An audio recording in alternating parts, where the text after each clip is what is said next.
Over the past few years, the world has completely changed and began to resemble a computer game where there were monsters and magic. But after killing the final monster, the Ice Queen, you can return to normal life. The last first-class monster on Earth is the Ice Queen. Even Ghost, who was one of the top 5 players, was quite difficult to defeat this thief, however. In order to meet her, the player had to overcome many challenges and obstacles. The Queen said that he left all his comrades in a dangerous place just to get to her.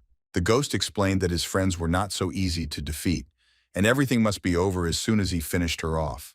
The monster laughed and said that he didn't seem to know anything about this world at all. The man thought about it but ordered them to shut up, because then it was not the best moment for idle talk. He reiterated that as soon as she died, it would finally be over. It was a powerful battle between two incredibly strong heroes, but fate had its own plans, and it solved this situation in the best possible way. The Ghost was able to defeat the Ice Queen. He even completely destroyed her lair. The woman said that it was quite fun. Although her strength was already leaving her body, she was still satisfied. The man then began to absorb the power of the Ice Queen, but when he began to do so, he received a strange message, that his body will enter a state of hibernation until he completely absorbs the Ice Queen's core. A few hours before at the South Pole, the last remaining dungeon was the nest of this ice monster. 5 players stood there and discussed the fact that after walking all the long way, only one person could climb the stairs to the main hall, and everyone else is likely to just die. The girl tried to calm down the big man, whose name is Kaylee, but she didn't do it very well. In addition, they wanted to send the Grim Ghost. Another member of the team agreed with Sky's decision and said that they would all be at a disadvantage by going up against an enemy with icy abilities. The big man was irritated because he could not go to this task, but in fact he agreed because there was no one better than this boy. Another member of the team also intervened and said that if Kaylee agreed so quickly, then it could be assumed that they all settled on the same decision. The big guy did not understand what it even meant. The girl added that apparently everyone had already understood the need, that it was the gloomy ghost who had to leave, and their decision was final. The guy asked if they were sure they wouldn't regret it. The man in the hat interjected and explained that they would only regret it if they died because he couldn't defeat the Ice Queen, but they all trusted him. Sky added that she was confident that he would do absolutely everything to prevent this from happening. They all believed in him. Therefore, morally, the guy was guilty before them. 25 years later, a lecture was held in a huge theater in which they talked about how a monster appeared, with which humanity could not cope in any way. The Ice Queen, who froze the oceans with one wave of her hand, was an unusual villain. After that, absolutely everyone lost hope, except for 5 daredevils who went to the Southern Belt.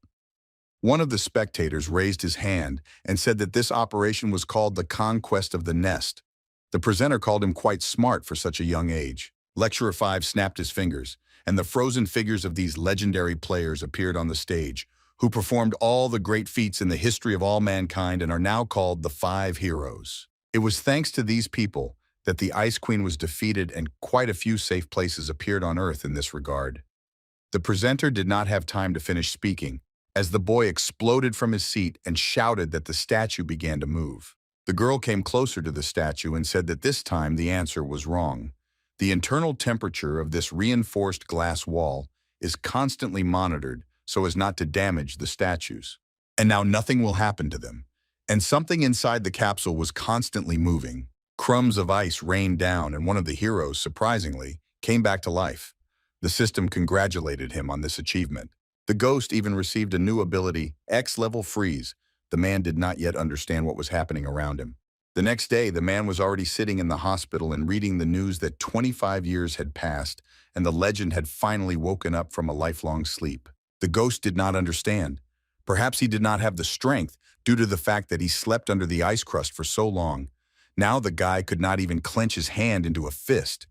It's been 25 years. My body is still shaking. Doctors came to his room and said that the president of the Players Association was finally going to see him. The ghost was surprised and asked if he knew him, because he does not like it when he is disturbed by strangers just like that. The chief medical officer explained that this man had always spoken of him as a close friend, so he didn't even have to worry about it. The guy thought about it and realized that there are not so many people whom he could call so. Still, he will be able to learn more about this person only in person. In addition, The world has really changed. It has become more peaceful. Everything is exactly as his comrades wanted. However, what should he do now? If he only knows how to fight, will he be unemployed? But be that as it may, now he does not need to wear a mask. Unexpectedly, he was asked why he took it off, to which the ghost replied that they now live in a safe world, and now the heroes are not needed at all. There was complete surprise on the faces of the doctors, and they did not know how to explain the real situation to him. The patient did not understand the reason for this reaction. A tall and stately man came into the room and said that he would explain everything to him himself. After that, the gentleman asked all the extra people to leave them alone. The president turned to Jun-ho and explained that he had not changed at all during all this time. The ghost said that this voice definitely belonged to his acquaintance. After such a warm greeting, they moved on to important matters. The legendary hero wanted to know what kind of strange reaction the doctors had to his words. After all, it was long over. Why then they were so worried? 25 years ago, at the moment when they conquered the Queen's Nest, absolutely all players received the same messages that the Ice Lady had been defeated, and now there would be safe zones on Earth. All the people hugged and cried with joy. However, the world did not allow the joy to last even 1 minute. The report stated that an interdimensional elevator had been installed in the Pacific Ocean. The murder of the Queen was not the end, and now they had to reach the top floor. After that, all the players of the world, associations and politicians gathered to hold a meeting. As a result of the negotiations, they decided to send an advanced group of warriors to the border zone. Surprisingly, the second floor between the spaces became the land of their possibilities. Humanity has not only mastered magic and technology, but has also gained access to a vast amount of resources and knowledge. Jun-ho asked what happened in the end. The president went on to say that this gave rise to the rich land, but there were only 10 floors in the space elevator itself. If it took Ghost and his comrades 5 years to defeat the Ice Queen, then they had to clear 5 floors for 25 years and now approached the 7th.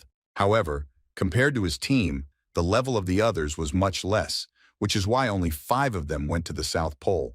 That is why, being realistic, they should have reached the 5th floor. Jun-ho asked the president what they were able to do. The man was silent for a long time, and then said that they were able to take possession of only 2. The guy silently and in complete shock leaned back on the bed. Why were they able to do so little in such a long period? The president turned to the ghost and said that this may certainly sound like an excuse, but there is a reason for it. Jun agreed to listen, because he was curious to know how stupid they all were. The man simply said, Ice Queen's core.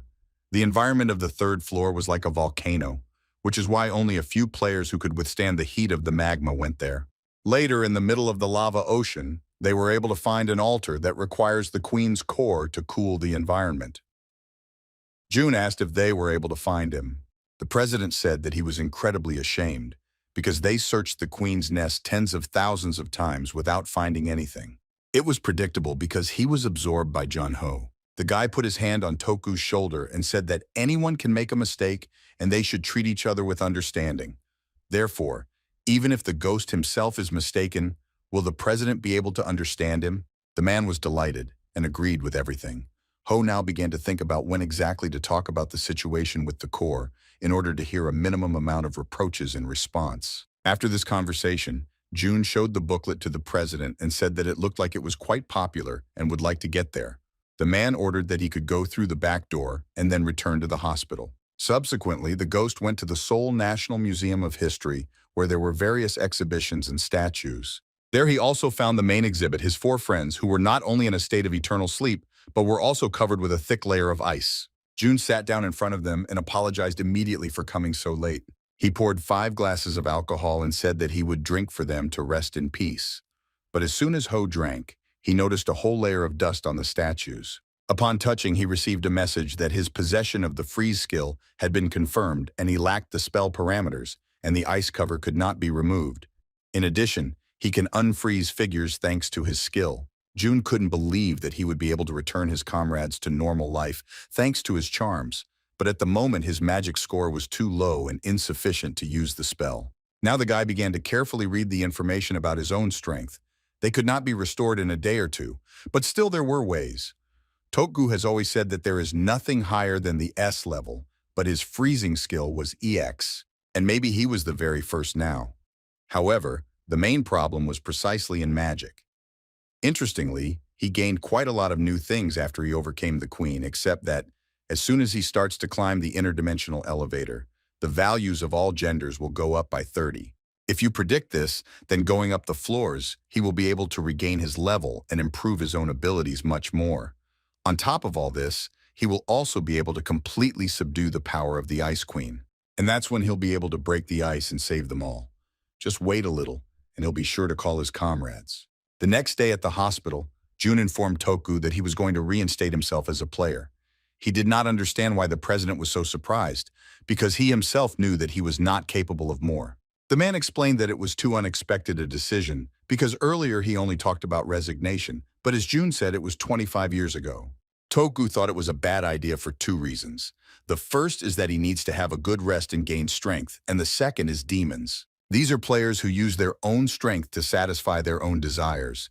They are engaged in illegal activities, murder, and terrorism. In short, they are a malignant tumor in society. Huo wasn't too surprised that they reappeared, because at the time, when they were on the pedestal of power, these individuals couldn't even exhale air without permission. Starting from the second floor, there are no surveillance cameras, no satellites, and none of the countries has enough funds, especially financial ones, to fight demons. That is why they fully experienced the taste of free life. Now Jun began to understand why Toku was against his return. All those critters definitely hate him. The mere thought of killing him will shock them, and they will rave about it and start hunting him. You need to forget about the idea of returning as soon as possible. Ho said that the only safe way to safely return was to leave the dim ghost's name in the past and perform under his real-life Seo Jun-ho. It was all for the fact that he wanted to get to the 10th floor. The hero remembered that there was a volcanic zone on the 3rd floor, and there was no way to pass through it yet. And what would happen if theoretically he knew about one way? The president could not believe his words. Did he really have any suggestions or conjectures? Jun asked if the Ice Queen core was needed for this. He quietly said that he had eaten. The man asked if he had finished the meal, but Ho said that he did not mean it at all. They looked at each other meaningfully. Toku began to shout and asked if he had swallowed the Ice Queen's core. Jun explained that it came out inadvertently. As soon as he led her one, he automatically absorbed it. The president's blood pressure skyrocketed, and Ho added that it was because of this that he had the ability to freeze, and with its help he might be able to cool down the heat of the 3rd floor. The man asked if the reason for his return was due to his friends. Jun confirmed, and his friend was overjoyed and said that it was very good news. Toku first wanted to deal with those doctors who saw his true face. Ho rejoiced and said that he was the best ally, and he was told that it was the least that could be done. However, amid all this good news, there was something bad. Jun had a level reset and all the other genders, so now he was a simple rookie. In addition, he needed a new player's license. The president added that guilds were now much more powerful than associations. Ho was afraid that they were left without the right to issue licenses, but that's not what Toku meant. In large guilds, it is now customary to personally attend exams to obtain a license, and it can only be confirmed when you pass an open exam, so they will not be helped with this. Of course, it won't compare to the old days, but it will be a good chance for Jun. They definitely need a reason if Toku is going to keep him at his own expense. In other words, he needs to get the best result so that everyone wants to get it for themselves. Ho had fully understood everything and was now ready to act. All that's left is to wait for the exam. Players' Association or a place to take exams to obtain a license. The next day, Jun went there and was amazed at how much money they spent to streamline the whole process and make such buildings for the convenience of the players. After receiving the number, he had to wait for his turn. The atmosphere around was relaxed and Junior would have to wait a long time, so he decided to listen to what the other participants were talking about. Applying the skills of a guardian of darkness and improved hearing, he began to listen. People around discussed the recent conquest of the dungeon on the 2nd floor between the spaces, as well as the fact that the examiner on this day would be the president of the Toku Association himself. Everything was quite peaceful and there was no need to worry. Suddenly a screen appeared in front of them, on which the very first exam began. On it you could see the very first test participant. His morale was quite strong, so the monsters got scared and began to retreat. People around him said that this boy could easily pass the exam, but Jun watched closely. The spear was ideal for providing space and keeping the opponent at a distance. However, when the enemy begins to approach, Waving such weapons around you only makes yourself worse. Very soon the enemies surrounded the number one participant, and he failed the exam. All the exams went by quite quickly, and finally it was June's turn. The examiners discussed the fact that they did not like any of the participants because they did not even meet the standard requirements. However, very soon the 75th participant entered the ring, and the whole jury was shocked because this guy took a sword, a bow, and even a spear with him. He bore a strong resemblance to the dim ghost imitator. Toku, of course, asked Junho to stand out, but it was too... Now he needed to show all his skills to get a license. His opponents subsequently appeared on the battlefield. His opponents were the dwarfs, who were weaker in their physique than an ordinary man.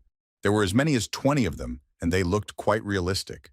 All of this reminded June of times gone by. As soon as they began to attack him, the guy actively repelled their attacks, first with a spear, but as soon as they were killed, new ones appeared around. What was the point of this exam, then, if the opponents did not end? June began to attack them with his bow and arrows. This special technique of shooting at short range was taught to him by a famous shooter. Gilberto Green, after such dwarfs, continued to attack him with even more anger. Ho decided to use the last type of weapon, his sword. He cut off the attacks of dwarfs with incredible force, and he showed the examiners a real sensation. Number 75. Jun Ho successfully passed the exam. The observers were amazed and satisfied because their eyes were uplifted, and this boy turned out to be more than just another imitator of the dim ghost. One of the examiners said that this boy was a good javelin and knife thrower, and his fencing skills were unconditional, and impressed with his ability to use all kinds of weapons. However, if you look at his profile, his only skill was weapon handling, and the examiner considered him a D level. One of the men said that if this was the case, then he had only one weak skill, and as the level increases, there will be many restrictions. So there is no point in teaching him. Toku said that in that case, they made a decision. The only thing that the president of the association was ashamed of was that he had forged June's profile. But even so, he passed the exam and received a license. The very next day, Hall rested quietly reading short stories and throwing himself a lot of junk food. The same player with the number one rank in the world that everyone looks up to is the dim ghost. Toku couldn't stand it anymore and stood up and asked what June was reading. The man asked him to distract himself and said that he should have paid attention to the materials he had brought for him. He was curious to know why June had requested information about the unconquered gate. He was afraid that the guy was going to go there with his entry level. Ho said that, on the contrary, he was going to do it. Why then did he need all these materials about unconquered areas? Toku was shocked by his answer and said that he didn't understand what it meant. All these gates remained undefeated due to their complexity and the danger that awaits the players inside. June said that he was explaining to him as if he were some kid. The gates are full of various traps and monsters that attack everyone in a row. From the players who tried to conquer this area, not even corpses remained. That is why such places that remained uncaptured by players are called the unconquered gate. However, with all these factors, only beginners can go there, because they are of a low level and strong players are not allowed there. Weak players go there to improve their level, and as a result, the whole team dies. Toku asked if it wasn't too much to go to the unconquered gate in such a state. June asked him not to worry. Had he forgotten who was in front of him? Besides, the uncaptured portals were a big headache of the association. The president continued to resist and say how he could ever send his friend to such a dangerous place. June said that now should be a sensitive moment, but he will go there anyway because it will be useful for him. With the passage of time, the reward in the portals increases, and for many years the gate has not been conquered. That is, he will be able to gain a large amount of experience. Toku asked if he had chosen this place to level up quickly. The president of the association began to shout to ask if Ho had completely forgotten how he had recently died and resurrected. Can't you just level up in a safer way? June said his comrades were still imprisoned in crisis and waiting for him to release them. Besides, if they were in his place, they would have done the same. Toku went on to say that it is not necessary to choose a thorny path. However, this was not the only reason. Sooner or later, he will have to face the demons alone, so in such a situation, time does not play into his hands. At this moment, he needs to be strong enough, so that when he meets them, he can give a worthy rebuff. Toku held his head and said that he hadn't thought about it at all, and couldn't even imagine that June was under such pressure. Ho recalled the past and thought to himself that he would not call it pressure, but Toku should not have known about it. He will try to find out more about the gates he will be able to enter. However, with a level like his, only one is suitable. Toku turned on the display from his watch and began to tell that the portal appeared 7 years ago, and since then, 142 people tried to conquer them, but in the end were eaten by monsters. Only first-level players can enter this gate, and this place is called the Tomb of the Newcomers. June read the description and said that the conditions for victory were quite easy. The president continued and said that he was sure. They were unexpectedly distracted from the conversation because it looked like Ho had received a cash deposit. Toku said that since he was an official member of the association, from now on and for the whole next year, he will be his subordinate. June didn't understand at first, but then, with a frightening voice, he said that he would show the master what a loyal subordinate should look like. Toku asked him not to exaggerate. After that, Ho asked if he could stay with him, because the association has a separate building reserved specifically for the players. The president supported his idea because so he will be as safe as possible. June asked for a room with a good view. Toku said that if everything went smoothly, he would be able to give him an entire separate floor. Wo said in surprise that it was no longer up to him. The president asked him to open the box. He took it out and was amazed because there was his new uniform, which was incredibly light and elastic. June was shocked and said that these clothes were nothing. Where did he get them? Toku became proud of himself and said that of course his form would be cool. After all, it was a masterpiece of Quan Noi himself. June was amazed. Was this old man still alive? Toku proudly said that this year he will be 98 years old. In addition, he managed to pass on his workshop to his grandson, but still continues to work there. June was delighted and said that in that case, he would have to drop by and say hello. However, Toku flatly said that he could not do this. For the sake of his own safety, he must. Ho asked if he suspected Quan Noi, however, the president said he was not wary of him. June understood what that meant. Demons keep an eye on Noah's workshop. They are well aware of the relationship between the blacksmith and the dim ghost, and if he sees him now, he will reveal his true colors. Ho said that he was completely right because if he, as a rookie, goes abroad to meet with Quan Noi, then people will definitely suspect something is wrong.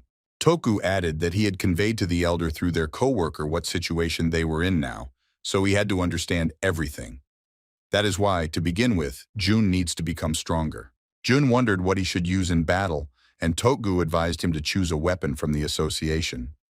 Ho added that now he will think about the fact that he should practice a little and only then go to the hobby. June is exhausted even by simply passing the exam. If he does not have good enough physical fitness, then he will not be able to fight either monsters or demons. Ho said that 10 days would be enough for him to do this. A week and a half later, June went to the city of Namanju where the mountain trail leading to the portal was closed. The guy was overwhelmed with excitement before the upcoming test, and he finally steamed into the gate. He found himself on a terrible deserted land which was more like abandoning a cemetery. Such places seemed cozy to him. It seemed that he was gradually going crazy. Judging by the information in the instructions, the capture conditions were not difficult. The goal is quite simple, to hold out until dawn, and it seems that he has come at the most opportune time. After studying the materials, I realized that the teams that came early in the morning held out the longest. In addition, the time inside the portal was different.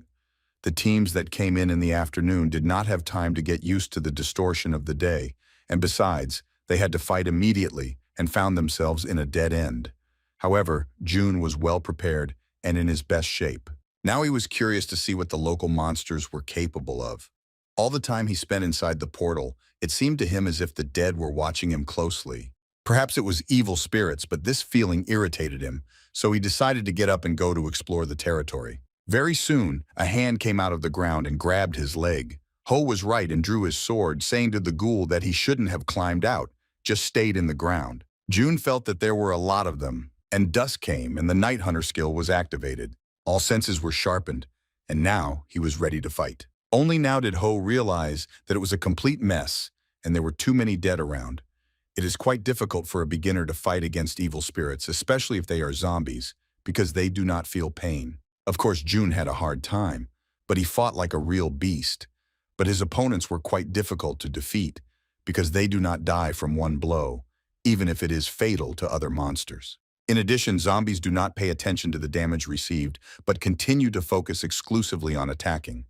They do a great job of sowing panic among newcomers who come to this task, who do not have developed abilities.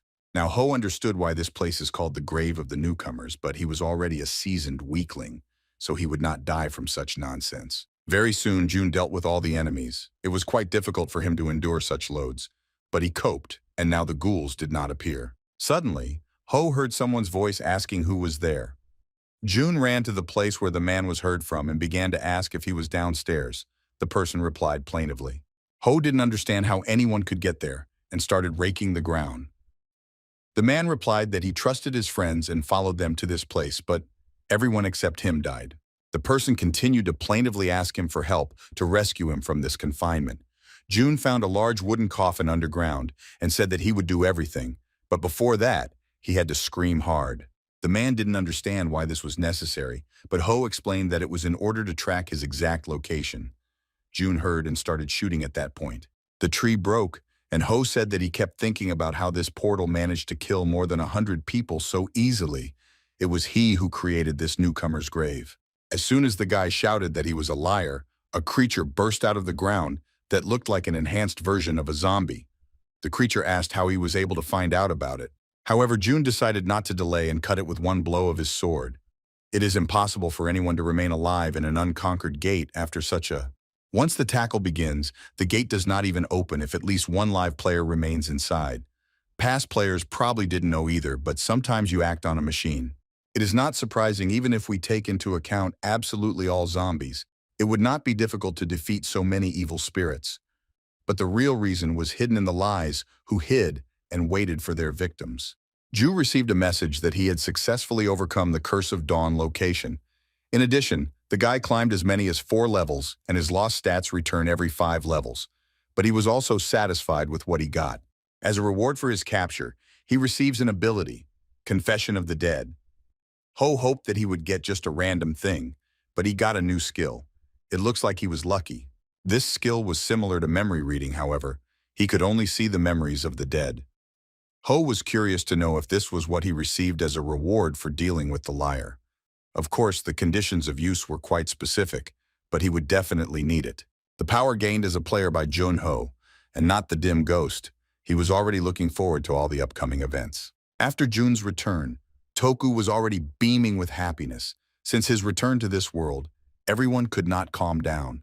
Not a single calm day without news. It was fun for him to watch how nervous all those freaks from the guild were.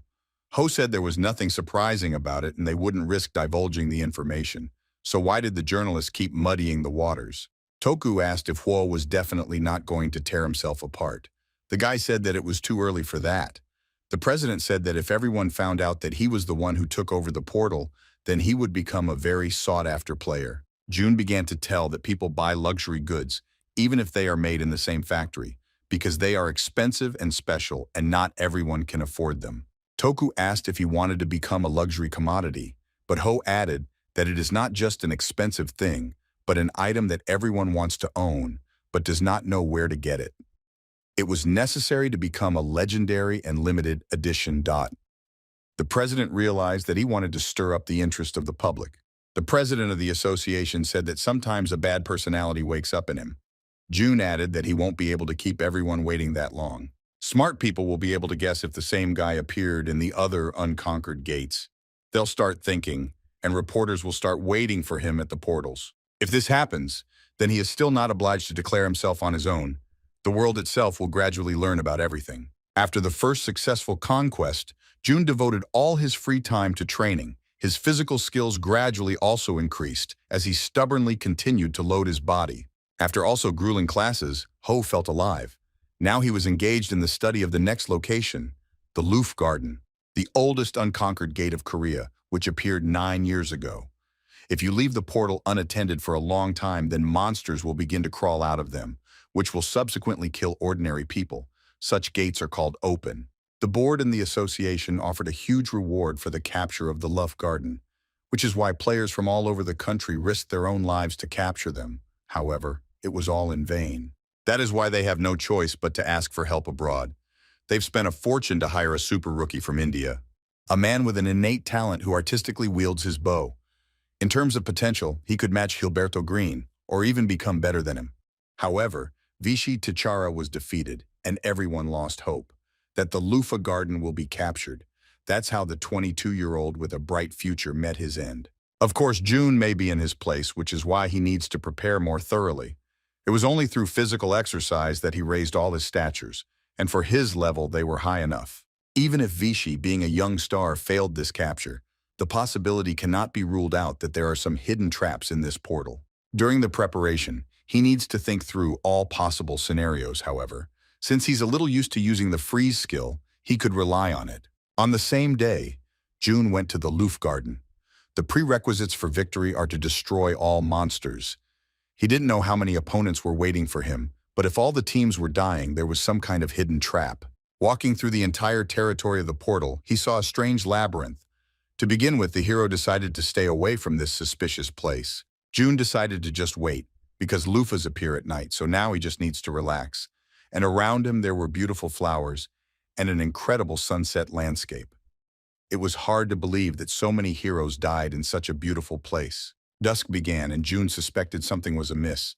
Monsters began to appear around him, approaching him. These creatures were strange, and the guy said that it was worth warning about his appearance. So far, there have only been 2 of them, but this greeting was quite warm. June was ready for battle because as night fell, all his senses were heightened. This attack was incredibly fast, and Ho, with the power of a true professional, accurately hit his enemies. The ghost decided to use his legendary freeze after all. This skill was really amazing because it worked on these monsters and killed them almost immediately. June was satisfied because it was definitely an attribute of the Ice Queen who repaid him now for his efforts in the past. Suddenly, a new invasion of monsters began. The 2 were definitely not enough, so they all rushed at the young hero. These creatures were strange, had red eyes, and their origin was unknown because they did not look like evil spirits. He quickly slashed through them like lightning with his icy magic, and his spear slashed through the bodies of these creatures cruelly but perfectly, without giving them a chance to attack again. As soon as the hero thought that this was the end, although it was too fast for such a complex portal, he turned around and saw a whole army of monsters stood behind him. There were at least twice as many of them. June began to run away because there were too many of these bastards, and he was already tired from previous battles. The hero used the freeze skill to create an ice shield and protect himself from the massive blows inflicted on him by the creatures. After waiting, he abruptly broke out from below and cut all the attackers with a spear, which at that moment agreed, because the loofahs were at a distance from him. Ho was very tired after such an active struggle. Of course, it was exhausting, but not so much that he failed the mission, but something continued to bother him. If he alone could cope with this level of difficulty, then 4 people were completely enough to win. Among the players who have tried over the past 9 years to capture this gate have been strong heroes with great potential, such as the talented recruit, Tichara Vichy. Judging by what June saw in the materials, this guy could easily single-handedly kill at least half of these monsters. But if there was also a team with them, then they would definitely be able to complete the mission successfully. However, why did he fail this task if Ho was able to deal with Lufa and was just a little exhausted? It wasn't enough to die and not capture the gate. Very soon, the legendary ghost received a message that he had successfully captured the Lufa Garden. All life flew before his eyes. But while he was still alive and could now enjoy the beautiful views of this location, the guy did not understand how he managed to successfully complete the mission at all. At some point, he was in complete despair and did not know what to do. As he stepped inside, he felt a strange premonition, as if a cold fog was penetrating him to the bone. Corpses lay around along with their swords.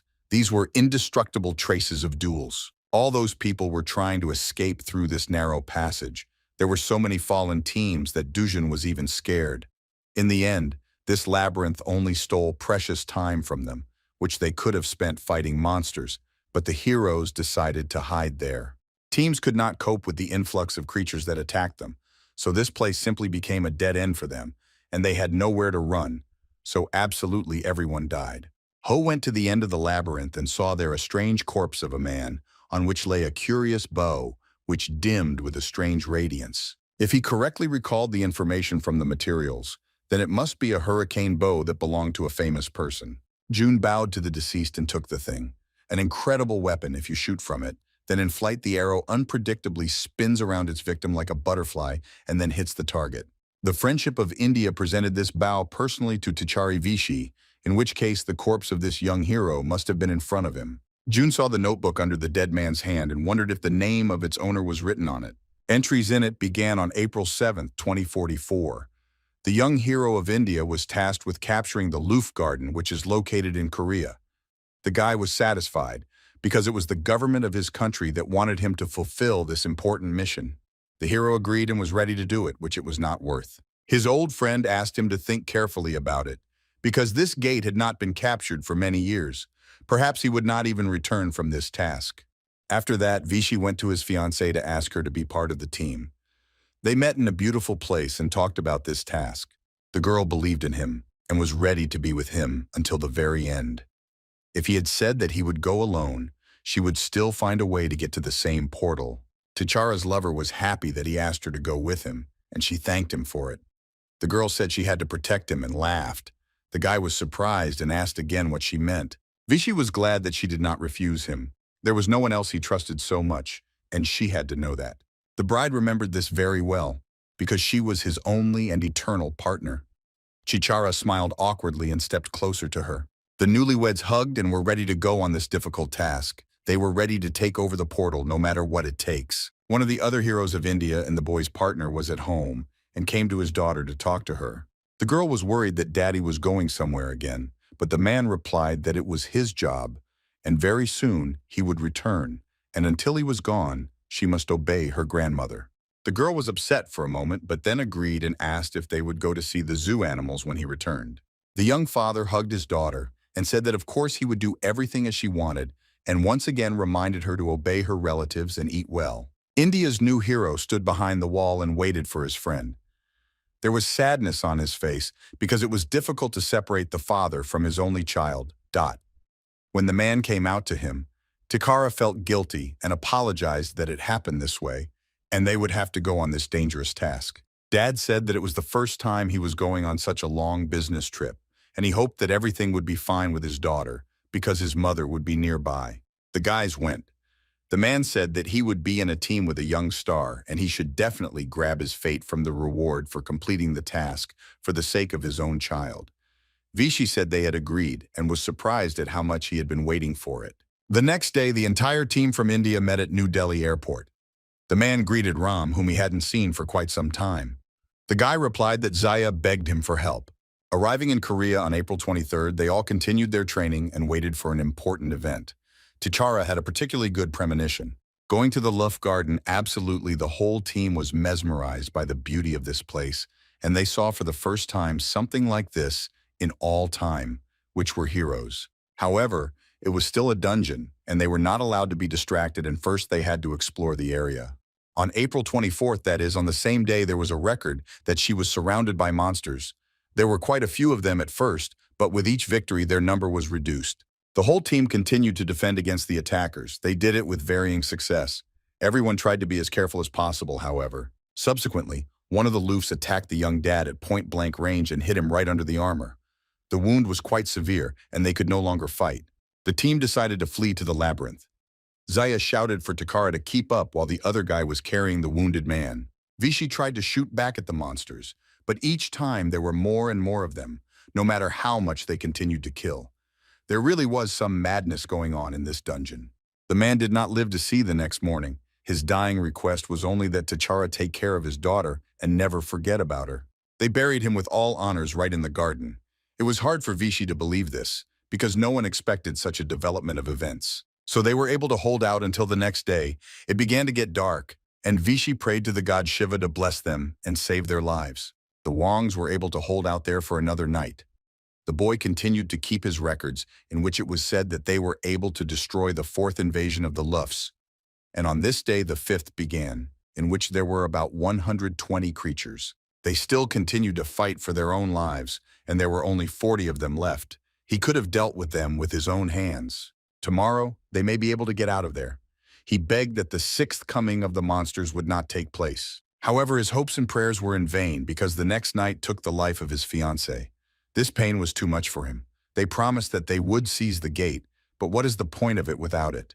As T'Chara said goodbye to his fiancée, another teammate rushed at him saying that he had to die. Vichy was able to avoid the fatal blow. The guy who attacked him and said that of course he was the new star of India, since he could stand it. T'Challa turned to Ram and said that his eyes had changed. Had he become a demon? The young hero shouted to Yu that he had deceived them all. As soon as he could be a thief, he was brought by Zaya. The guy replied that he had never heard something so stupid. Everything was too simple. He and his lover were too narrow-minded and did not notice it. Still, he also didn't know that there were so many monsters here. He should have helped others. They were too useless and died so quickly that he himself was in danger. Ram said that he had successfully captured the gate, but now he should have given up his hurricane and gone to the grave with his friends. The demon asked what was wrong with his face, no matter how angry he was, because he was still afraid of his own death. Ram would never have believed that Vichy would run away, but this is no longer so important. In any case, he would die from the poison that was on his dagger. T'Challa continued to run away until the monsters began to deal with Ram very quickly. This was the beginning of the sixth invasion. His arm hurt a lot, and he didn't feel it anymore. The guy did not want to die so easily, and ran into the labyrinth. Very soon he ran into a dead end and fell there exhausted. He did not believe that his life would end like this. The guy felt complete despair and now did not know what to do. He did not feel his right hand at all and guessed about the poison on the call. It doesn't matter from what exactly, but he will die in any case. Vichy continued to keep notes with a sound hand in case anyone ever found his diary. He begged to be told to their families that they were asking for forgiveness.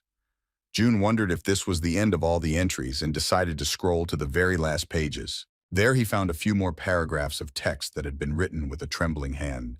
If the comrades had survived, would they have been able to capture the gates? The reason for their defeat was the damn demons that made their way even to weak and young players like them. The boy begged the great Shiva to allow Vichy T'Chari to rest in peace and let all sinners be condemned in hell. The number of monsters in this location depends on the number of players. Since he came say, there were not so many loofs, so he was able to capture the garden relatively easily. If he had come here with a few more players, these thoughts made him shiver, so he just decided to take the notebook with him. And as for Luke, so he decided to borrow it for a while. Besides, he would not take it just like that. In return, June wanted to take revenge on these cursed demons. Ho stood up and told the young hero of India to rest in peace. The next day, early in the morning, he was woken up by Toku and told him with a joyful face that Ho was completely right. Before they even had time to open their mouths, the whole world found out that it was he who had seized the portal. June reiterated that he said so. The president of the association continued that he really wanted to tell absolutely everything about it at work. Ho asked if it was necessary to come so early just to talk about all this, but he could just convey it through a message. Toku explained that it would be more polite to say about in person. The president added that the Indian board had conveyed his message. They were very grateful to him for the return of Teacher Vichy's notebook. In addition, all families of the players have been informed about this situation. June was satisfied because it was very important to him. The president added that it was a bit insulting because the Urigan bow was created as a national weapon, which was needed for the defense of India, and now it has disappeared from the inventory of Vichy. June activated the item in his hands and told him to take a good look at it. Toku was shocked and asked if he was completely insane. The man shouted and asked why he was now holding this precious thing in his hands. June covered his ears and pretended to be an innocent lamb. Toku shouted that in this case it would be necessary to at least properly hide it, but he himself knows very well that the Indian government owns this bow. Ho said he would just temporarily use it and then return it. The president asked what he would say to them, that the late Takara had handed him over to him at the gate. However, anyway, it is worth coming up with something normal. Ho said that he would be careful and should not worry so much. Toku shouted that of course he would have to do this, because everyone decided that the bow had been lost. With this weapon, he would like to attract the demon. Toku recalled that the man died at the gates of the Luft Garden. However, Ho said he may not be the only one hunting for bows. In addition, the demon has definitely read all the articles about the fact that the hurricane was lost in the gate, but he is not stupid enough to believe it. For this bastard, the thing is more important than human life. Only then will he realize that the bow is in his hands and come for it personally. Toku thought for a moment and said that it looks like he was completely right. Besides, he mentioned a well-known villain here. The devil is Karl Singer. He is known for his huge collection of bows. Now June understood who everyone was talking about. It seems that this guy decided to represent too much. Thanks to this, he is already wanted all over the world. He would definitely not be able to get to the Luft Garden on his own, since this portal can only be entered with level 10. But this guy will definitely start looking for him. Then the next time Ho goes to the gate, the demon will try to grab him there, and he will definitely be much stronger than Takara. Toku began to shout that in this case he was already in too much danger, and it was necessary to tell the friend of India about everything. June asked him to calm down, because if he starts preparing right then, there will be no problem. Besides, it's ridiculous to think that some demon will be able to easily cope with him. Toku said that if he were in his place, he would think the same way, however. The president is still worried about him. Wo asked if he had completely forgotten who was in front of him, the peerless Seo Jun-ho. There was no need to worry so much, because the events that took place 25 years ago are no longer repeated. Toku breathed a sigh of relief and said that he hadn't changed a bit. The president of the association received a call and began to actively tell something. The man was alarmed and held his head and asked if this was really the case, but it was not part of his plans at all. June asked if anything had happened. Toku explained that the journalists flocked like flies. They found out that he was the player who had captured the net, and now they really want to interview him. Huo thought for a moment and said that it was not worth refusing them, because since he could not avoid the battle with the demons, then perhaps he could choose the place of the duel on his own. He offered to hold a press conference. On the same day, a bunch of journalists gathered in a large hall and eagerly awaited the appearance of the player Jun-ho, who belonged to the association. First, the guy won the Curse of Dawn Gate. Then there was the Lufa Garden. It's been a long time since there have been such bright newcomers. The journalist said that maybe it was the next star of Korea, like Kim Jun or Shin Sung. Even among the many treasures, it was the brightest stone. Suddenly, the guy finally appeared on the scene, and everyone began to take pictures of him. June finally climbed the stairs, and the people held their breath and wondered if this was the player who had captured the two unconquered portals. Ho felt everyone staring at him and thought he should have changed his clothes. As the dim ghost, he didn't have to dress up often. In addition, Toku did not put pressure on him, but was simply surprised that he just washed his face, but he could do as he wanted. Jun-ho greeted everyone and announced that the conference would last only 30 minutes. Ho said that he first wanted to talk a little bit about the portal, the Curse of the Dawn. Journalists had the feeling that he had been in similar situations quite many times, although you can't tell about him. Later, the guy announced that he would answer the last question. The man wondered if he had already decided which gate he would go to next. June explained that he didn't know yet, but there was one gate that he would really like to get into, but due to the low level, it was not possible yet. It was a portal, the South Sea. All the journalists were shocked by this and asked if it was sometimes the legendary South Sea Gate, the last unconquered gate of Korea. If he can capture them, then he will have 3 incredibly difficult missions on his account. No one has ever had such achievements in history. Jun-ho said that it looks like they were right.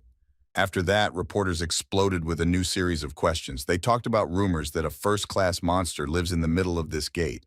Of course, the association has long been discussing the issue of assigning the first level of difficulty to this gate, but it seems to reporters that this is too much. Jun was not surprised that this caused a negative reaction from almost everyone present. It seems that the reason for this was the boss who lived in the gate. The power of that boss is markedly different from the power of ordinary monsters. This is an incredible power that could turn some ordinary beings into its slaves and completely possess them. However, if he fights a first-class monster, then he will definitely defeat it. These words sounded like thunder from the blue and amazed everyone present. After the press conference, this phrase was seen in all the magazines and newspapers. The man told his assistant that people made so much noise because of such a small bug, which in turn proves how important unconquered gates are for people. The stranger added that he hadn't heard such interesting news from the ground floor for quite some time, but if he was interested, it might be worth getting in touch with the person. This idea was proposed by an assistant. The man said that so far he was not at all interested, because when something unusual happens, people call it a coincidence. If it is repeated again, then a skill. He believes that it is necessary to judge after the third. You cannot even remember the names of those who will not get there. The assistant realized that if the player Jun-ho performed such a miracle again, he would receive a personal invitation from Shin Seong-hyun to the Tokebi Guild. Meanwhile, the famous Jun and Toku sat and sorted out the invitations he had received for his speech at the conference. He didn't like all the offers with tasks. The president said that here, you could find a great reward of experience, money, and a fairly small difficulty. But it is difficult to find the perfect combination of 3 points. I want Jun was ready to omit the issue of money. But Toku argued that this should not be done, because his demand would fall. Later, he slipped him a piece of paper and read that it was a request for help from a father whose daughter was dying. It was necessary to find a cure, called the core of the flaming fox. Jun wasn't surprised and added that he hadn't heard of this beast for quite some time because he had defeated her just a year after he first became a player. Then he almost died.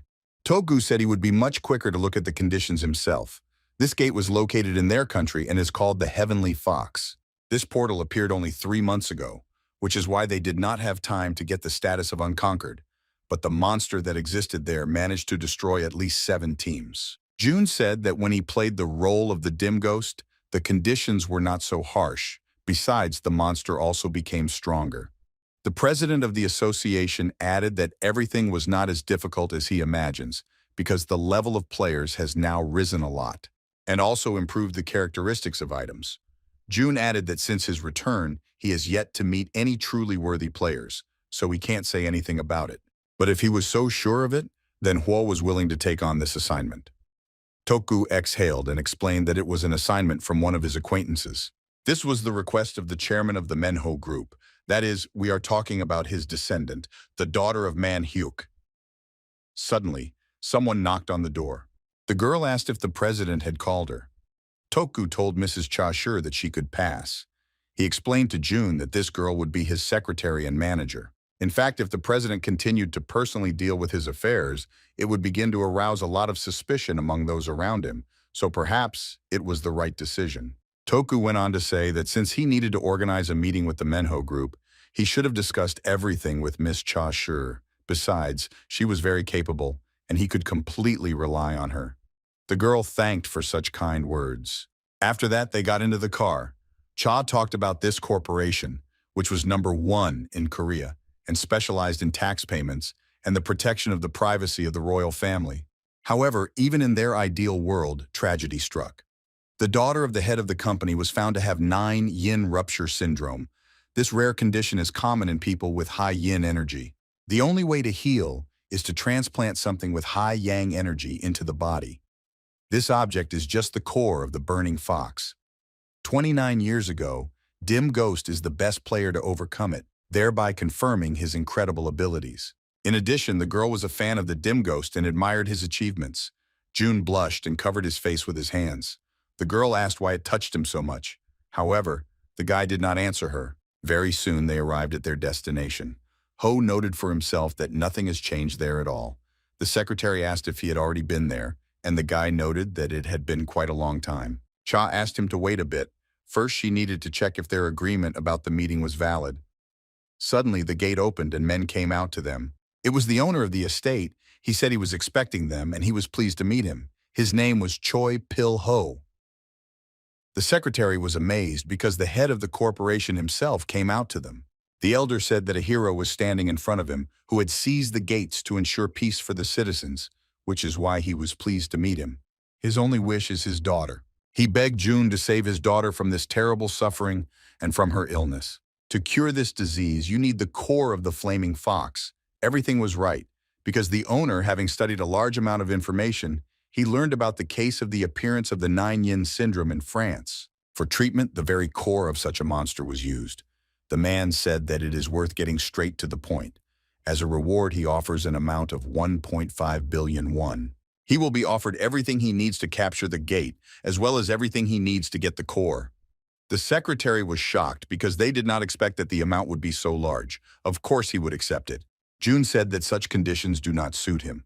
The secretary wanted to kill him, but the owner intervened and began to offer him 3 billion. Ho explained that he did not mean that the amount was too small. 1 billion would be enough for him. Everyone was surprised and wanted to know the reason for this decision. Jun began to tell that in the past, the dim ghost sold the core of 10 billion to a billionaire from France. He offered to give all his fortune to save his dying daughter, but the ghost refused and took only 10 billion. After this conversation, Jun went to town and waited for the secretary to park her car. Cha wondered if he had learned about this story from Mr. Toku. Jun confirmed and said that he and Ghost were good friends in the past. Ho was surprised and asked if she believed the story, as many claim that the dim ghost was cold-blooded, like an ordinary killing machine, but the secretary said that if he were heartless, he would never do that. so she thought he was good. June was surprised, but the girl said that this was exactly what it was, and after his words she was even more convinced of it. In addition, she heard that the parents of this hero died in front of his eyes. In her opinion, he took that big money only because the French customer happened to be rich. Otherwise, he would not even take the payment. After all, a person who is trying to save his own family sincerely believes that no one should experience such suffering. After that, Jun met with Tokgu, and he began to ask how he worked with Mrs. Cha. Ho claimed that he didn't know what to say yet, because they only spent 2 hours together, but at first glance she seems good. Miss Cha was talented, so she could easily get a job in any company or well-known guild. However, she works for them, because the dim ghost belongs to their association, so they are incredibly lucky. Jun wondered where he had brought him. Tokgu said that this bastard was blushing and decided to change the subject. If he was going to fight such a powerful creature as the Flaming Fox, then he needs decent equipment. Over the past 25 years, science has advanced quite a lot. They have created a weapon that he could not think of before. The level of combat ability of the players has increased markedly. Toku told him to try to use magic on his sword. Jun was shocked to see the result of his efforts. Ho poured a little of his charms into the weapon. Even with a small amount of magic seems to envelop the sword and reproduce its shape. With its help, it will be easy to peel off the skin of the orc. Toku went on to say that if you use powers on other objects, then a shield will form on some of them, and there are also magic bombs. Jun asked worriedly if players were now using only such weapons. The president explained that it was a modern and highly effective weapon, so why not use it? Even the so-called rank-and-file players use it. Jun sadly replied that it was all more like toys. In the face of real monsters, these powerful creatures are capable of destroying even the player's magical circulation, which is why such weapons have no use in battle. Jun asked if Toku knew why low-level players were more likely to get hit by weak monsters. The president said that if the strong appeared, they would simply die. This was the right thing to do, because the system is quite fair, and the player must always evolve by meeting enemies of his level, so that in the future, having met with a strong opponent, he could survive, using his strength and accumulated experience. Toku asked if he thought such a weapon was ineffective against strong monsters. Jun shook his head, and the president went on to say that players who rely only on these weapons will never achieve anything worthwhile. However, it is impossible to single out the fact that it can be useful for capturing some gates. Jun didn't argue with that. Suddenly, the guy saw a sword in the corner and wondered what it was all about. Toku explained that this weapon was also made of new quality material, but he did not have any abilities, so he left it away from everything. Ho made a few lunges with him and was satisfied. The sword was so strong that even the walls shook. Jun said that the world has become very interesting because they block the endless possibilities of players with such toys.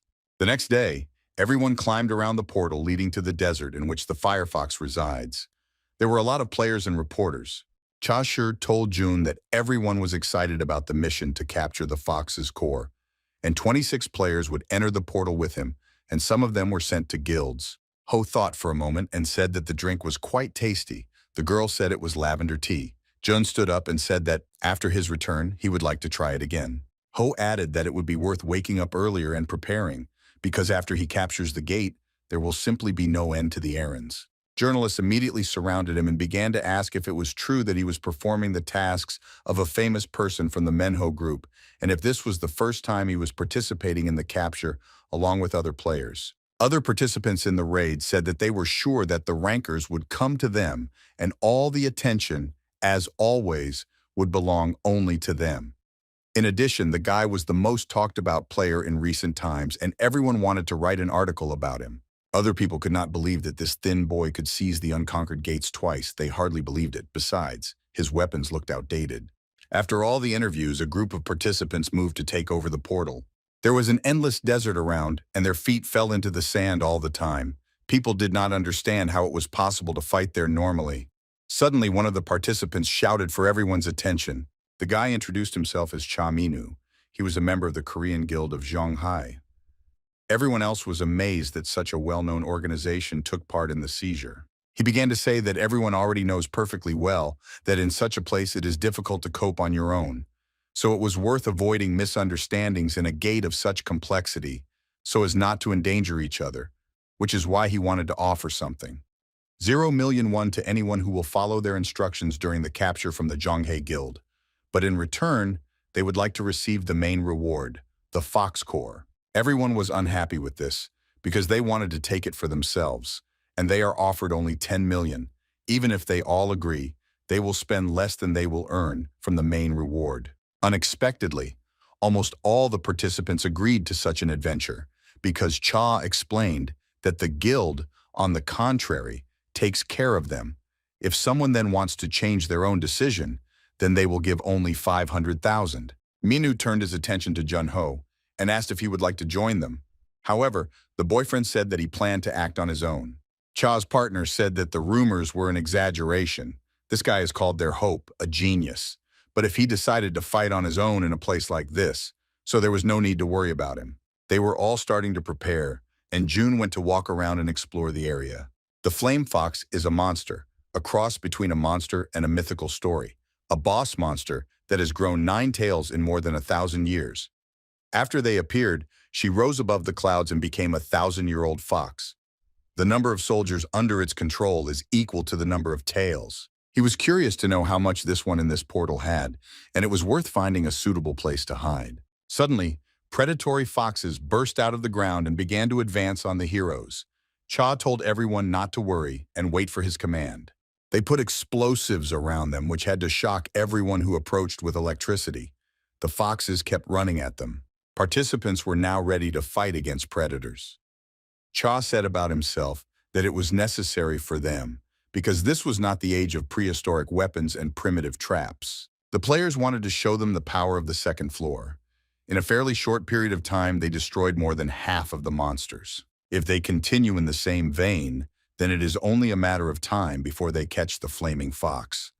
Cha shouted to his assistant to kill at least one monster every time he opened his mouth. The other players relaxed a little and said that they had no need to worry so much, and there was nothing difficult in the fight against predators, because they had joined the Zhonghe Guild. Suddenly, they were covered by a huge shadow. People were frightened and thought that it could be a cloud, but it was the boss of this portal, the flaming fox. As soon as the beast saw the bodies of his animals, he became angry. This monster had as many as 9 tails. It was incredible. In front of them was Kumiho, and the only fox that Dim Ghost overcame was one with 6 tails.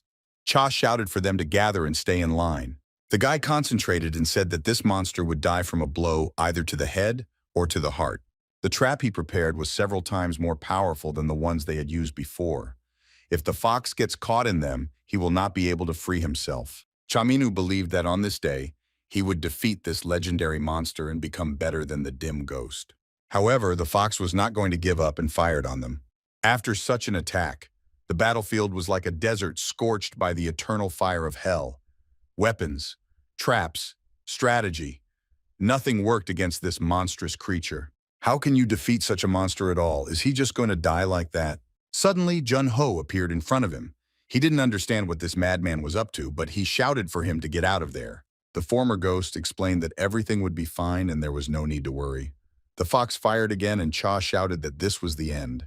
However, June cut the fire with his sword, which looks like it is filled with the spell of frost. It looked incredible. Ho turned to Ming and said that they were in too much of a hurry. He told him to take all the living and go away, and he personally had to put an end to this creature that had killed so many heroes. As soon as the players, or rather onlookers, who interfered with the portal entered the portal and June was left all alone, now he could have a lot of fun.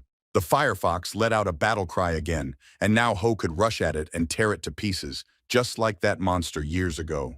Defending himself from her blows, June activated the freeze and created a shield out of her worthy of fire attacks. He was right that the fox wouldn't let him even get close. The fox created a huge ball of flame above himself. Ho understood that his body could not withstand such a blow. However, the guy did not give up and did not run away. He just put up a shield and expected a collision. As soon as the dust cleared, the fox spotted Jun just above his predatory snout. Ho landed right on her nose.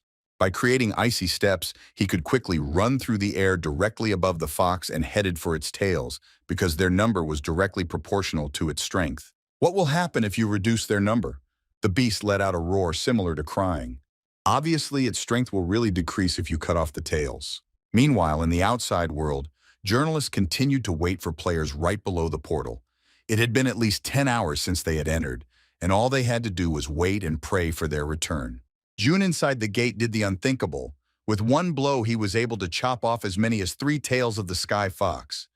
It looks like the monster felt such pain for the first time in his life.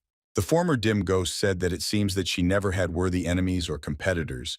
The only thing she did was hunt an incredibly large number of players. This behavior of June only angered the uncontrollable beast more, and he rushed at him with new blows. However, as soon as he approached his opponent, he turned his head in a completely different direction, as if he noticed something strange. Ho noticed this, but continued to attack. He was able to deliver a precise blow with his sword and cut the eye of this monster on one side. After that, he decided not to waste time and run to the other side. The fox tried to do this trick with the fireball again, but now June will not allow it. He will act proactively. It was too late. Ice needles pierced the monster's head and thus killed it. However, Huo himself could not withstand such loads, and after receiving the message that he had overcome the flame fox and received its core as a reward, he simply fell exhausted. As soon as the portal lit up green, reporters ran to it with their cameras like ants on sugar. The previous team stayed there for 2 days and failed, and they had only 13 hours. All the attention was focused on the person who came out first. It was a player of the Zhonghe Guild.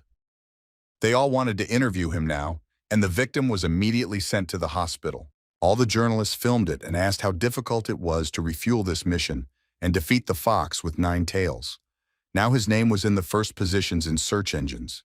Now Chaminu felt what it is like to be praised. Once you have tasted fame, you will not want to part with him, even if everything happened due to a mistake. Memories from the past passed before his eyes, where he talked about his own plans for the future at school. He would like to become as famous as the dim ghost. Chaminu honestly told reporters that he did not own this place. He was ready to tell them everything that actually happened inside the portal. When Junho woke up, he saw Secretary Cha next to him. The girl said that it was 6 in the morning and he was in the Korean hospital. She reported that while looking through the assignment while she was waiting for him to wake up, she realized that she really had a lot, everything as he said. Suddenly the hero got up and went somewhere.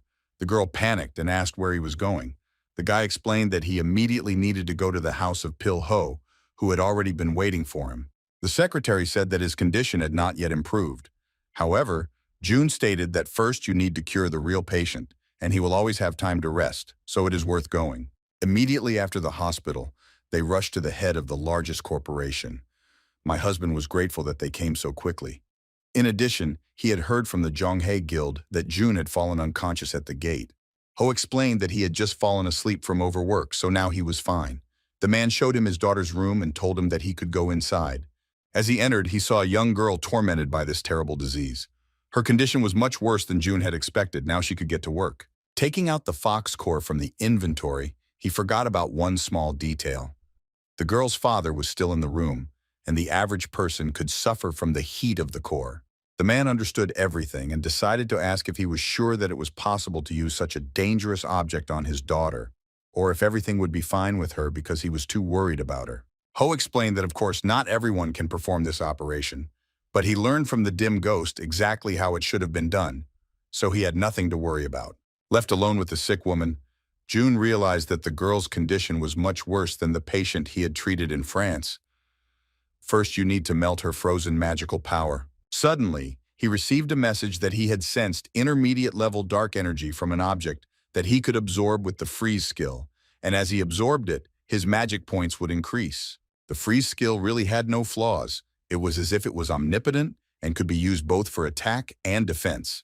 And now it turns out that he is able to increase magic points when absorbing dark power. An S-level Guardian of Darkness didn't even have such a feature. The freeze skill can absorb the dark force emanating from the 9 yin break syndrome, which if the Guardian skill is also able to gain something from the dangerous force.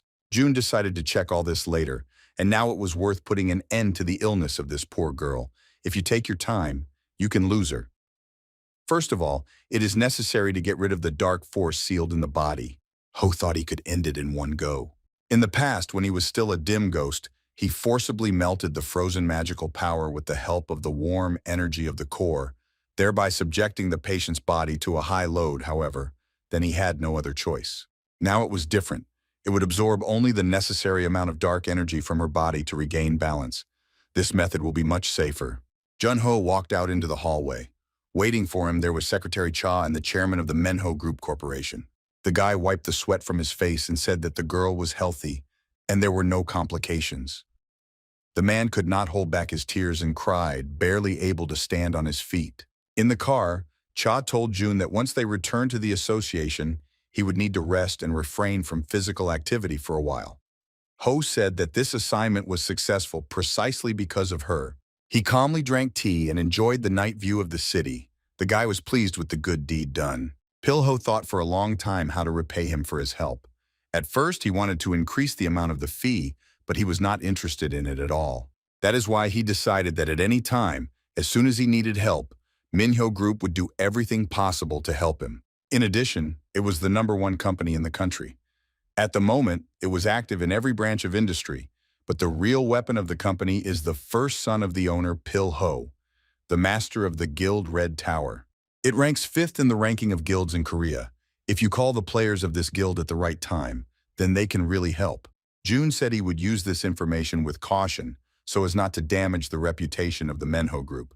The man told him to just let him know when he needed help, because Ho saved his family. Upon arriving at the association building, Toku said that Ho was incredibly happy because his daughter was finally cured. He wondered how June was doing. The guy replied that his muscles hurt a little, but so everything was normal. The president asked if he was secretly taking any miracle cures that helped him recover so quickly. June asked what kind of medicine we could talk about if his level rose a lot this time. Besides, the characteristics increased significantly. Apparently because of this, he felt much better. Ho added that now it was worth talking about the main thing. He took out the core from the inventory. Toku couldn't believe his own eyes. It turned out that he did not use it, which cured the daughter of the head of the corporation. June said that he had simply absorbed the dark force through the freezing skill dot. The president rushed out of the city and shouted to ask if he was capable of such a thing. The guy added that he had been informed about this by the system, and besides, the magic points rose. He also learned something useful. The freeze skill can absorb dark power from any object, so it can be done not only from diseases, but also from various objects that could be cursed. Togu asked if he was hinting that he needed to find a suitable item and take the magic from it to make his own power more powerful. June praised him and said that everything was right. However, he was worried about the level of strength in that girl's illness. If such a powerful disease has only an average level, then there is no point in absorbing power from ordinary objects. Toku told the boy to study the market. The Players' Bazaar is an offline market that operates not only in Korea, but all over the world, where you can find an incredible number of items found in the gates. He also found fame among ordinary people, so it is usually impossible to pass there. Since the last time he was on Eisenden, it has become much livelier there, of course. After the appearance of the gate, people focused only on survival. However, now everything is fine, but on this day his target is the black market. In the cinema, there were special places dedicated to players inside this retail space. More precisely, it was called the teleportation zone, with the help of which you could go to the black market. However, these teleporters worked just terribly, of course. The items from the portals gave this world incredible capabilities, but this machine was still outdated. He remembered a conversation from the past, where the girl addressed the dim ghost and said that maybe she should have used magic. June wanted to see them as soon as possible. As soon as he finished thinking about it, he was transported to a completely different dimension of the world. Ethiopia is an underground city.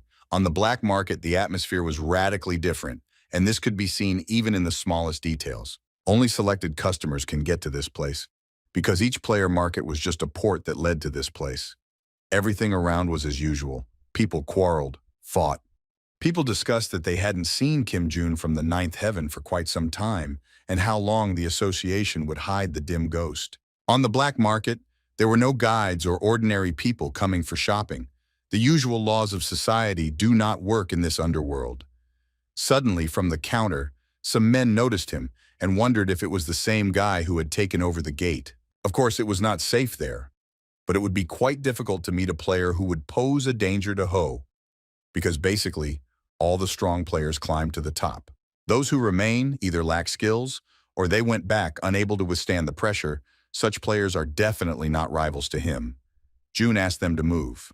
Surprisingly, the big man decided not to interfere in the fight, and they immediately cleared the way for him. Therefore, Ho did not have any problems with this. After that, the boy went to a small shop behind the counter of which his grandfather was sitting, and he was surprised and greeted the most famous player in Korea. Jun greeted back and said that he had come to look at the artifacts. Grandpa said that all his goods are on the shelves and he can look for something there. Of course, Ho didn't expect much, but it was an incredible luck, because even if the object has a low level, he will still be able to raise his magic points. Jun turned to the owner and said that he had heard that his store had a separate room with the best artifacts that were mistakenly sold by newcomers. Grandpa got nervous. He shouted that it was all nonsense and who could even say that. Jun explained that he already knew everything anyway, and he shouldn't have lied so ridiculously. Ho held out a pendant in front of his eyes and said that he should just let him look at those artifacts and he would buy a few items from the main hall from him and not tell anyone anything. The seller was not satisfied and said that what fool does not know how to keep his mouth shut. As soon as he entered the password to the room, the door opened and Jun could go inside. His best artifacts were located there. Ho carefully examined them and realized that although they were in perfect condition, he had not seen any artifact with dark powers. Suddenly, he saw a gauntlet with the property of ice. This artifact really possessed incredible power, capable of freezing. He even sensed medium-level icy energy from the object. Moreover, he can clear the object of the curse by absorbing it. After taking some artifacts, Jun went to the bar and ordered a teleporter to Eisenden and a drink. The bartender said that he would have to wait about 10 minutes. While the boy was just drinking his cocktail and resting, men approached him and asked if the famous player Jun Ho was in front of him. They went on to say that they had heard a lot about him and that he was a newcomer who showed a lot of promise. Strangers said they were very proud of him. Jun realized for himself that the black market is definitely not suitable for walking, and it is better not to stay there at all. It is very important for players to get recognition because joining the guild depends on it, as well as the number of assignments. However, having achieved quite a lot of success in the goal, it becomes more and more difficult to think above your own head every time. That is why some cowardly players use a sneaky way to assert themselves. The man broke his glass and told him to look at him when addressed. It seems that this idiot didn't get it the first time, so the Sonbei group wanted to teach him the rules of behavior. In their opinion, the guy should have been grateful, because they clear the streets of bandits, while he calmly develops his abilities. One of the men pointed to himself and happily said that 5 years of experience were laid in this body. Jun laughed so hard that he couldn't contain himself. Strangers didn't understand what was wrong with him. Was this guy crazy? Ho asked in surprise if they were really cleaning up the streets, but it was the merit of the first-generation players, not scum like them. The only thing such people do is intimidate newcomers and try to get on the pages of cheap newspapers. The strangers were furious. Ho calmly asked why they just stood there and didn't attack him. He will feel the real pleasure of trampling such bastards in the dirt. People around began to discuss that this was the same Jun Ho about whom everyone is only talking. If he is beaten in such a place, then a huge article will be written from this, and his rating will completely drop. The man used to say that these fools just want to be famous by overcoming the newcomer. It was too pathetic. The head of this group thought that these people could talk as much as they wanted. They didn't care about it, because only the course of the fight was important. Seo Jun Ho, who defeated the Flaming Fox, will be defeated in a fight with the Gangnam Trio. Jun asked the bartender when the teleport would be ready. He was told that in 4 minutes. Ho whispered that a few minutes would be more than enough to have a little fun with fools like them. The tallest guy of the trio stood in front of him and announced that he was the Death Spear, and he should be proud that he had the honor of fighting him. He saw the dagger in Jun's hand and asked why he didn't use the sword this time.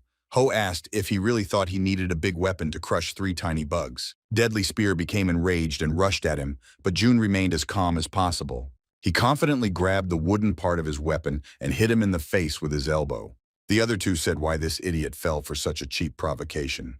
The main one said that now they will see if he can handle the next. Jun bypassed the attack with arrows and began to run toward the third guy. The boss of the trio shouted at him not to slow down and rush first. Ho is just a sucker who finished off several monsters. He was sure that he never had to kill a person. Such idiots were too sure of their victory, so the moment they lose their vigilance, then they come to an end. The head of the Gangnam Trio asked if they now understood what the difference was between them. From the very beginning, they were not going to make a fool of themselves. But this impudent decided to pretend to be such a daredevil. Meanwhile, June had already pinned the other guy to the floor, thus winning the fight again. The man did not understand what it was at all, and how this schmuck could do this to his group. This simply could not happen. He activated his power to attack Ho because they weren't done yet. Aioli Huo was a dim ghost, so he managed to defeat an incredible number of demons. It was all about the skill with which you could read the breath of the enemy. That is why he approached his opponent incredibly quickly and said that his breath was too predictable. Jun made only one move and was able to nail the hands of the boss of the Gangnam Trio with his dagger. Ho said goodbye to them, that he hoped not to see their pitiful faces again. Death Spear said that he wouldn't even dare to look at his shadow. All the people around started saying that the talented newcomer had beaten 3 players with a lot of experience. He was incredible, and some wanted to tell about it to journalists they knew. It seemed to June that the world had become very strange, as if everyone had turned into participants in the game. For their own benefit, they may even kill a person, and they care more about the winner than the victim. The teleporter was finally ready.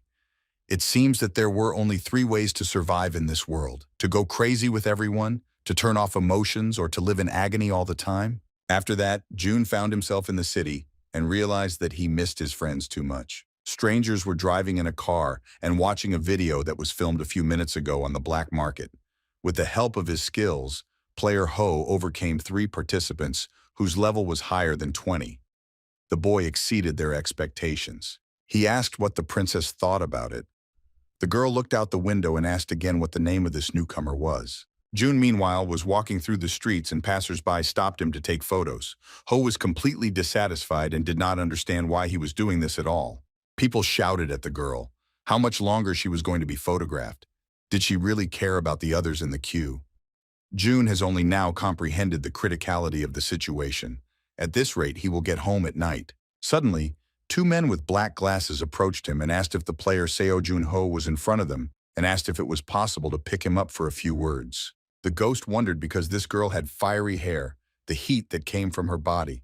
It could only be one person, a member of one of the most powerful guilds, which is one of the big 6, Princess of the Tokebe Guild, Konji Ha.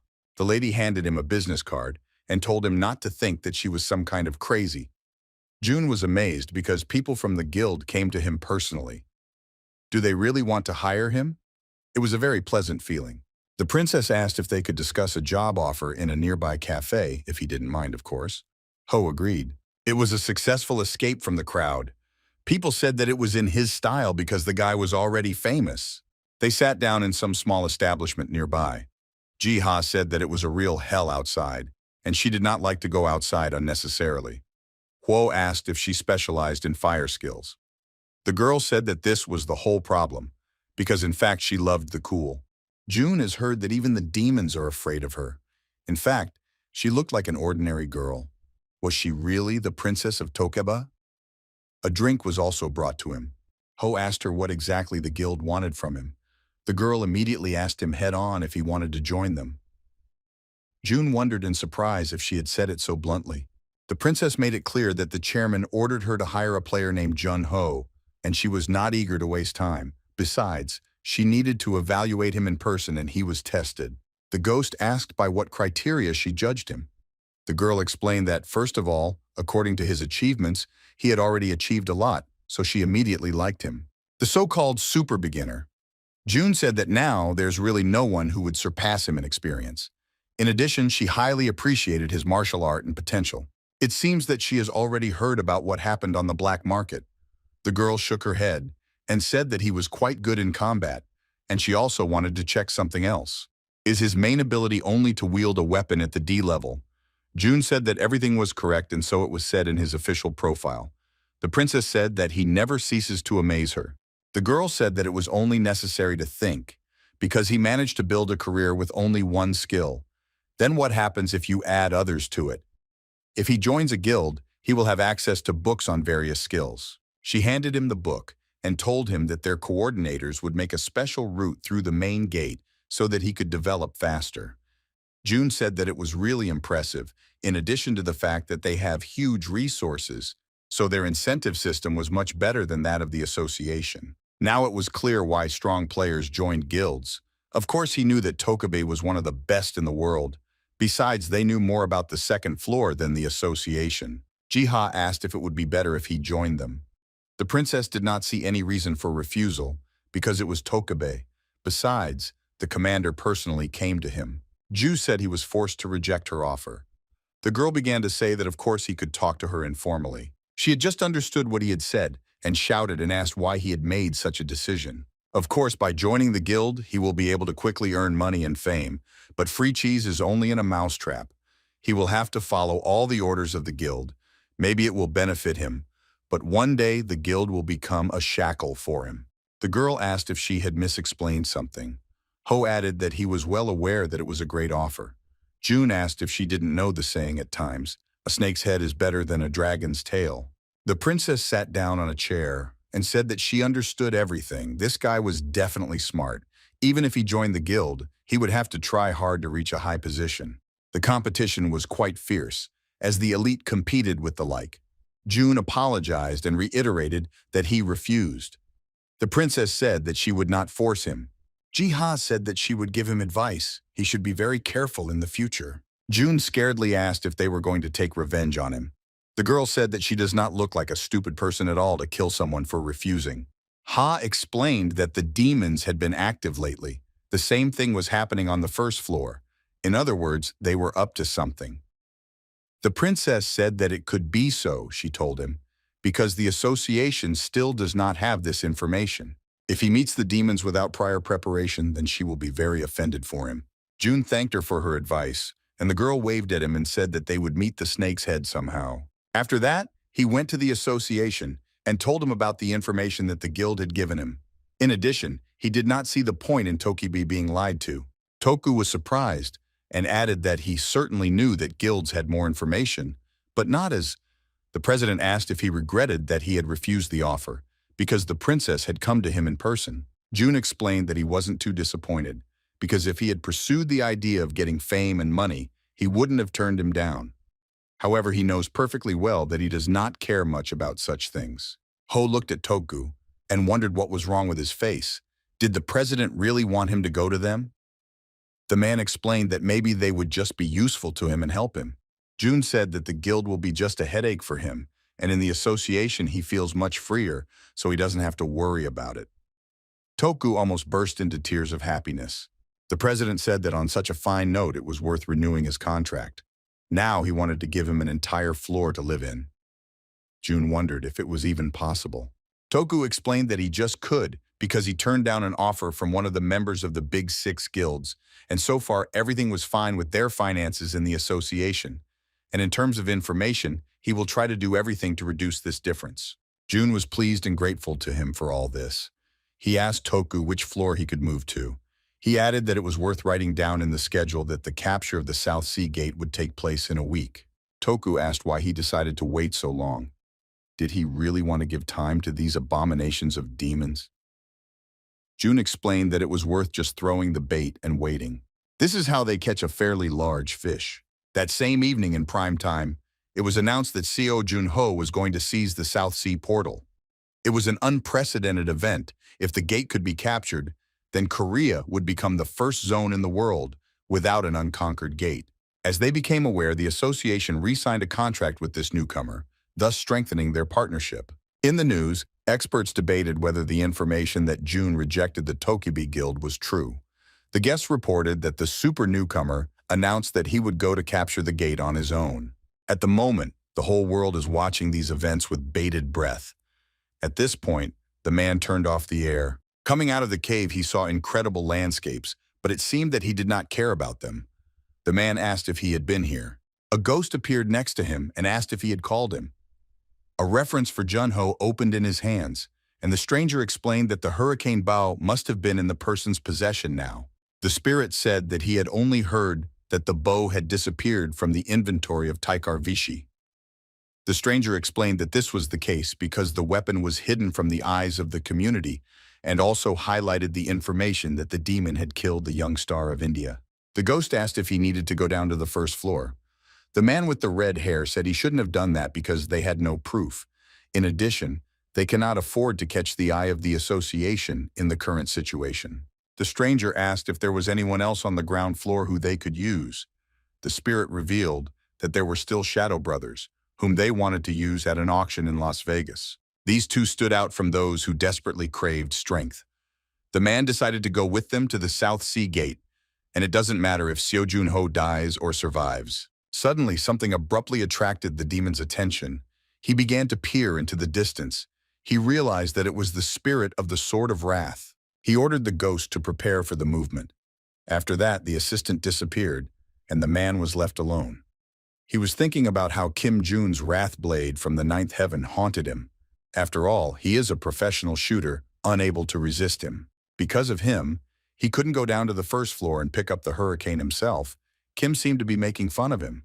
However, now Kalsinger wanted to see how Junho's luck would end when he began to follow him personally. After that, Ho tracked down that the demons had taken his bait. Players from America, the Shadow Brothers, will participate in the capture of the South Sea Gate with him as doctors. It was too suspicious. Of course, he managed to ask the secretary to find out more about them, and now he wanted to practice something. He needed to learn how to use magic in a state of energy exhaustion. It was quite dangerous, but Sky showed him the method by which the best results could be achieved. This interaction with magic was like a warm greeting. At the South Sea Gate, he wasn't going to be cautious using the Guardian of Darkness skill. This portal was also called the Forgotten Dragon Island. Judging by such a title, there was a high probability that first-class monsters would resemble dragons. These animals were one of the strongest creatures among top-notch monsters. In addition, the condition for capturing the portal is to kill the nameless dragon. On such a rather powerful animal, beginners often cannot leave even a cut. In the past, he had already tried to defeat these flying monsters, but since he didn't have the ability to fly, it would still be quite difficult for him to fight them. He must either grab the dragon's scales and fight right on top of it, or bring it down to the ground. Unexpectedly, June received a message from Cha's secretary. The girl so quickly found all the necessary information about the Shadow Brothers, Vincent and Edward. They worked in a group in America. These two are veterans who had successfully completed more than 200 missions and were now entrusted with the protection of special people. It was a special occasion when both brothers developed the shadow skill. When they were interviewed in their homeland, the men said that the reason for their participation in the capture of the South Sea Gate was that they were overwhelmed by Junho's boundless determination. The brothers were confident of their victory and said that they expressed their own respect to the player who completed missions in the most difficult places. In addition, they were very excited that they would be able to help such a person capture the last unconquered gates of Korea. Jun didn't know if he would be able to take advantage of it at all. The next day, everyone went to the South Sea. Not only Korean reporters, but also foreign reporters gathered on the beach. The attention of the whole world was riveted on the capture of this portal. Toku asked if he was concerned. The president was surprised that Ho was worried.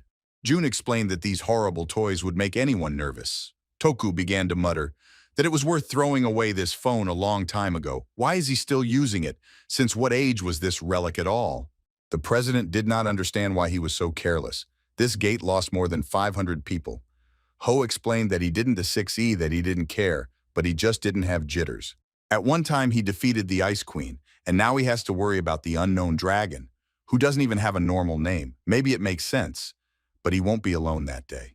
And with the Shadow Brothers, if they only participate in 3, then the probability that they are cooperating with demons is too high. Judging by their profile, they were quite strong, so it is worth making sure that they do not attack him from behind.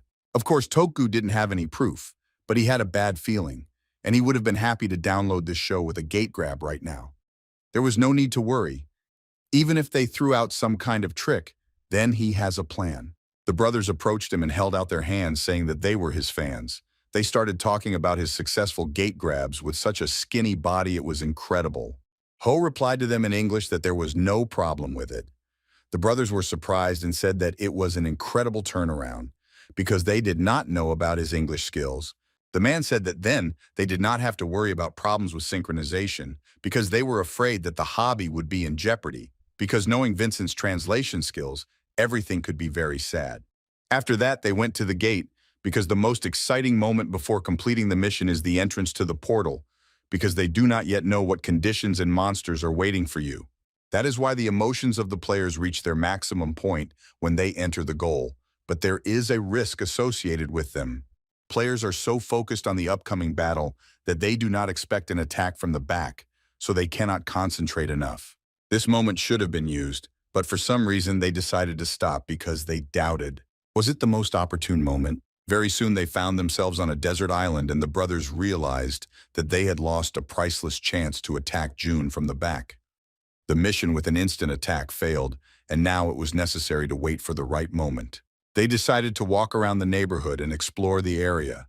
The American brothers could not imagine that they would be able to see such landscapes at the gates, and they were impatient and did not understand where the so-called unknown dragon was. It seemed to Ho that there was something wrong because the boss here didn't even have a normal name, but he had a great feeling of a first-class gate. Suddenly, someone's shadow flew over them. It was an incredible celestial dragon that raced right over them. His size and gaze were astounding, and fear gripped his entire body. They didn't understand how they could defeat such a large monster, but at least they knew its location. As soon as he wanted to address Jun-ho with this question, the brothers from America realized that their teammate was no longer around, and he simply disappeared. They could not believe that the guy would disappear. Their failures did not end there. Clouds gathered above them, and a dragon appeared, preparing to attack. Now they were at a disadvantage. From the side, June watched all this. The monster's attacks were short-lived, and the breath was not fiery, but electric. He was like the god of thunder and controlled this element. Ho said that now they will check if they are working with demons or not. The ghost was now in an advantageous position compared to his teammates. The guy summoned the shadow soldiers to help him somehow defeat this portal monster boss. Edward yelled for Vincent to find June while he distracted the dragon. The guy asked if he could even handle this creature alone. Edward shouted that he seemed to have forgotten who was in front of him. The dragon flew directly over the army of the dead, and one of the brothers who remained to fight against him shouted for him to come closer to him. Vincent didn't understand the last time they performed so badly. If everything turned out to be such a failure as during the auction in Las Vegas, then they would be doomed. Suddenly the man saw a shadow and thought that it looked like this puppy could not hide his magical aura. He screamed and asked if he had already been there. Vincent told him not to cause trouble and quickly follow him, however. As soon as he cut through the shadow with his sword, it disappeared and turned into a dark aura. The man realized that it was just like a dark place that had grown with trees. For some reason, it resembled his shadow territory ability, however. For some reason, he had a very stupid premonition. Vincent decided to go back to his brother to help him fight against the nameless dragon. One of the brothers did not understand what exactly was happening, why his magical aura was felt so strongly, but in a moment he stopped feeling even the slightest trace of it. June approached Vincent from behind and asked if they were really demons. It was too pathetic. The American was surprised when he managed to appear. He asked what exactly Ho meant. June asked if he needed to say it in English. The guy stressed that they were demons, and it was enough to pretend. Vincent asked what kind of nonsense it was, if he was offended because he tried to attack him, which is why right now he wanted to blame him. In fact, his act was justified, because he was the first to betray them. Huo shouted that the boy was artistically lying, but he should have disguised his bright red eyes first, which was the hallmark of the demon's crimson eyes. The American realized that he had lost control. It is not surprising, because before no one even had suspicions. June was surprised and asked if he couldn't control his own eyes. Vincent said that it looked like he had completely lost his fear. Did the newcomer think that he would just tremble with horror if the truth was revealed? Rare was the sight of demons that appeared in the gates. If you kill a demon and drink its blood, you can turn into one yourself. Of course, when you become such a monster, your temper becomes tougher, and your emotions are dulled. However, in return, you get the skill of devil energy. At the moment when it fills you, there is a piercing feeling that cannot be compared with anything. To begin with, it was worth getting rid of his legs. June used the Nightwalk skill to defend himself against his attack. Vincent did not understand where his opponent had gone. Ho ended up behind his back. At first, he could only superficially hide the signs of his presence, but getting used to the skill a little, he learned other things. Sensations, sounds, smells, magical auras. What will happen to him on the next level? What powers will open up to him? Edward, meanwhile, was trying to cope with the majestic dragon that was flying in the sky. He couldn't do anything to him, because the creature didn't go below the level of heaven. Suddenly his brother ran out of the bushes. The guy didn't understand why Vincent was alone, where he lost Jun-ho. Vincent explained that this newcomer was very strange. He realized that they were demons. The American even used devil energy, but was never able to feel his presence. Edward asked how he managed to escape. Since he was so capable, Why did he let him go? Vincent said that he really had that feeling, but it looks like he just fell for his trap. My brother said it didn't matter anymore. It was necessary to concentrate all their attention on the dragon, while he would distract him. Then it was necessary for the other to attack. Vincent couldn't believe that this monster was so strong. That is why it was quite problematic to attack. Besides, they are on the ground. However, he had heard of a certain weak point in these creatures. This place was called the inverted scales. It was turned inward, unlike the others. Vincent said that in that case, he would use the technique of the shadow movement to climb up. The dragons sensed their presence and began to attack. Edward shouted for his brother to have time to dodge this blow. This charge of current was powerful and knocked them both off their feet. It was difficult for Edward to endure this, but his mouth and nose began to bleed. This monster chased away their shadow soldiers and dealt damage directly to him. He shouted to Vincent not to worry about him and continue to deal with the creature and act clearly according to the plan that they had created in advance. The American materialized a spear in his hand and threw it directly at the dragon. It looked mesmerizing and scary at the same time. As soon as the dragon flew far enough, the man realized that he had missed and hit the wrong eye, but now he did not fly as high as before. Vincent used the shadow movement technique. He struck the dragon's scales, but whether he aimed where he needed to go was unknown. The guy realized that it looked like it was necessary to aim a little higher in order to have a good result. The American decided to take a chance again and get to the monster's reverse scales. However, as soon as he tore it off, he realized that it was a fatal mistake because electrical energy began to escape from it. June, who was watching all this, was amazed by their stupidity and ignorance of the characteristics of dragons. Vincent fell to the floor and started muttering to his brother that they had completely failed with this task, and not to mention their main target, Player Ho. They couldn't even cope with the monster. June continued to stare at this pitiful sight. The whole point was that they, without thinking about the consequences, touched the reverse scales and thereby found themselves in danger. Beginners who encounter a dragon for the first time are often mistaken about this. Of course, the inverted scales are the weak point of the dragon, but if you find its position and strike, the monster will get angry, and their lives will be in danger. If this happens, then ordinary objects will no longer help. But June decided to take advantage of the moment. He took out the hurricane bow and said that the demons were not allowed to die yet because they played the role of bait. It was worth letting him calmly pull on the bow. Meanwhile, the two brothers could not calm down and concentrate on the monster. They couldn't wait for the moment when it was all finally over. Edward realized that he was wrong and the abilities of this dragon were limitless. Suddenly, the arrow hit directly into the dragon's eye. The brothers were shocked and thought that it could only be the work of Seo Jun-ho. They looked at each other in fear and said that of course their death was not beneficial to him now, because he would not be able to defeat the unknown dragon alone. This case could only be completed by 3. The brothers discussed that if Jun-ho continued to attack them, then the dragon would go in his direction and they should take this chance. The monster began to attack again. The guys understood that they needed to hold out just a little longer. Ho looked at them curiously and noted that the movements had become better and now they did not attack back, but simply ran away. The brothers tried to draw the dragon's attention to him. However, alas, the brilliant future they dreamed of was not an oasis, but a simple mirage. June drew the ghostly arrow of his bow and shot straight into the sky. This weapon was really high-end. Such an aura and strength will not give in to everyone and let themselves be controlled. He had already dealt with the dragon, and now he had to go and catch the hound dog. The guys quarreled with each other. Why did the bastard Jun-ho immediately stop attacking? The former dim ghost landed in front of them and said that it was worth looking at these two, as if they were not engaged in dragon hunting, but just playing shooting games. The brothers asked this fool why he came to them. It was he who sat in the rear and shot from a safe distance. Jun explained that he was done with the monster a long time ago. The creature was lying on the ground and had at least a dozen arrows in its body, a sight that would shock people with a weak nervous system. The Shadow Brothers were astonished. A dragon that they couldn't even get close to, he was able to deal with it with ease. Of course, they heard that Jun-ho's main weapon is a sword. What the hell? Ho took out his bow and said that the hurricane was just incredible, and it was the best synergy with his abilities. Ho said that Kalsinger would regret it. The brothers looked at each other meaningfully and began to talk to him, as to an old friend, that they were the ones who were able to finish him off. It was worth just talking. He knows perfectly well that they were simple losers. The brothers said that they would tell him everything about Carl Signer and his whereabouts, if only he would feel sorry for them.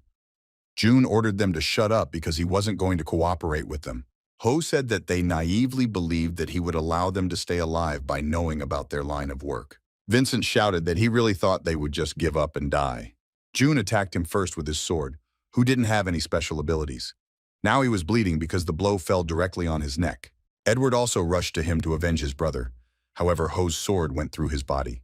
The ghost said that if a bipod like them would have a next life, they should spend it atoning for their sins. After dealing with these pathetic demon killers, he walked closer to the dragon. Now it was possible to finish him off and get all the rewards. June didn't understand what was wrong with the dragon's gaze, or if something mysterious was hiding inside this nameless monster. The guy said goodbye to him and immediately received a message that he had conquered the island of the Forgotten Dragon. Huo was pleased because he would finally be able to try the skill he gained as a result of conquering the curse of Dawn Gate, Confession of a Dead Man, which can be used to reproduce and review the memories of a deceased person. The whole process looked quite interesting, and it was like watching a regular movie. A window appeared in front of him, and he could even use various functions. It was as if June had seen in reality how they did all those horrible things to other people. He heard all the voices of the people they were killing, begging for mercy and promising to give all their money if only their children would not be touched. June ordered it all to stop. It seems that he looked too far. These memories were vile in general. The life of these two is shrouded in blood and sins. Ho opened the search and invited to see all the memories associated with the Demon Association. He was shown footage of Edward coming to a small store. A stranger ironing said the order said they should join a newcomer from the Korean Players Association who plans to seize the South Sea Gate. Edward was dissatisfied because they were then preparing for an auction in Las Vegas. The man said that he would not learn anything more from him because he was just an intermediary. June realized that this was the place where the Shadow Brothers had been ordered, so it was one of the places intended for secret meetings of the Demon Association. In addition, he may be able to find other useful information. Then he saw a flashback where a man approached the Shadow Brothers and said that he was willing to share his own power with them because he liked the sparkle in their eyes. Ho coughed and immediately received reports that he didn't have enough ability to fully review his memories. Forcing the use of an ability for the sake of the user's safety, the ghost didn't understand what it was at the end. Was that man a demon with a much higher status? The guy decided to first pump his own abilities if he wants to get the necessary information. Jue thought for a moment and realized that apparently he could look through the memories of not only people, a monster whose strength was many times greater than that of the flame fox, but he didn't even have a real name. He wanted to see who this dragon really was. A man in the clothes of a monk said that for 5 years, the three countries could not end the protracted war. He asked his interlocutor if he had heard the prayers for peace addressed to His Majesty. People want to live in peace. The emperor turned his back on him and said that the peaceful life they had never known, a war that still would not end.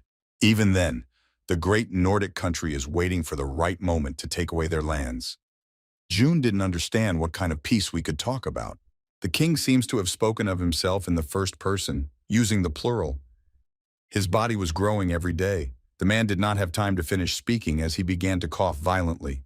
The emperor asked his subject if he had heard the story of the sacred dragon that protects a great country. The monk explained that this was a common belief. The monarch went on to say that if this is the case, then his subjects also need a dragon. When His Royal Highness dies, it was worth scattering his remains over the South Sea. Then he would turn into a winged monster that would protect this country. The monk asked if he was going to give up the great cycle of rebirths and bear the burden of SKUA. The emperor explained that the prime of their lives had long passed, but one day to lose their ego and be reborn as an animal. This will not be their fate. June couldn't believe that the unknown dragon used to be a human.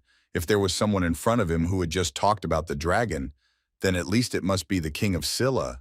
He definitely did not expect this. It seems that he had just committed the murder of an ancestor. June bowed to him and said that this land was now safe and he could sleep peacefully. The dragon began to dissipate in the air, rising like beautiful gold dust into the sky. The monster said to Hall in his mind that he had prayed for him, and for that the creature was grateful. June received a message that he had completed the hidden quest of the Forgotten Dragon Island.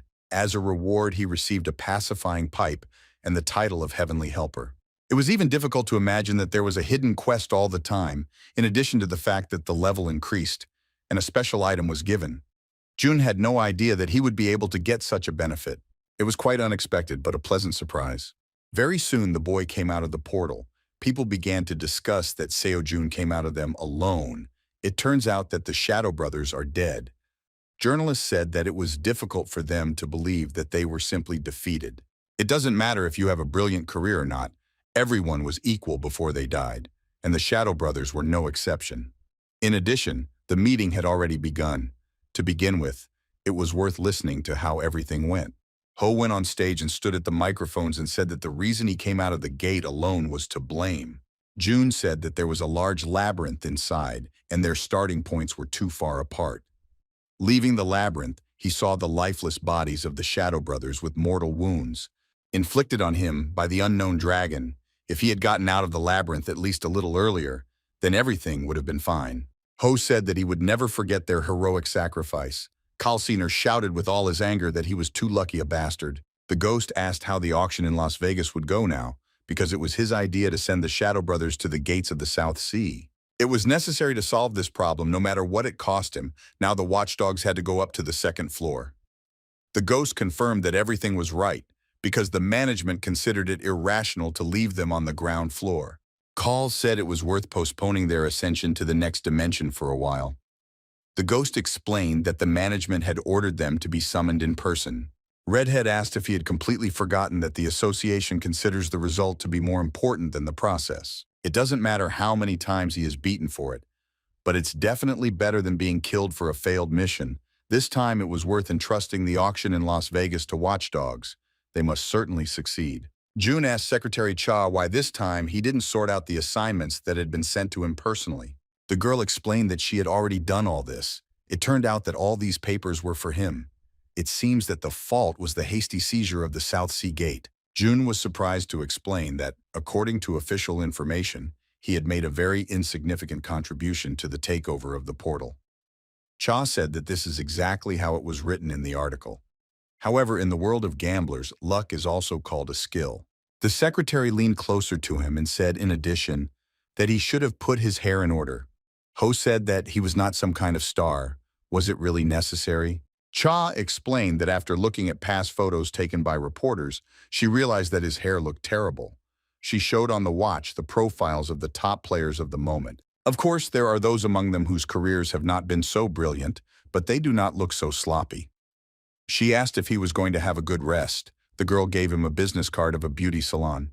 At such moments, Jun misses the times when he wore a mask all the time. Ho said that in that case, she could leave earlier. Secretary Cha asked if he was serious about it.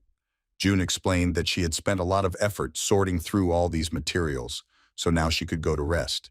The girl seemed to shine and said that in this case he had a good day, and she would run about her business. Jean was very surprised that she was so happy about such simple things that she would just go home early. Maybe Cha was right that his hair had become too long. Jun understood that of course it would be nice to go to the first-class salon that Secretary Cha recommended to him, but he was much more comfortable in the time of the ghost, when he could get a haircut anywhere. He could take off his mask and go to any hairdresser and no one would care about him, but now the situation has completely changed. Sometimes he needs to regain his strength in a certain way. Even on this day, there was no one in the comic book store, as if it were good, but it makes you wonder if this institution is on the verge of ruin. On this day, he will definitely sit in his seat. As soon as he approached the tables, he realized that some girl was sitting there, and she was enjoying her lunch. Was it really too much even for a novel? After several years to unexpectedly meet his missing teacher? She couldn't believe it. Jun shouted and asked the girl if she was Secretary Cha. The poor lady, who just wanted to relax in silence, did not expect to meet her boss. Jun said she could stare at him as much as she wanted, but he's not going anywhere. The girl couldn't stand it and shouted that there was nothing wrong with an adult reading the books he liked. Even in ancient times, it was believed that the whole world was enclosed in them.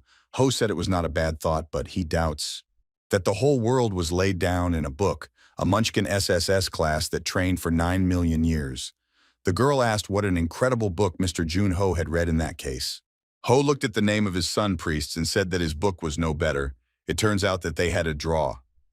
Their gatherings continued for several more hours. June reached out and said it was quite interesting. Secretary Cha added that she also graduated. Ho said that he was still surprised that it came to the comic book rental. Ho explained that he had heard that she was part of this elite. Because of this, he believed that she was not at all interested in such places. Cha confirmed that this was a fairly common belief. However, she liked this place because she can just sit quietly and read books without outside attention. Besides, she likes the rustle of pages, so she preferred paper books. June suggested that she still had to like the smell.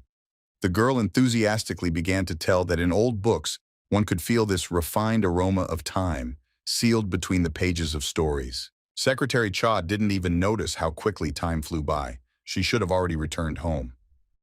June asked if it was necessary to call a taxi for her. The girl explained that she lived nearby. Ho was completely satisfied because his worker worked like a bee and he couldn't keep up with her either. As soon as he returned to the office, he said that he was going to go to America. Tokgu asked if he ever wanted to go to the funeral of the Shadow Brothers.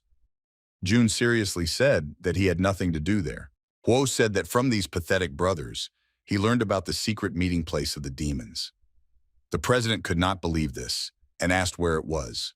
The ghost said that it was a secret because he first had to check for himself and only then assert something. Tokgu sat down in a chair and said he was worried. However, the president of the association was worried about the demons because they need to find out information and he will simply finish everyone off. They will not even have time to open their mouths. June explained that he would be sure to get all the necessary data. Although the man looked like a small fry, he had to know at least something useful. After all, he's engaged in the transfer of information and knows his clients and customers by sight. Tokgu said that he would just trust him, but if he needed help, he should have talked about it right away. June noted that his help was always needed and took something out of the inventory. Bones fell on the table. Huo explained that it was the remains of a dragon from the South Sea, half of which he could use for his own needs. But on the other hand, it was worth asking Quan Noi to make a sword for him. Tokgu promised to contact him as soon as possible and asked if there were any special requests. Ho said that it was worth just making the same weapon that he had used before. I wondered if this old man remembered that in a few days he would be 100 years old. June asked me to tell him the following. If he doesn't remember this, then he should retire already. After that, he happily threw himself on the bed. Now he could rest all night. Ho texted Cha's secretary to get him tickets to Las Vegas for tomorrow. Having solved all the affairs with the flight, he could do something else interesting. June took out a flute from the inventory. It was a ritual instrument that was able to get rid of all the troubles on earth and bring peace. Although it could only be used 3 times, it's still a powerful artifact. Of course, she does not reach the title of the one who brought the spring, but that was enough.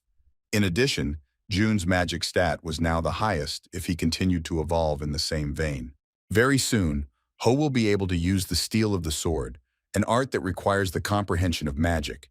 He can only be used when he has a deep enough knowledge of magic. It looks like this time, he will master this skill much faster. If you look at it from the outside, then with his current skills, you could safely hunt on the 2nd floor. When he masters the art of sword steel, he will be able to climb to the 3rd level for sure.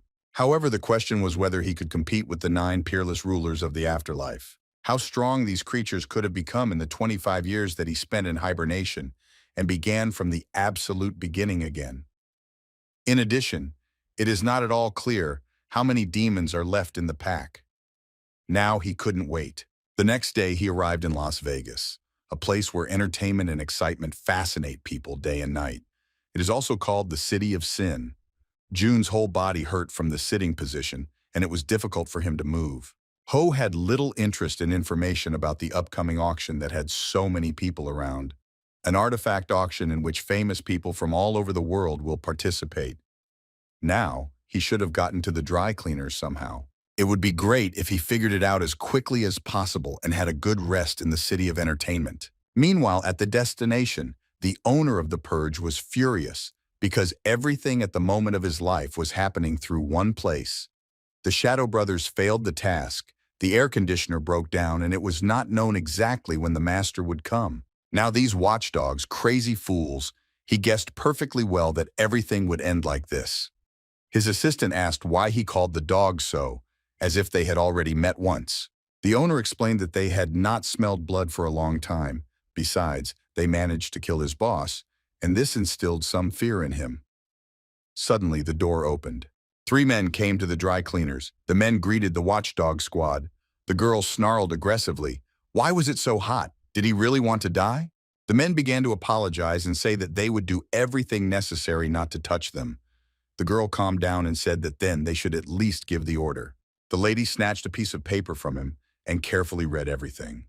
When she looked up, her expression changed drastically, and she remarked disgruntled that it looked like the mission could really be changed. The guy standing behind her said that it could not be. Could their sending to the second floor also be canceled? The girl said that if he did not believe her, then it was worth looking with his own eyes. Both turned to their boss and asked if the top had put forward an official protest to them. Besides, they ordered them to steal the exact thing.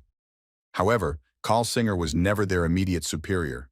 The stranger did not answer anything and took the piece of paper from them. Effectively turning it into ashes and fire, he asked the owners of the dry cleaner if there were any other orders. If not, then they get out of there. The owner of the salon immediately fell to the ground, shocked by what had just happened. His assistant asked if he was okay and wondered if they were the same watchdogs. The man commented that of course the guilt looked menacing and scary, but their boss was kind of normal. The owner asked if he had eyes only needed for jewelry. The assistant did not understand why he broke down on him. The master began to tell what people call the 9 strongest players in this world, the 9 heavens. The leader of the dogs, Arma, is also one of this number and also has a high rank in the association and was also a student of Najat Halu. The assistant was shocked because now he realized that it was the same necromancer Arma who caused a mass murder in Turkey 6 months ago. This guy was a real freak. The man added that the rumors said that the watchdog squad originally had 5 people. However, the boss didn't like 2 of them, so he turned them into skeletons and added them to his army. Suddenly, someone else appeared in the doorway and banged the door loudly. Both salesmen fussed and asked why he had come, and if he was not an air conditioner repairman at times. June thought about this strange word and said that maybe he could help with it. June let snow all over the room. It refreshed them and the men were pleased that there was a real player in front of them. But then something went wrong. 2 employees begged him to stop doing it because they were too cold. It was enough to joke until they politely asked to stop. Ho took off his cap and said that there was no way he could help them because he was not joking. That's why they're stupid demons just gonna die slowly. After a few minutes, June dealt with them and eventually called her small fry, which did not even possess any physical feature. They seemed to be trusted only with the transfer of orders. Ho called Toku and said he would have a request. The president was afraid that his boy was in a dangerous situation. June explained that everything was fine, and he just wanted to participate in the auction held in Las Vegas. However, he wouldn't be able to get there without an invitation, so he was curious to know if he could get it for him. Toku got angry and asked this idiot who he thought he was, the president of the Korea Players Association. The man shouted that of course he would get him these stupid invitations. It was only necessary to name the hotel in which he was staying and the room number. June walked into the incredible building and realized that this is where the upcoming auction will be held. On this day, he decided to just inspect everything. Ho believed that the clothes that Toku sent him would not be needed at all. Toku kept telling him on the phone that the costume was made of real silk, but June was on the side of saying that such clothes were infinitely expensive and useless. He had never been there before, so he wanted to at least see what was happening there.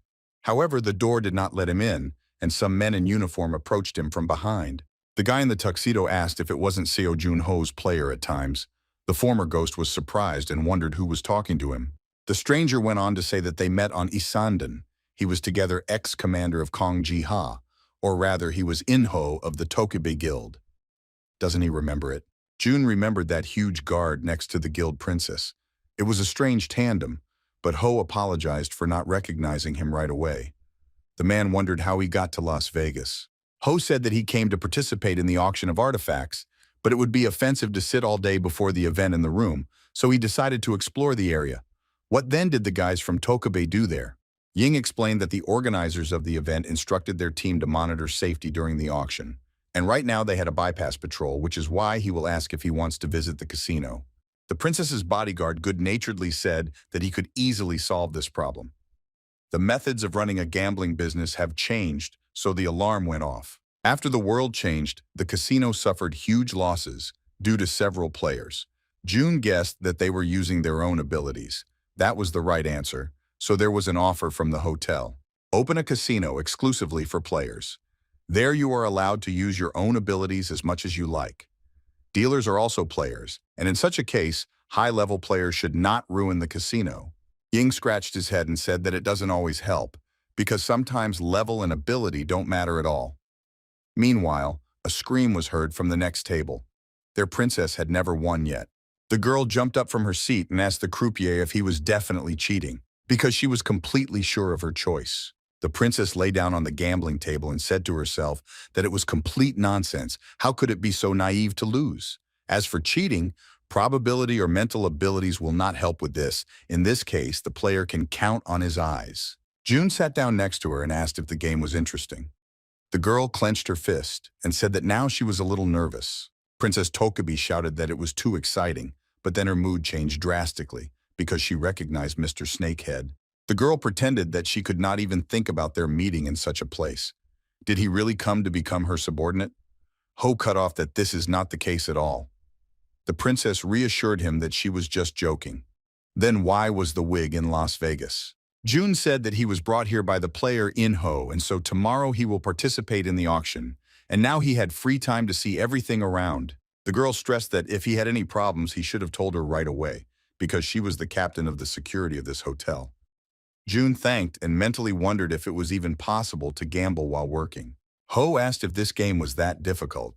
The princess said that it was not even worth starting, because this croupier had too fast hands.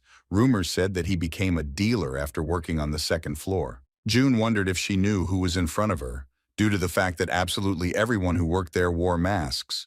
She had no idea. It was logical enough to conceal the workers' abilities.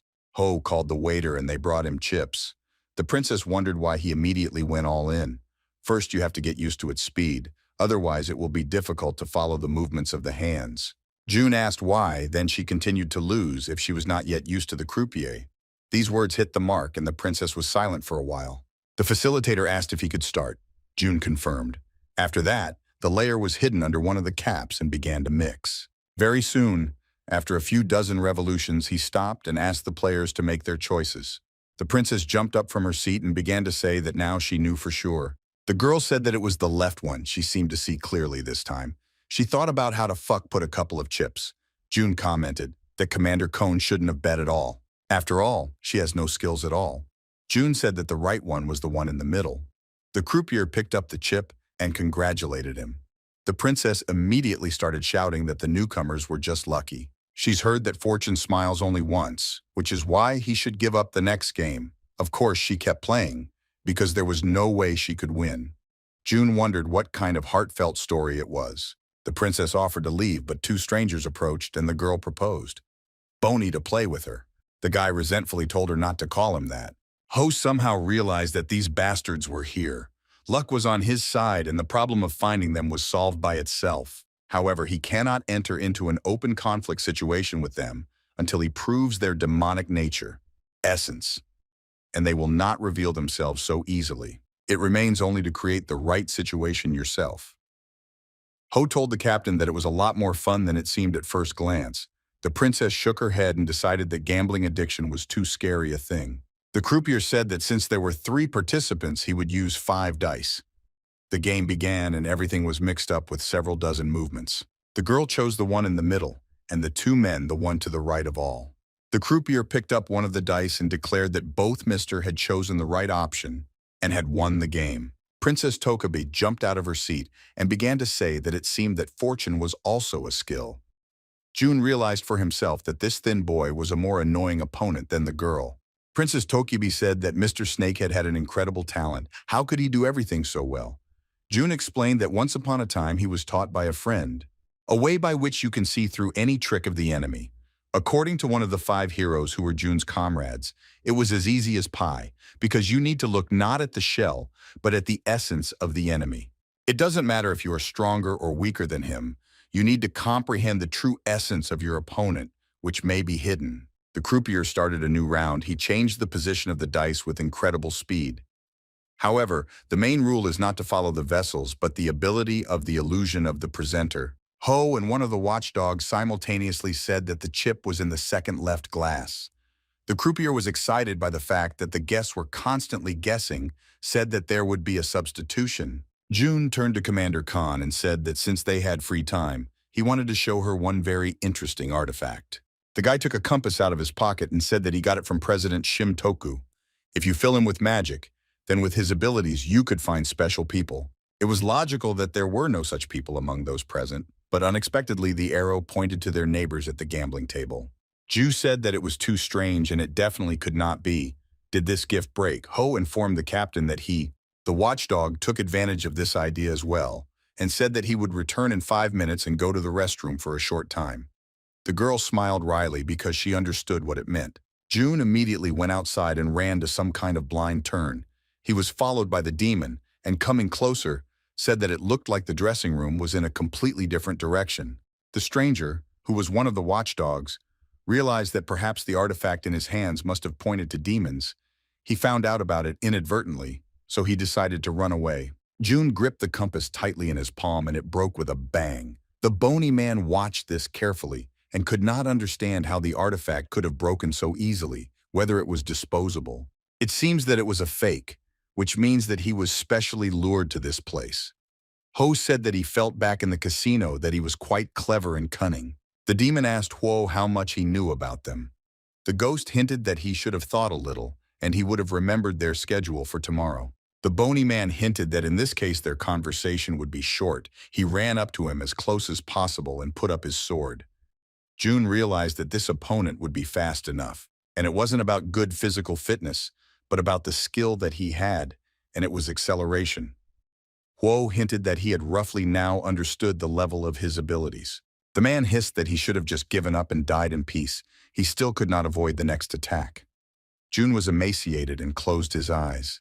Boney realized that it seemed that Huo now knew that he would not be able to track his speed with his eyes. It was not a bad decision. 2 zones, a blow to which will lead to instant death, the head and the heart. The head was more vulnerable, and it was quite easy to hit it. The guy decided to pretend that he would aim there. However, in reality, he will deliver the final and fatal blow to the heart dot. As soon as he approached June, something strange began to happen. An incredible aura surrounded the ghost, and the bony guy shouted that his knife was already aimed at his heart. June apologized to him, but he fell into his trap. His arm was half frozen, and this did not give him the opportunity to attack normally. Ho told his opponent that if he could guess his attacks, he didn't have to have the same speed to win. Following the nature of his thoughts, he knew that if he opened his head, he would aim straight at the heart. There is no point in being so fast if its movements are so easy to predict. The bony opponent shouted at him to shut up and not to talk such nonsense. He started attacking with his free hand, but June was able to catch him. June dealt him the final fatal blow and said that excessive caution could also be too dangerous in reality. Meanwhile, the watchdog girl said that of course she didn't want to admit it, but this bony man was a much better strategist than he might have seemed, and the fact that he still hasn't returned, most of all, it means that it was simply removed.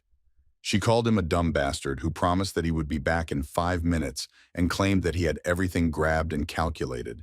The head of their group asked what the guy looked like.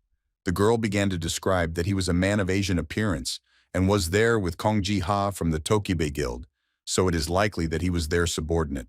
The boss revealed to her a list of all the players who were currently in Las Vegas. The girl began to look for him with her eyes and still saw a suitable photograph. It was quite strange because the newcomer who made his debut just 2 months ago, it is impossible for a subordinate of the watchdogs to lose to him. The boss had just realized that this boy was related to the Shadow Brothers. The girl did not believe it at first and asked if it was really the same player who entered the South Sea goal with them. Of course, it is also possible that he specially approached them, but this will mean that their demons died not because of simple luck, but because of this guy, and that meant something. He was now considered a real threat. The head of the dogs said that it was urgent to find and get rid of him.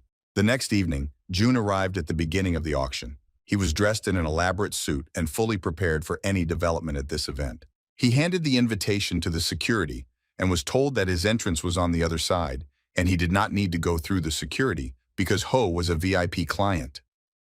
Did Kong Ji really agree with the organizers on his account?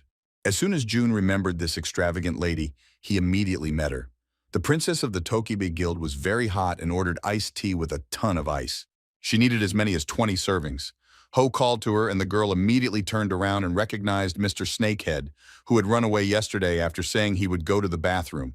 June asked in surprise if she was expecting him to return. Kong Ji got angry and asked if he was serious. If he starts talking about something, then he should probably not have forgotten to finish his phrases. She was incredibly curious to know what kind of ice compass he had, because of which she could not sleep that night. June apologized to her for the situation. The girl almost went crazy, was that all he could say to her. Ho wriggled out of the situation and added that next time he would treat her. Kongji turned away and told him to treat her to something worthwhile. June asked why she had this box in the first place. The captain explained that it was a portable refrigerator for drinks and ice cream. She also added that it was worth preparing for the fact that a hot battle would break out very soon. Cone constantly complained that she was too hot and needed to cool down at least a little all the time.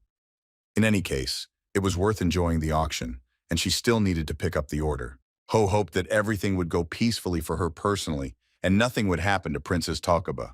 After that, the captain of the guard went to the main hall where the auction was to take place. The room was incredibly large and spacious. Maybe it just seemed so to her, because she sat in the first guard council, but basically, everyone around was two famous people. Queen of England, president of the French Players Association. Of course, she was a little worried because they were too close to the stage, but in this case, she can quickly deal with the situation. Then she sat down in her seat and her neighbor was... Mr. Snakehead sat next to him. The captain of the guard began to say that all the seats had been allocated in advance, so he could not sit where he wanted. Ho took out an envelope and said that it said about the A13 seat. The girl accepted the invitation and could not believe her own eyes. Where he got the VIP place.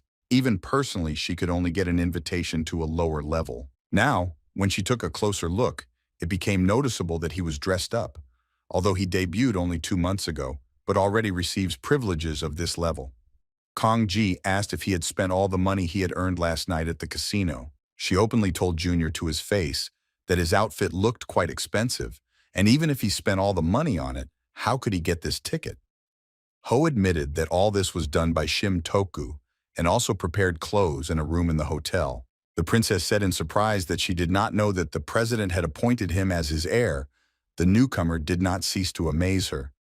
June tried to explain that it was something else entirely. She was not so stupid and knew that no one can get a VIP invitation unless they are the most influential people in this country, so he is the heir to the president. June realized that she was carried too hard, but he can't say no. Ho said he was a little embarrassed about it. The ghost now understands why Shim Tonggu arranged all this. We'll have to interrogate him after returning to Korea. The girl turned to Mr. Snakehead and asked what he wanted to buy. June admitted that nothing special came to his mind, but he was curious about the commander. Cone explained that she is a professional in her field and came not to have fun, but to work. And all these words he heard from the person who played in the casino during working hours.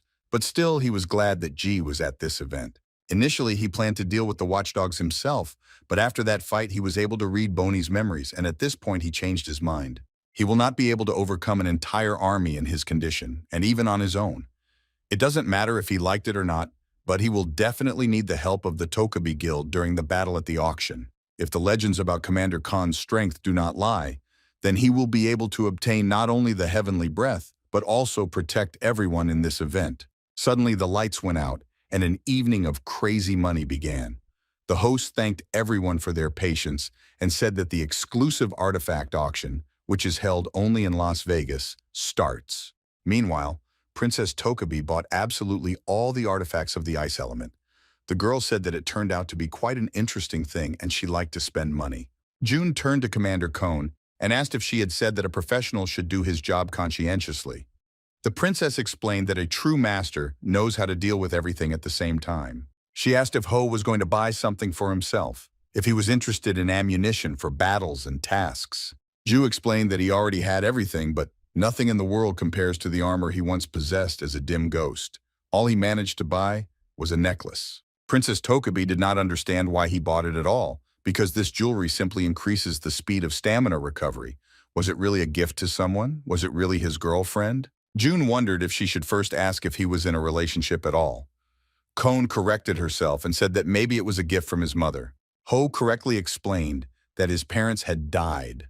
The girl was shocked and said that she would just shut up and not say anything else. The ghost explained that it would be a surprise to his nephew and she shouldn't have been worried about this situation. The presenter announced that he would now present an item that had returned after being absent for quite some time, but it had been around since the auction was founded. Unknown layer. Suddenly, Jun's intuition kicked in and he didn't understand why this particular of all skills reacted to the core. People around said that they were least interested in this item because it was brought from the second floor and the owners of the auction have not been able to deal with it for 20 years. Who would even buy such a useless item? Ho knew that none of the skills had failed him yet, so it was worth trusting. Captain Cone asked Mr. Snakehead if he really wanted to buy this layer. Jun explained that he just wanted to try his luck. The presenter announced that the main event of the day will now take place. The man introduced everyone to a magical item, the Heavenly Breath, which is a high-level core that was found on the second floor in an ancient dungeon. This limitless amount of enchantment inside him made this thing incredibly beautiful and mysterious. Rumors that the energy of the layer was enough to serve an entire place were not hyperbole. Jun asked how much this item could cost. The girl explained that the price of this thing will be beyond his expectations, but if he wants an exact answer, then it only depends on how many leaders of the countries will participate in the Torah. Very soon the price became sky high and all the people in the hall went crazy with this magical layer. Jun felt that very soon the demons would come to steal the heavenly breath, and that was when a rather hot battle would begin. As soon as the price reached the $600 million mark, the ceiling began to crumble. Captain Cone's bodyguard immediately activated the protective barrier and loudly asked if everyone was safe. Skeleton soldiers landed on top of the prism. Jun was amazed at how it was possible to create such a large protective dome in a matter of seconds. Now it was clear why Inho was called a guardian knight. The princess said that only demons could take such a crazy step in order to get what they wanted. However, who was able to summon these dead skeletons? Ho proposed the idea that it could be the same necromancer who staged a massacre in Turkey, because not everyone has such powerful skills. Junior needed to share important information with them before he left them. The captain said that maybe he was right. She announced to everyone that their priority was to evacuate as many people as possible as well as protect the artifacts of the auction. The girl asked In-Ho to take the breath of heaven, and only after that to start searching for this bastard necromancer. As soon as she wanted to ask Jun to help them a little, the guy was no longer around. Meanwhile, there was complete chaos in the hall. All the people tried to run away somewhere and a stampede began. The guards tried to regulate this process, but it turned out badly. The arguments that there was a barrier above them did not work at all. People shouted that these monsters were about to break through and start attacking them. After such statements, the crowd began to move even faster.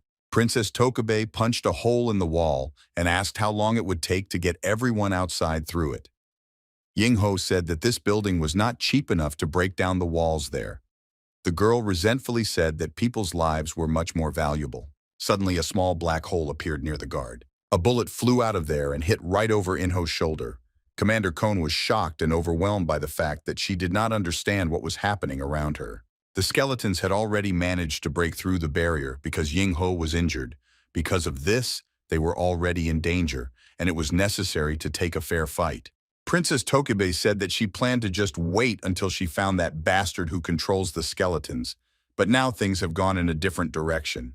It was necessary to act immediately because these monsters not only infuriated Commander Khan but could also harm them. The girl from the watchdogs could not believe that such an explosion in the hotel could be made by an ordinary person. Princess Tokabe really has the strongest skill S-level Flame Lord, and she didn't fight the monster face to face. However, she herself must also act like a real sniper and attack from a long distance so that she is not declassified and the target is hit with 100% clarity. With the help of her abilities, she saw that the sphere lay right on the stage in the hall where the auction was held, and with the help of a teleporter, she moved it to herself. Soon she was called on the radio. The demon informed the boss that the artifact was now safe. The man said it was a great job, and she should have come back immediately. Sagittarius was pleased because it was too easy, but it was a pity that she didn't meet Junho. She looked carefully at the street below and saw her favorite newcomer there and was glad that it was about the wolf. And he met. Taking aim and carefully observing their prey, they rejoiced and rejoiced in their disposition. There was one interesting feature in her shooting skill. When she pulled the trigger, the bullet flew through small portals and reached its target from an unexpected point in space. The girl wanted to blow off his head with just one shot, but very soon she realized that she had missed. Although the shot was made from a very long distance using the teleport skill, the bullet could not miss at all. A member of the watchdogs shouted that she would definitely not miss this time. June used the shadow step to avoid his own death. The girl was shocked that he disappeared. It just couldn't be, because Ranker and Ho couldn't dodge her attack. And how could a newcomer like Ho do it? Now the shooter wondered where he was going at all. Sweating, she turned around and looked back. Her body was completely covered in ice, and Jun Ho was standing behind her and watching her closely. She began to ask him who he was and what he wanted from her. Ho wondered what she would do if he confessed. June soon froze it completely, took out his sword, and said that the watchdogs would disappear from this world that night. Meanwhile, the princess screamed that she was too hot, but she successfully dealt with all the monsters that attacked them. The girl added that she would go to Antarctica on vacation. However, she was called by other guards and told that it was an urgent matter. They could not find the heavenly breath. Of course, they will now start checking the area, but it looks like he disappeared during the fight. But if there was no one near the heavenly breath, then how could he be taken away at all? Suddenly, two other soldiers called the commander and were immediately hacked to death. Incredibly strong dead fighters emerged from the fire and began to attack Princess Tokebe. The guild's guard team was surrounded by black skeletons. They were in too bad a position. Of course, they were all well prepared. Kong Ji personally chose the team members based on their skills, and despite being tired after many fights, they shouldn't have given up and lost so easily. One of the guards told the captain that something was wrong. The equipment of these skeletons looked too familiar. The girl did not understand what he meant. The man began to explain that 3 years ago, there was an incident with the disappearance of players on the second floor. Kong Ji asked if he was referring to those people who simply disappeared without a trace during tasks in another dimension. The guard explained that he was in charge of the investigation, so he knew absolutely all the details. Equipment, fighting style of missing players, absolutely everything. It was the same as the black skeletons. The princess was frightened when she fully understood everything that was happening to them and who was attacking them. June, meanwhile, was reviewing the memories of a girl who worked for the watchdogs. Their boss said that he would organize an attack on the auction and distract Kong Ji, and she would steal the heavenly breath in the meantime. Cheryl's hotel will be point B, and they will meet there as soon as they finish the operation, and he asked her to avoid contact with dangerous players. Huo realized that this girl didn't know much about the Demon Association, so the leader of the watchdogs didn't share information with his subordinates. It was quite strange, but it was enough. June clearly told himself that he had to see the necromancer's memories, because judging by what he saw in the minds of the dogs, the skeletons that attacked the auction were players who had been killed by Najat Hallow, and his apprentice Arma had controlled them. And Arma himself is hiding somewhere near the territory of the auction site. He has a lot of magical traps set in him, and to break into his vault is suicide. If he couldn't get there, then it was worth getting him out of there. Ho just saw the communication watch on the girl's arm and decided to use it. Arma sat in a hotel surrounded by magical traps and led his army of skeletons. He wrote to the boss of the watchdogs that he supposedly had some strange guy on the girl's tail. Ho added that this pursuer did not look like June and the guards of the Tokibi Guild. However, she had the artifact, and whoever the pursuer was, he was quite pushy, so she would just hide in the process near the hotel and leave their mark. Arma was surprised because it seemed that there was another third party that they did not suspect. The necromancer prepared to move to the street that was near this building. There, Arma was able to find a mark that seemed to have been left by his subordinate, and he began to feel a bundle of magic, which made it easier to find the artifact. Could it be that he finally received the magic core of the highest level, heavenly breath? He didn't understand if the realms endowed with magic had always been so cold. Besides, he didn't feel that there was as much magic in him as it was told at the auction. Suddenly the layer broke, and its body began to slowly become covered with ice. Arma realized that it was a trap made of a clot of magic. Who could even come up with such a thing, and why? As soon as these people could recognize their mark, however, first of all, it was worth calming down and protecting yourself. Whoever set the trap had to be nearby, so you shouldn't have neglected your own safety. Of course, Arma did not want to waste his own strength, but the necromancer was ready to destroy him. June ended up right behind him and said that everything was not bad overall, except for the fact that he was defenseless at the moment of summoning the skeletons. Arma didn't even have time to realize what exactly had just happened, as his opponent's sword had already cut his body in half. The necromancer realized that it looked like he had been waiting for him from the very beginning of the moment he began to summon the skeletons. It was a complete defeat. The man sat completely bloodied under the building and asked what the name of his opponent was. June interrupted him and asked if he answered the questions of all the people he had killed. Ho took out his sword and swung at him, ordering him to be silenced forever. Meanwhile, Princess Tokobi did the unthinkable and almost single-handedly defeated an entire army of black skeletons. However, the aide said that their opponents began to crumble to the sand. Kong Ji wondered if they might have been recalled by the necromancer, or he was simply killed. Jun was amazed because he was able to climb as many as 2 levels. It seems that the level of his fighter was an order of magnitude higher than his personal one. If Arma had not fallen into this trap, then he could have ended up in his place. Huo decided to review the memories of this demon. As a child, he was picked up by some strangers and told that he would be much better off with them on top. In addition, they have not come across such a high-end product for quite a long time. They said that the child should have rejoiced, because the choice fell on him, and his abilities appealed to Najat Hallow. Now he was the head of the watchdog squad. The main goal for all demons is to subjugate all floors of the tower. He learns the rest of the information in the next dimension. Suddenly, the memories were interrupted due to too low a level of ability. June was, of course, unhappy that the fuses had gone off again. Because of this, valuable memories were blocked for him, and he could only see scraps. But even with them, a lot could be achieved.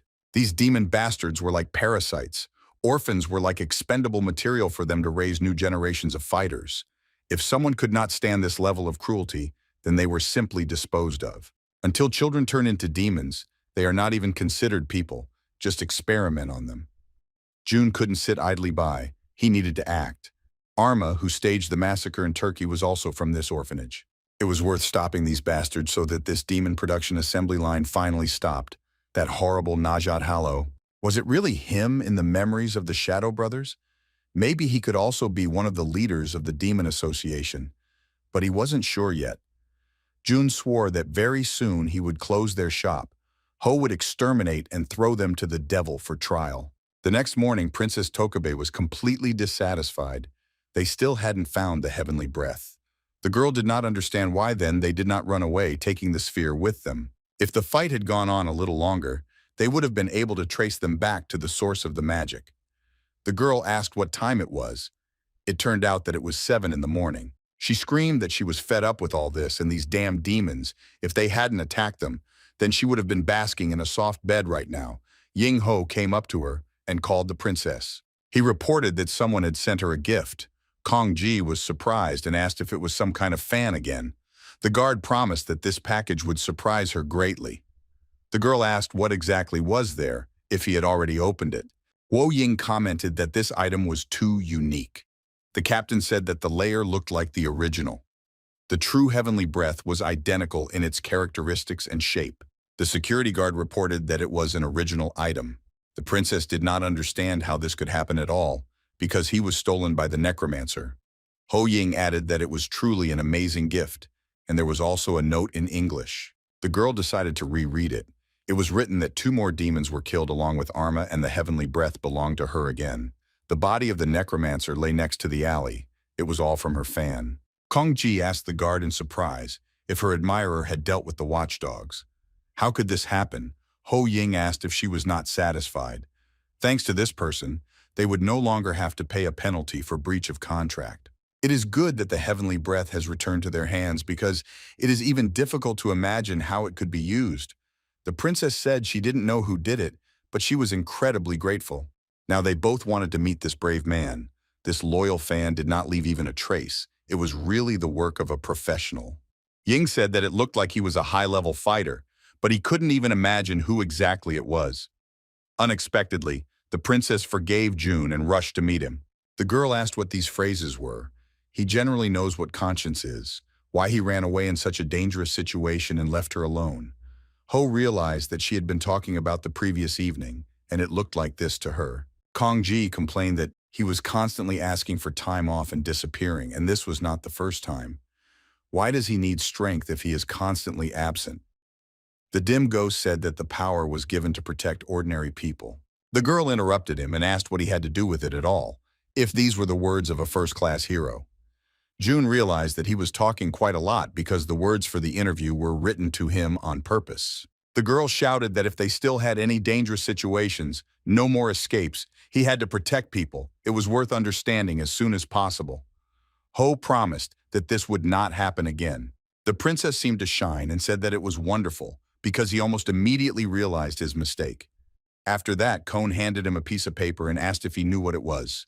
The commander began to brag that last night, one of her loyal fans had caught 2 demons and a necromancer and had returned her heavenly breath. It was even hard to imagine. Ho believed that it was a high-level fighter, and now it was interesting to know who it was. June suggested that it might not have been a player at all. The girl shouted that it was impossible. After examining the necromancer's corpse, they didn't find a single trace, so it was definitely a good ranker, or just a high-level player. Ho smiled with satisfaction, because with the help of magic, it was possible to get rid of absolutely all traces. This technique was taught to him by SKUA.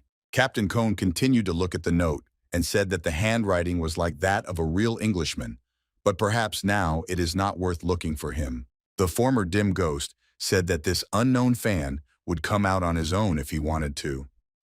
The girl asked if he really thought so. It looked like she really hung too much on him. The princess turned to Mr. Snakehead and asked why he had come. The auction had long since ended. June explained that he wanted to pick up his belongings that he had purchased yesterday. Kongji consulted him and sent him to the administration. She asked again if he would like to rejoin her guild. Ho once again refused this offer, and again his answer upset her. The princess said that in that case they would meet on the 2nd floor next time. June said she was right and would see that he could get there. The girl joked that he was too self-confident. Kongji stretched out her hand and said that if he could go up to the 2nd floor within 6 months, she would give him a gift, and if he lost, she would grant her wish. They shook hands and said goodbye. June was given his items, but he was left with a strange feeling. He didn't understand anything because the ball didn't react to his touch in any way. Maybe it was necessary to use magic at all. Ho tried different types of magic on this orb, but if he had a reaction to it, he decided to keep it in his inventory and will replenish mana from time to time. In addition, this jewelry was quite important, and he immediately sent it to its destination, 2nd floor of Aereo Street. The man picked up the case and was surprised that someone had sent it to him from the 1st floor. Inside, along with the jewelry, there was a note saying that he should have been careful, and he would go up to it in 6 months, and signed by his uncle. The boy smiled and realized that it looked like he had started acting again. The next morning, June flew back to South Korea. Secretary Cha asked if he had any problems. Ho explained that he thought she wouldn't come for him. The girl explained that it was her job, and she still continues to work for his family, so she came to meet him. She asked if he didn't have a place to stay. He should have gone straight to the association. June asked her to wait because he had something for her. He didn't know what to buy, so he took the book, but not the fact that she would like it. Cha asked if it was Gates's youngest son, moreover in hardcover. Ho was amazed that she knew about this novel. He bought it in a bookstore. It was the most popular literature in the last copy, so the choice was clear. The secretary said that she was well aware of this affair. She wanted this book so badly and kept looking for it absolutely everywhere, but all these attempts were unsuccessful. Ho was glad that she liked everything, because he was afraid of what to do if such a gift did not suit her. June added that if she really wants to, she can read it right now. The girl said that it was working time now and she could not do this, and he asked if they had any urgent matters that needed to be dealt with urgently. Cha said that there was nothing now. June asked what the problem was then. He hadn't even had time to get used to the time zone change, so he was going to sleep at least a little. Therefore, she should have woken him up at the entrance to the association. The girl agreed and promised to do everything as he asked and wished him good night.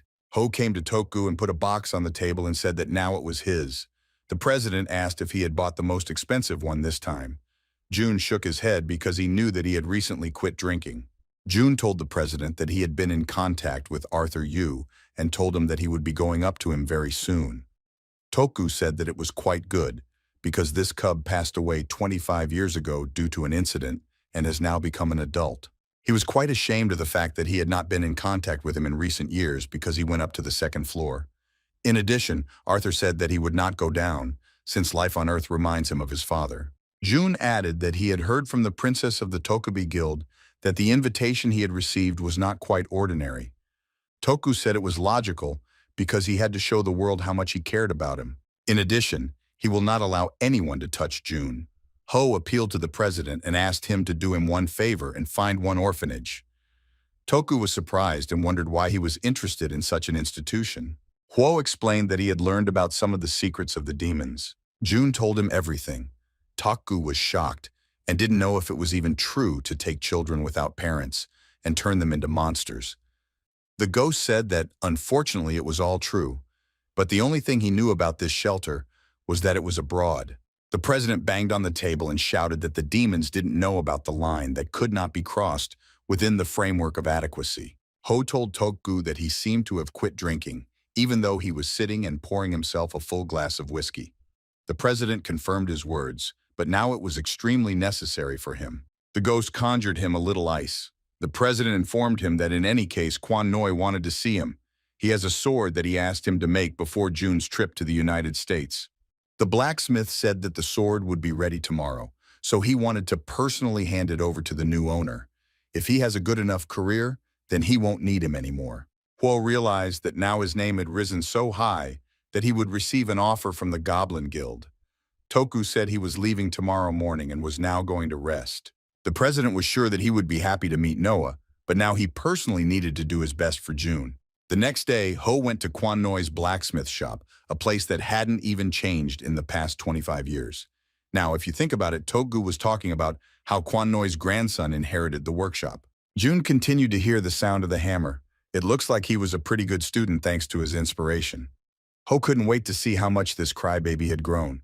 When the guy went inside this workshop, he saw a huge guy with a hammer in his hands, who asked who was in front of him. And this boy was the grandson of Kwan Noi, which has happened to him in the last 25 years. The man recognized the newcomer hero Jun Ho. The grandson said that the association contacted him in advance about his arrival. Kwan Noi must have been on top, so it was worth going to him and waiting. An old man came out to him and said that he was right. Of course, it was difficult for him to see his face. Ho explained that too much time had passed. The grandson wondered if the two of them had not met for the first time.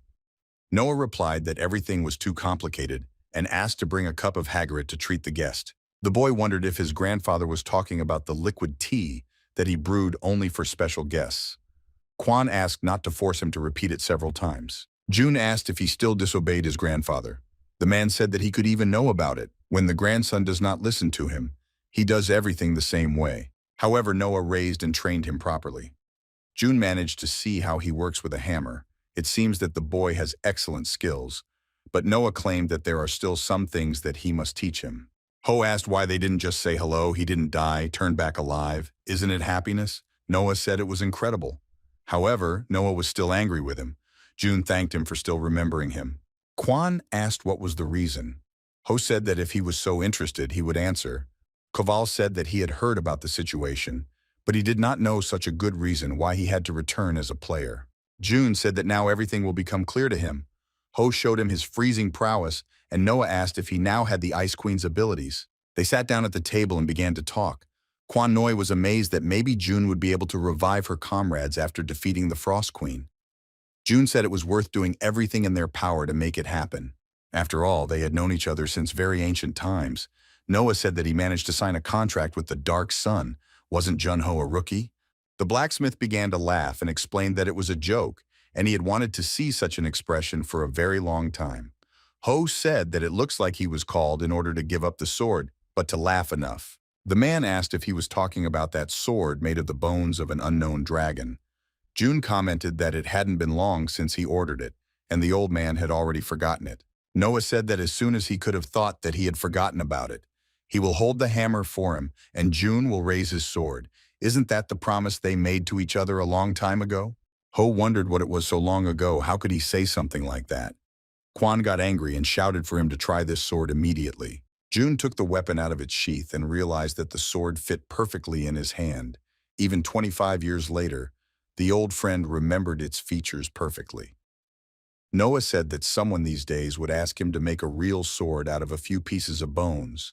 Kwan said that he added several new mixed materials and fused them together, so it was worth checking it out. Plus, the magical flotation and strength of the steel were even much better. June opened the item's information window and it turned out that this sword was incredible.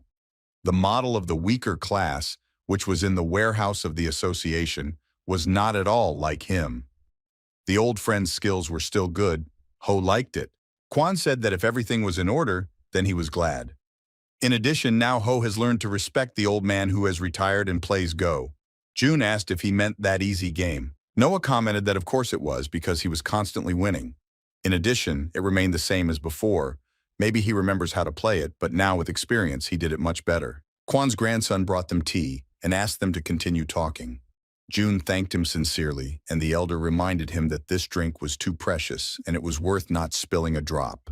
Ho said that over the years he had drunk quite a few teas, and after taking a sip, his facial expression had completely changed. Noah asked if he tasted it and added that it definitely wasn't like anything he'd drunk before. June wondered what it was, and the old man said that he could not easily reveal the secret and offered to play Go, and if Ho wins, he will tell him everything about this tea. However, no mercy was to be expected. 20 minutes later, Kwan angrily shouted that he couldn't believe that June had won again. There must have been some kind of trap there. Ho asked him to calm down and tell me all about that incredible tea. Noah sat down in a chair and asked if he had ever heard of the sub-race. June wondered if they were monsters standing on two legs and a bit like humans, orcs, or elves. Kwan explained that it used to be so, but after the opening of the second floor, the meaning of the word changed a little. They have only recently come to be known as a sub-race creatures with enough intelligence to communicate with humans. June asked in surprise that orcs could also talk. However, the orcs he knew were monsters who could only scream or scream. Noah explained that even among their races there are intelligent beings and inferior ones, because it is impossible to communicate with absolutely everyone. Ho asked why he spoke so harshly on this topic. Kwan was surprised and said that he himself wanted to know about the tea he had prepared for him. Agarite is made from tea leaves grown by elves. June said that he would be able to go up to the second floor and get it. Noah said that if he didn't have a connection with the sentient elves, then he wouldn't be able to take it, even if he offered them $1 million. Ho realized that getting this tea is an extremely difficult task, so he decided to ask the blacksmith to look at one interesting object. Maybe at least he knows what it is. Noah asked in surprise if he really looked like the sage of the tower. How could he know absolutely everything? Kwan went on to say that he knew for sure that this realm belonged to the same elves. June opened his mouth and asked where he got this information. The blacksmith thought for a moment and said that in short, he had already met with the elder of the tribe. Ho was shocked by this development and wondered if Noah had already been on the other floor. Grandpa waved his voice and began to tell that the elder of the elf tribe from the other dimension himself descended to him. Noah yelled at the boy not to even think about telling anyone about it, because it was very secret information. Ho asked him not to worry. As for that elf, he possessed a mysterious and unique energy. It was a sentient body that existed right before his eyes, just like water, earth, or an ordinary tree. It seemed to him that he had encountered a piece of nature. It was the same energy that he feels in this layer. June realized that it was some kind of elven thing. Noah added that if he wanted to know more, he should have found a place where he could meet elves. Kwan explained that some elven items work when they receive the energy of the world tree, but if he is lucky, he will be able to learn more information about this area. June thanked and said that he would ask the secretary if there was any way to meet the elves. Noah asked if he was about to leave and asked him not to go far. In any case, Ho knew that the blacksmith was pretending to be stupid. The grandson asked not to be offended by his grandfather too much, because he does not know how to express his emotions normally. June laughed at this and said that Kwan Noi had always been like that, and there was nothing you could do about it, and asked what was inside the box. The guy explained that there were tea leaves of agate. His grandfather ordered them to be handed over to him personally, because he does not like to take someone else's, and it seems that the player, Seo Jun Ho, liked them very much. The ghost asked Noah to convey his sincere gratitude for this gift. The grandson wanted to add something else, but said that sooner or later he would find out or see everything. With that, they said goodbye. After that, Secretary Cha picked him up and took him back to the association and told him about the dark elves who betrayed the world tree. These monsters lived in tribes, and there are some difficulties in attacking the gates. If he is lucky, then maybe he will be able to get the legendary elixir in their village. In addition, the gate where the dark elves live is now located in England. They are called the Wild Forest. Cha asked if he was even interested in listening. June confirmed that this information was as useful as possible. Ho added that he was just thinking that it would be nice to know more information about all this. The Cheon High Guild will participate in a raid on this elven gate in England. This was the group he met during the conquest of the Firefox. The secretary said that in addition to this guild, there will also be players from all over the world. June was shocked to hear what happens to the information about the gate. The girl said that their location was also not accidental. Killing the leader of the Dark Elf tribe is only a condition for a fight. Only players of level 20, 30 can enter this gate, and their number is also limited, only 200 people. In the meantime, Carl Singer was informed that the watchdog unit had been completely destroyed. The man did not believe in it, because it sounded as absurd as possible. The ghost said that this was absolutely true, and the necromancer could not contact anyone in the group. Of course, they didn't know for sure, but maybe they were attacked by Jun-ho. Carl thought that now he was haunted by only problems, and Najat cared so much about these demons, and they were one of the best and successfully performed all operations. The swordmaster still continued to chase them, and then there was such a blow to boot. Singer asked what the association had to say about all this. The ghost said that he had already published a report on Jun-ho. However, apparently no one will believe it because the newcomer, who made his debut just 2 months ago, was able to destroy a squad of watchdogs. How can it even fit into the head? Suddenly, someone knocked on the door. Thunder and lightning struck, and a man entered the house and asked if Carl Singer was in front of him. The demon and the ghost froze in a low bow. In front of them was Najat Hallow. The man said that he had studied their report. Did his students die at the hands of Seo Jun-ho? Carl said it looked like it was, and he didn't know how they got there. Najat shot him with magic and nailed him to the wall. It was difficult for the man to breathe, and he tried to get rid of these shackles. The head of the demons couldn't believe what he didn't know. Did poor Carl think that he came to them to listen to all this nonsense?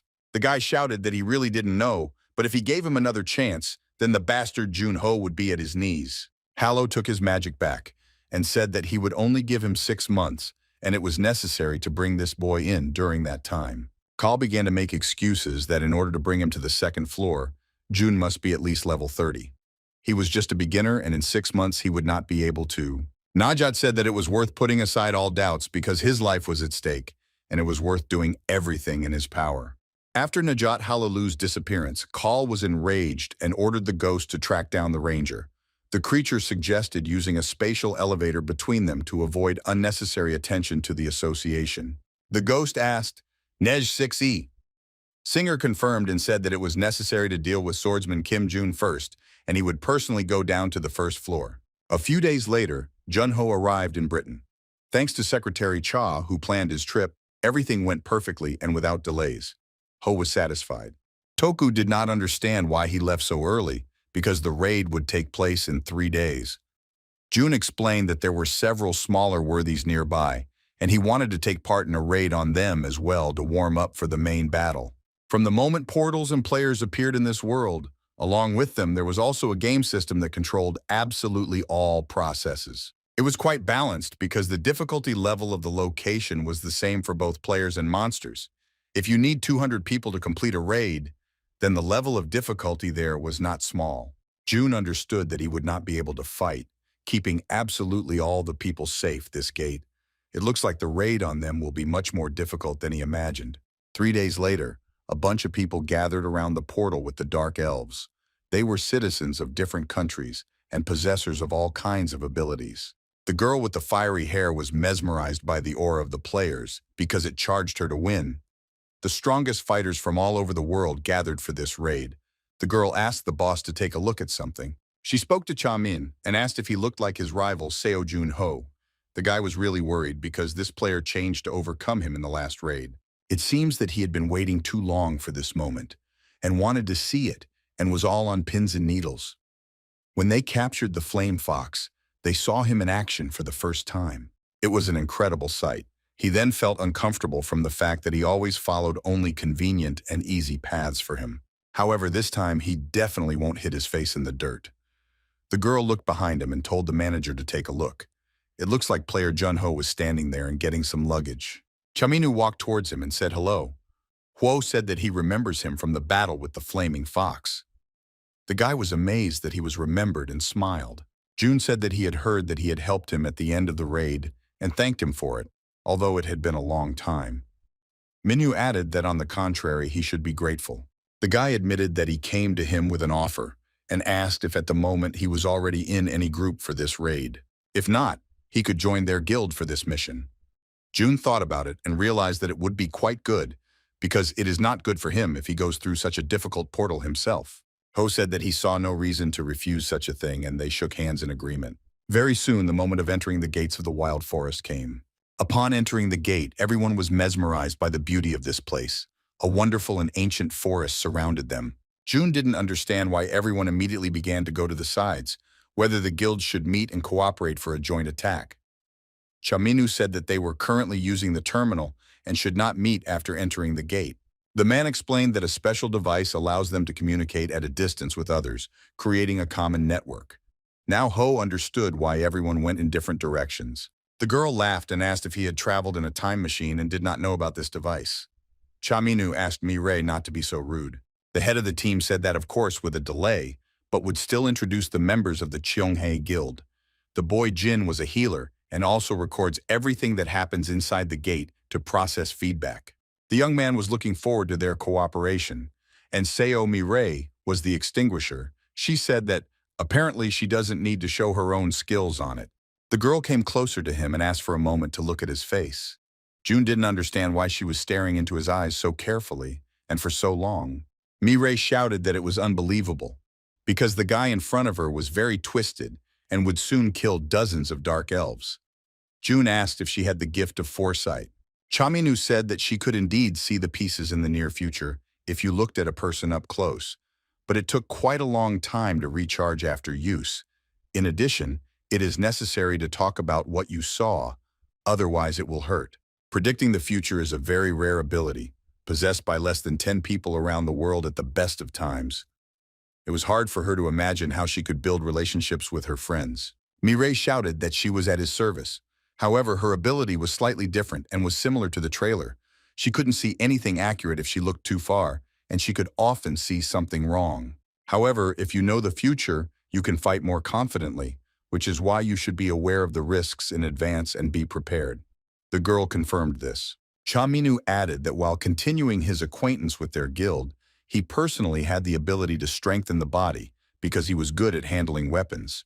Their group was well balanced, and he had a positive feeling about it. They kept moving on and set up camp and set up a net in the right place. 5 hours later, they had already completed all the tasks and inserted the terminal into the ground to create a strong connection. Minu showed Ho a group of wolves. They continued to move east, but the dark elves could not be found. The same was true of their guild. Maybe these monsters got scared and just hid.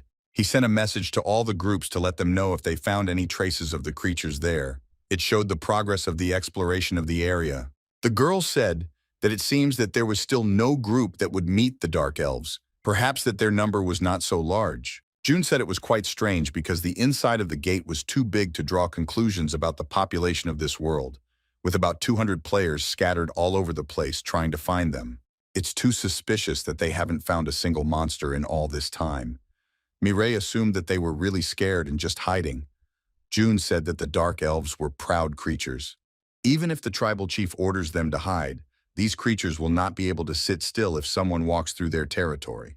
Ho asked if the girl could not use the gift of foresight due to time constraints. It led to the fact that the last time she used her powers, she saw that he was fighting elves. Could he find out about what time it happened? Mireille said that it was definitely dark then. June said it was quite interesting and took out his sleeping bag from the inventory. He explained to his teammates that the dark elves would stage a night attack, so it was worth resting now and preparing for the upcoming battle. No matter how hard they prepare now, they still won't be able to find it. This night will be very restless. As soon as it got dark, the other groups lit fires and discussed that it was quite scary at that time of day, and they suspected an attack soon after. The man asked me not to talk nonsense. These creatures will not be able to resist the seduction of power. They are two depraved creatures who spoil the roots of the world tree, even if they have at least a drop of intelligence. This does not mean that they can communicate with each other. He asked his comrade if he really thought that these monsters were capable of conducting any kind of fighting. Suddenly, they heard strange sounds in the thicket and immediately prepared their weapons. Wild wolves came out of the forest and began to growl at their victims. The man said that it was worth relaxing because these animals were tame and were also afraid of fire. Another guy said that there were a lot of them anyway. That's why it's scary. However, the monsters kept coming closer, and it was already doubtful whether they were afraid of fire. Very soon, the leader of the group saw something strange and asked the guy to wake everyone up immediately. Dark elves sat in the trees and watched their actions closely. At the same moment, June woke up at the other end of this forest as if after a bad dream, feeling trouble. Mirio was surprised that Huo finally woke up. The girl added that as long as it was quiet and he could go back to sleep. June asked how the other groups were doing. She said that people in the night watch post new information every 30 minutes. It was just time for a new one, but it seems that there were some problems with the system, and no one made a new post. It was quite strange. Huo stood facing the forest, took a deep breath and said that most likely they would not be able to do this anymore, since they were attacked. The Night of the Hunters was activated, and all of June's senses intensified. The foolish dark elves make coordinated and unexpected attacks, and they have used trained wolfhounds. Ho was a little excited. June asked Mireille to wake up the group commander. The girl asked if he was sure of it because it was quite late, and she did not see anything at all. Soon an elf rider appeared directly above her. Ho managed to chop up the wolfhound until he bit off the girl's head. It looked terrible.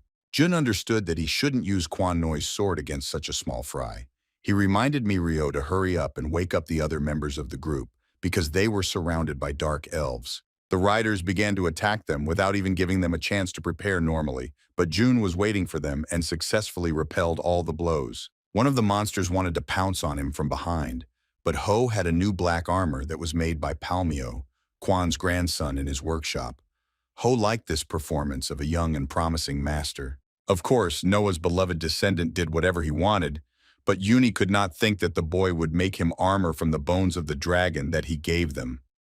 And he received this parcel with armor a few hours before entering this portal.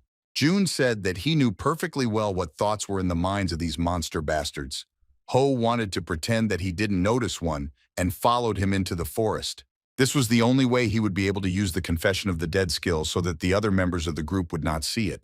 June told the elves to come up more boldly and attack him at last. That is what he is ready to kill without pain and torment. Subsequently, one of the elves attacked him, and Ho dealt with him so quickly that he would not have had time to blink an eye.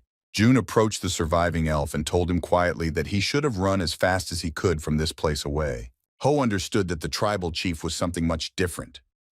The elves who ate the branches of the world tree were given power in exchange for their own intelligence, but the mind of their leader functioned perfectly.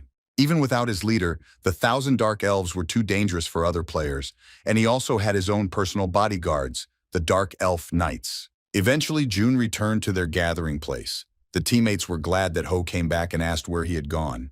The guy explained that one of the attackers tried to escape and he went after him. Cha-Ming said that no one suspected that his predictions would be correct at the expense of the night attack. It was a pity that he could not help him, because he dealt with the wolfhounds.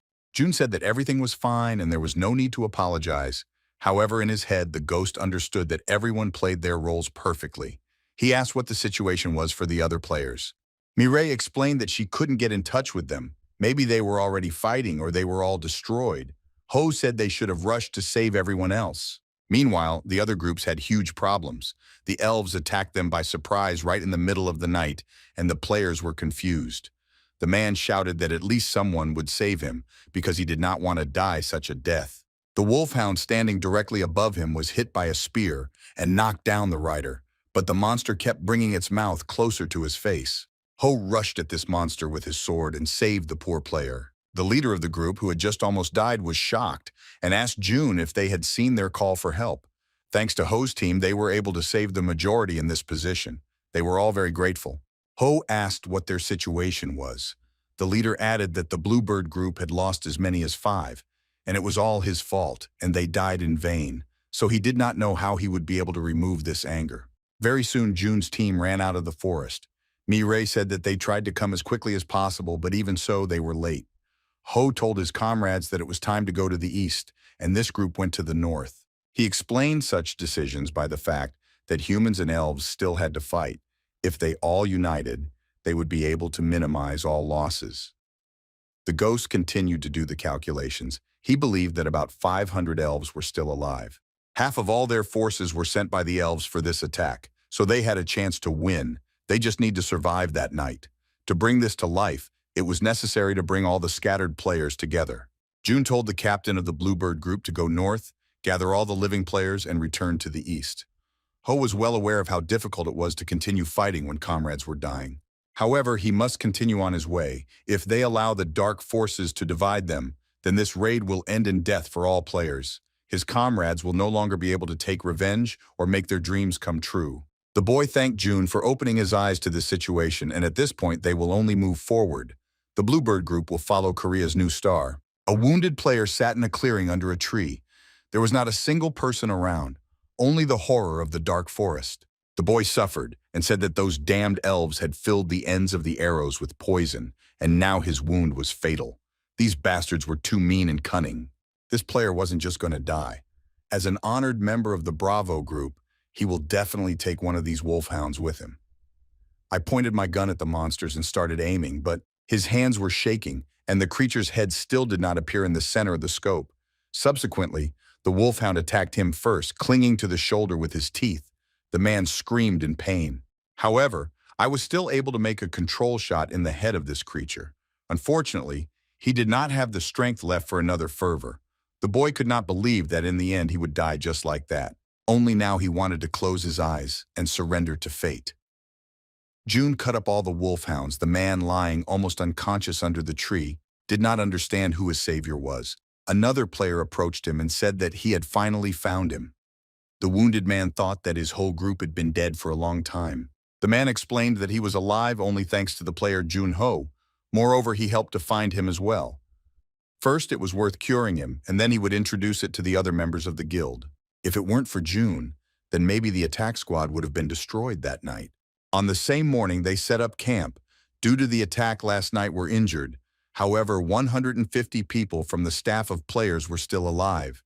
But the Dark Elf camp has lost half of its combat strength. Now they will forget to think about getting out of their own territories. Most likely, they will try to take up positions for defense. Then their side had to strike first. The only problem was, the players argued that it would be worthwhile to attack as soon as possible, and another said that it was unwise to start a fight until the other groups were prepared. The leader explained that one of his men was seriously injured and he could barely hold on. Due to the fact that there was no doctor, if he could take the poison from the body, it was worth attacking the elves as soon as possible and then taking him to the hospital. Chaminu asked what June thought about this. Which of the two ways was the most effective? To carry out an urgent attack or to act after perfect preparation? June said that both options probably had their pros and cons, but now an urgent attack seemed more necessary to him. But this does not mean that they are ready to sacrifice an entire squad for the sake of one patient. The reason why they should attack is that with the passage of time, they will find themselves in a less advantageous position. The man asked what it was that made him think so. Ho said that probably taking into account the well-known habits of the Dark Elves. They have developed a strategy for minimizing damage through sufficient maintenance. However, when thinking about a night assault, it must be recognized that this forest is unusual. The Dark Elves, whose intellect has been destroyed, give preference to collective warfare. For them, giving orders was the order of the day. This same order is used to control the Dark Elves. Whether it's the intellect or the armed forces, it turns out rather strange that they made a night assault. It turns out that the inside of the gate was unpredictable. If we imagine that there are only 500 players left, then what will happen to the wolfhounds? Ho said that you don't have to worry about it at all, because they are no longer there. Everyone was shocked. It was worth remembering that rescuing the last hero, what was the size of the wolfhound spying on him? It was just a puppy. It turns out that the Dark Elves lost all the adults, since they sent the young to attack. So now they will not be able to conduct a massive raid. However, the fact is that they will not be able to carry out a massive raid. As soon as they recover, they will again shell their camp with poisoned arrows. They will stall for time until they decide that they can win, and then the elves will run out of the village. It turns out that their lives are at stake. Men who argued before, but now they will definitely unite. June asked Xiaomire if he could talk to her. The girl wondered why he called her. He can now use his skill of foresight. Mireille was curious and asked if she could start. A friend said that it looked like they were able to find the village, and tomorrow they would go east to kill all the dark elves. As he said, there would be quite a few of them. Mireille shouted in fright that there was a dark elf from whom the most evil energy was emanating. Next to him were 5 more elves. Compared to other individuals, they were much better armed. If that's the case, then she was talking about the chief and the dark elf knights. Now June was able to see all the information about the enemy, but it's not very useful. June thanked her and told her to share with everyone else what she had seen. The girl asked if he had heard anything about ice, if it was some kind of artifact. June said that everything was right and it was getting cold. It would be better if she went back to camp first, and he needed a quiet place to think. Ho realized that it looked like the chief was much stronger than he expected, so much so that he would have to use the power of freezing. Almost all the preparations were completed. They had to strike before the elves formed the formation. Exactly 147 men, excluding the wounded, unable to fight, were ready. After that, all the warriors went to the forest. Because of the curse of the world tree, the dark elves, for whom sunlight was deadly. These creatures live in deep tunnels where the sun does not reach. That is why several dozen underground tunnels are dug to the usual guard post which leads to the outside. But now there was only one entrance in front of them, and it was the first time they had encountered something like this. Ho added that judging by all this, their leader was quite smart. In the case of just one way, they had the advantage that they would definitely not attack them from behind. On the other hand, if they can't deal with all the elves inside, they won't be able to get close to the chieftain. Players have decided to launch an offensive operation against the Dark Elves' lair. Making their way through the dark corridors, they were eventually able to reach their main hall, where all the warriors were gathered. A battle was expected in a narrow space, similar to an ant's nest, but at the end of the tunnel there was a wide hall. If this was the case, then there is nothing left but to launch a large-scale war. There were only about 500 Dark Elves left, and the one sitting on the throne at the very end was their leader. June said that on the contrary, everything went well. He was worried that they would hit the defense and surround them, but in this position, they would just meet-face each other. Ho warned that there would be about 4 elves for each of them, and if you think about it, then a tribal leader of this size would have to have that magic elixir. When people heard about this, they were frightened, because this substance of the elves was able to save even the dying. June added that if they do find it, then as they say, there will be loot on merit. After such words, the morale of the heroes rose, and they were all ready to go into battle. Now these people have become really useful. Subsequently, a large-scale battle began. The elves were certainly not ready for such an unexpected attack, but they fought at a high level. June hacked everyone who got in his way. The players did not understand how it was possible to be so fast and not get tired. Other people were already at their limit and discussed that Ho had just recently become a player. The ghost turned to the leader Cha Ming and said that it was quite dangerous to continue, and it was worth retreating to the back rows. The guy asked if he was going to continue to make his way alone. It was madness. June said that he often does some crazy things. Cha Mingu knew that it was greedy to even stand side by side with him, but he still had too long a way to go. The guy promised that next time he would not back down. Ho will look forward to their next meeting, but in the meantime, he had more important things to do. The Dark Elf Knights stood in front of him, and it was easy to see that they were different from those petty warriors. In that case, he should also have taken a suitable weapon. The Dark Elves are knights. They stood guard over the kingdom until its fall. These individuals were not only consummate swordsmen, but could also harness the powers of powerful spirits. If they had retained their abilities, then he probably wouldn't have had a chance against them. However, since these elves were left without contact with the spirits, they were not his rivals because June was sure that he had no equal in sword fighting. Until now, he had not met anyone who used a sword better than him. June continued to fight against these knights, of course. It was not easy for him when sword blows rained down on him from all sides. Under such blows, it was possible not to collect bones. A battle in which one missed blow can cost lives. It fascinated him incredibly strongly. However, Ho continued to win.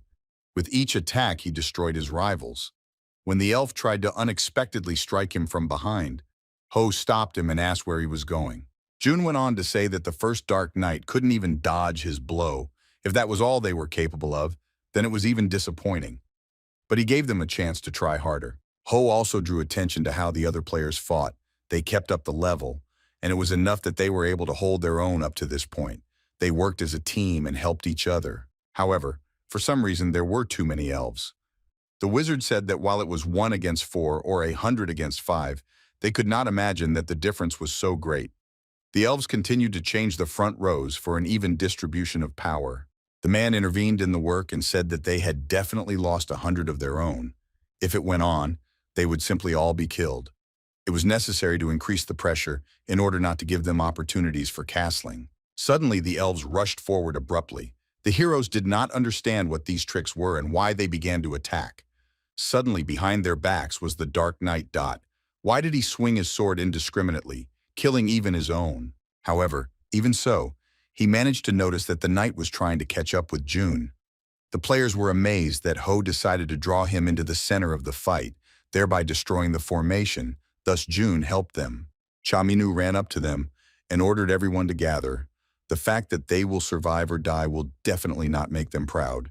This was their chance, so it was worth taking it to destroy the Dark Elf camp in the end.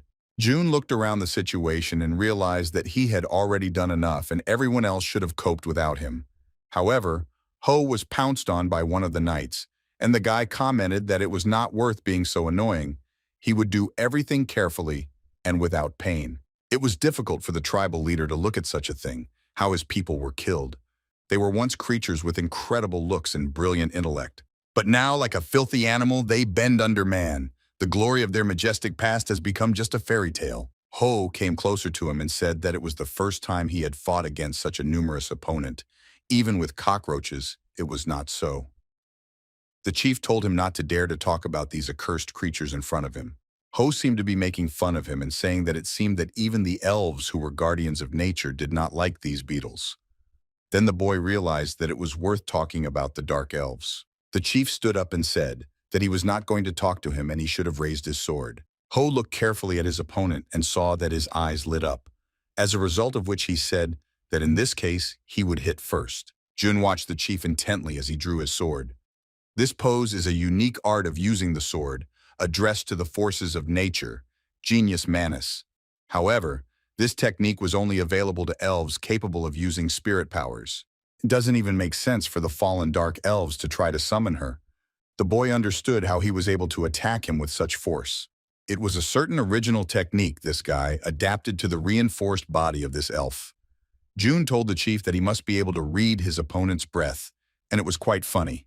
They started the battle. Huo understood that his opponent was very fast and strong, but he did not feel the overwhelming power that he had seen in the memories of the dark elf. The leader moved away from June and decided to rest a little. The man understood that his people were fools, who believed the same stupid and followed him to the very end. In fact, he just wanted to go back with them to their glorious past and fix everything that went wrong. The creature told the ignorant mortal that if he wanted his wish to come true, he had to fight 1,000 enemies and defeat them all. Defeat is not accepted. He was only allowed to win.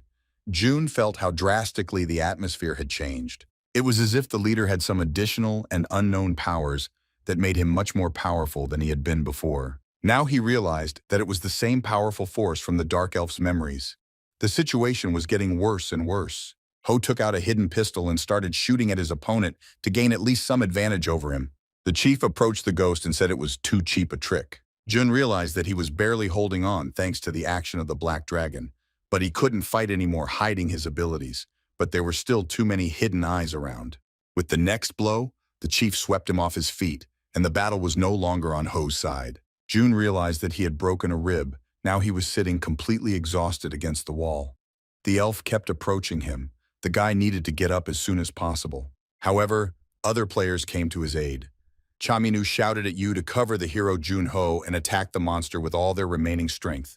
The medics immediately rushed to treat him. The treatment should have taken at least 30 minutes, but all the other players with similar skills also rushed to help. The man said that no matter how far he was from the scene, he saw with his own eyes.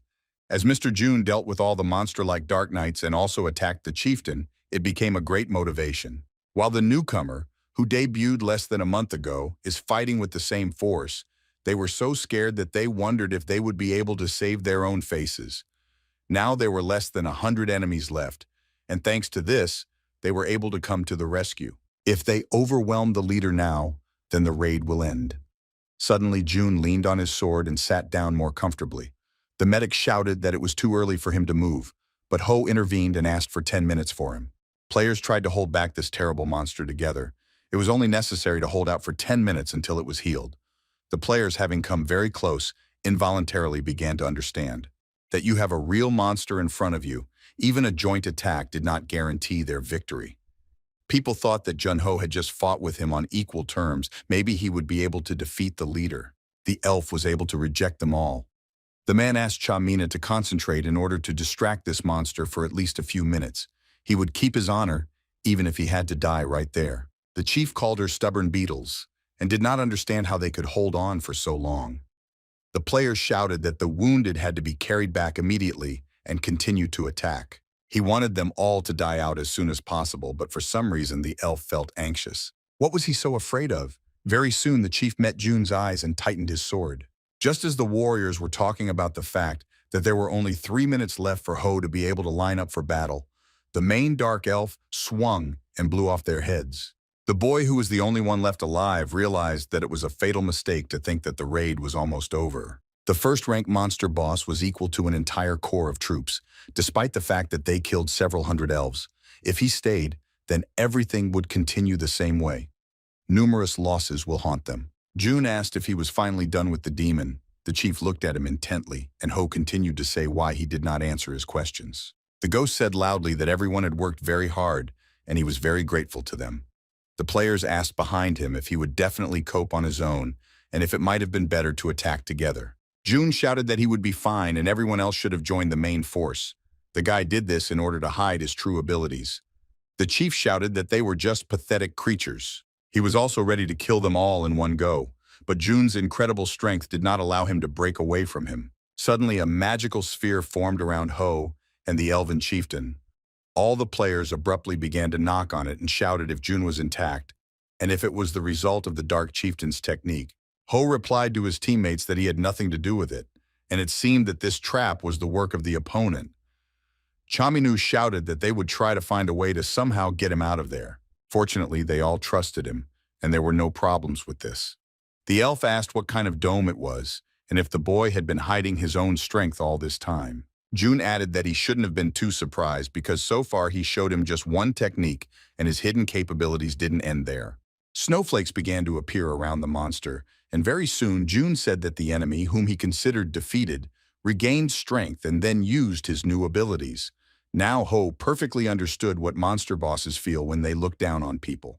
Shintogu was worried all the time that Jun shouldn't have trained right away because he had just been freed from the icy shackles. The former ghost said that he was normal and needed to experience the power of freezing.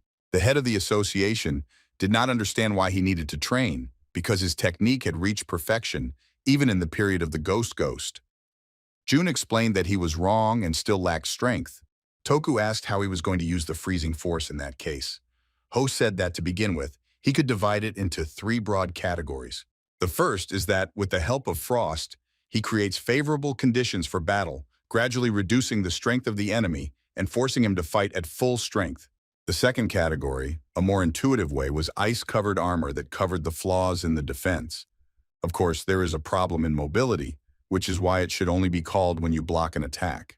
And the last point is that he will be able to compensate for the means of attack with this skill, creating falling blocks of ice or small daggers, arrows, swords. The Dark Guardian skill was not effective in terms of mana use, but if you make it a solid body and cover it with a layer of ice, then the mana effectiveness will increase significantly in use. The chief said that his opponent looked like a magical swordsman. Why did he hide his true strength? Jun was not surprised by such a question and said that there were unavoidable circumstances.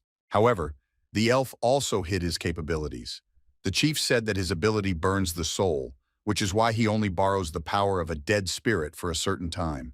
The abilities of this creature were still in question, so it was too dangerous. However, nothing will change at all. Jun looked at him carefully and said that he needed about 5 minutes. If he had time, then that time would be enough.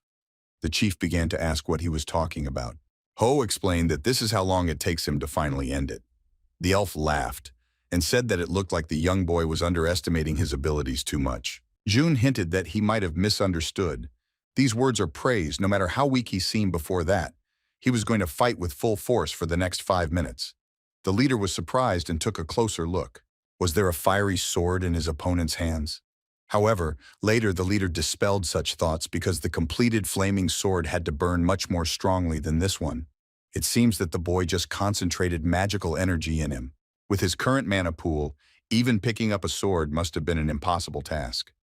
However, the aura around him was as vicious as that of a flaming sword. The elf asked what kind of strange technique he had ever used. Ho began to say that about 27 or 28 years ago, he was fighting a boss called the Iron Turtle. His skin and armor were so strong that he couldn't even scratch it with his sword. Then, June was in complete despair and wondered if he would die in this place. Death loomed right in front of his nose, but he didn't want to die at all. In that situation, there was really no choice, a flaming sword or some other. It was then that this particular technique came to his mind. His mana, which amplified the sword, collided with the dark energy. An old friend of his used to say that of all the techniques he had ever seen, the one that Dim Ghost had come up with was the best. He even gave her a name, Ramadat. Then he was ready to die, but found a way to survive. It was like an idiom, to survive by preparing to die. The leader of the Dark Elves was finally defeated, the sword sticking right out of his chest. The creature said that this was indeed the end, and that his opponent had a falcon eye on such matters. June asked if he would have the last word. The elf coughed and asked to die only in this place, away from prying eyes. Ho added that if he complied with his request, the elf would answer one question. The ghost took out his strange orb from the inventory. The chief changed his mood when he saw this object, and said that it was as if there was a spirit egg in front of him. June could not believe his ears. The boy subconsciously understood that it was not a ball, but a spirit could be born from this ball. The chief explained that if there is an object that has preserved the power of the world tree, then spirits can be born anywhere.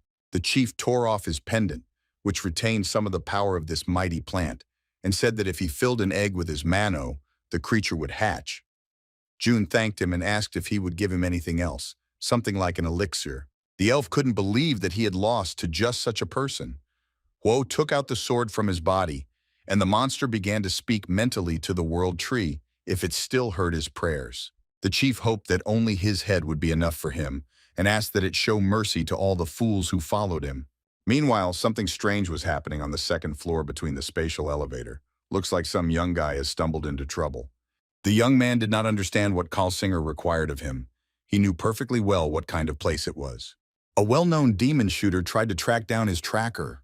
June received a message that the Dark Elf chief had finally been killed. The boy still couldn't believe that he was holding a real spirit egg in his hands. If you make a contract with spirits, then he will be able to use his powerful powers without using mana. In the past, he always missed her, so Ghost was jealous of others when he saw that they had contracts, and it drove him crazy. He could never imagine that he would also make a pact with an elemental. It was incredible. This spirit will only agree with someone who will have a good synergy, so 100% that this thing was a spirit of darkness. June began to imagine how a creature was born, which is similar to his power of darkness and helps him with his tasks. Ho broke a splinter from the world tree, albeit weakly, but he felt the energy of the ancient and powerful forest. The next step is to put your own mana inside the egg. Inside the magical realm where June was imprisoned, something strange was happening. The people outside watched and said that they had finally got rid of all the remaining dark elves, and the player Jun Ho was still nowhere to be seen. Perhaps something dangerous happened there, but all these events worried people. Suddenly, windows appeared in front of them, in which it was written that they had captured the gates of the wild forest. Incredibly, the player Jun Ho did it. He was able to deal with the tribal chief with his own hands, and they will all be able to return home. The players discussed the fact that when they came face to face with the head elf, they thought it was the end. Finally, the boundaries of that sphere were destroyed, and Ho was able to go outside. All the participants approached him and asked if it was really that difficult and if he had been injured. June dryly cut off that he was all right and absolutely everyone did a great job. The man told Cha Ming that there was no damage from the outside, but what really happened then that made him so frowning. Perhaps the battle with the leader was so difficult. June mentally realized that it looked like he looked too terrible. After this battle, Ho took the next flight home. On the plane, the guy watched all the videos about the recent seizure of the gates of the wild forest, where he was named the most valuable player. June didn't know what to do with this MVP status. Everything around seemed like some kind of, did he really want to get the spirit so badly that in the end, the little Ice Queen appeared? He did not count on such a development at all. The girl carefully watched what was happening outside the window and said that human technology was amazing. How could they even fly without using magic? Ho reminded her not to talk to him until he had put his own thoughts in order. Ice made it clear that she was talking to herself. Ho was very annoyed, and he didn't understand why the monster that terrorized people around the world and froze his friends became his personal spirit. He even sent her to another world. The girl said that at first they were transferred from one mechanism on wheels to another, and now they are flying in the sky. In her opinion, during this time, it was possible to put your thoughts in order. Ho repeated to keep her quiet. The queen began to say that as soon as he could eavesdrop on her conversations.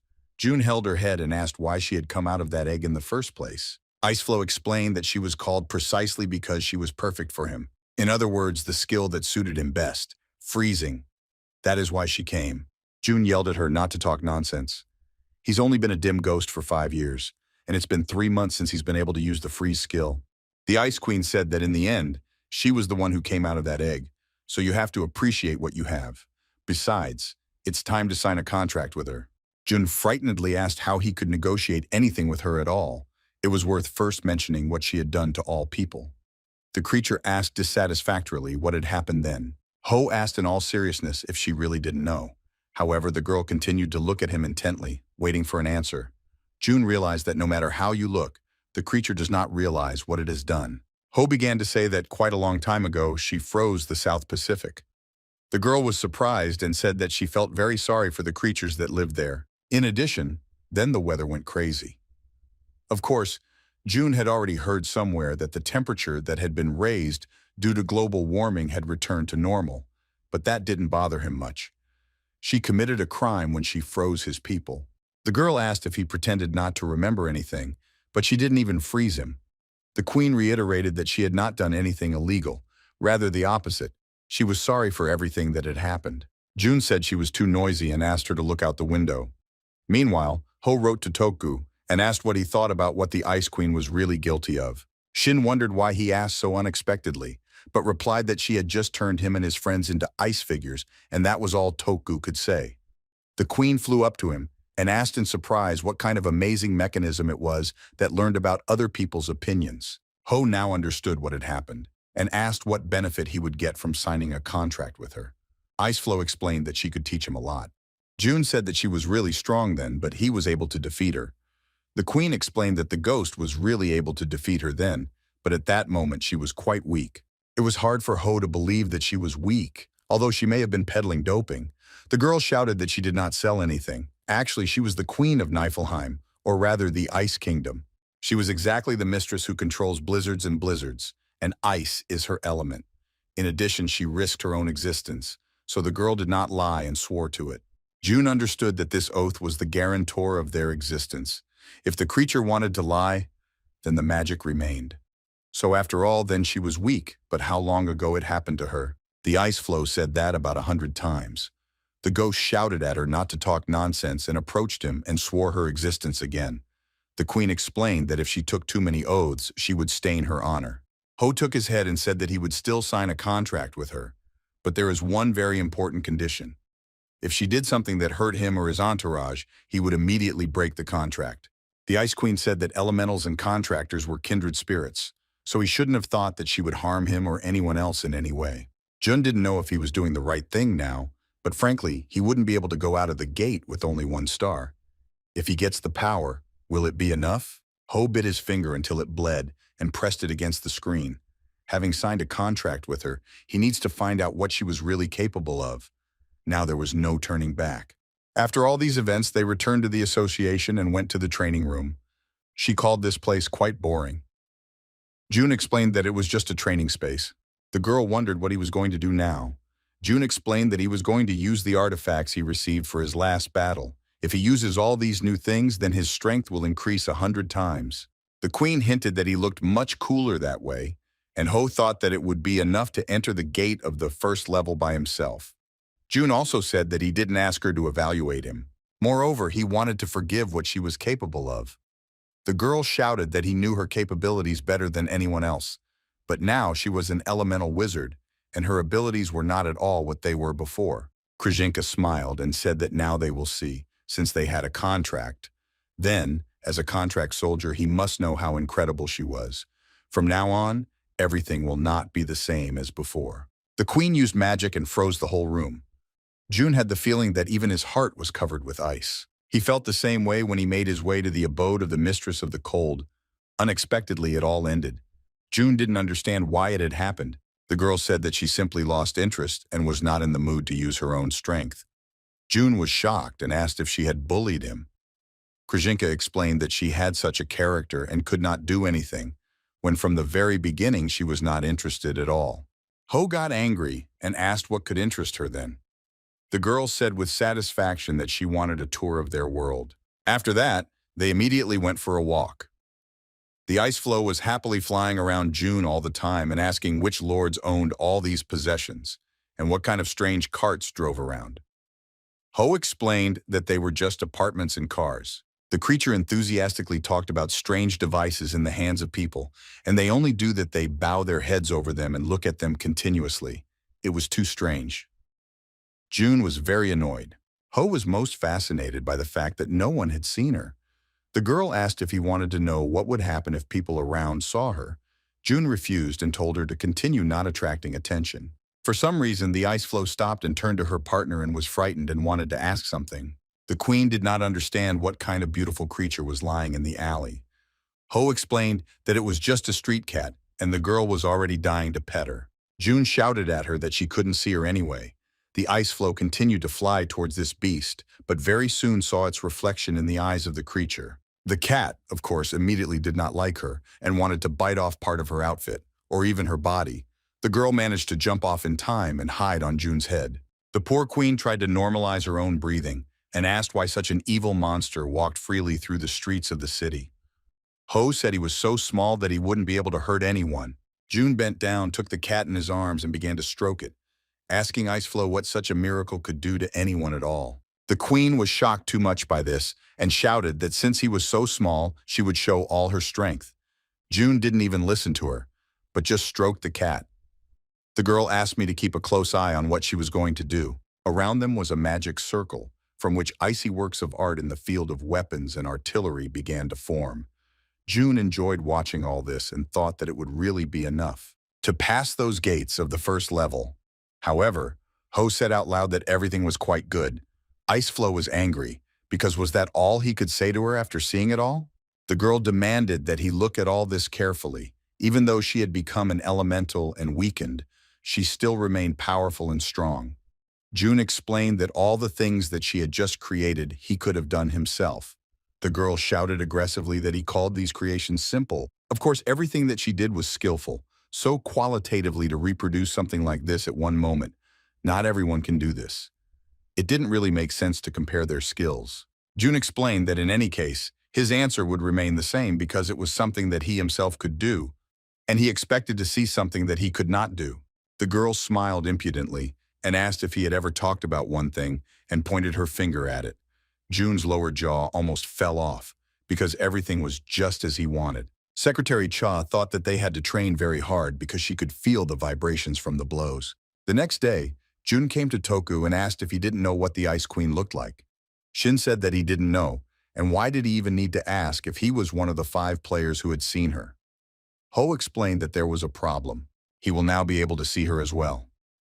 Shin didn't believe it at first, but then Ice Floe appeared over June's hand and the president shouted. He began to ask what kind of strange spirit it was. The girl asked if this man trembling with fear was his friend. Ho said that unfortunately it was just like that.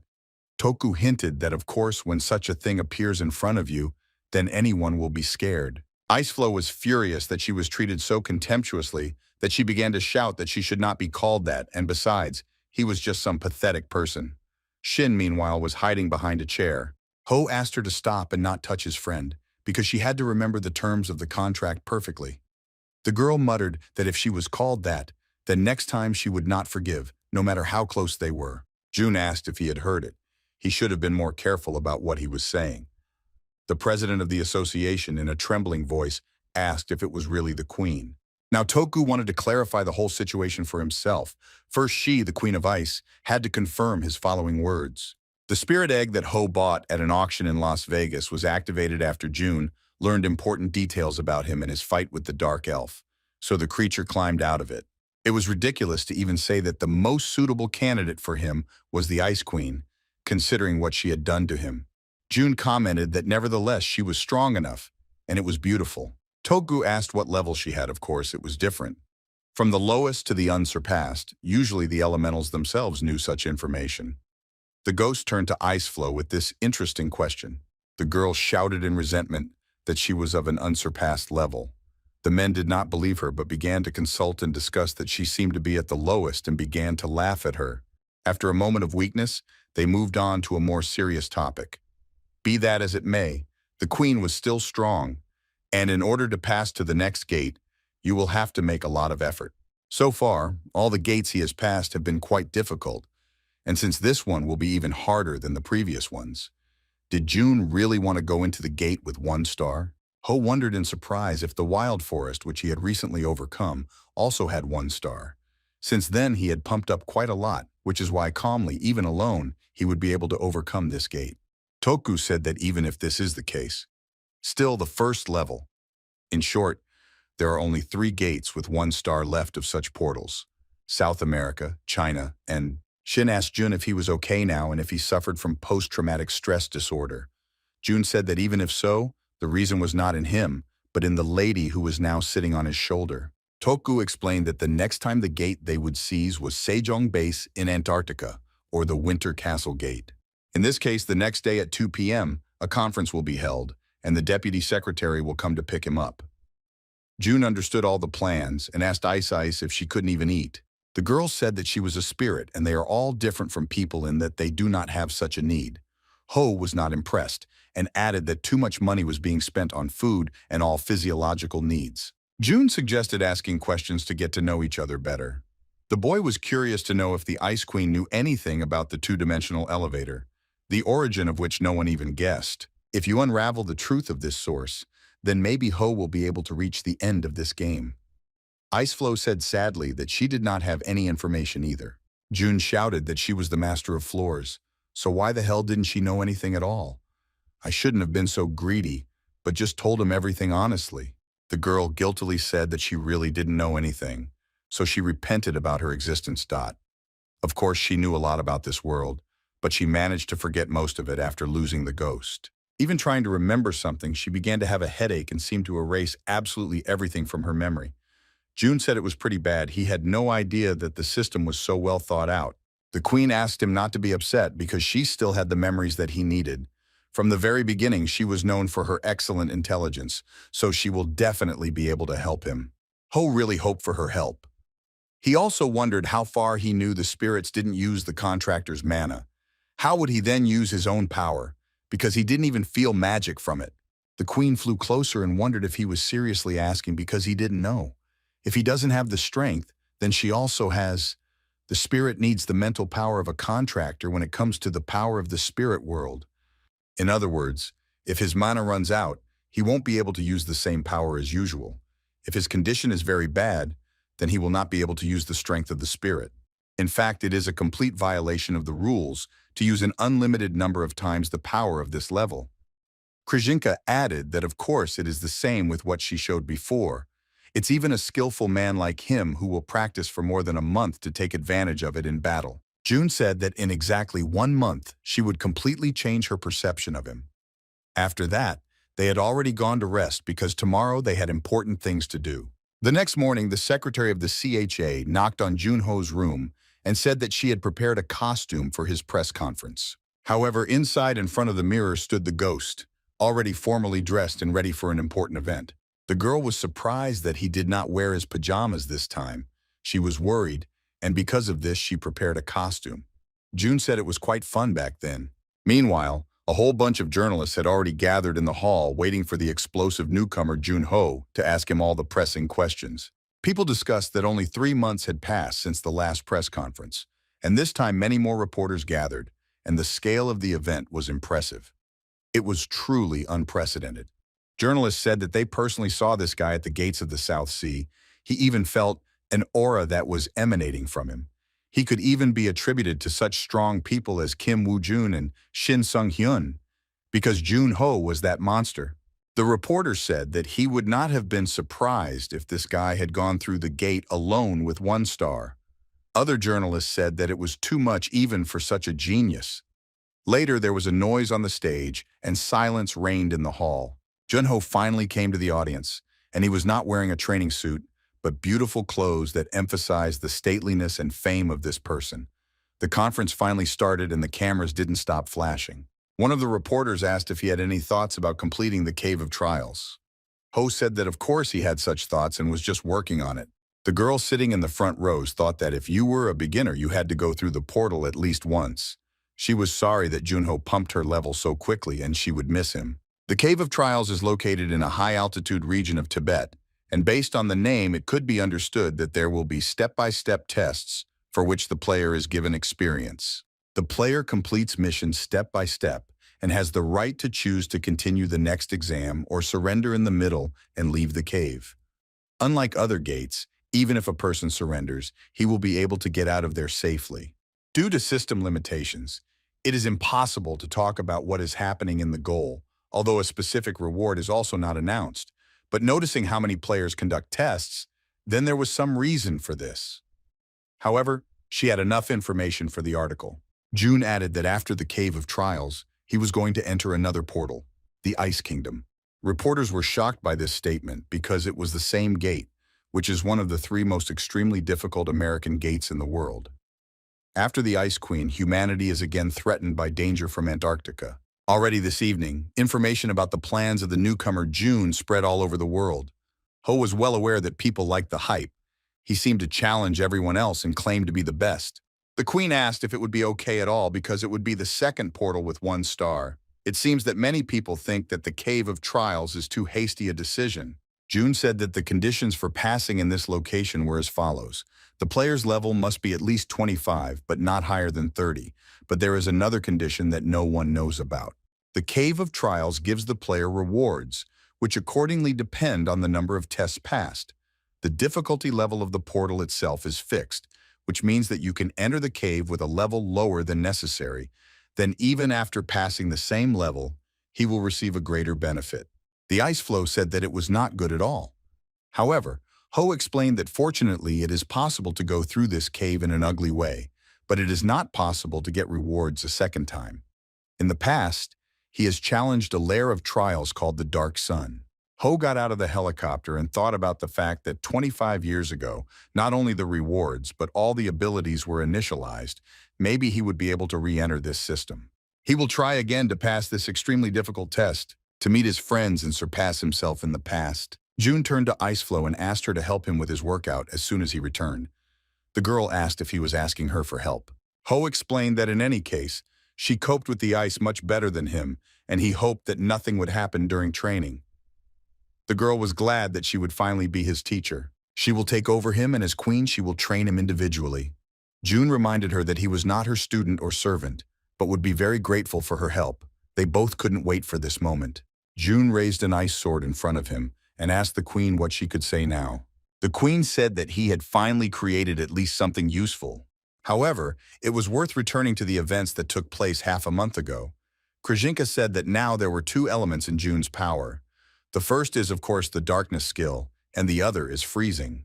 Ho asked why she looked like she didn't know about it all this time. The queen said he was too primitive a man. The whole point of using an ability is understanding it. The deeper you comprehend, the purer the technique becomes. The girl asked Ho what he thought the darkness's ability meant. June began to describe that this skill was full of cruelty, pride, indifference, malice, and fear. The girl said that it was a pretty good answer. Then what could he say about freezing? Ho just explained it as cold ice. Iceflow smiled and said that she didn't even expect any other answer. Still, he began to use this power only 3 months ago. The queen asked him to listen carefully, because the freezing skill was more restrained and refined than any other ability. That is, the irreplaceable strength of Jun understood it, so the potential of this skill was well balanced in battle. For example, the energy of darkness, flame, and wind have a fairly high attack power, but they are not suitable for defense. The energy of water and earth were excellent in defense but lost in offense. That is why Those people who have the skill of freezing are called an army of one fighter, and it is this force that reigns on the battlefields. Will June be able to guess why? The girl explained everything and said that that was why she would personally teach him how to properly use the freeze ability. But to begin with, she created a sword with one wave of her hand. June said it was a pretty good weapon and started twirling it in his hands. Iceflow explained that it was the ice sword of the kingdom of Niflheim, and he needed to create the same one, and only after that they would start training. Ho shouted that he didn't want to know how to properly create ice weapons. The queen said that it so happened that the one-man army should be comprehensively developed. If he can't even create a sword, then there is no training for him. At first, June tried to shout that it wasn't fair at all, however. It didn't make sense and he started creating swords. Subsequently, he created an instance and asked her to look at and evaluate. The girl broke it into pieces and said that the weapon was not good enough, and it was necessary to make a new one. She explained that the blade was not sharp and the weight distribution was generally terrible. Does he really want to call it a quality? He just copies the ritual sword. June has already lost count of how many swords she managed to break in total. In addition, this process was very exhausting because maximum concentration and caution and accuracy were required. However, in fact, the queen was stunned because in just 34 minutes he was able to recreate the appearance of the ritual sword of Fragarak with an accuracy of 62%. That power 28 years ago, Ghost was so powerful that she couldn't believe that there was a living person in front of her. Perhaps now she was creating a real monster. And watching his process was quite a pleasant pastime. She was correcting it all the time and prompting him in the process of recreating the ice sword. Subsequently, June presented her with one of the best copies. The girl commented that it could be considered bearable, but it took as many as 152 attempts. Ho explained that he really tried his best. June asked again if this sword had passed the test. However, the queen with a smile smashed him as well. Ho was sad, and the ice flow said that this sword was actually quite good, and she just broke it because it annoyed her. The girl put her hand on his head and said that now he has definitely mastered the skill of creating weapons. For 2 whole days in a row, he stood and created swords. Apparently, he was very tired, so he should have slept a little. As soon as he wakes up, they will start training, just as he wanted. June said that she was acting too suspicious. She definitely won't make him create spears next time. Ho started yelling at her that if Iceflow lied, he wouldn't leave it like that. However, the boy could not stand it and fell asleep, not even having time to finish speaking. The queen materialized a blanket and covered her comrade. The girl thought that June was too stubborn. Despite the fact that he already had an outstanding talent, the gods were really unfair. Ice wanted him to become stronger, powerful enough to be able to protect all those who were dear to him. Later, they ended up in the Tibetan plain, where the gate to the Cave of Trials was located. There, June met a Tibetan monk named Jampa. He was the head there. Sticking out the tongue is a traditional greeting in this region. The Players' Association announced his arrival. The ice flow shouted for Junho to pay attention to the fact that his tongue was sticking out. The monk added that he had been informed that he would like to try his hand at the Cave of Exams. The monk showed him a table of all those who had passed the cave before and their rating.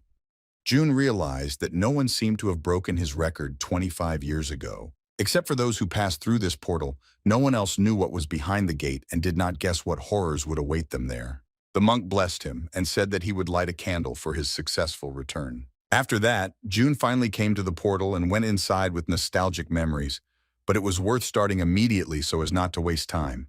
Ho found himself in a spacious and bright room. There was a door in the center, from where a man came out and took off his hat. It was Mr. Gray, who was the manager of the first level of the interdimensional elevator. Was he really the god of the earth? Gray said that if only it were so. However, he was only the one who was ordered to manage the floor. June asked again if it was the same thing, but in his opinion he was very much like God. The man said that this was not the case, because his power was limited to the management of this level. That is, everyone who was there, the gate or the monsters, all were subordinate to him. Besides, Gray was happy to see familiar faces after so many years, especially Mr. Player Ghost, of course late. However, he congratulated him on waking up. June thanked him but was scared. Iceflow asked him to wait a little and asked if he really knew him. Gray said that of course he knew absolutely everything about them. In front of him was the Ice Queen of Niflheim. Ho said, "What was this place then?" The man explained that it was an imaginary space created by him. The owner took out the book and said that they had some problem. Dim ghost, 28 years, 7 months, and 13 hours ago, he entered the Cave of Trials. June must have known that once he passed them and received a reward, it was impossible to re-enter. Changing the name certainly does not change the nature of existence. June said that it is, but he never received that award. Gray asked what that even meant. June said that this meant that he did not receive a single reward after passing through the Cave of Trials. June and Ice were fascinated by the man's speech because he directed a terribly powerful pressure on them. Was this really the power of the administrator? Gray looked at him carefully and said that he really did not take the award. June explained that if you follow the rules, then there is no reason not to let him in.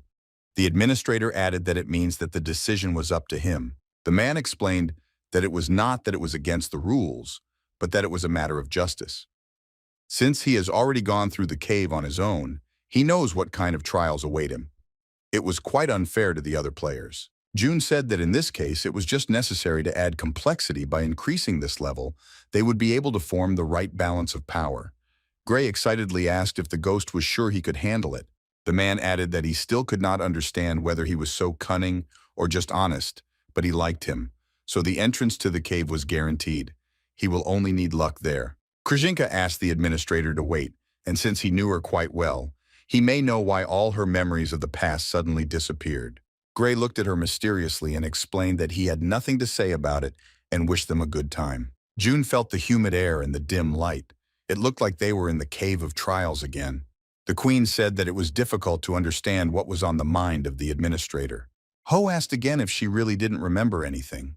The girl said irritably, which irritated her even more, because the memories associated with this floor did not come to mind. However, in any case, it was only for the best because she had been to a place that was high above the ground and had traveled quite a long way, so all her efforts were not in vain. Ho was pleased that it ended better than expected. The first stage is the magic challenge. It was worth destroying the balls using magic. Iceflow looked around and said it was too easy. Ho said that after all, this was the first level, and such tasks were more like training before the main stages of the test. Junior received a message that he had successfully completed this stage. Ice said that of course it was not bad, but it would not take her a second. Ho said that she herself knew that it was a lie. In the meantime, he received a message about the start of the next stage. The ghost decided to go straight to the second level without a break. The Queen asked what kind of test it was and why he had taken such a strange position. This test was that the force of gravity changes. It looks like it is now doubled. The Queen asked what were the 8 exams that remained. June explained that any crazy ideas have the right to exist. Iceflow asked if he thought he could lose a precious chance now. The girl said that maybe he would not have a chance to be in such an extreme situation again, and he should have tried to train. June thought that maybe it looked easy, but Ho was unexpectedly sharply pressed to the ground. He explained that it was all sucking, but still, that doesn't mean he can't work out right now. Ice said it would be nice if he ran after that. June lay down on the floor exhausted and asked how much Gray had increased the difficulty. Krzyzynka said that he successfully coped with everything, and he had already received a message that he could move on to the next stage. Ho shouted that it was possible to continue. The girl said that apparently June was very exhausted and should have taken a break. In addition, the more the player suffers, the higher the reward will be. If they continue like this, they will be able to receive much more valuable gifts as a result. Iceflow asked what the next test would be. Ho began to say that it would be illusions. In the distant past, he fought like a madman to save his own parents from monsters. He had to remind himself that in these illusions, there was no real mother and father. It took him almost half a day to pass that exam. However, it is possible that some other illusion will appear this time. In fact, June would have preferred the Ice Queen to appear there, but it is unlikely to be easy. Ho stood up and said that whatever it was, if the cave wanted to torment him, then... Suddenly, 4 very familiar figures appeared in front of him. People said that Jun-Ho wanted to live on his own so badly. The ghost predicted that it would be so. The heroes asked why he left, abandoning them, and called him a traitor. A piece of ice flew up to him and asked him not to listen to him because it was just an illusion. June knew this very well, but it was these idiots who sent him to that fight. Although they knew that they would die, that is why he would not allow him to offend others. Rapid regeneration and the destructive power of Ramdot. Sky's powerful magic, which was incredibly strong both in attack and defense. as well as Hilbert's support from a long position as well as Mio's surprise sword attack. All this made them unsurpassed. Therefore, dealing with these people was tantamount to suicide. June turned to Iceflow and asked her to bind Sky and Ramadat's feet. The girl said that she would complete this task, but it would take a lot of his strength. Ho said it doesn't matter but how long it will take. The queen shouted that about 30 seconds would be more than enough. June wanted to quickly deal with Gilbert and Mio, who had a rather weak defense. The Ice Queen began to summon her legendary ice army. Ice golems began to emerge from the ground. Sky shouted that they were being stepped on and ordered everyone to dodge. This girl's defense was perfect and very powerful. June also felt how much the magic of ice flow was devastating his strength very quickly. Suddenly, a big man flew at June, shouting that he would be over now. The queen froze his opponent and told him not to pay attention and do whatever was necessary. Ho was pleased and asked to hold him a little longer. Later, June noticed that they started shooting at him. It was Hilbert. The man said that he would finish him off with a fantastic bullet. Ho was amazed, because this illusion was even able to recreate the magical Puli Green. If Hilbert hits him at least once, he will die instantly. That is why he needed to be as careful as possible. The shooter wondered where his opponent had gone. Was it really a deception? June made a move in the dark and ended up behind Hilbert. Now the ghost was not sure that he would be able to do this at least one more time. And after Green, it was necessary to immediately deal with. Ho knew that Mio would attack him next. The girl screamed as soon as he dared to kill Hilbert. This girl was a master of the sword, and to fight against her with this type of weapon is suicide, however. Mio screamed that he would pay for the murder of her friend with his life. June understood that as long as she was greatly shocked by Hilbert's death, Ho would have at least some chance against this young lady. Ho was able to hit the ice sword directly at her head and kill her with a single blow. The girl fell unconscious from this and was close to death. Meanwhile, Iceflow could not hold the giant, and Ho also heard the sound of ice that was about to split. Very soon, Ramadat appeared before his eyes. The man said that a technique of this level would definitely not stop him. The queen shouted to June that she was almost at her limit and needed help with Sky. The sorceress was in no way inferior to the spirit of ice. At the most opportune moment, Ho managed to cover her with a shield and said that she had done a very good job, and he was infinitely grateful to her for such help. Ramadat, on the other hand, wasted no time and began to attack Ho. The man shouted that his opponent was too cocky, and as soon as he dared to throw him unattended and distracted by other players. Sky realized that Ramadat was in danger and immediately rushed to his aid. She shouted that this fool would not even dare to touch her during the attack. June took a breath away from them and thought that this duo was real cheating. After all, Ramadat had tank skills, and Sky had ranged attacks. Being in the service, the two of them showed the best results. Ho applied reinforcement and rushed to attack the man, and was able to inflict a wound on his chest. Ramadat shouted that it had pierced his body, but it was so refreshing for him and made him fight even more in battle. However, was that all his opponent was capable of? The old friend expected much more from the dim ghost. June realized that this trick really didn't work, because the opponent had an incredible regeneration rate. Sky began to attack him again and shouted that this time he would not be able to avoid the blow. Ho didn't have an easy time against both of them. The ghost swiftly avoided the magical realms that continued to haunt him. Against the endless regeneration of Ramadat, such a battle of exhaustion made no sense. Simply put, it was necessary to come up with something tricky. The warrior asked June how long he had been going to run away because he was already very tired of it. Ho agreed and realized that it was time to end everything and rushed closer to him. Ramadat was able to punch him and said that he should not have been arrogant. June realized that this monster was able to break through his ice defense and damage his internal organs. However, if only he can take this chance. The giant shouted that all this did not make sense, but he praised his fortitude. It was nice to see the opponent fighting to the very end. June smiled mysteriously and said that he was mistaken, because the one who would be dealt with would be Ramadat. Ho used the darkness instant death skill and pierced his body with a sword. After that, Ramadat fell right in front of him. June was pleased with such a small victory and could take a break from the endless power attacks. Sky was now left completely alone and was too shocked by the death of her teammate. The girl rushed to him with tears in her eyes. A strange dark aura appeared around her body. The girl kept saying that she would kill him right now. Iceflow told the contractor that Sky was too dangerous now and her energy had changed dramatically. June confirmed that everything was correct because she was the last one standing.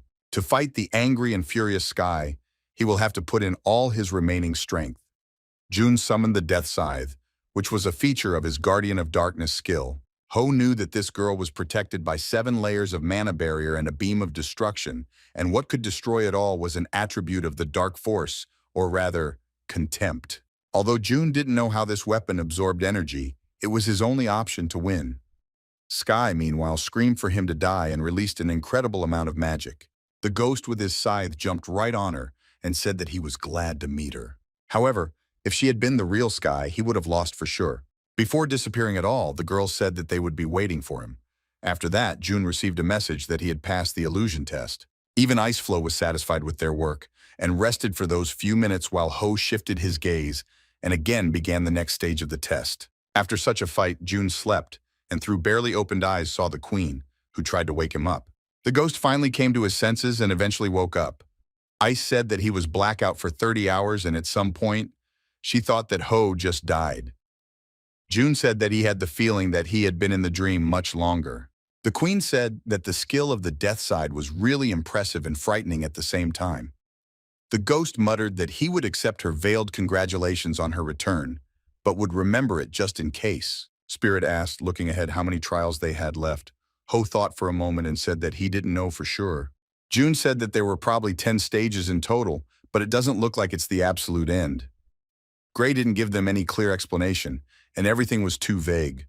Ice said that all this was too exhausting, and there are still the same stages ahead. The Cave of Trials is a place where stepping on each new step, it becomes more and more difficult to resist. Although these tests were not easy, will they be able to withstand all that is left on the way to victory? Iceflow wondered how June felt in general, because he had to fight with those whom he had not seen for so long, and wanted back. Ho said that of course it was all just an illusion.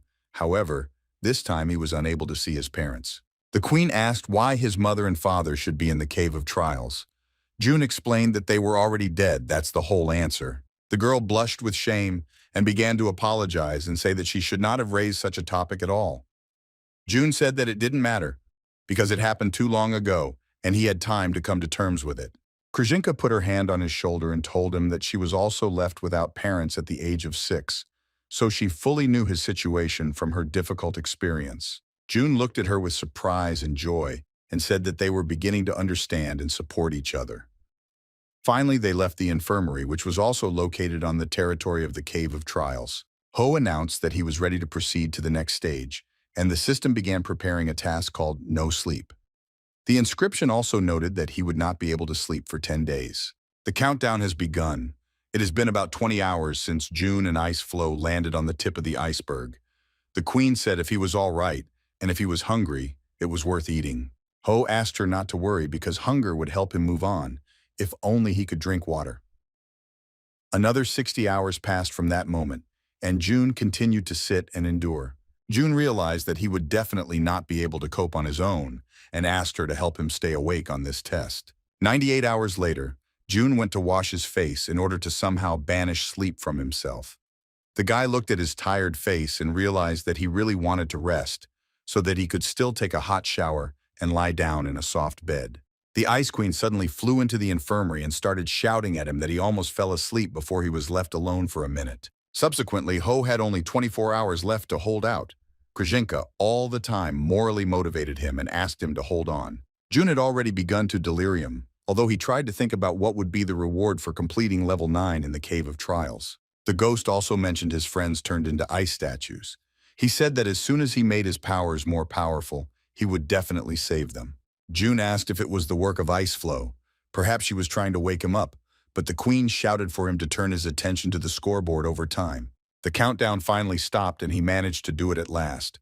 Of course, it was not so difficult, just a strong load on the body. He finally received messages without a system about the passage of this stage. June shouted that it was worth starting, and he would have time to rest later when it was more appropriate. The next exam started quite quickly and was associated with the 5 organs of perception. The sense of smell, taste, sight, and hearing were tested, in addition to the senses. There was also the silence test, where 2 tests were combined into one. It turns out that they can be combined. If this is indeed the case, then a new level will be added at the end. Ho didn't know how he would endure all this, but he would definitely go to the very end, no matter what. Meanwhile, Ice Flow was scraping on the ground in Morse code if he had already eaten that day. June was amazed at how quickly she learned. The next thing he will need to endure is the test of emptiness. Most of the players who challenged this cave refused it because the emptiness contained primitive fears that humans cannot overcome.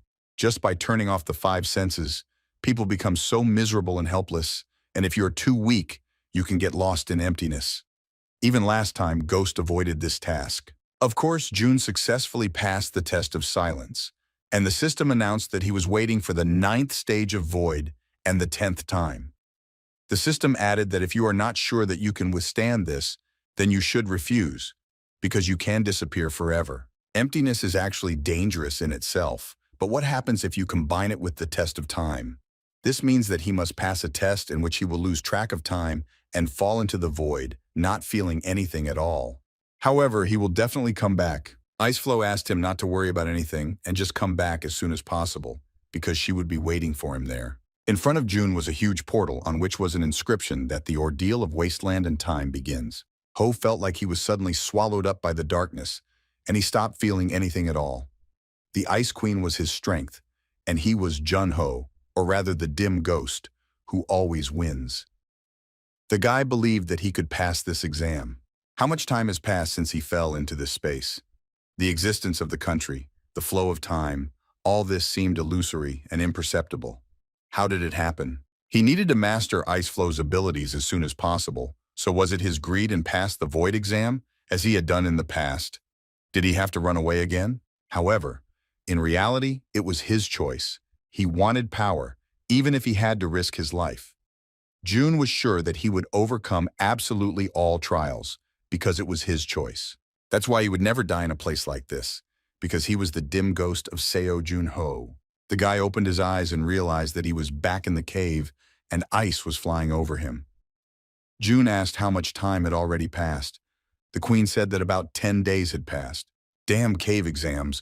June was sure that he had been there for about a month, but it turned out that everything was so fast. The girl looked at him carefully and said that, "It looks like something has changed a lot."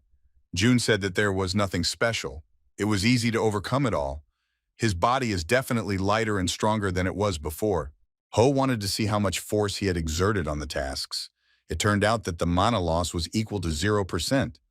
Being a dim ghost, it took up 3% for him. It was on par with Blessed Mana Sky, perfect mana management, in other words.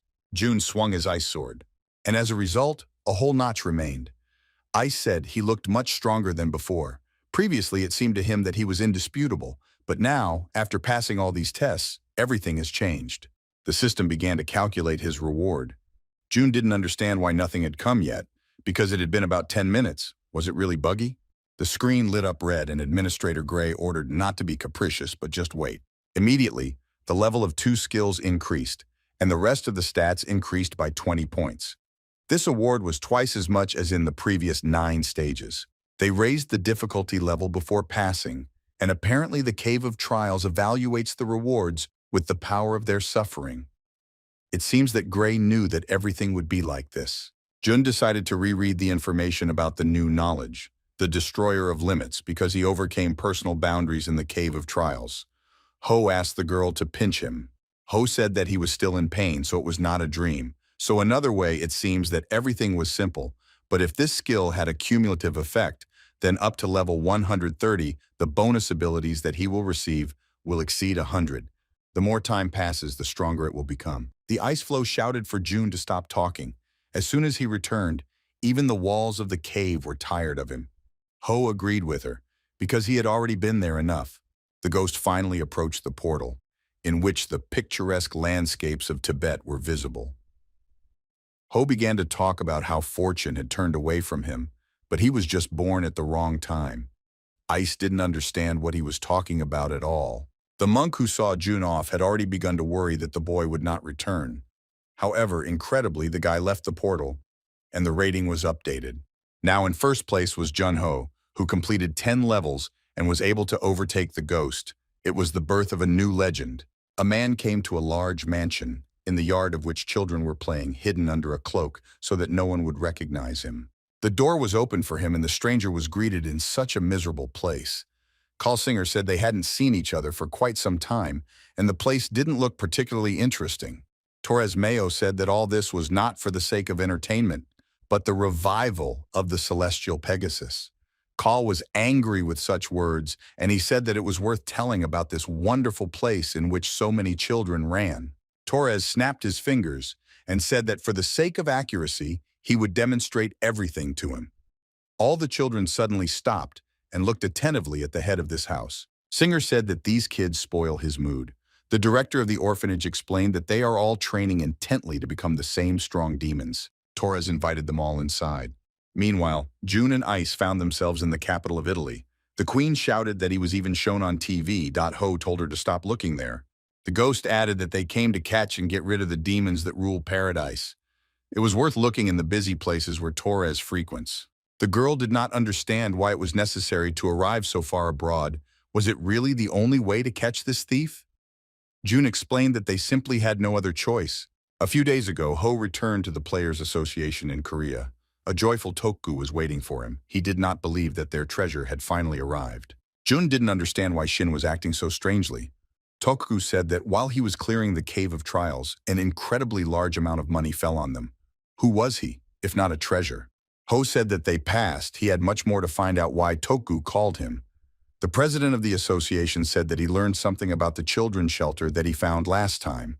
The mage necromancer Armag, who tried to spoil the auction in Las Vegas. The guy raised a large number of children who want to be like demons like himself. They did not find the exact location, but there were a few clues. This man's name was Torres Milo. He was an active player on the second floor but has now retired. When players reach certain heights, it is not uncommon to see how they decide to leave their careers and announce their retirement. However, Torres behaves rather strangely after that. It was worth taking a look at the following photo. This picture was inadvertently taken by an Italian investigator.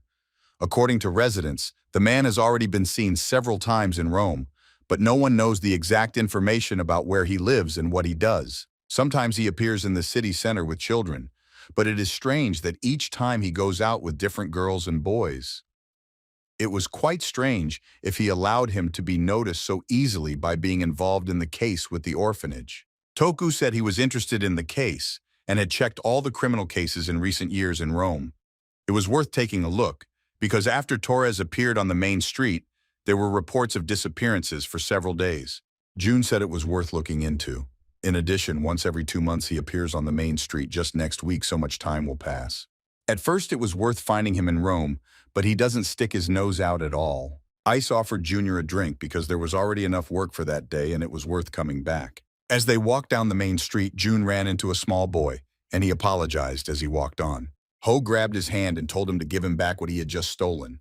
The boy was a little scared at first.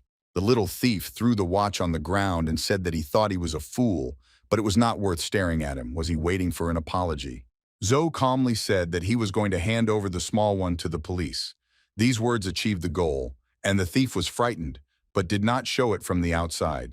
June understood that it was just a bluff, but the guy believed and now could not behave so defiantly. Ho asked if he didn't belong to a family of street robbers at times. The kid shouted that it was so, but what would he do to him? The ghost asked the boy if he was familiar with the area. The guy nodded his head hesitantly and said that he knew. After that, June and the street thief went to the restaurant. The ghost asked Marco not to eat so quickly because his stomach would hurt. Ho asked if anything else needed to be ordered for him. The boy brushed it off and said that he was already completely full. He just couldn't get rid of the guilt that he was the only one who had filled his stomach. June called the waiter and asked them to pack 16 different types of menus because there were so many children in Mark's family. Ho inquired about his parents, but they were not there and the boy looked after all the children. Ho was surprised and wondered if none of the adults could even help them, or some kind of orphanage is possible. Marco said that once a month they were visited by priests. The guy added that he had seen them, and they were supposedly from the Vatican. After washing them away and cleansing them from their sins, the children were sent to paradise one by one. At this word, June's eyes lit up and he wanted to know more about it. Marco said that if the priest took them to that place, they would be able to study, wear clean clothes, and eat 3 times a day. He did not want to go to that paradise because these believers who were there caused him some kind of anxious anticipation. June knew that some ordinary people with heightened senses, They can feel something bad when meeting demons. June asked if Marco had met the children who had gone there. The boy said that although he did not see them, but sometimes the priest passed letters, and it seems that everything was fine with them. Ho called her lucky and asked when the believers would come to them again. Marco told me in 2 days. June began to say that in fact, he had a younger brother with whom he divorced a long time ago, and he thought that this way he could find him. Ice whispered that he had lied and did not blush. Mark good-naturedly said that since there was such a thing, he would help him meet with the believers. Huo asked if he could ask him for something else when meeting these people for a generous reward. Meanwhile, the current Pope Francis XII walked the corridors of the Vatican. The man did not understand what kind of uninvited guest he was at such a late hour, who he was. In front of him was the dim ghost himself. His Holiness had heard that he was now recovering. June said his body hurts from lying there forever and was glad to see him 25 years later. Francis said that he was sure that he would still meet him. It seems that his prayers were heard, and he was sorry that there were 5 heroes in their world. If there were more, they would live in peace. June asked what kind of regret he was talking about. They tried so hard to make him exactly like that. Besides, he had a question for Francis. Ho was curious to know if Francis knew about the refuge called Paradise. The priest said that he had not heard anything of the kind, which means that the affiliation of those believers was a hoax. These people hide behind Vatican priests and kidnap children. As expected, they were definitely demons. The Pope apologized that he could not help him in any way. June told him that later there would be a huge fire near Rome, so he should have prepared the fire trucks in advance, and very soon he and Francis would meet again. The Pope watched from the window as June Ho fled under the cover of night. The dim ghost always disappeared like this and could not be found. The ghost stayed at the house of Marco's family. The boy told his brothers and sisters to eat food to the last drop and he would leave for a while. In the meantime, June woke up and said that he had a good night's sleep. The boy was surprised what his new acquaintance was doing at his house and asked why he decided to spend the night with them, leaving a much better overnight stay to be naughty. Ho explained that they had a much more comfortable home. Besides, his smaller ones were too cute. June added that he was talking about how soon they would be able to go all together. Yes, it is so, but on this day it was worth the guide to take care of his important client. Finally, they went in search of that mister who walks the streets with children. Iceflow noted that this cub walked quite quickly. Ho also noticed it. The ghost turned to Marco and asked if he didn't want to become a player at times. Clope was so surprised that he couldn't help but ask how he ever found out if there was also a player in front of him. Ho explained that it was enough for him to look at the style of walking and everything becomes clear on its own. In fact, everything was correct, and he trained in order to enter the environment of real players. June commented that this is too much of an easy path. Marco said that even if that was the case, they had neither parents nor a normal home. All he wants is to protect his own family. However, the boy went on to say that the priest said that in Paradise they help with the training of players. Iceflow said it was a trap to gather talented children.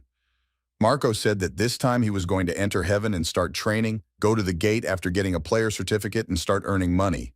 The boy wanted to be as great a player as the dim ghost. June asked again if he had ever died. The boy said that in any case he definitely existed on the other side of the sea.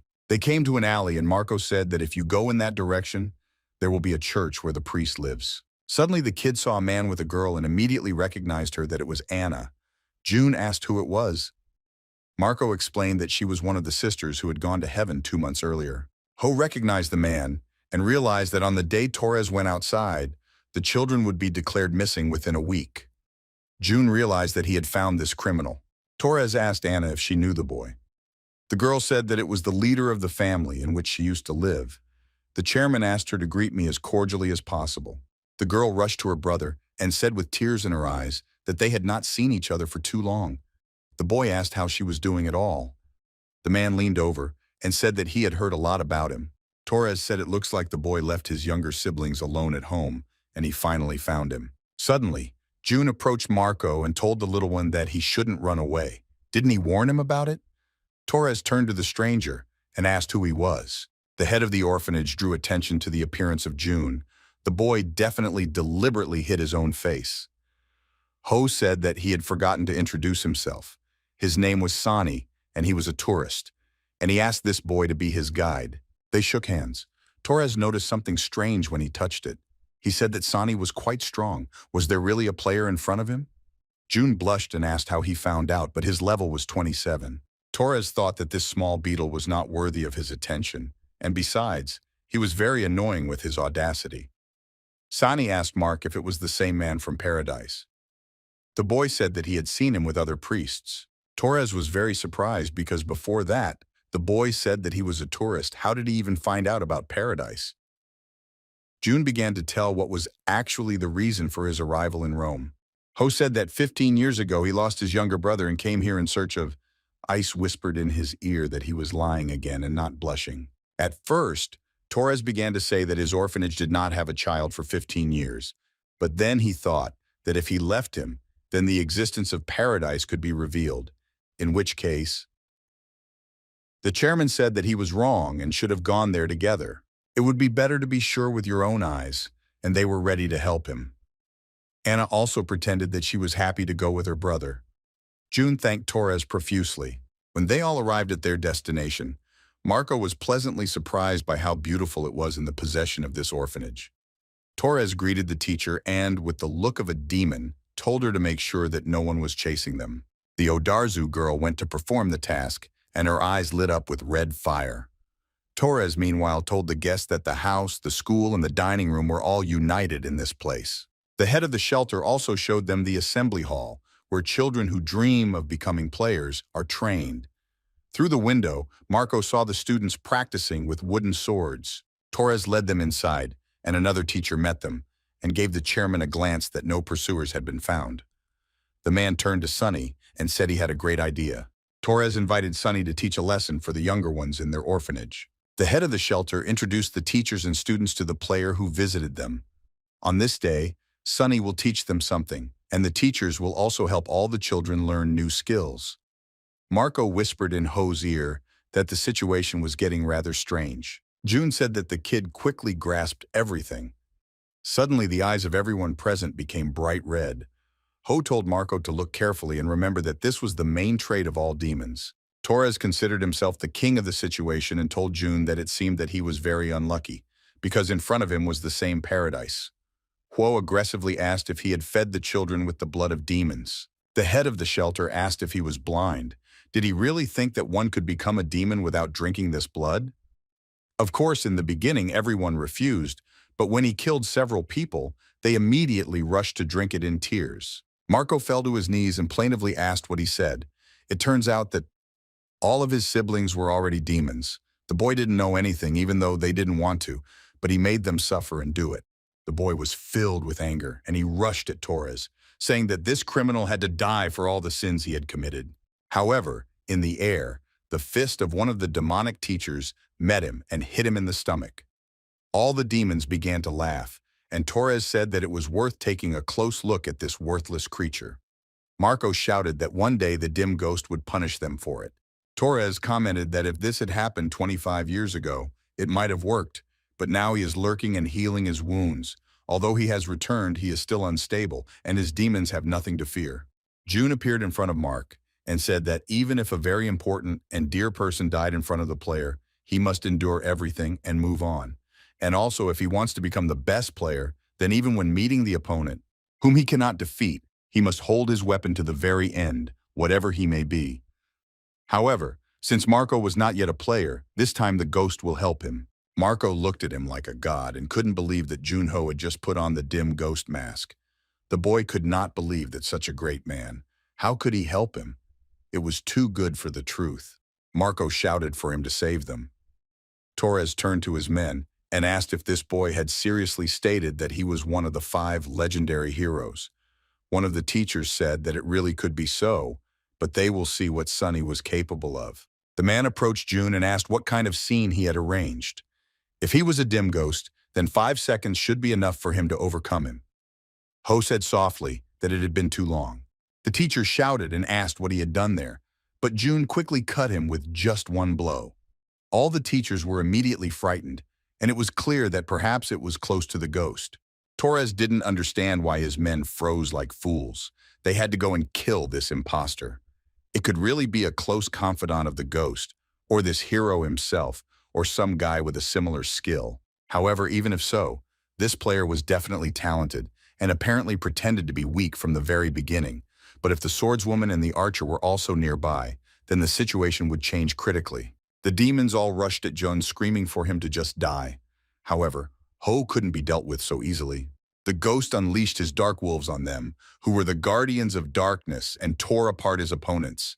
The demons shouted that he would finish them off with a flick of a finger.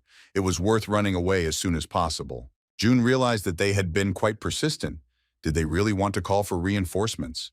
But it didn't make any sense, even though his strength had increased compared to what it had been 25 years ago, and in the Cave of Trials, he had a magic cost of 0%.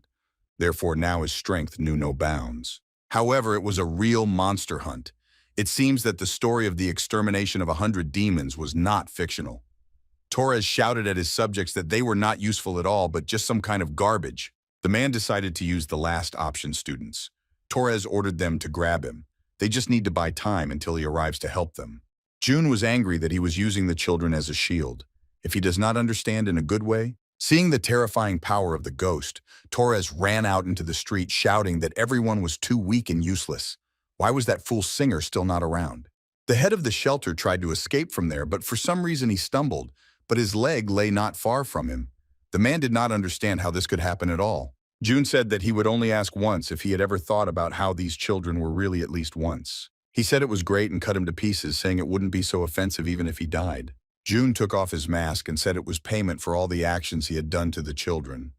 Now he could use the dead man's confession to review the man's memories. Once upon a time, the boy looked with great happiness at the blood of a real demon.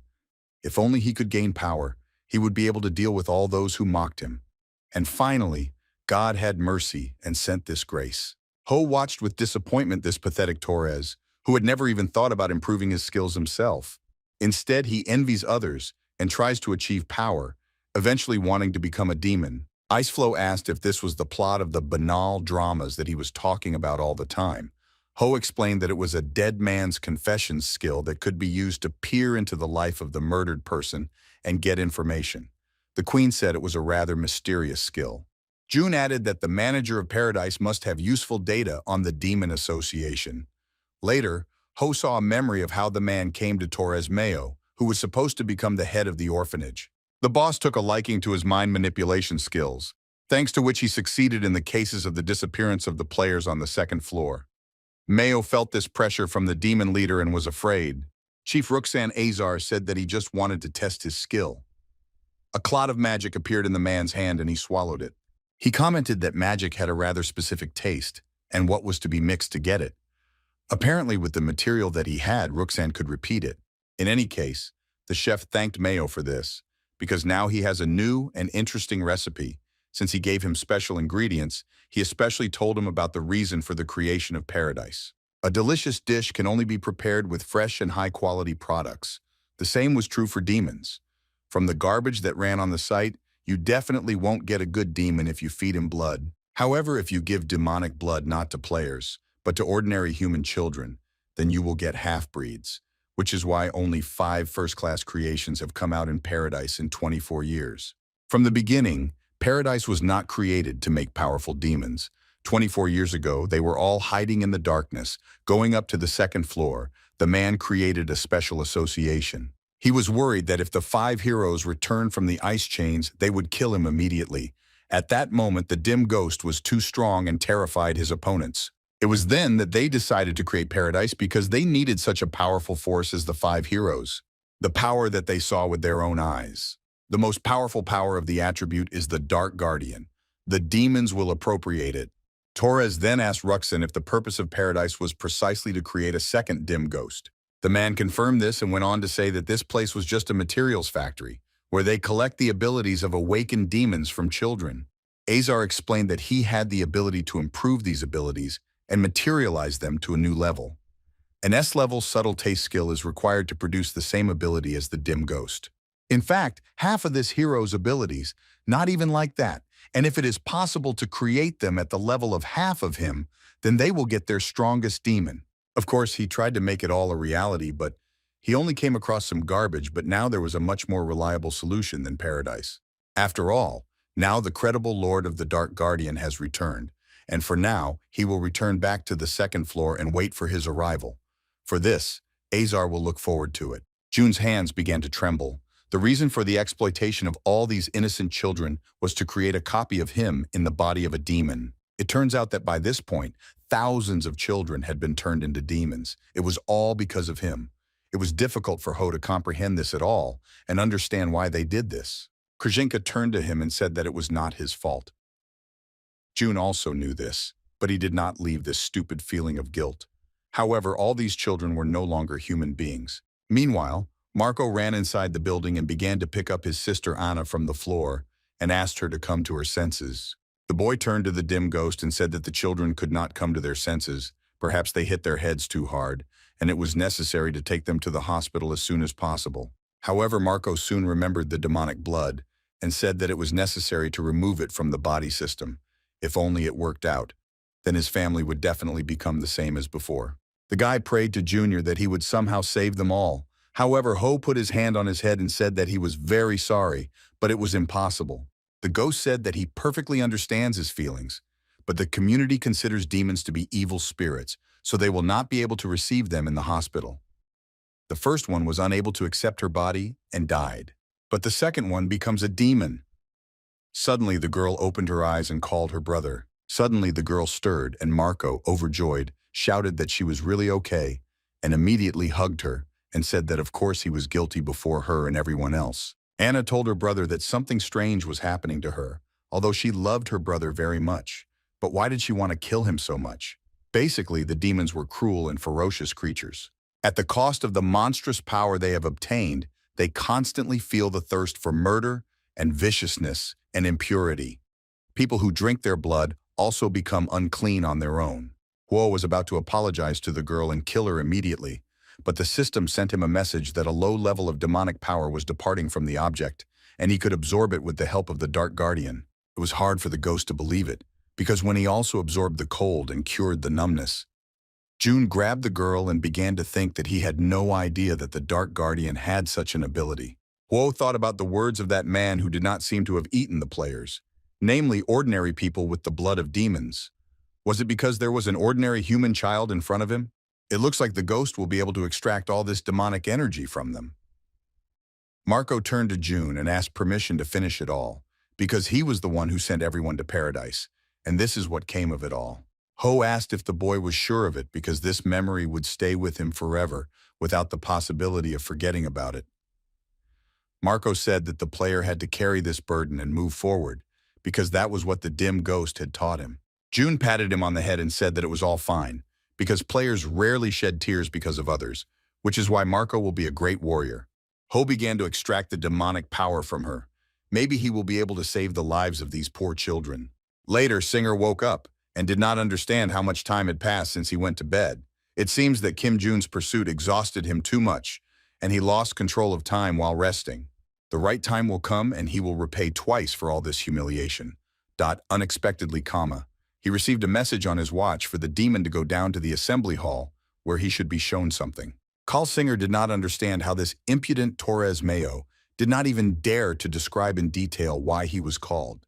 If it turns out to be some kind of trinket, then his head will fly off his shoulders. However, when the red-haired demons entered the main room, he saw a bunch of construction workers who were carrying out everything that belonged to this shelter in boxes.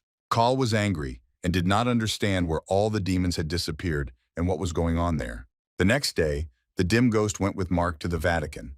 The boy said that everyone was looking at them too closely. June explained that this was generally a normal reaction and should not have been paid attention to. Although Ho said so, all the servants of the Vatican have become much more persistent than they were 25 years ago. Finally, a priest came out to them and told the ghost that the medical examination of all the children had been completed. As for the results, all of them were not demons but ordinary children. In addition, the whole church was incredibly grateful that he had instilled a ray of hope in their lands. Later, Pope Francis personally came out to June and thanked him for saving all these children, and if he did not mind, then the saint would announce this situation publicly. Ho said he could do as he saw fit. However, the ghost wanted to ask for one favor. The children he brought were orphans and had no guardians, which is why they were victims of this incident. that such a situation happened in the holiest city. The Pope, on the other hand, is well aware of the fact that all this responsibility rests on the shoulders of the Church. Francis understood this and said that they would cope with this case and they would take all the affected children under their care and provide education. Marco could not believe in such miracles and cried. The ghost turned to the boy and said that having received an education in the Vatican, there would be no problems with finding a job. The boy said that now he will be very focused and will become a worthy player, as well as the very first assistant of the dim ghost. June put his hand on his head and said that, on the contrary, he only needed partners, which of course is difficult to become. That is why, starting from this moment, Mark will have to try hard and reach considerable heights.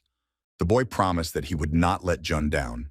Subsequently, a story appeared in the news that an orphanage was exposed in Rome, which was actually a factory for the production of demons. The victims who had been imprisoned were now at large. In addition, the members of Paradise were destroyed by one of the 5 legendary heroes. When Kal heard the name of the ghost to smash the TV to smithereens with one blow and shouted that this kid thwarted his whole plan. Although he had just come to his senses, even so he would have destroyed this dim warrior. And as for Jun Ho, this specimen generally jumps out of his hands. They should have just waited a little.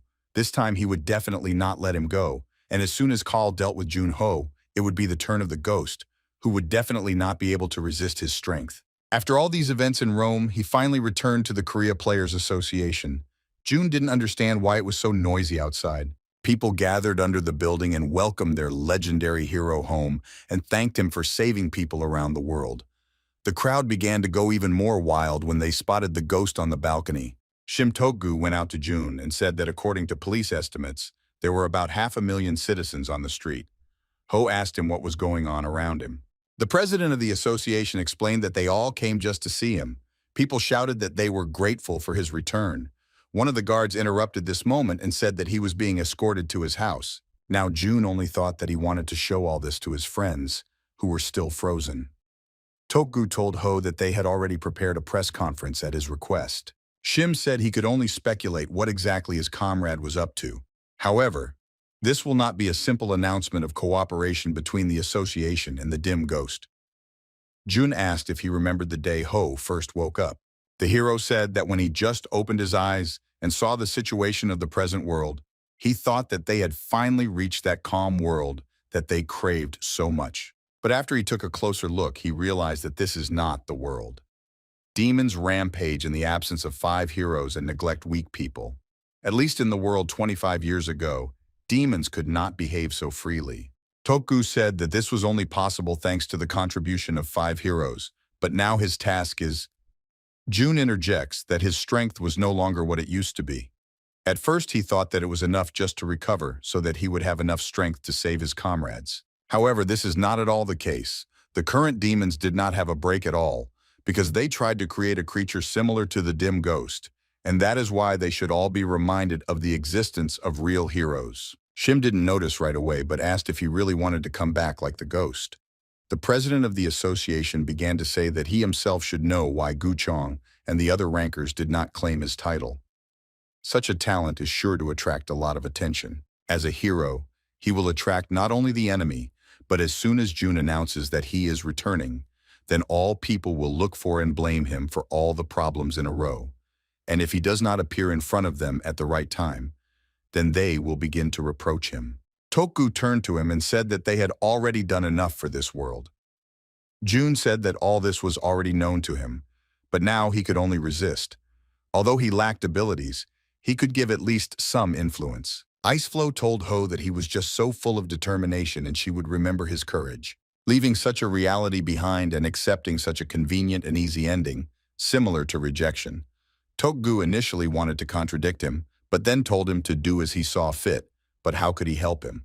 Huo looked at his comrade hopefully and asked him to make the sound of the microphone as loud as possible so that it could be heard right on the 2nd floor between the space elevators. The chief guard of the Tokabi Guild told the princess that just as he had predicted, all the masters and commanders of the Big Six had arrived. A whole crowd of top-level players had also arrived. In any case, the competition for the dim ghost was quite high. The man turned to Captain Cone, but the girl was only in her thoughts and was happily chirping that she would finally meet the dim ghost in person.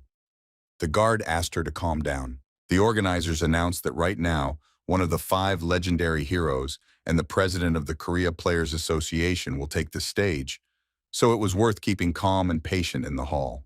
Toku said they would start their press conference and answer all their questions. One of the reporters stood up and began to say that since the ghost had been in the ice for 25 years, there were no conspiracy theories. That is why they could not prove that the person sitting under the mask was really one of the 5 heroes. All the journalists started whispering that the man was completely crazy to ask for some evidence. Jun said that if the public wants it, then he will be happy to demonstrate everything to them. Taking out his legendary sword, he imbued it with the power of the Guardian of Darkness. All the guild leaders immediately realized that it was the Khan Blade, without a doubt. Even after 25 years of absence, the weapon and its owner remained the same. The journalist thanked for the answer in a trembling voice. Jun hid the blade and began to answer the next question. People wondered if the recent events in Rome could be seen as the return of the dim ghost. Jun said that at first, he thought about ending his career, but when he woke up, his friend said that the 5 heroes made this world a better place. He was happy and sad at the same time, as he felt that this world no longer needed them. However, faced with such a terrible spectacle in Rome, Jun did not allow himself to resign just like that. Did they even know that in the last 24 years, about 6,000 children have been kidnapped and simply died? Journalists were shocked that so many, and that all this is still going on. Of course, they did not know about all this since no one cared about the affairs of the first floor, although this incident could actually be safely prevented thanks to well-established actions. If only players, guilds, and associations united, then demons would never dare to reappear in this world. And it was they who allowed this chaos by their own actions. That is why, standing in this place, Jun wanted to declare officially, so that every demon could hear his address. From that moment on, the dim ghost returned. After the press conference, the guy was in his residence in the Players Association and watched the news that flew around the world in a matter of minutes. Fortunately, he was able to lay wariness in society. He didn't even have time to relax properly, as Ice called him, moreover, so loudly that Ho was frightened. The girl explained that she had already finished watching the first season, and it was worth turning on the second one so as not to waste time. Jun said he would teach her how to use the remote so she wouldn't scream every time she needed help. Krzyzynka added that her throat was already dry, and she wanted tea. Ho angrily asked if he really looked so much like her personal slave. Jun realized that it was worth taking revenge and not tolerating such an attitude towards himself. That is why he presented her with the drink as the most delicious tea that can be found in this world. Besides, all people drink it when they are thirsty. The queen sniffed and happily stated that the drink had an incredibly refreshing aroma, but as soon as she drank a sip, her reaction was impressive. She shouted that this drink attacked her at all. How could this be? Jun laughed and explained that it was a carbonated drink, and it looks like she didn't like it much, unfortunately. Iceflow got angry and said that she would not forget this shame. Ho asked her to forget about the incident and keep watching dramas while he was doing a workout. The girl sat back on the sofa and said that forgiveness is the nobility of the monarch and she sincerely forgives him. Jun was struck by her mood swings and the simplicity of the situation. Thanks to the hunt for demons in paradise, Ho was able to reach level 29. His magic was greatly increased, and the ghost believed that very soon he would be able to use the old techniques. Suddenly, Jun called Toku and asked urgently where he had been. Ho explained that he was going to the gym for training. The president of the association apologized and asked him to come to him as soon as possible, because the 6 chief captains of the guilds had gathered and were looking for him. Jun asked if they needed him at all, if maybe they needed the dim ghost. But it turned out that they all came for Seo Jun. If you think about it, the conference was organized in a hurry, but all these important people came almost immediately, and it's not like they would be in a hurry to get there ahead of time. Most likely, they have already gone down to the first floor to hire Seo Jun Ho. The ghost continued to tell Tokgu that judging by the fact that the president had not yet turned them down, there was something else that the hero did not know. Shim said that they were still those bastards, and if you don't give them what they want, then most likely you will just be destroyed. Now Jun understood everything, and he had a great idea. Huo walked into the hall where the captains of the 6 guilds were gathered and asked what such an important group of people were doing in this miserable place. One of the girls said that obviously in order to hire the #1 player who went through the Cave of Trials and at the expense of everyone else, that was the only goal. June said that at the moment, he cannot join other organizations due to personal circumstances. Another man said that if he was concerned about financial matters at all, then their guild pays everything on time and according to the contract. Ho explained that this was not the case at all. June took out an object and placed it on the table in front of the captains. They couldn't believe that the demon executioner's scabbard was lying in front of them, which the dim ghost used as he walked towards the gate at the South Pole. They all knew what kind of object it was. It was he who was handed to June by the dim ghost after declaring war on the demons. In addition, he began to look for allies on the second floor, and he was elected its official representative. Everyone was fascinated by such news. Did the ghost really gather his own army to fight evil on this planet? Ju-ha was shocked that Snakehead and one of the 5 heroes were so close that he was made a representative. If they join the dim ghost and help him destroy all the demons, then it will be an incredible advertisement and increase the status of the guild. That is why, after such words, everyone wanted him to become their participant. June began to tell that the ghost hung 3 conditions. First, in order to exclude attachment to guilds, the representative must be part of the players' association. The second is that the guilds that accept his offer will receive a large amount of information and influence on the second floor. Third, the guilds with which they cooperate must provide any classified information to the ghost without concealment. In exchange for this, after receiving the information, the ghost will publicly announce the merits of the guild. In fact, no matter what conditions the hero and the 6 captains put forward, there is no choice but to agree to get his recognition. After that press conference, the guilds began to be heavily criticized because they could not control the situation with the demons, and they were only concerned about increasing their own budget and popularity. In addition, now all the power was concentrated in the hands of the dim ghost, a legendary hero who returned to save the world. The captains said that they did not have the right to make such important decisions on their own, and all this had to be discussed with the guild masters. June told them to contact him after discussing these issues. One of the captains said that they could hear with their noses and their hands. That was their situation now. As long as June remains the personal representative of the ghost, no guild will be able to hire him. Perhaps the man saw in Seo June the potential that was worthy of the title of 5 heroes and immediately took the boy under his guardianship. That is why he was elected official representative. Pride proved many years ago that he has a designated eye. Gilbert Green, with only 1 D-rank skill, he was ignored by absolutely everyone, but only one person was able to see the potential and completely changed his life. Suddenly, June heard screams about the snake's head and met Captain Cone. The girl said that they had not seen each other for quite some time. Last time they parted quite dramatically, and she did not imagine their new meeting because they agreed to meet on the second floor between the spatial elevator. June said just in case, that if she thinks that he will make an exception because of their acquaintance.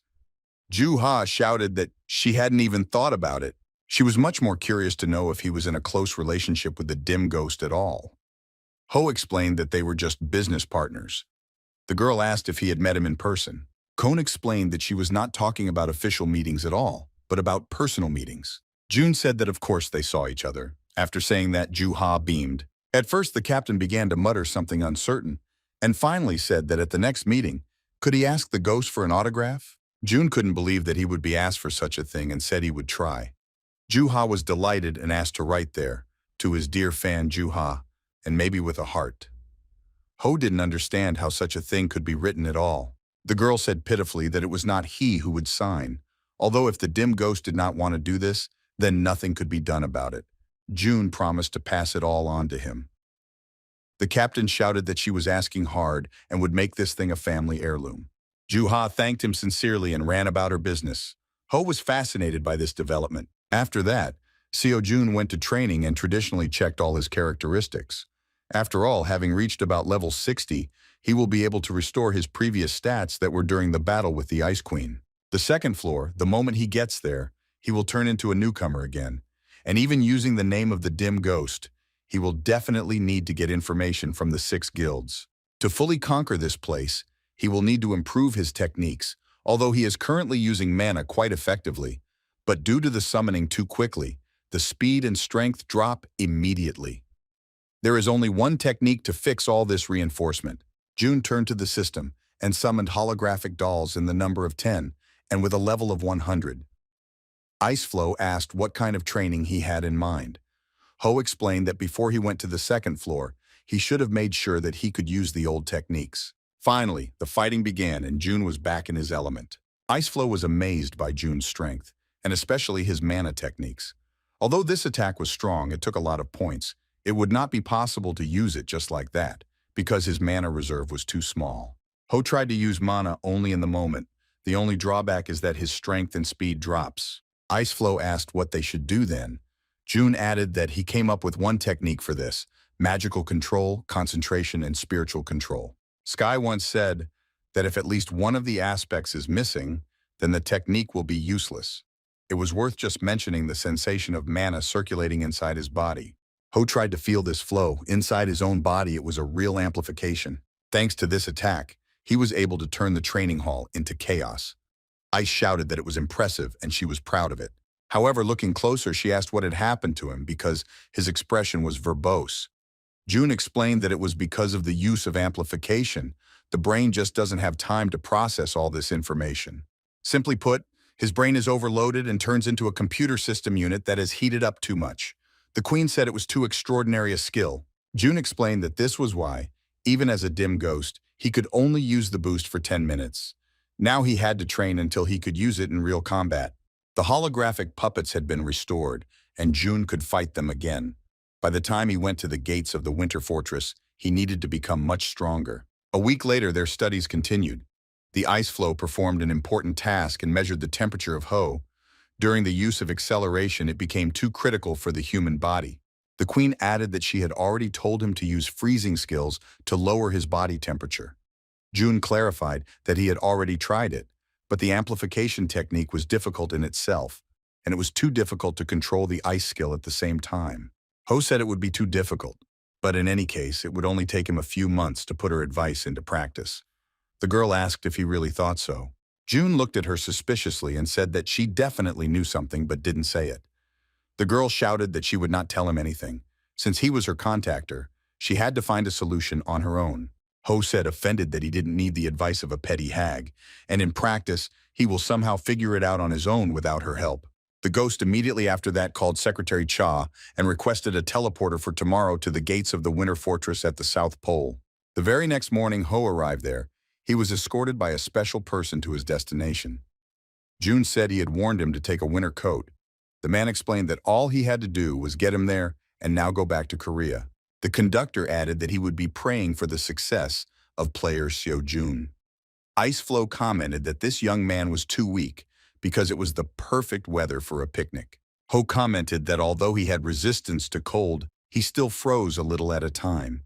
At last, they reached the true gates of the Winter Fortress. Jun first decided to open up information about the gate and realized that even the players of the second floor could not clear this portal, let alone the Earth Warriors. Iceflow asked if he needed time to prepare mentally. Ho took a step inside and found himself in an endless land of blizzards and snows. The condition for completion was to defeat the Lord of the Winter Castle, but it is not known where to find this place. An Iceflow told me to go to the northwest. Jun was amazed. How could she know about their whereabouts? The girl explained that it was the domain of the Ice Kingdom of Niflheim, the country she then ruled. Ho couldn't believe it at first, but then he asked her to tell more. Iceflow said that this was her possession, but why did the gates of the Winter Fortress still exist, despite the fact that she herself died? Jun said that they would know when they went inside, but now it is much more important whether she remembers anything else about the fortress. Krzyzynka asked specifically to ask questions. Ho asked who was the current lord of the castle, how many guards there were inside, and if there were any hidden passages to get there undetected. The girl said that he demanded from her to reveal state secrets. Huo said resentfully that her words hurt his tender heart. However, now their destinies were tied and they would remain together forever. Ice shouted that she would tell him everything, if only he would stop saying these horrible things. Ho said that it was because of this that it was worth talking about everything at once. The girl asked if he remembered the gate where he first met. It was the nest of the Ice Queen. Even if he wanted to, he could not forget this place. The last dungeon was located there. From the very beginning, the queen was going to send all her knights there. Jun didn't believe it and asked again, what if they didn't fight everyone there? Iceflow said that there was a small group there because she had not been able to bring all the troops of Niflheim. And this means that as far as Krzyzynka remembered in the Winter Fortress, where the main garrison of 27,000 soldiers was located. But since they entered the gate, their number definitely decreased. Ho hoped that this was indeed not the case because with 27,000 first-class warriors, he would definitely not be able to cope. The girl thought for a moment and said that perhaps only Keys remained there. June asked who it was. Iceflow explained that Kis Bremen is her loyal knight and lord of the Winter Fortress. People called him the first sword of the kingdom, and for a reason excluding her, he was the best of knights. The ghost asked how strong he was. The queen showed him her finger. June frightenedly asked if she meant that he wouldn't last an hour. However, Iceflow waved her head and Ho asked in surprise if he wouldn't even last 10 minutes. The girl shouted that Bremen was able to tear people like him to pieces with just one finger. So strong was her knight. June thought for a moment and asked if that meant that Bremen was much stronger than herself. The girl shouted irritably how many more times she had to repeat that, then she was too weak. Ho laughed and said that in that case, he had nothing more to worry about, because he was sure that Keys was now weakened, just like she had been in that battle. But first, he had to be found. It looks like they ended up in the throne room. June was surprised and asked if the royal color was red. Krzyzynka explained that each state had its own, and in their kingdom the symbol of the crown was white. It is ruled by the strongest knight of the Winter Fortress, Kis Bremen. The knights considered this place sacred. In addition, there were rumors that whoever sets foot on this red carpet, he will become a worthy knight. And in fact, those who wanted to become a real warrior came to the Winter Fortress to test themselves. June wondered how this had happened. Krzyzynka began to tell that the ceremony was called a testimony of chivalry. Behind this door was a huge hall where 100 knights were waiting. He will have to cross swords with each of them to prove his true strength. June asked why she was talking about such important things just now. It was literally the key to getting through this gate. The girl scratched his head and told him not to worry, because they had not yet had time to go inside. Ho muttered angrily that if she had nothing to say, it was better to just be silent.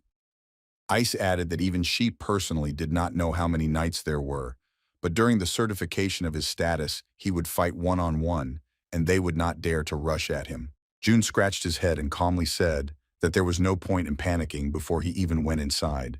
Does he really need to just defeat the entire 100 knights who were in the ritual hall? The girl asked him not to rush to conclusions because when he defeats the knights and their commander, then who will remain at the head of this place? Ho said that in that case, 100 knights and another one, including Kis. The ghost opened the door and found himself in a large hall in which a whole detachment of real warriors lined up. They were as if frozen alive. To make sure of this, he asked Ice. The girl replied worriedly that she did not feel life in them. Suddenly, the door closed behind them, and they were left all alone in front of these knights.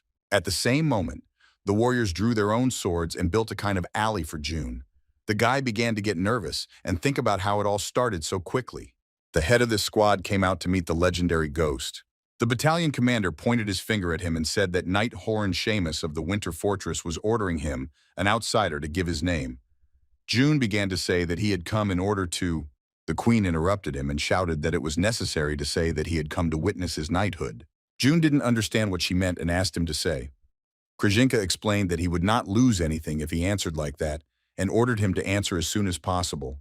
Ho understood everything and asked to be released. The chief warrior shouted again that he would ask him again why the stranger had come to them, and if he did not hear an answer, he would consider it an invasion and a threat to their state. Ho said loudly that he had come to witness his knighthood. Exactly 3 months have passed since June and Iceflow entered this gate. Then, when Ho came to 100 knights, he was told that a whole battalion of warriors of the kingdom would test his pride of the sword. The duel will not stop until one of them lowers his weapon and surrenders. The first knight was immediately ready for battle. June was fascinated because the knights were different. Straight to the point. He liked it. None of the knights he fought could be underestimated. If they were players, then they would have at least the 100th level. Although they didn't have any superpowers, their fighting technique was perfect, and each had a unique sword aura. During those fights, June even wondered if they weren't more dangerous than other players from the upper world. Ho told Iceflow that he never thought that there were so many different sword auras. The girl asked what exactly he meant. Ho explained that all players use about the same. They infuse mana into the blade, and the aura of such a sword resembles fire, but in the Knights of the Winter Fortress, they could twist like spirals or sharp ones that can be used as spears. June asked Iceflow if Niflheim also had a player system. The girl said that this had never existed. Ho muttered sadly, which means their stats can't be viewed. The queen hinted that it was too obvious. Knights can't take over stats or skills like players. However, these guys have reached their level by practicing their own bodies and interacting with mana all their lives. It was actually an incredible stubbornness and dedication to this lifelong endeavor. Icepiece asked if the contractor had already mastered his weapon. Colin used the aura of a sword. June asked in surprise if there was any need for this. To create an aura, you only need a sufficient amount of mana and an understanding of it. The queen began to tell that knights are defined by their weapons. The pride that they carry in their own hearts is also important. Her fighters found a weapon that suited them and only created auras that best suited the weapon and fighting style. This made Ho think, thanks to the possession of weapons, he is given absolutely everything that comes to hand. At one time, he chose the sword because it was the most familiar. He had never had to think about which weapon suited him best. The ice flow began to tell that it was now like a bottle filled with clear water. What would happen if something was added to it? The color will change, which means that June can fill it with anything. That was the state in which its contractor was now. These words inspired the dim ghost, and he said that in that case, he would make it his target for this portal. He wanted to learn more about weapons and create a new sword aura. With this idea, he trained for 3 whole months, and now it's time to return to Earth with a new victory. When June entered the hall, the main warrior announced the appearance of the knight-errant and ordered them to prepare for battle. In fact, Ho was making huge strides in battle. Although he used various techniques, reducing the forces of attacks that rained down on him, the consequences were still significant. But now, his new technique won't even give them a chance to gain an advantage. Jung continued to fight incessantly, and the men began to whisper about this new and invincible power. Subsequently, Ho finished almost all the duels and could take a break from the continuous fight for at least a minute. The head of the battalion approached June and said that the knight-errant had proved his pride, and now he wanted to know his name. Stretching out his hand, he waited for Seo Jun's decision. Ho happily introduced himself and shook his hand in honor of the greeting. The knight said that he had a beautiful name that he would never forget. In addition, of all the knights he met, it was June who left the strongest impression. After these words, the commander put a small piece on his hand. Ho surprised to ask what it was. Man explained that this is a kind of order, proof that he successfully witnessed his chivalry. After that, all the soldiers paid tribute to him. Fortunately, all those who have successfully passed the test can ask for a personal meeting with the lord of the fortress. June finally waited for this moment and went there with his head held high. Ho thanked the knights for everything and left. Now even the air felt completely different. His body seemed to be squeezed by something. It seems that this happened to him through Kiss Bremen, the lord of this fortress. It was as if nostalgia had attacked Krzyzynka. Before her was indeed the best knight in all of Nilfheim, a true warrior who belonged to her and was not just a servant, but a comrade. June was amazed by what he saw in front of him. The rumors were true, and this man's aura was mesmerizing. Krzyzynka thought for a moment and said that it seemed that Bremen knew that there was a player in front of him. June said that he had such a thirst for blood that it was hard to argue with it. They finally started this incredible battle. Ho was mesmerized by the strength of his opponent because he repelled attacks without even trying hard for this. June realized that he could not do without reinforcement and should have used it as soon as possible. Krzyzynka said that if you start the battle right away with a technique that is too exhausting, then Ho shouted that there was no other way with such an opponent. He asked the queen how long he would be able to use this technique. The girl thought for a moment and said that now he would be able to hold out for 1 minute and 2 seconds. The ghost asked Iceflow to start the countdown. His eyes lit up with dark fire, and he immediately rushed at Kiss Bremen with his unusual spear. Ho was thrown right against the wall, and Iceflow immediately rushed to him to make sure that he was all right.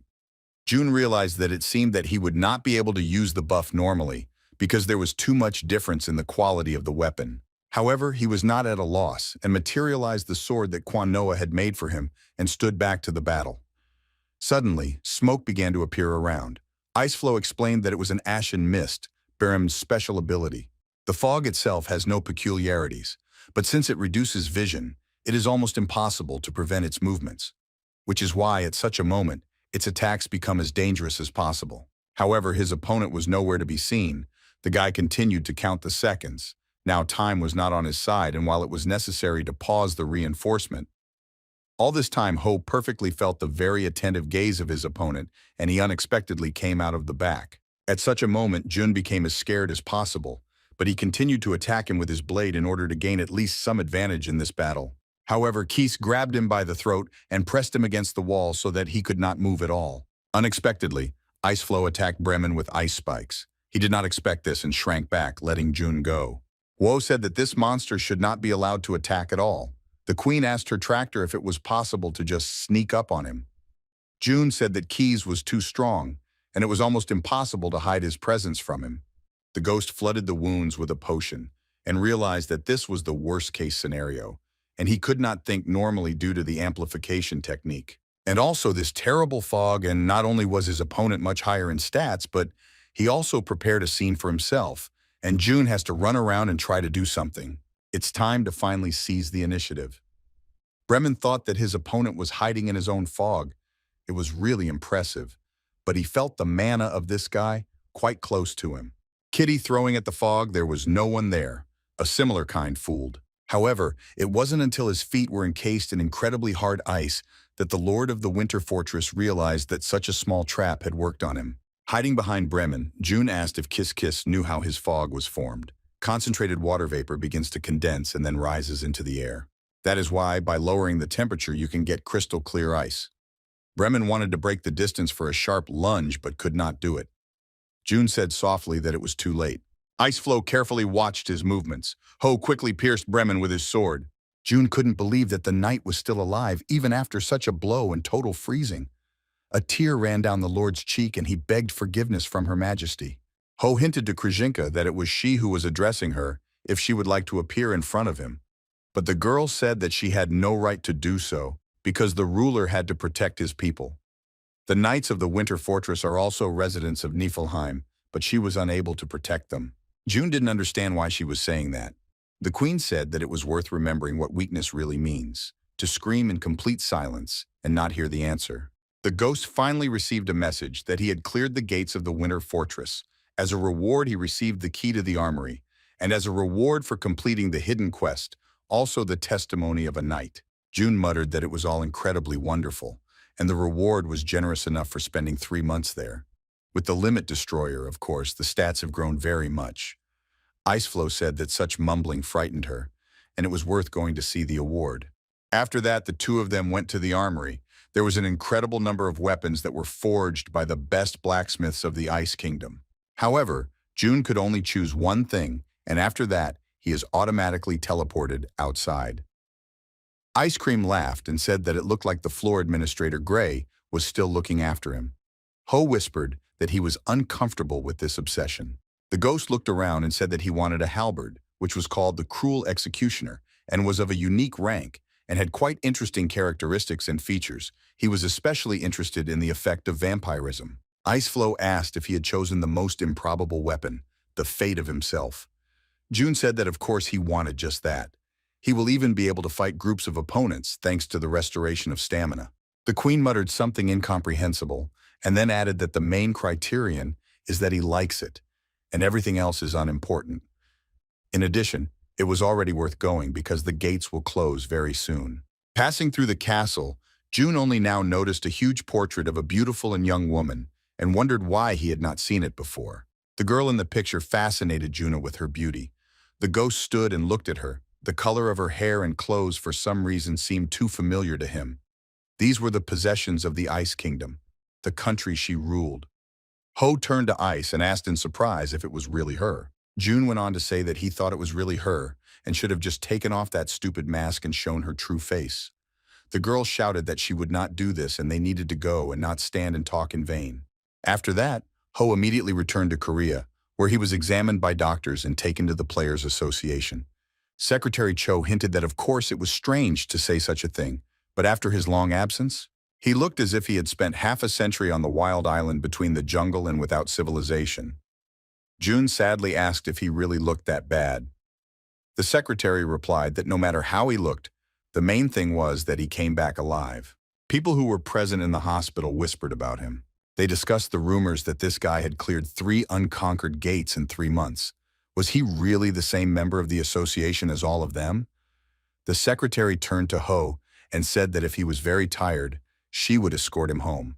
Cha said that perhaps it was worth taking him to a quieter place so that people would not give him so much care. June said she shouldn't have apologized so much for all this. In addition, he was gone for 3 months, and such a reaction was understandable. The girl said that while he was in the middle of the portal, human dissatisfaction only increased, and they stopped receiving offers of sponsorship and orders. And some personalities asked for a refund, and the president had a hard time at all. However, there is nothing you can do about it, after all. The reputation of the association was built by his hands. They didn't even have anything to respond to criticism. Jun turned to Secretary Cha and said that it doesn't matter if they have a good reputation or not. They don't have to worry at all about what others say or do. Cha asked if it really didn't bother him. People's attitudes had changed dramatically in just 3 months. If she were in his place, she would be consumed by regret about why she was fighting at all.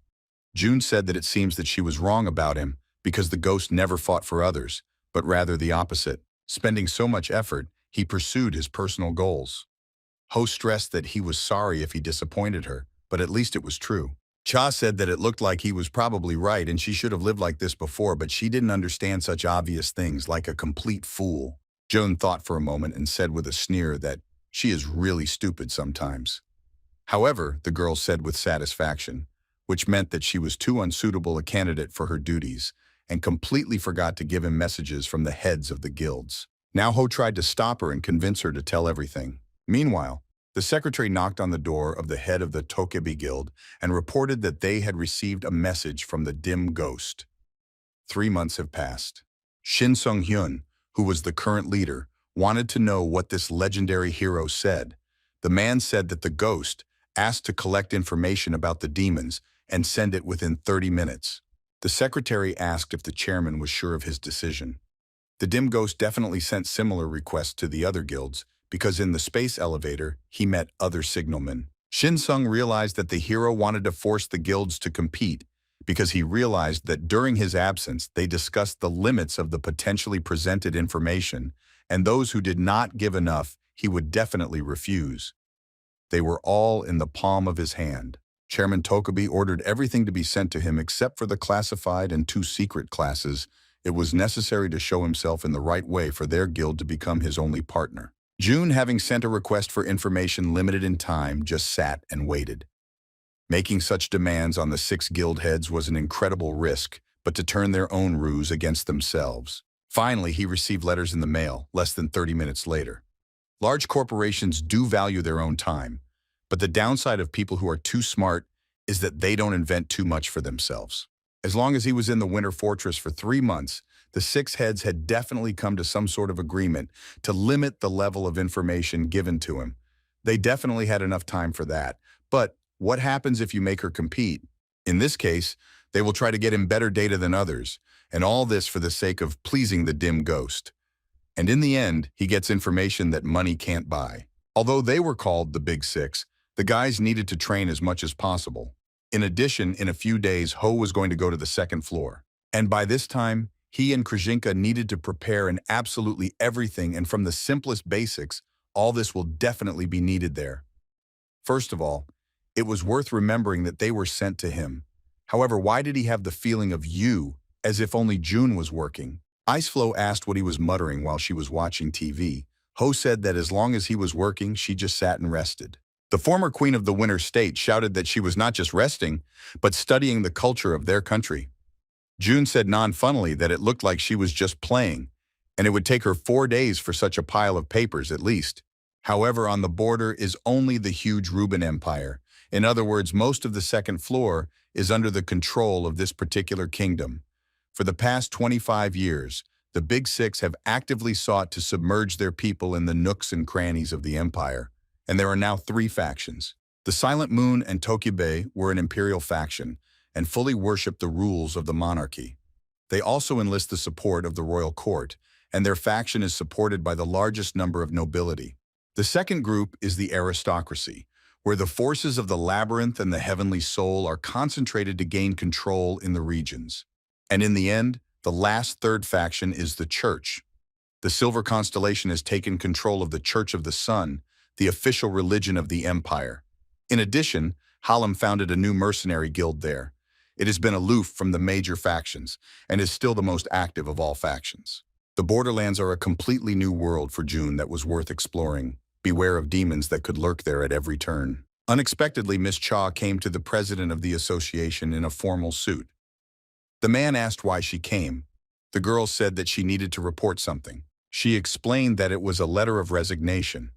Taku said that it must have been difficult for her to make such an important decision, but could he have found out why she left the company?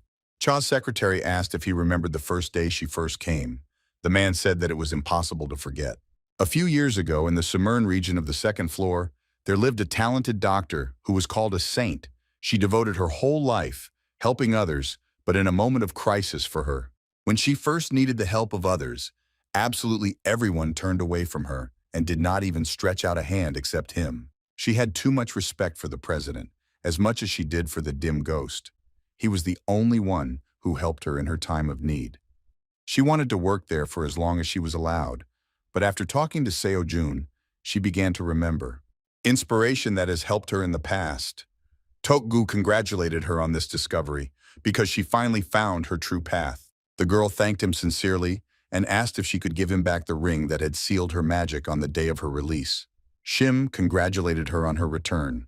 Player Chachi Ying has reappeared in the lists of members of the association. After that, June had a meeting with Toku, and the president of the association was amazed that he made the Big Six gnaw each other's elbows, and now he could show how much information they gave him. Shim said that it seemed to him that June could sell hot water bottles in the desert to someone. After that, he began to reread all the data that Ho had provided. Toku thought for a moment and muttered that he thought their association was on their heels, but they would have to do too much more to catch up with their pace. Ho asked why it was not his motivation.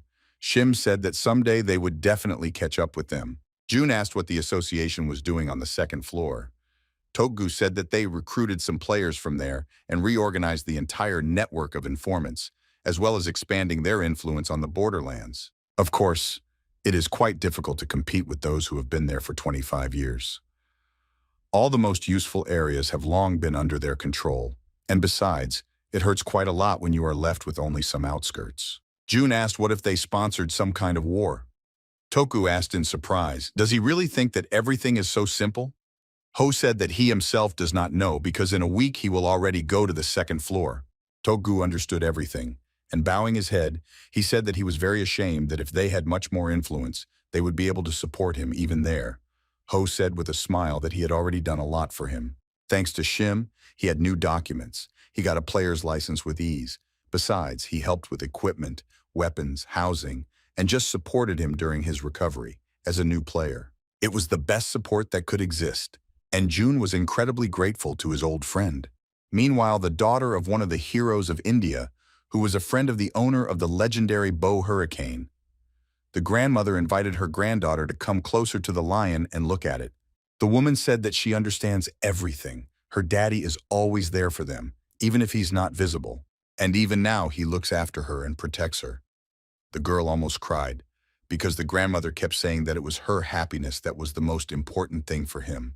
The girl hugged her grandmother and said that Daddy would also definitely like her to be happy as well.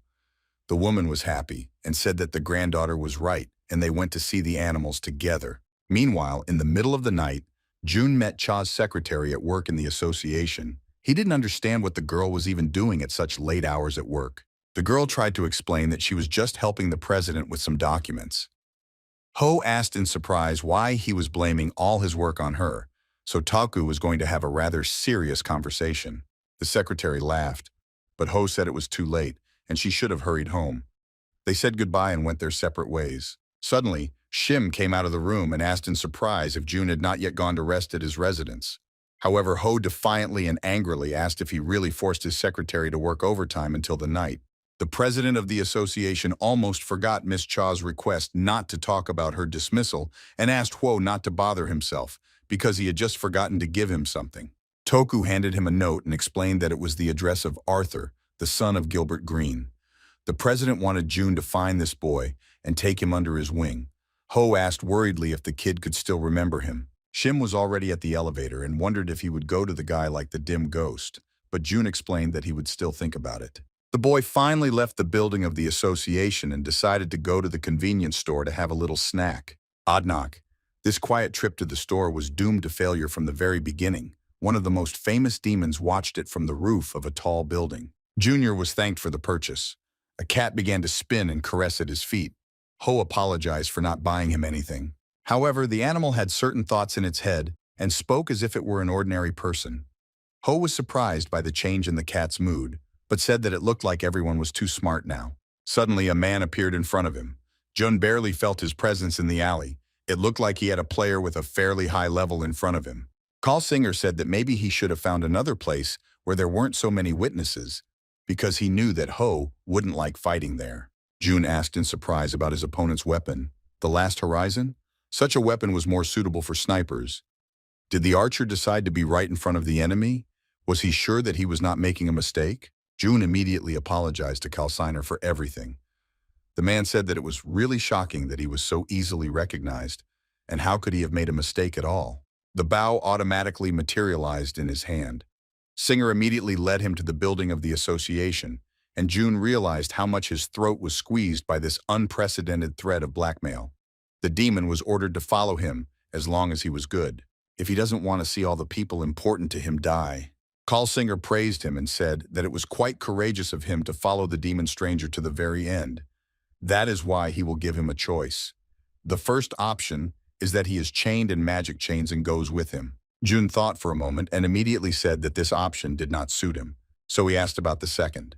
The demon smiled wickedly and said that with severed arms and legs to move on the ground like a dead street dog. Ho noticed that even just releasing mana was putting him under tremendous pressure. Now it was clear what the level 100 ranker Singer was like. Jun took out his sword and said that he chose the third option, because they came there not to breathe fresh air, but to solve their own affairs. That is why you will have to bury a bad demon in this place. Kal materialized his bow and drew 3 arrows, shouting that his opponent was too daring and cunning and took on too much.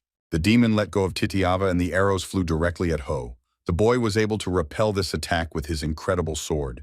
Singer couldn't believe that the boy who debuted just a year ago was able to repel all his magic arrows that killed powerful heroes the first time. Jun said that it seemed that the demon didn't understand what exactly was going on at all. How was a level 30 player able to deflect the arrow of a 100th level hero? But there are enough things in the world that go beyond common sense. That was the harsh reality, and it was worth putting up with. Kal admitted that he had made a mistake and underestimated the boy who single-handedly cleared the portal with 1 star.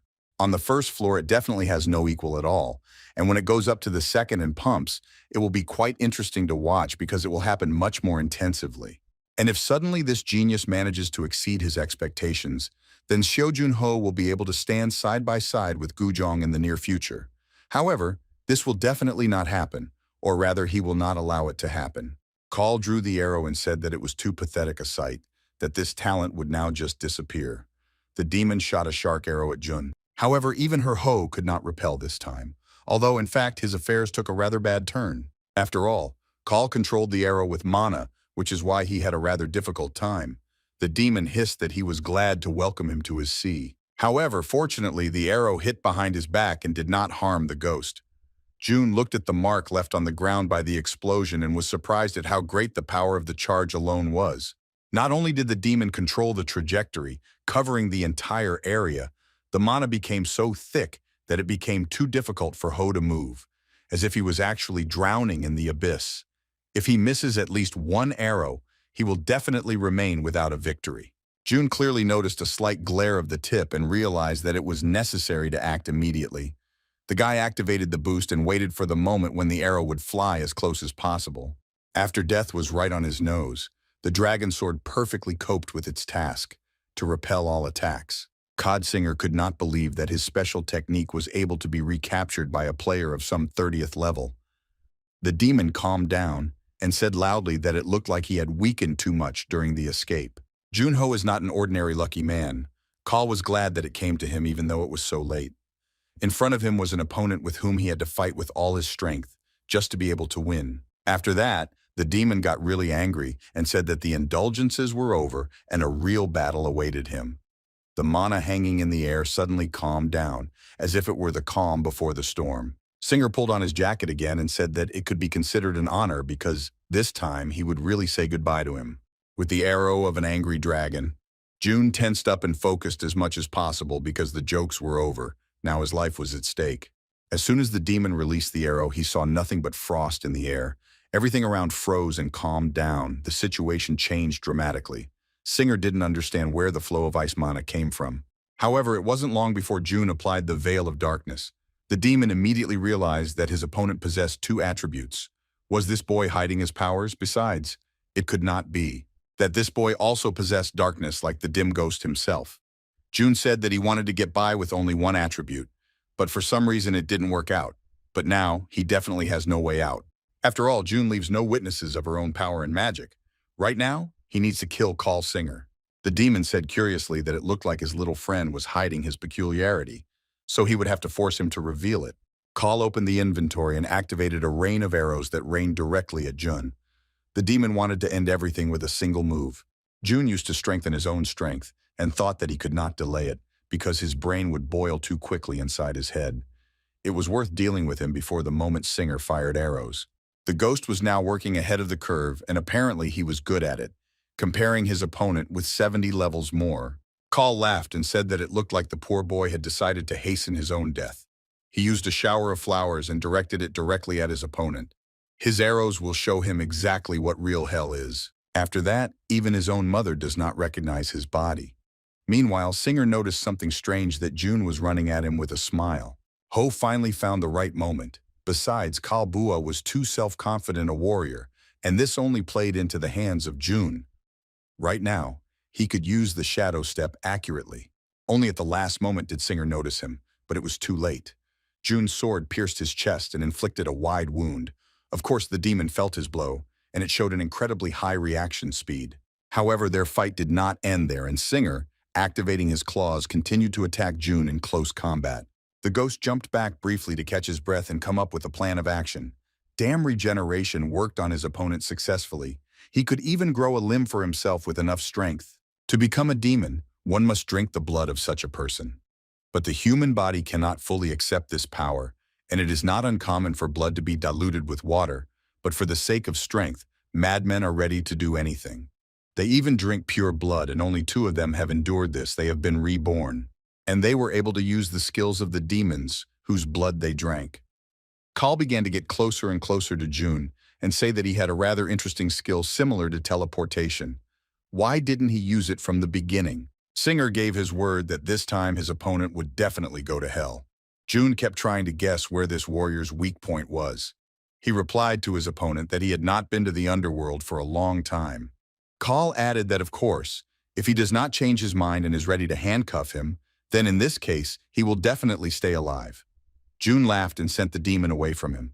The shooter shouted that if he really wanted to kill him, he should have aimed much more accurately and not just played with his sword. June rushed to attack him without even thinking about it this time. June tried to break all those arrows that flew up to him, and the demon said that it seemed that his opponent was completely insane and did not stop at all. However, Hall had to be too difficult. One of the arrows hit him in the stomach, the other in the shoulder. With the last of his strength, the boy used his concentration skills and went to get closer to the enemy. Singer was generally shocked that this guy was deflecting his arrows so easily. Besides, it was his limit, and he did not know how to turn the situation around. June, with all the strength left, rushed at his opponent and almost aimed him in the throat, but hit a little to the left. Of course, Call was not a fool and a newbie, and immediately decided to grab June by the neck to prevent him from retreating or attacking again. Now, June's position was extremely difficult. The demon held the ghost in his hands and said with a bad smile that it was finally the end and he had caught him. However, Ho appeared behind him and whispered alarmingly that it was he who had caught him. After that, the blow hit Singer directly and his body was cut in two. The shooter began to cough up blood and almost immediately fell to the ground. Call shouted with incredible ferocity and resentment that how did he even do it? Did his hero of level 100 win, which newcomer? June ordered his Dark Guardians not to leave a bone of this sacrifice. Singer shouted that he now understood who the sworn enemy of all demons was in front of him, the dim ghost. Call pointed his finger at him and shouted in his last breath that he was a coward who had deceived the whole world. Why did he even think of this? June laughed and confidently said that he had too many questions for the deceased. After that, the wolves, his dark guardians, rushed to tear apart their new victim and dinner that night. Meanwhile, the Ice Queen watched soap operas where the two main characters were separated as children and were now finally together.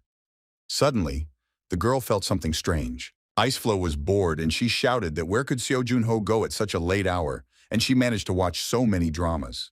Meanwhile, there is almost nothing left of the legendary demon. His body has been devoured by the dark guardians of June.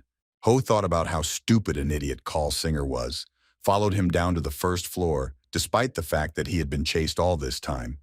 He was also spying on him at the time. Of course, this also had its advantages. The main forces of the demons were concentrated in Sumerna, which was located just on the second floor of the elevator. The information he obtained from Singer's memoirs coincided with that of the Tokabi Guild. Ho said that absolutely everything led to the second floor. Unexpectedly, Jun received a message that his dead man's confession skill had improved after frequent use. Of course, new memories can be opened to him, but reuse is not possible. Now all he has to do is take away the last horizon. As soon as the boy picked him up from the floor, all his instincts pointed to incredible danger. Did he really have time to arrive so quickly? The seventh of the nine heavens, Kim Woo-jun from Singer's memoirs, could say that he was also on the second floor. But is it really possible to go down so urgently? The man announced his sword and said that he never thought about coming back here again. His trail suddenly disappeared, and he did not understand where to go, but some things were impossible to hide. June didn't understand what exactly he was talking about. He was especially emitted by the intoxicating smell of the demon and the smells of the Great Wall. Call Singer definitely won't be able to escape this time. Huo was a little shocked by such an application. Besides, he had the last horizon in his hand. Kim Woo-jun waved his sword while June said that it was some kind of mistake. The man shouted that he could not be deceived in any way because his tricks would no longer work. June shouted loudly that he had killed Call Singer. The seventh of the nine heavens said that it was impossible. June muttered that he would prove everything now and started calling someone. Kim Woo-jun spoke on the phone with the president of the association and explained that he could not have done otherwise. After that, he apologized to Ho and admitted his mistake. The ghost was quite scared because it would be quite difficult to withstand the attack of one of the best players in the world. He told him that everything was fine and he would have done exactly the same thing.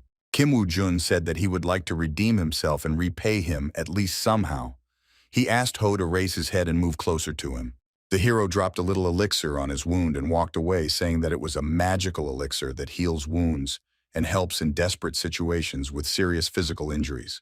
June asked in surprise how it was possible to use such a powerful elixir for such a small matter. Hu said that it was not worth digging into the words. Kim just wanted to correct his own mistake, which he made in a hurry.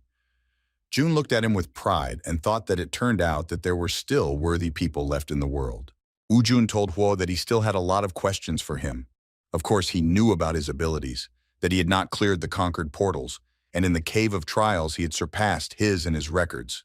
However, even with all this in mind, it's hard to believe that a level 30 player is capable of handling Call Singer on his own. June added that he could tell, but he has certain conditions. Since the demon was dead, it was worth making sure that his murder was announced by Kim and June personally, and also never asked about his abilities again. And he would also like to count on his help at least from time to time. The man said that he would certainly be able to help, but if he used his strength on civilians, he would not forgive him. June said that this will definitely never happen, and in this case the agreement can be considered valid. After using magic and creating a pile of ice blocks around, Ho revealed his secret. Kim Woo-jun said that it was incredible, and such a large amount of energy at the S-class level. Was it really the key to the heat of the third floor? Ho said that he figured it all out quickly enough. Dim Ghost added that he should be clear about the confidentiality of this information. The hero of heaven took out his sword and cut all the ice that was around his interlocutor and said that he understood everything perfectly. After all, it was he who killed Call Singer about an hour ago. June said that he would take a shower and finally go to bed. The dim ghost was frightened and did not understand why the girl was waiting for him at the very door. The queen sternly asked if he had ever seen what time it was. Did his meeting with a friend really take so long? However, several unforeseen circumstances occurred. The girl asked him to come back early next time. June said that of course he would and went to the kitchen. Krzyzynka noticed by the appearance of her ward that something was wrong and asked what these unforeseen circumstances were. Ho said it was kind of a rather interesting incident. The ghost calmly said that he had killed Call Singer. Jun began to explain that it was a demon, but he possessed a much more powerful power than anyone else he had met before. The girl began to ask if he had met his friend at all. Ho said that of course he met him, but on the way out of the store he saw this demon. It turns out that the world was really huge and there are many people who were stronger than them. Of course, after unfreezing and returning to normal life, he met many players, but how strong the veterans have become in 25 years. Meeting Kim and June made him realize that they were the strongest on the second floor. In addition, there are no limits to perfection. He understood this so simply when he saw Kim's skill in June. In addition, this legendary hero turned out to be a very good person, and even gave his number. Iceflow noticed that its owner was much more mysterious than usual and asked what he was thinking at all. Huo clenched his fist tightly and said that he needed to work very himself. In addition to Kim himself, June has 8 more warriors who are equal to him in strength, and besides, one of them is an enemy. The king of the dead, Najat Hallow, he was the mentor of the necromage Alma and the demon who ordered Singer to take him alive.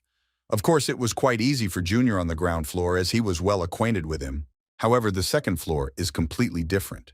Unexpectedly, a small and cold hand touched June's head. The girl told him to listen to her. Krzyzynka emphasized that he would be able to do everything, because before that it somehow worked out. Ho was shocked and did not understand what was wrong with the queen. She tried to calm him down and support him for the first time. The girl muttered with satisfaction that she was sorry to look at him. June hinted that he would definitely cope, because he had always been a legend. Ice added that now he was too self-confident. However, Ho had already switched to a completely different topic and said that he would be gone the next morning because he needed to talk to someone before going to the second floor. At the same time, the girl interrogated Kim from June and ordered him to answer. It is as if he must remember the purpose of his mission. Of course, he could not forget this, and their great swordsman had to think only about this very important mission. But if this is the case, then where is he? Where was the last horizon? This girl who tried to interrogate one of the most famous heroes of the time was Seong Jae-won, the leader of the Silent Moon Guild. The girl shouted for June to say at least something, because everyone around already knew that it was he who killed Call Singer.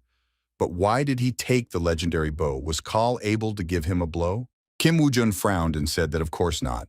He would be able to crush him with just one finger and force him to give out absolutely all the secrets of the demons. But he was outstripped and did all the dirty work. Newcomer Seo Jun-ho defeated Demon Singer with his own hands. Moreover, he did it in an even and fair fight.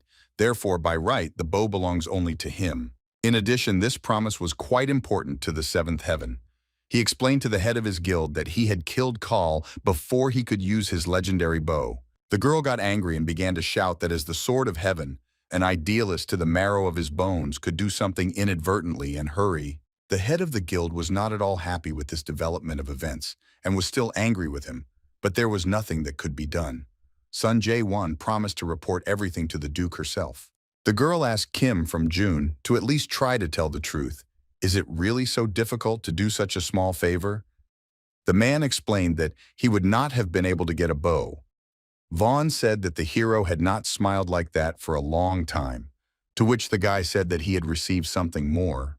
Sun Chi asked what he had earned then, who in June looked out the window and quietly spoke that he got the future. The next day, June went to his friends who had been turned into statues. The boy was happy to meet them again, but they never changed.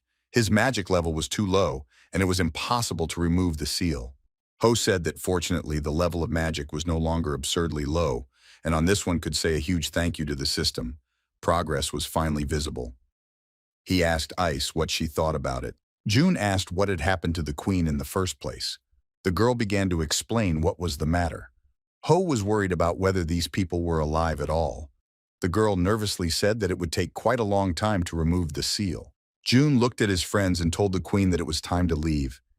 The ice flow said with a drop of sadness that very soon they will leave this floor. Can he really leave there so easily? Ho explained that he still needed to visit Noah and Toku. Besides, there was still a little time, and he had to break the seal because everything was in his power. A day later, June finally went to the synthetic islands in the Pacific Ocean, where he arrived by plane and almost missed his flight. He was forced to play Go for more than 7 hours. June was surprised that the old man was so hardy and was able to lose to him for so many hours. Grandpa hoped that the boy would return to him alive and well. Meanwhile, Krzyzynka was admiringly looking around and could not believe that such beautiful islands were made by human hands. They finally came to the interdimensional elevator. All the people around stared at it and wondered that daredevil as he decided to travel to the second floor. A boy approached Ho and said that he had been warned by the association about the arrival of the player Jun.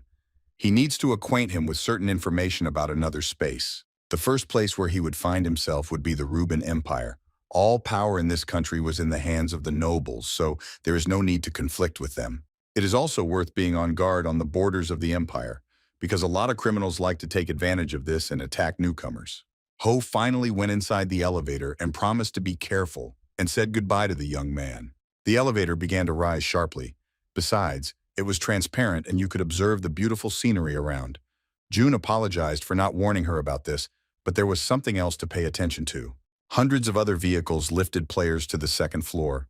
Iceflow was mesmerized by such a spectacle, and Ho explained that it was by this method that people penetrated to the next floor, bypassing the association. Suddenly, the door opened, and June and Ice found themselves in a completely new place for them. Ho began to receive system messages that he had finally arrived at the second floor, and the spring wind effect was activated, which raised all characteristics by 30%. The skill worked, and it was a positive wake-up call. The Ruben Empire was quite similar to the Earth, but a few centuries ago, and with a modification to a fantasy game. In addition, the concentration of mana in the air was much higher than at home.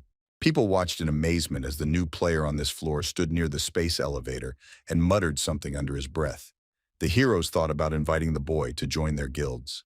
A senior in rank than these players who were following June came up and asked why there was so much fuss. Taking a closer look, the poor guy shouted that in front of them was the legend of the first floor. It seems that all these people came precisely to recruit him to their guilds. Did Ho really have such a huge value even on this floor? Immediately reacting, the head of the group of warriors began to make his way to him and shouted that they must recruit him immediately. Otherwise, they could lose such a precious chance. However, in front of their noses grew the figure of a beautiful girl with fiery hair, who quietly said that she would not allow this to happen.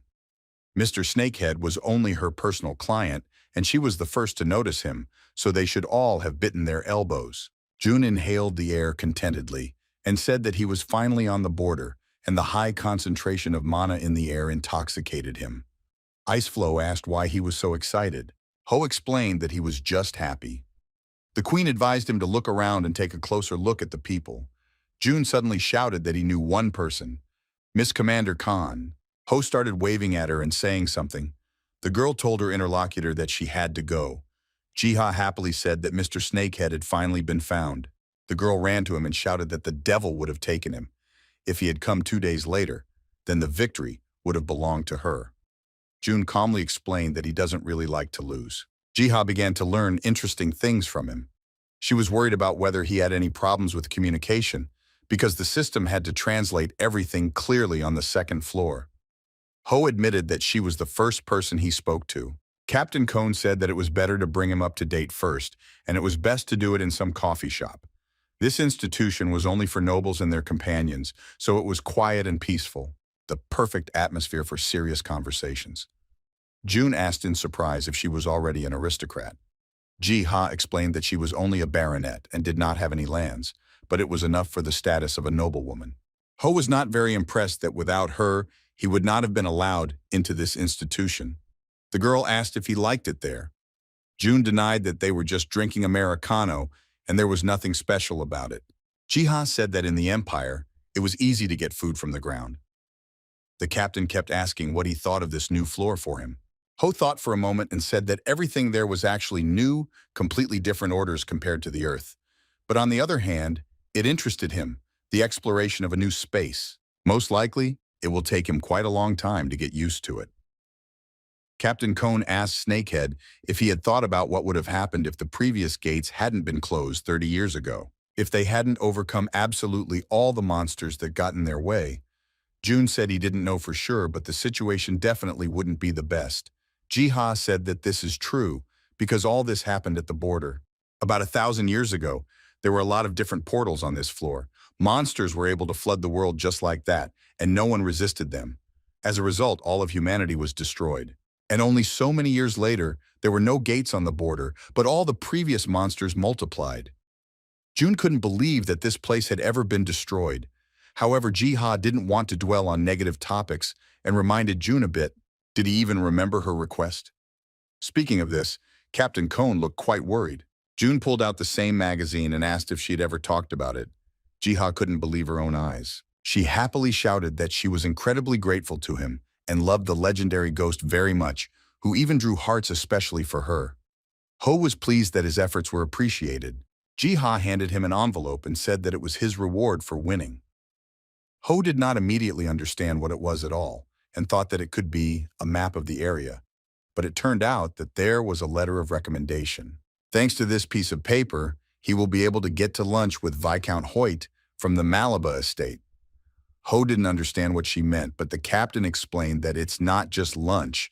If the official likes it, you can get a quest. It was also like a game. Jiha confirmed his thoughts and added that he would receive rewards for helping the people of this world. That is why everyone tries to be on good terms with aristocrats, because they have the best praise for doing things. Also, to get to another city, they usually use a teleporter, but unfortunately, he will not be able to use it. June asked confusedly why it was so. Captain Cone advised him to look at his status first, and only then ask about such nonsense. Ho opened the information window, was both shocked and disappointed. All statures were raised, but the status of the tourist was more negative. The girl explained that absolutely all newcomers receive the same status as him. He can stay on the second floor for as long as 90 days. If he copes well with the tasks, then the Adventurers Guild will give him a new identity card. Jiha added that he should have been careful with other players. Ho recalled that he was also well aware of the danger around him, and there was no need to worry at all. The girl laughed. Was he really so sure of himself? That is why a map of the Empire appeared in his hands, as well as a guide for the members of its guild. She gave these items to him just like that, and it could be considered a manifestation of care from the elder. Ho asked if it was normal at all. The girl hinted that she could easily afford it, and he would simply give her something precious in return. Ice mysteriously said that this lady looked quite a lot like a cunning fox. June smiled and said it was quite an interesting comparison. Rather, she was a cat or a dog. The queen hinted that he did not understand women at all. The spirit wondered what her client was going to do. They were in Hylian's place, and it was worth finding a place to stay for the night, as they would have to stay there. The ice floe immediately shouted vigorously that she had noticed an interesting place called Shangri-La quite a long time ago. This hotel looked worthy for them to stay there. June muttered quite confidently that this place was not for them, but Dew of Rest, an inexpensive hostel, was perfect. The queen could not believe that they would live in some abandoned and seemingly abandoned house. In addition, he needs information from different segments of the population. That same evening, the poor player was cornered. He did not understand what exactly the strangers wanted from him, although he had absolutely nothing for them. The men talked among themselves about how it was possible to dare and appear on the border of empires without any skills. The only thing that matters is that Mr. Fly noticed him. The boy did not understand who they meant.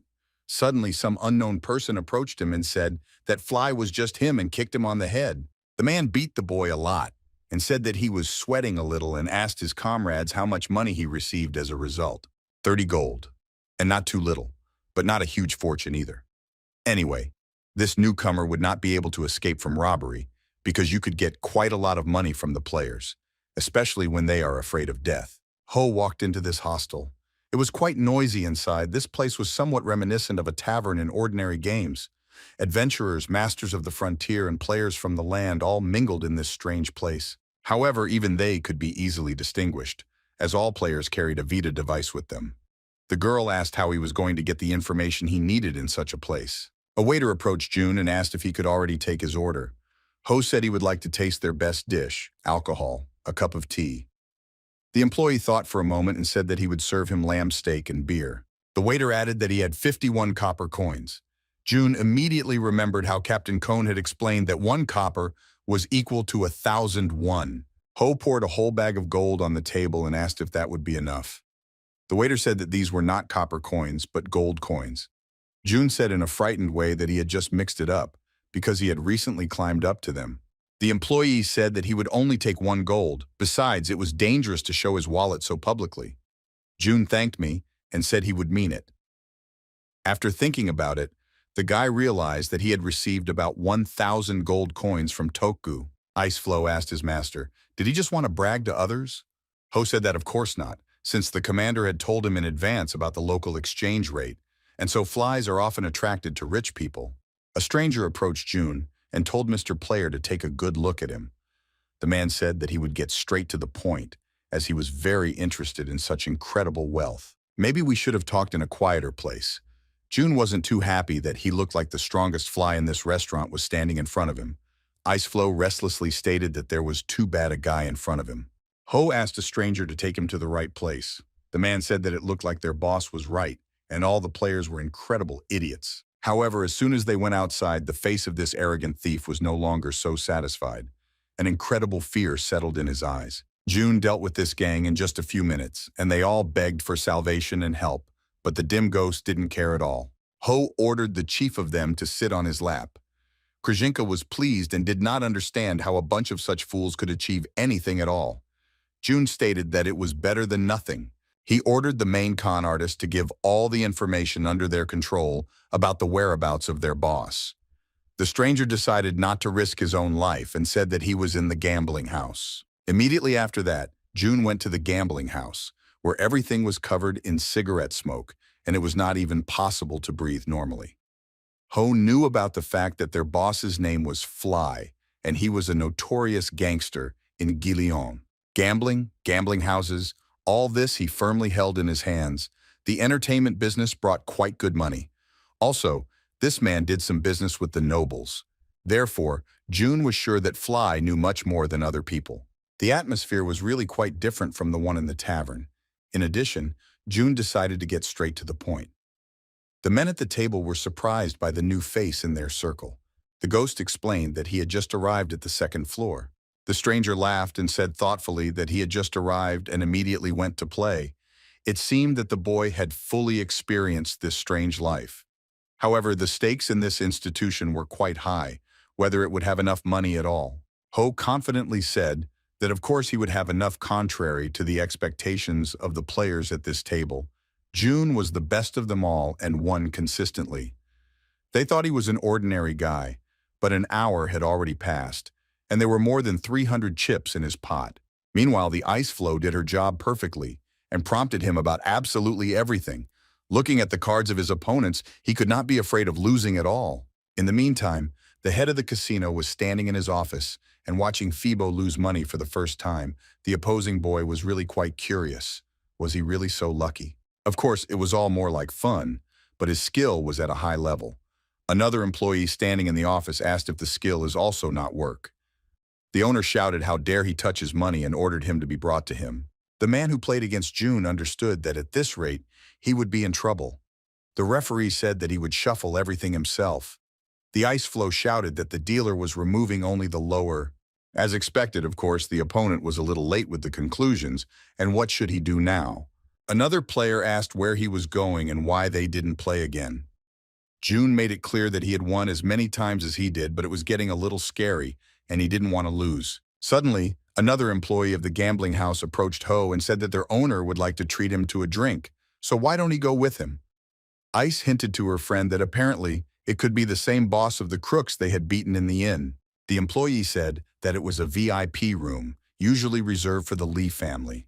The Queen warned June that it was too dangerous a place and should be as careful as possible. He was congratulated and began to be told that players who come to the gambling house usually use all possible methods to deceive. But did he guess why such people were not stopped in this place? Because he knows for sure that he will definitely get his money back. In addition, he was quite a well-known player, Seo Jun-ho. The head of this shady business began to read out the dossier on June. It turned out that in front of him was a good level 30 player. Ho said they were pretty well prepared.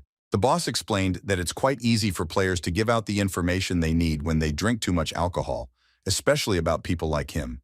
He should have foreseen such a development of events. The man asked June why he allowed players like him to enter the gambling house, knowing that they had abilities that allowed them to cheat. After all, he is always sure that he will easily get his money back, because it is he who owns the entire red light district, which means that he has good connections with the aristocracy. And of course, there are players who are quite strong, but they cannot oppose the nobles. The man asked if he was wrong at all. June said that of course it was all right, which is why he would like to make a deal. Ho said that he would give them all the chips he won, but he needed information in exchange for these nobles. The boss couldn't believe that he was being told about this. However, he got them by deception, and now he also needs quite important information for his own money. It seems that he did not fully understand the situation in which he found himself. After these words, two men with guns came out to June. The boss just wanted to get his back by force. Ho said that he certainly tried to resolve everything peacefully, but it seems that he just wasted his time. One of the warriors pounced on him. June easily fought off the stranger's attack and pinned him to the floor. The ghost asked them to listen carefully when they were addressed. Fly turned to his subordinates and asked what these idiots were doing. Couldn't they handle this scumbag? Ho picked up a game chip from the floor and charged it with his magic. After that, he hit her in the faces of his attackers, and they fell exhausted. June said it looked like they needed a little shaking to get them all to come to their senses. The boss pointed the barrel of a gun at him and ordered him to stop. June turned around and looked at his weapon in surprise. The man explained that it was so, because players from the ground like to use firearms. The owner of the gambling house told him to immediately leave all the chips on the table and just fail. Only in this case he will save his life. Ho asked if he was going to give him any information. Fly yelled at him to just go to hell because he wasn't going to tell him anything. Besides, such an upstart as he has to dump as long as he lives. Suddenly the gun disappeared from the hands of the casino boss. The man did not immediately believe in this illusion. June added that only now did he have to save his life. The man didn't understand at what point everything went wrong, and they tell him that he is only level 30. Fly suggested that he just discuss everything and not make any abrupt decisions. Ho admitted that he somehow didn't care about such things. The casino boss was even more nervous now and could not believe that he would die so easily in such a situation. June added that in his opinion it would be even better. The man gave up and started shouting that he would tell absolutely everything as long as he didn't shoot. A shot rang out and the man saw a bullet already flying to his face. However, Ho stopped her and explained that she should have said these words much earlier, and now there is no need to rush and tell everything in detail. For a whole week, the head of the gambling house worked hard to get all the necessary information for Mr. Ghost. Thanks to them, he had enough important data about the second floor. And now they can finally go, and it wasn't a joke. When June hinted that he shouldn't have been forced to repeat twice, these men were no longer in the room. Ice said with satisfaction that at last there was perfect silence and she could rest. Ho said that although they were quite noisy and loud, he was able to learn a lot of useful things. After analyzing their current situation, June said that it was worth completing their first quest in the first place. Of course, he did not know what exactly should have been chosen, but it was decided for sure that he needed to practice hunting. In addition, his informant said that the hunting competition would be held in 10 days, which means it is worth hurrying and having time to reach level 50. Iceflow told June that she was shaking too much, and he should have walked at least a little slower. Ho irritably said that they should have been in a hurry, and if she didn't like something, then she could fly herself. The girl sadly said that so be it, and she would put up with it. They went on and kept talking about all sorts of little things. June didn't even suspect that he had been watched all this time. Men used to say that there is no better loot than a player who has just climbed to the second floor. Therefore, they will follow him. Immediately after choosing the task, after waiting for the evening, June went to the forest, judging by the size of the tracks. This whiplash wolf was quite large. Ho was most interested in finding out how strong this creature was and whether the battle was interesting. But there was fog around, and they would not be able to see anything normal on the territory of these creatures. Krzyzynka said that it looked like he was quite interested. Ho explained this by the fact that he had never seen similar monsters on Earth, and this is their chance to learn a little better about the frontier. The queen asked him to be as careful as possible, and after that, they began to hear strange sounds ahead. It seems that these were the same cold-blooded killers who are waiting for the victims. The tails of these creatures were indeed very similar to whips. For a reason they were called by this name. June shouted that there was no point in just standing, and it was worth getting down to business seriously. Ho now understood why no players took this quest. These creatures were not as simple as it might seem at first, and the atmosphere was too scary in this forest. In addition, Ho was going to have a little fun and quickly finish all this, but it seems that the plans have changed, and quite abruptly. It's time for the Herald of Spring to try out new stats on the perfect target. That group of people who had been chasing Jun since he chose a quest in the city were surprised that this boy was so adept at coping alone against such monsters. The three fighters tried to explain to the fourth that the problem was that in front of them was Jun-ho himself, a well-known newcomer from the first floor whose abilities could be compared to Kim Woo-jun. One of the teammates said that the boy had only recently come to this floor and his level was only the 30th, and they had an average of 70th. The advantage is definitely on their side. Another man stated that for his weapon, it was definitely possible to get at least 100 gold coins. If they attacked him all together, they would take him by surprise, which would weaken him in battle. The fourth of their group said that he would try to get as close as possible, and everyone else should cover him. Men did not understand why everything was so simple for this guy, and he always so easily declared his future victory. June, meanwhile, defeated all the monsters and was relieved to say that all that remained was to complete the quest and increase his reputation in this world. The ice flow recalled the words of that fox, that with a greater reputation, much more opportunities open up. Ho asked his spirit if she would call Jiha a fox, but in any case, raising your reputation only on quests or hunts is not an option. Even catching a criminal will be much more useful. The ice flow asked him not to overdo it. June said that one day nothing serious will happen. Krzyzynka stated that she hoped that the contractor's wish would be fulfilled. Ho asked what she even meant. The girl explained that there were also someone's footprints in this forest not far from them. Did he not notice them? June suggested that it could be his loyal fan. The queen irritably asked how such things had ever occurred to him. A man came out to Ho, and the ghost said loudly that he was sure that he was a real fan because he had overcome the obstacles of monsters. The stranger confirmed all this and asked if he could get his autograph. June kindly said that of course he can only get it if he has paper and a pen. They can of course take a photo if he has a Vita device. The stranger said that a signature would suffice.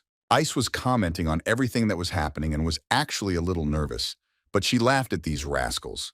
Ho asked the man if he should have added anything else to his good luck wishes, but the stranger refused. The queen said that these fools wanted to deceive him in such a simple and idiotic way that she could not stop laughing. Are they real fans who refuse to take photos? June stood quietly and thought in frustration about whether these guys thought he wouldn't notice them, if they thought he was so stupid. Meanwhile, the other attackers who were sneaking up on him from behind wondered how many whiplash wolves he had killed, and that's only level 30. The guy asked if he could shake hands goodbye. June agreed and muttered under his breath if the four would ever remain. The stranger asked again what exactly he had said. Ho covered his hand with ice and said that he would not just let them go after such a presumptuous escapade. In addition, it was necessary to gather at least 40 people, and then they would have fun from the heart. The stranger realized that there was no way he could break free from the icy shackles. Another teammate tried to pounce on him from behind, screaming for him to die, but June quickly threw him away, not looking up from his first victim. The third guy tried to attack him with the attribute of fire and shouted to his comrade to run away from there faster. Ho, meanwhile, was ahead of the curve. He put his first victim in front of him as a shield. It was the perfect plan. After that, June rushed at the attacker. I pierced his head with an ice sword and apologized that I had to deal with him so cruelly. Meanwhile, the last of the guys who organized the surprise attack on Jun-ho tried to escape and shouted that he had no intention of doing anything and should have been forgiven if only he could be released alive. It was unpleasant to do business with such disgusting people. Krzyzynka commented that it would be quite difficult to rake up all this mess later. The ghost said that these guys were worth it, and if you hand them over to the guards, then his reputation will definitely increase. That same evening, June went to the guild. The administrator was surprised and asked if it was not he who came in the morning to get the quest. Ho confirmed that everything was correct. The boy worker was scared. Why did he come back so quickly? But Huo didn't hesitate to put the whiplash wolves' skins on the table, which were of excellent quality. Was he really able to kill these creatures in one blow? The receptionist asked him to give his name. June introduced himself, and the man said that if this is the case, then the robbers are caught. This is also his handiwork. It looks like he was the real savior of Jillian. Ho was pleased that the rumors spread so quickly, and everyone already knew about him. The guy from the guild said that the next day he would receive a quest that corresponds to his true level. June walked out of the guild building and was pleased because his reputation increased by 550 points. Now he does not have to look for signs with quests offering. Iceflow asked how his first fight was at the turn. Ho said it was actually fun, and now he felt like he was in a real game. The queen said it looked like he liked the new monster. The girl shouted for him to look carefully at what was happening ahead. The stranger begged Fly for help. The head of the casino replied that how many times should he repeat before he finally understands everything. Suddenly, June appeared behind him and slammed his fist into his empty head. The boss asked if he had any problems, not yet knowing who was in front of him. Ho said dissatisfactorily that it looked like he was picking on people again. Fly told his brother that it was not fair at all, from which Mr. Jun Ho assumed that his faithful assistant was picking on someone. This man just got it with a stupid request. The ghost wondered who it was, and why this man felt so much power. June asked him to tell me what was the matter. Fly thought for a moment and said that it was worth going to his office, because they don't talk about such things on the street. The boss of the casino said that this man's name was Hakan, and he used to be a mercenary, and now he was retired, but as long as he had the strength to fight. When Fly began to talk about June, the former mercenary immediately realized that the player was much stronger than him. Moreover, he was 3 positions higher, as the head of the casino himself admitted. Ho told Hakan that he had come to fulfill his request, whatever it was. The man explained that he really needed help. Despite the fact that he was retired, he had to go to the dungeon, but going there alone is not a good idea. June thought that the bosses had quite a lot of money there, but only asked aloud if there was any information about the place. Hakan said that it was the tomb of Shapiran, a great thief. 10 years ago, he and his wife went down to such a dungeon and found the texts there. They told of the goddess of the 5 colors who, according to legend, could heal her master. Then they began their search. This became their main occupation in retirement. But last year his wife became very ill. As the tumor began to develop quite a long time ago, it could no longer be removed or cured. After that, the search for the statue became his personal goal. He managed to find out that this statue was in the tomb of Shapiran. He went there alone, but could not pass because of the monsters. Fly interjected and said he was very sorry, but Hakan said that of course you can't force them to go with him, and he understood all this, however. June stated that he would help him and offered to go on this mission at the next dawn.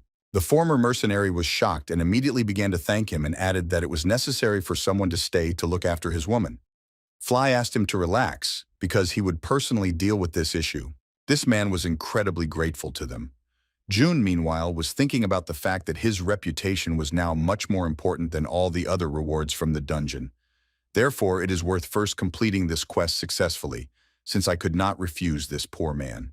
Hakan told Ho that last time there was a whole bunch of kobolds at this place, about level 60 for those on the outside, and those inside the tomb level much higher. Their skin is as red as blood, and their height is twice as tall as usual. June thought for a moment and realized that it was the bloody kobold. Hakan asked him to be quieter and added that these creatures didn't care about their wounds and would fight to the last. The former mercenary took aim and fired a well-aimed shot directly at the head of this creature. June appreciated his work and realized that he had an experienced warrior by his side. Hakan said that the gunpowder was still in the tinderbox and they were on the right track as he felt these monsters. Ho was satisfied as it was not a tomb, but an ordinary cave, and everything was going much better than he expected. Suddenly, however, thunder was heard and stones began to crumble on the ceiling. It was exactly them, and in terms of sound volume, there were more than 10 bloody kobolds. Ho said that it was not important at all, and they would definitely handle everything. The mercenary was a little nervous, as there were more than 50 creatures. June explained that these monsters had a particularly good sense of smell, and apparently they remembered Hakan's scent well and were now on his trail. The mercenary was afraid that if everything went like this, he might have to say goodbye to his wife. He definitely won't be able to stand up to them. He shouted for Seo Jun to run away. Hakan shouted that Ho should gather people and return not alone, and that he should definitely bring the statue to his wife, Sophia. This is his last request. He does not need anything else. After all, his beloved will only be happy about it. After these words, Ho began to attack the monsters and make their way to the tomb itself, where the treasure was kept.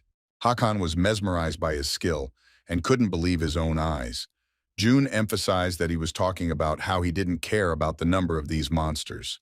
Ice also watched her master's skill with amazement and said that he was getting better every day. His technique and speed were only improving in results. Ho commented that it's all thanks to training. The former mercenary was shocked by such skills. It was the first time he had seen such a strong player in all 30 years of his work with various heroes and warriors. This skill was comparable at least to players who had a level higher than 80. Hakan turned to the ghost and said that if it weren't for him, he would have had to lie in the grave a long time ago. It seems that his abilities were really excellent. June asked if it was too early for him to talk about his own death. His experienced companion was quite good with a crossbow, which means they will definitely cope with this task. They continued to walk through the cave and clear it of monsters. The man said that as soon as all this was over, he would leave this job forever and live happily with Sophia. June asked him to take his time, to tell all this as soon as they clear the dungeon. Besides, he did not see anyone who spoke like that and returned unharmed. Hakan said that he was indeed right and asked him to look carefully at his feet. Ho didn't immediately understand what he meant, but then he noticed how an abyss with teeth formed in front of him. This trap was indeed quite dangerous, as there were several skeletons left there. In the dungeons, it was really worth keeping an eye on guard and watching everything that was happening. Dong thanked him and said that if it weren't for his warning, he would have been in pretty big trouble. Hakan said that an old man like him was still able to impress. Iceflow realized that it was also impossible to do without her help, and told June that there was another trap ahead of him, and it was worth being careful. The mercenary said that it seemed that the master of the tomb had a rather bad temper, and fortunately, traps were his specialty. He asked if his companion wanted to learn how to neutralize them. June said that he was only behind and carefully observed the man's movements. The method was quite simple. It was necessary to fix an additional nail so that in the event of a break in the rope, the main pin remained in place. After cutting the rope, a blade flew over them and the trap was deactivated. June asked that if he wanted to set a trap, he needed to do everything in reverse order. June thought that it wouldn't work badly with his freezing ability. Very soon they finally entered the tomb where Hakan said that he saw this very goddess of 5 colors. They were able to cope and get to it. Ho said that all this was due to the efforts of the old mercenary and his faith in the matter. The husband continued to rejoice and say that those records did not lie, and now he would be able to cure his own wife. Ho, meanwhile, would be quite tense and did not believe that everything could be so simple. There would definitely be some other trap for them. The mercenary continued to say out loud that if only his wife were next to him, how wonderful it would be. June realized what was waiting for them and shouted that Mr. Hakan was hiding and rushed to him with a weapon. In front of them was most likely the boss monster of this cave, an enchanted level 83 bloody cobalt leader. June suspected that someone had made this creature on purpose. Ho yelled for this dog to finally attack him. June pierced the body of this monstrous creature with his halberd, and 2 buffs were applied to him, bleeding and vampirism. This just helped June in such a dangerous battle and made his opponent weaker. The strength and speed of regeneration were increased up to 600%. Now June looked like a superhuman. Ho pulled out his pistol and started shooting at the monster. The battle was really interesting. June had to use quite a lot of his own strength to somehow defeat this creature. Finally, the first serious opponent. Ho shouted that it was worth checking how long he would last. The guy has dealt the final blow to this monster and is now over the battle. A former mercenary ran up to him and asked if he was okay at all. June lay on the floor and rested. No matter how much magic he could absorb, the monster remained a monster.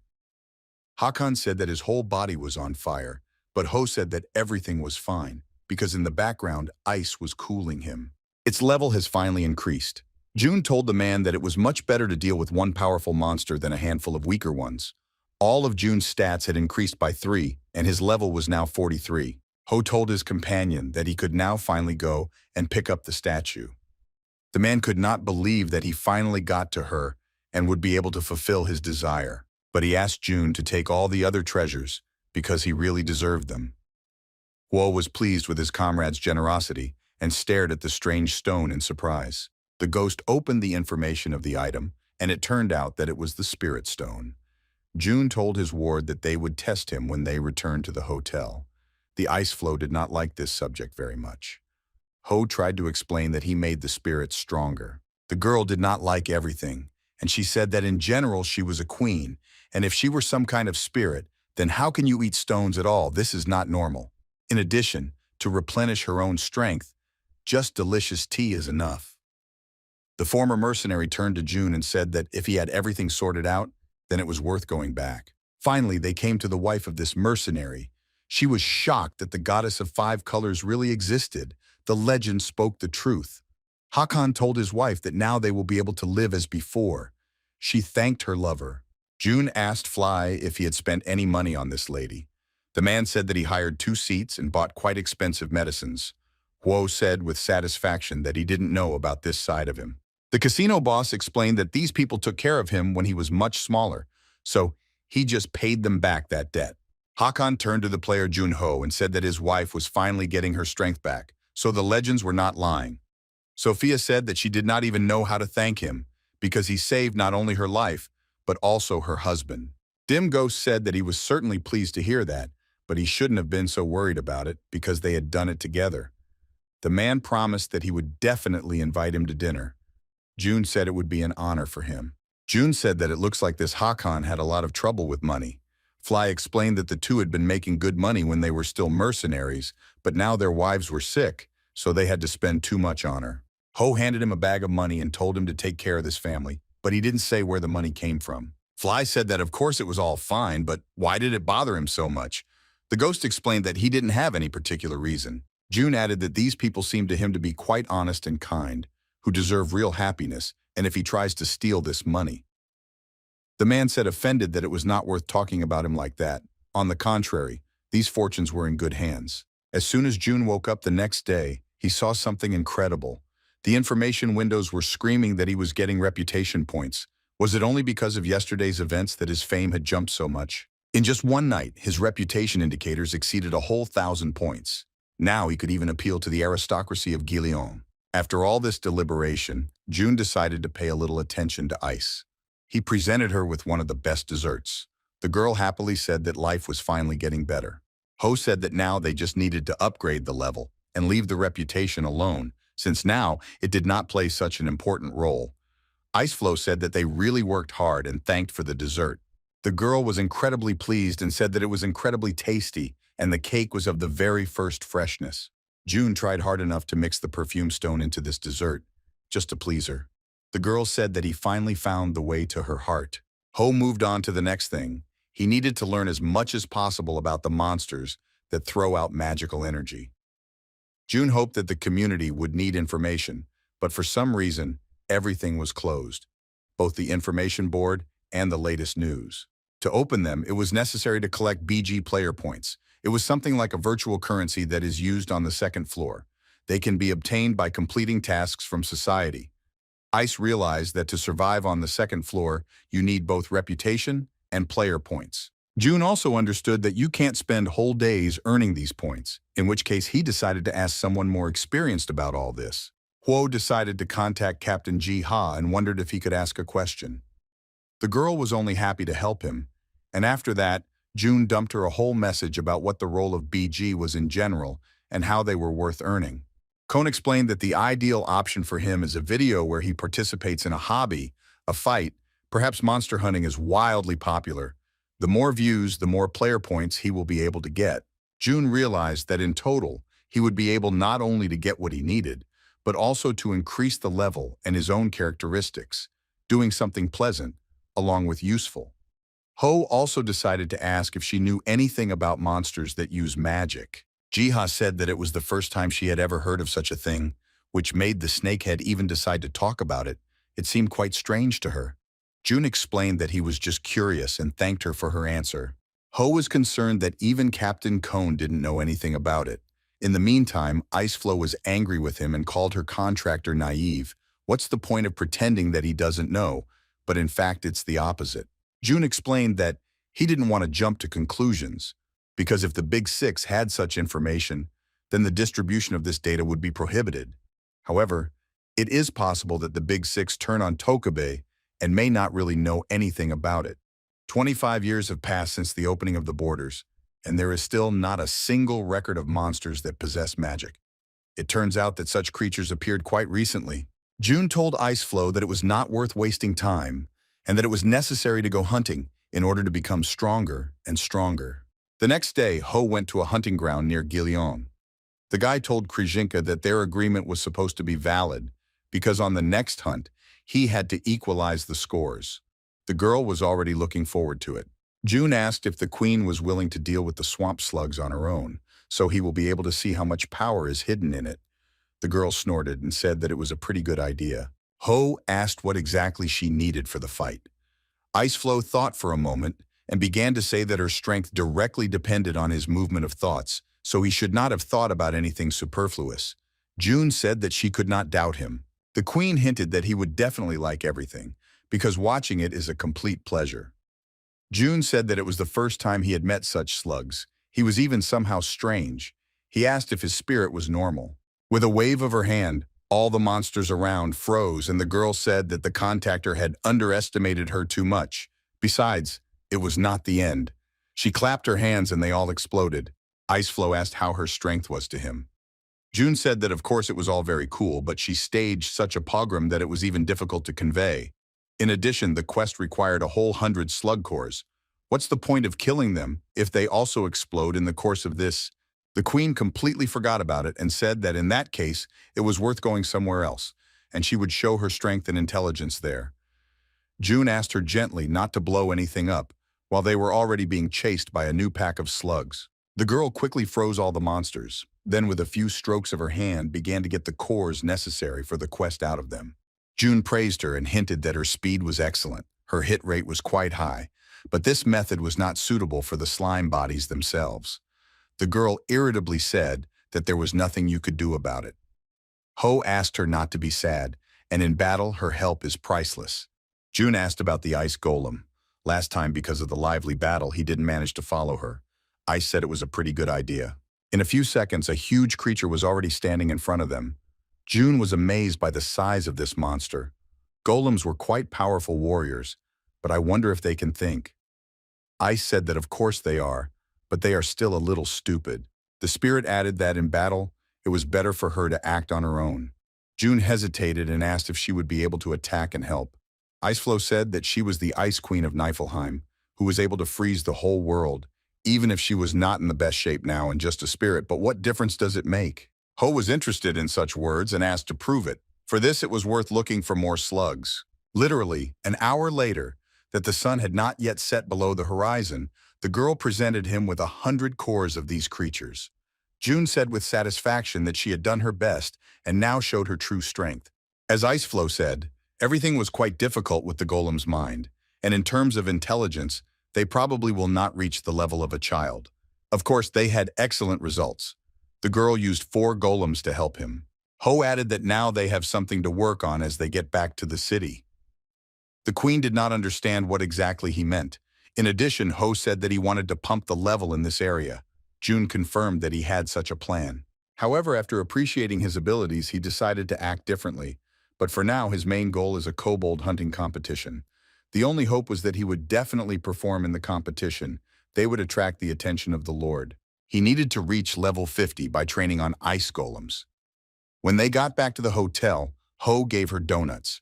The queen suspected that they were definitely some kind of difficult, and apparently it was necessary to sweat for them. June said she should have eaten for the time being, and he needed to meet someone. The girl asked him to be attentive and look around.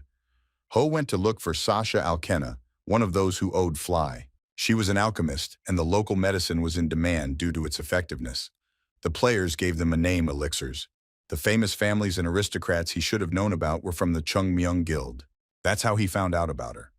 The fallen aristocrat, the alchemist Charlotte, was so powerful that she attracted the attention of the big 6 guilds. June didn't understand why she hid her real name under a pseudonym, but this was definitely his chance. In addition, Ho would never have thought that there are such places in Guillaume. People probably think that this house is abandoned and the bell is a little rusty. June kept yelling at her to come out to him. Later, the figure of a rather elderly woman appeared in the yard, and she asked who was in front of her and what he wanted from her. June explained that he had been told about her by the play. The girl was disappointed and said that he just came for the debt. Sasha quarreled a little with the boss of the casino, said that he was completely insatiable, and she did not have any money, so she could not pay the debt. After Ho whispered that he didn't come because of the money, he was escorted to the house. Dim Ghost added that Fly could forgive her all these debts. That is why he came to ask her for a favor. Besides, June had heard of her power in alchemy. The girl apologized and explained that she was already very tired of all this. Ho asked if she would refuse without even listening to the request. Charlotte said that obviously he would ask her to make some medicine, but she was not a potionist, but an alchemist. But alchemists come up with new medicines. June took out the heart of Hora's fire spirit and said that few people could cope with such material, which is why he came to her so that the girl could make an elixir for him. Who said that, of course, if she can't, then so be it. Charlotte began to snort and say that his traps would have the maximum effect on the children, but she did not really want to miss such a chance, and what should she do? June explained that he needed an elixir that would make his mind much stronger. He asked if she couldn't do this. The girl said, offended that she did not say such a thing. Ho explained that he would pay off her debt to Fly as well as add 50 gold coins. Charlotte agreed and went to the workshop. She also added that it should come in 5 days, only then everything will be ready. June thought contentedly that this should be enough to reach level 50. After that, the ghost returned to the hotel, where he saw that his little ice flow was sleeping sweetly. He took her veil and shouted that it was time to wake up. The girl did not like such a sharp rise, and she muttered that she wanted to sleep at all, but he disturbed her. June wondered that if she went to bed after every snack, she would be able to become a fat spirit. However, Ho calmed her down and explained quite seriously that they had to go hunting that night. The two gathered together quickly enough and went into the woods, where the formidable bear was supposed to reside. June told Krzyzynka that from that day on, they have 3 main tasks. First, split finally level 50. Secondly, they both needed to establish a connection as well as collect player points in the community, that is, shoot videos of his fights. Ho added that it is impossible to take photos of his ability to freeze, since he will be busy with the battle, then Ice will be responsible for the entire process of creating content. June successfully swung and aimed directly at the monster. The bear began to growl.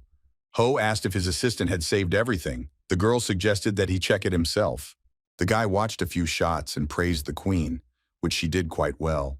The girl asked if this meant that there would be no fun and excitement at all. Who would even look at this? Ho agreed that it would indeed be much more interesting, but he had his own plan. The ice flow began to shout that he really meant to strike with a sword once. Like, this is the best plan. June asked what else he could do if he could only do that. The girl angrily asked how he was going to collect player points in the first place. Ho said that in this case, they will postpone the matter with the video for a while and first deal with this monster. June and his little assistant were ready to attack. The bear began to growl aggressively and run towards them, and these two thought only that the most important thing was to concentrate on the same opinion. After that, June, thanks to the help of Ice Flow, was able to cut this creature with a sword and inflict a rather serious wound on it. However, the bear did not stop there. He continued to attack Ho, but he managed to have enough ice defense. The queen, meanwhile, acted collected and clear. She directed magic at the monster's body and tore it apart from the inside with ice. The girl exhaled and said, only 4 seconds, and she didn't use magic much. It amused her. June said that they would make a great video if their enemy is some serious boss. Krzyzynka invited him to learn from other people who are successfully gaining views. Ho began to search and said that most of the boards were closed. The ghost was connected to the local network while it was in the same area. He wanted to watch the video first, but heard a signal from some people for help. A pack of formidable bears was chasing a group of heroes. Ho did not trust such reports and said that it could be a trap, but soon a flare flew in the sky and they realized that the matter was serious. Meanwhile, it was this group of players who tried to escape from the aggressive monsters as they caught up with them and were already stepping on their heels. People were just about to launch flares in the hope that maybe at least someone would notice them. They hoped that another team would notice them, but at least the message sent to the local network should have worked. And this group turned out to be right, because June and Ice were very close. In the meantime, they received a response from another team, but they turned out to be quite far away, and the journey would take about 15 minutes. But the bears had already attacked them, and it seemed impossible to last at least 5 minutes. They needed to somehow break through this creature, but their forces couldn't even inflict serious wounds. The main problem was the special ability of the bears, the electric claws, which hit one of these warriors so that he fell to the ground unconscious. Of course, they tried to hold the line, but they did not succeed enough. However, at a time when all was almost lost, help finally came. An unknown person distracted the attention of the monsters to himself. June said loudly that thanks to the signal lights, he was able to find the players and they would definitely benefit from his help. Krzyzynka, meanwhile, was engaged in professional filming of events around and said that June looked great in the lens of the camera. When they saw the flare, they immediately decided to go to the rescue, being in the right place at the right time. Then their views will be able to soar to the sky. June said it was strange to rush out to hunt in the middle of the night, and it could even be a trap. I said that even if this is the case, then they definitely need to go there. If it is a fake signal for help, then they will catch people hunting the players. Therefore, both scenarios are beneficial for them. June said that Ice was really a genius and asked her to film everything. But exposing herself as a wimp is also not the best option. The skills should have been used in moderation. The girl shouted that it was not a bad idea to rush with a small dagger at those giant bears and sounded tempting. Ho said he would do as the captain ordered. The chance of winning was, of course, too small, and it was generally too risky. He will definitely have a hard time, if only with a dagger to go to the bear, even with electric claws. June was able to dodge, and after that he hit him directly in the body. His speed was really amazing. In the meantime, the ice floe barely had time to film everything that was happening. The girl shouted to Ho that the other bears had also noticed his movements and were now approaching him. Huo shouted that in this case, it was necessary to get down to business immediately. This time he would definitely show everyone his true strength. June, meanwhile, was electrocuted, and he told his opponent that he had a friend, a real walking pile of muscles, and he didn't care about such tricks at all. After that, he dealt a lethal blow to this monster and completely blew off its head. The rescued team was delighted with this. Ice, meanwhile, whispered in June's ear that the other bears were finally running away. Ho said that it was possible to flood them and not rush to catch up. It was really incredible. These people sent a signal for help and didn't think that anyone would respond to it. Is it possible that in front of them there is a personal player, Seo Jun Ho? The ghost confirmed their conjectures. It was a great honor for them because these warriors heard how they wrote about him in various articles, and they were his fans. A girl from the same team said that she owed him for saving his life and could not help but thank him. All these people unanimously sent him several hundred player points. June was amazed at such generosity. Strangers have stated that it is much more difficult to collect BG on the second floor, so they would like to give it more, but if it shows up in the community, then they will definitely recommend it to everyone. Ho admitted that he didn't do it for the sake of the reward, but he was still very pleased, unexpected to receive such good rewards. Krzyzynka said that these people were quite positive and pleasant. Now they were finally alone and could watch all the material that the queen had filmed. They decided to cut something, slow down the frames somewhere. In the end, a small video came out. Krzyzynka volunteered to come up with a name. Given its symbolism, she suggested the name, The Return of the Black Knight. Ho said that this should never be used. The girl thought about it and said that there were other options, but June had already written a test and posted it on the network. After that, Ho continued to fight monsters, and his success was quite significant. The queen said that everything was always fine with them and the work was done perfectly. Huo also began to say that out of the 3 plans he had, they had already dealt with 2, established communication with each other, and also reached level 50. Iceflow asked when they would even be able to see the reaction to their video. June offered to have a snack first and only then deal with it, but the queen categorically wanted to deal with the media. Of course, they weren't on the air, but it still looked like it was not bad. Krzyzynka also could not say something unequivocal, but of course there were hundreds of other videos. However, now it was worth finding out. The players' points that they received for this video were close to 4,000. The numbers were really not small, and there were also quite a lot of comments. Ho and Krzyzynka were quite pleased with such a success on the first try. People wrote that he caught bears like some kind of goblins, and he definitely has a level of at least 80. Someone claimed that he could also, especially when he was put on the armor of Quan Noi. Other individuals noticed that he did not go after the other 2 bears. At first, she was surprised that people from Earth were so strange. They could start a quarrel over some trifle.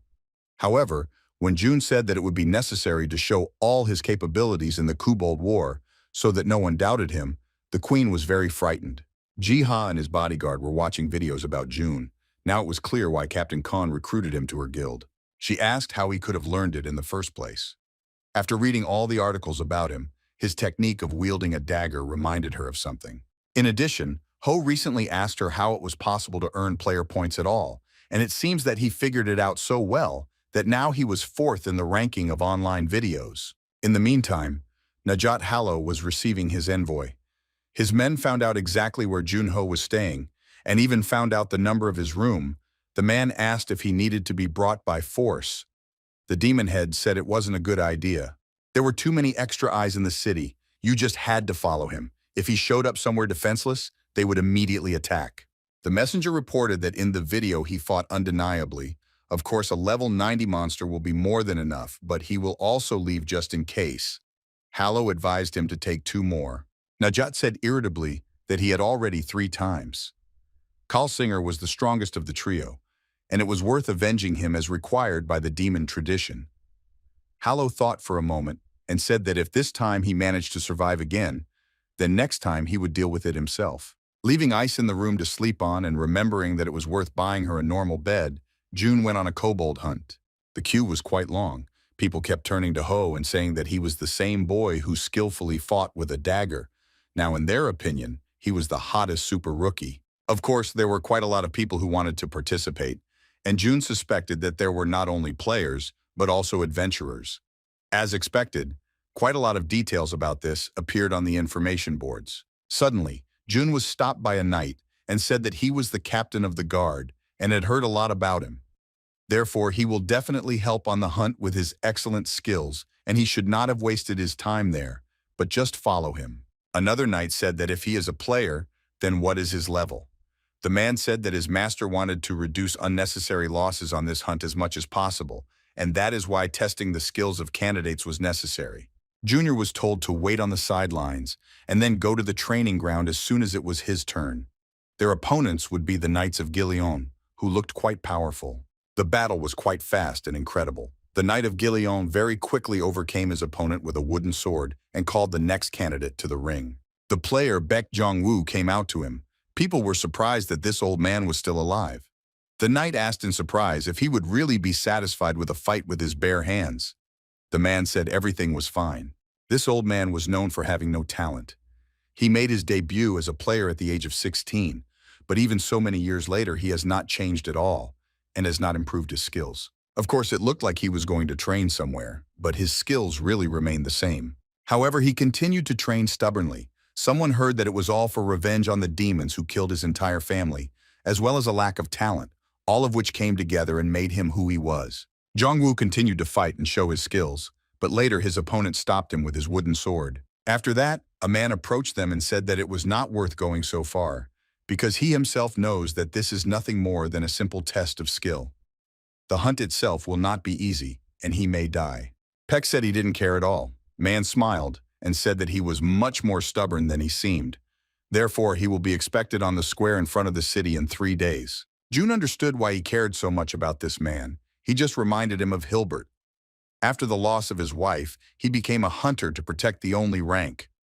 All the other players looked down on him, as he had too low a rank, but in the end he became one of the 5 strongest players in the world. Obviously, Gilbert Green was much more talented than him, and if talent was measured on a 10-point scale, then Hilbert had 2 points and this guy had 0.5.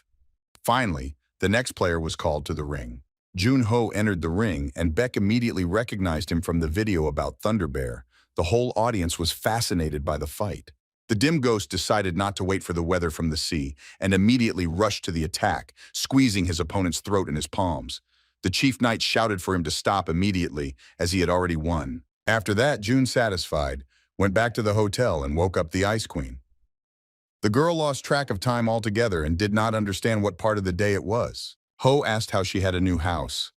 Ice said that she did not even know what to answer, because it was a little pity that she had only a bed from the furniture. June replied that it was still much better than what it was before. The ghost, meanwhile, investigated the information about this Baek Jong-woo.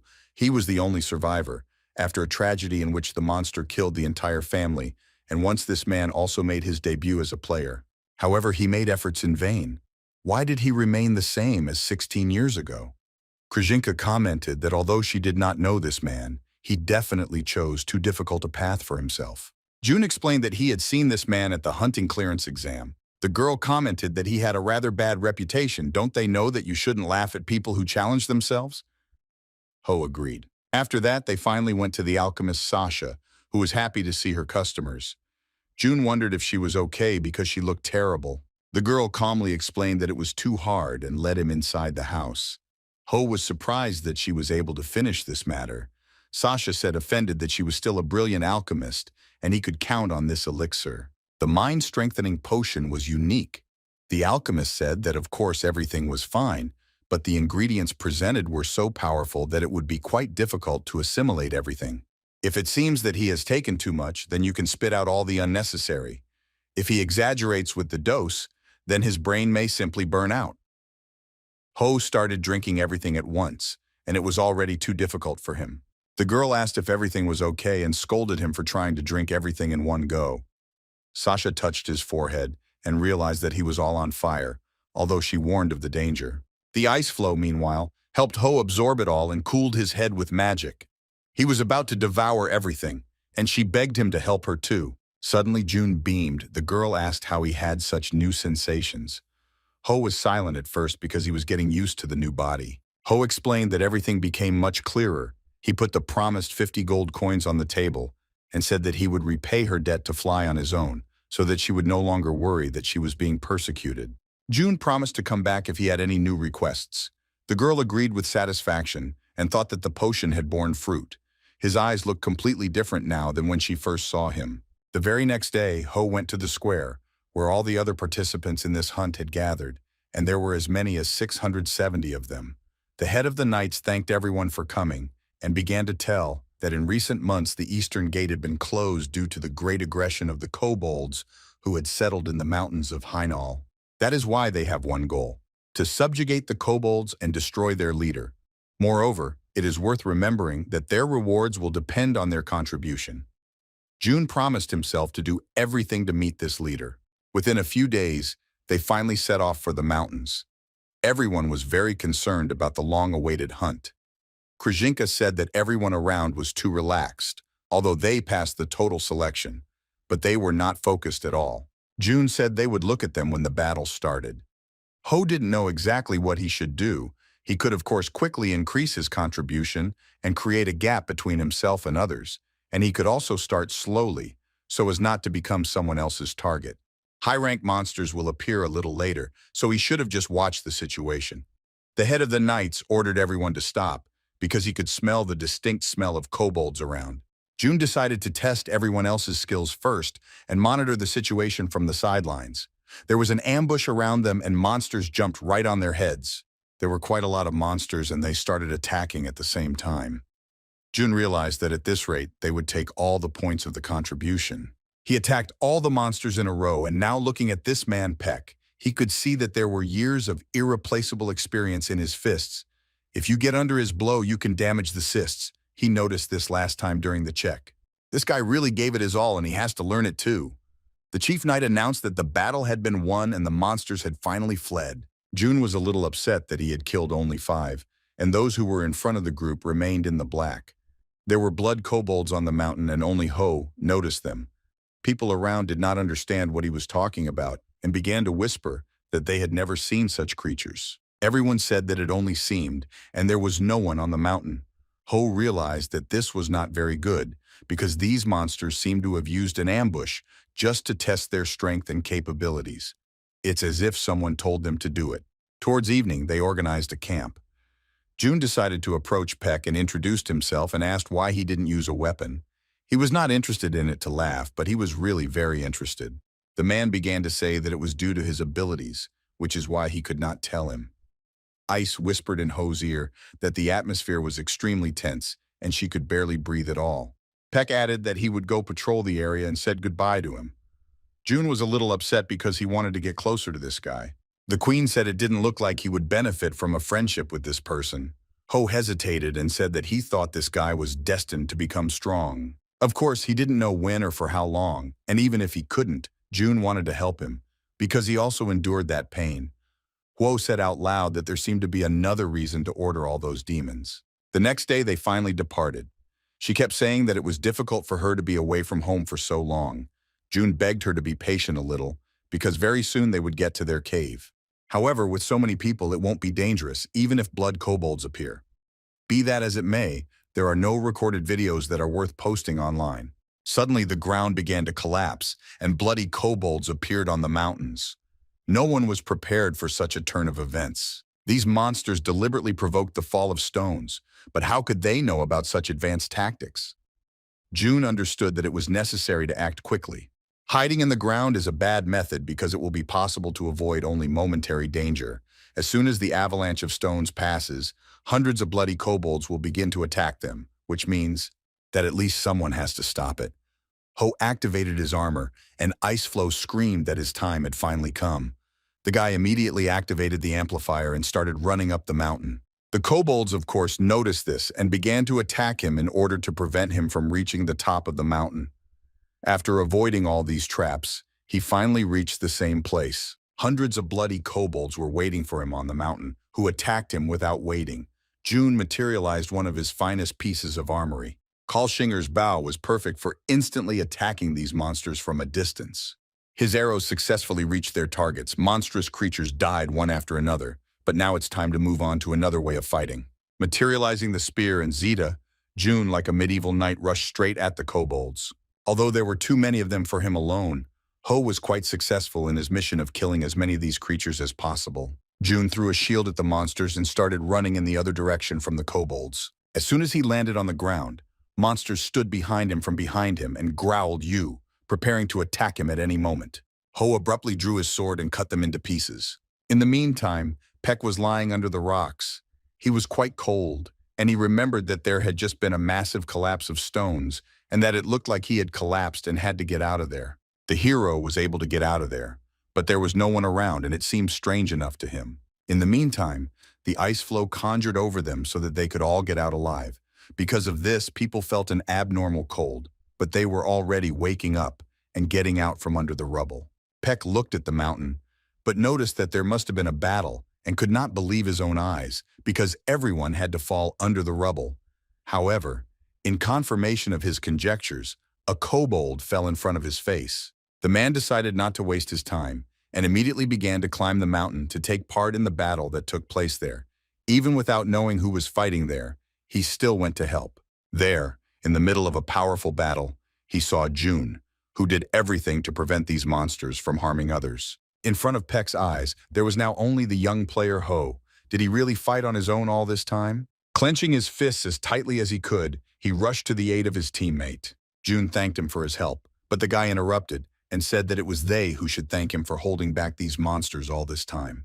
Ho killed another kobold and asked how the other players and adventurers were doing. And it was at this moment that the men began to climb the mountain and say, "How these creatures are freaks." People were fascinated by the question of whether he himself was able to defeat so many monsters, although all this time he was surrounded by them and risked his own life. Even if you want to make a bigger contribution, it's definitely not worth your own safety. However, June held on all this time for the sake of all of them. Besides, they were unusual bloody kobolds. In addition, everyone wanted to hunt them. People were now motivated and ready to fight. Ho looked at all this with pride and relief, because not only he would have to bear the heavy burden of a difficult battle. After that, a grandiose battle broke out between people and monstrous monsters, and behind the back rows you could already see the one for whose soul June came here. Peck said that he should have gone to the Lord of the Blood Kobolds, as he deserved the right to be the first to hunt him, and everyone else should have been left to them. Ice was saying if Huo was all right with his head, as he had definitely used a lot of mental energy to awaken these fools. June said that nothing like that, and Sasha's potion was quite effective. The queen hinted that she could not wait for the end of the battle because she had to scold him a lot. June said that he didn't push himself too much, but he still didn't want this fight to end. The dim ghost raised his head to the very top of the mountain and shouted to the creature why he did not come out of his booth. His personal person is the Lord of the Blood Kobolds. After that, the boss monster of this location jumped on June, and a frantic duel began. From being struck by Quan Noi's sword, the Blood Kobold didn't even squeak from it. No matter how hard he tried, the sword couldn't even break through his armor. After a few moments of fighting, June fell to the ground and was about to be pierced by the raised fist of the clever monster. However, Ho did not want to die and manipulated his own mana flow, thanks to which he was able to dodge the blow in the moment. In this frenzied stream, he took out a sword and pierced the head of the blood kobold boss with it. A strange glow spread around and the body of the creature banged on the ground. The ice flow immediately flew up to him and began to ask if he was all right, because she asked him not to exhaust himself too much. June told the queen to look closely. This Lord of the Blood Kobolds was imbued with magic. Last time, because of the incident in the Haganah, he was not able to use it. But now Ho put his hand on the body of the monster and applied the confession of a dead man. This creature was destined to become a majestic lord from birth. With each passing day, his strength grew accordingly, and so did his kingdom. This monster united tribes through invasions and wars. However, one day they came. Having found this particular Lord of the Blood Kobolds, these people went to him. Obviously, these demons were much higher than him, especially better than Karl Singer. One of them said that they had no time at all and should have fed the creature a magic stone. The girl took out this object and told the dog that she would put it right in his heart so that he would remember it for a long time. Within a few minutes, the creature completely changed its appearance and some physical features. The demon said that it looks like they missed a few steps, and it's all because the other teams are putting pressure on the bottom, and they should have shown some results. They didn't understand why others were getting into their field. Were they trying to sabotage them? The girl said that the main thing is not to fall into the hands of the guilds. Now they had to look at the end result of the experiment. The demon said that his strength had grown a lot, and given that he was quite calm, so his intellect had also grown. It was a full-fledged success. The girl asked the dog if he knew where Jillian's castle was. Now the task of the Lord of the Blood Kobolds is to attack and capture this castle. It has no time limit, so it was just worth trying hard. June was shocked by the history of this monster. According to the memoirs, this item was now in the experimental stage. However, if demons have collected more data, they can tame much more dangerous monsters, which the guild will definitely not be able to cope with. That is why he needed to become stronger as soon as possible. Meanwhile, the ice flow shouted that the shooting was completed and it was no good. The girl explained that it was too boring, and this scene would not be released. It is necessary that everything is like in the movies. He must stagger and wipe the sweat from himself and slowly walk away. You can also lean against the wall. Huo humbly said that there was no more sweat on him. The girl shouted, "Why didn't he use the enhancer faster?" June begged her to calm down for the sake of all that was holy. Meanwhile, all the other players had also finished the battle, and now they were looking towards the throne of the Blood Kobold Lord. They were curious to know who had won. Finally, with the last ray of the sun showed Seo Jun. At first, no one believed it, but then tears welled up in the players' eyes because they believed and knew that he could be trusted. Thanks to him, they were able to defeat these monstrous monsters. Everyone around him cheered him and asked if he had filmed a video of this incredible battle. Thanks to the Black Knight, they were all able to survive, although some did not like the players, but they cheered for him. June told Peck that it was a great feeling to win the battle. In days gone by, he could not show signs of fatigue, even when he fell off his feet. If he showed weakness, the whole world would be worried. Now Ho understood how it was when you lean on someone's shoulder. After that, thanks to his heroic actions, 497 members of the expedition were able to save their lives. On behalf of all the supporters of the Chief Knight, he wanted to express his gratitude to him, because more people would survive than he expected, and they were happy about this. According to the contribution made, he took first place, and very soon the captain would call him. Peck said that taking part in the expedition was the right decision. June asked if he had raised the level well. The man said that he didn't quite, but by watching him, he learned a lot of things. The meaning of the expression soft on the outside, the inside. It may have been wrong to resist only physical strength. Peck handed him a business card and told him that if he needed help from time to time, he should write to him right away. Ho said that player Peck will become much stronger. The guy laughed and added that he would have to try hard enough to meet the expectations of the player Jun Ho. Besides, he would not forget this lesson and would train to strengthen his own consciousness. That's how they said goodbye. Iceflow interrupted such a beautiful moment and asked if she could now reprimand her contractor. Ho asked with irritation if it could wait at least a little. Arriving at the hotel, the girl began to shout that now he is not a hero, and there is no such need to sacrifice himself for the sake of others. Doesn't he understand that he also sacrifices the feelings of those people to whom he is dear? If her knight had gone without consent and risked his life, she would have taken the title and punished him. The queen said that now he was obliged to always consult with her, because they shared one soul like a real family. Ice added that she was very worried. Ho turned to her and said that he would be much more careful from now on, and asked if she was satisfied. The girl muttered that it was as difficult as possible to hear this from him, even though the high-ranking spirit. Suddenly the girl lit up, and something strange began to happen. June began to worry, but he saw a window with a message about the promotion. The girl said that this could not happen at all. The next morning, while carrying out the procedures, June watched how Ice got angry and said that she had finally grown up, and the girl refused and said that she was still very small. Ho fully lifted her in his arms and said that she had grown so much. She screamed for him to let go, and how the Queen of Niflheim refused such an attitude. June said with satisfaction that she couldn't, because she was his personal spirit. Moreover, she was promoted. As expected, the girl had a low rank from the start. In addition, the spirits had only 5 ranks, and the higher it is, the greater the power of the creature.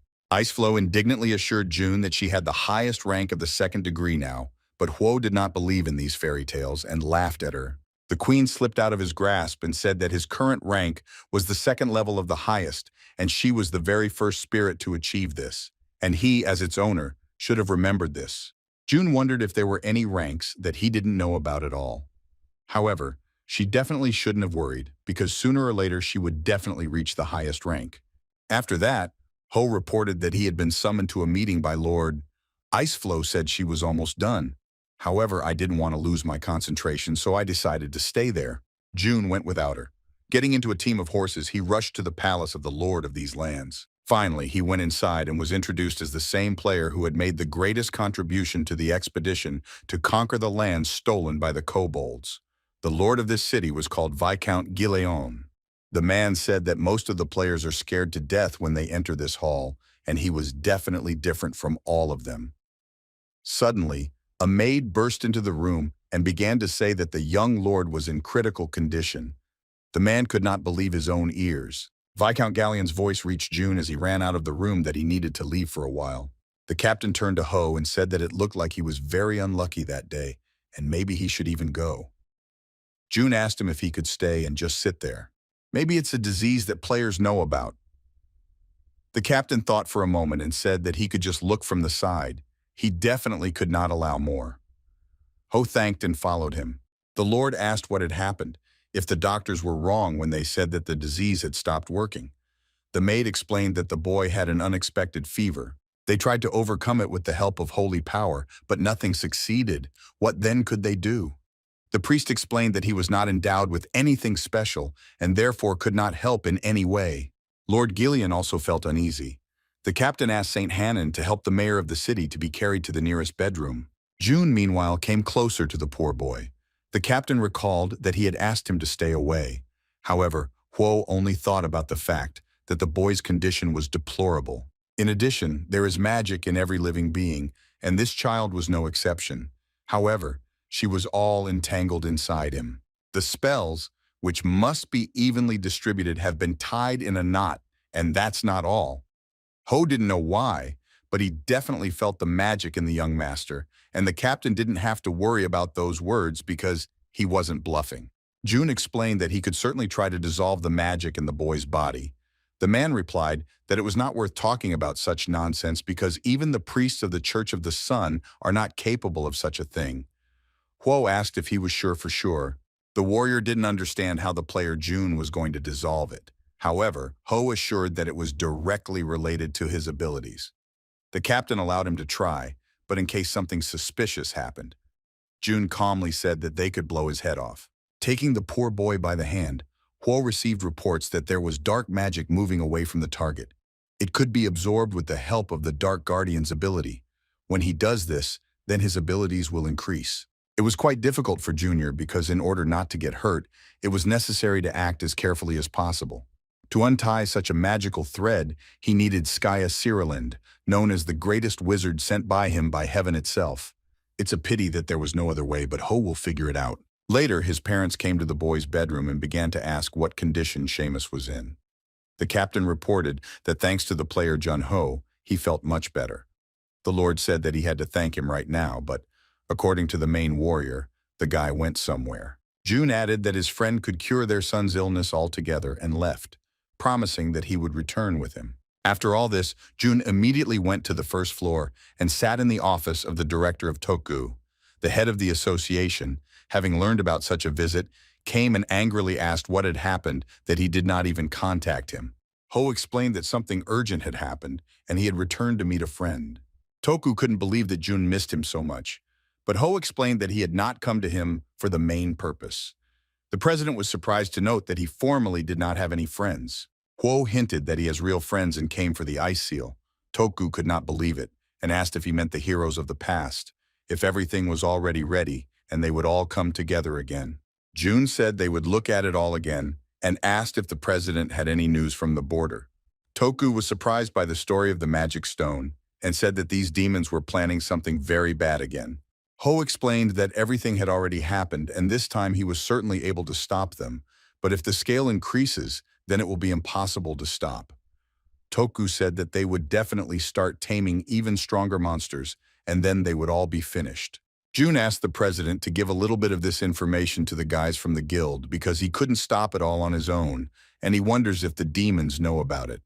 The president promised to tell, as it had already offended Lord Gillion.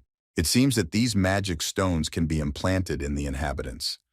June said that there was no sign of a crystal in the boy, and he did not turn into a demon, which is why it is possible that he was just implanted with a glass of stone, or a smaller version of it.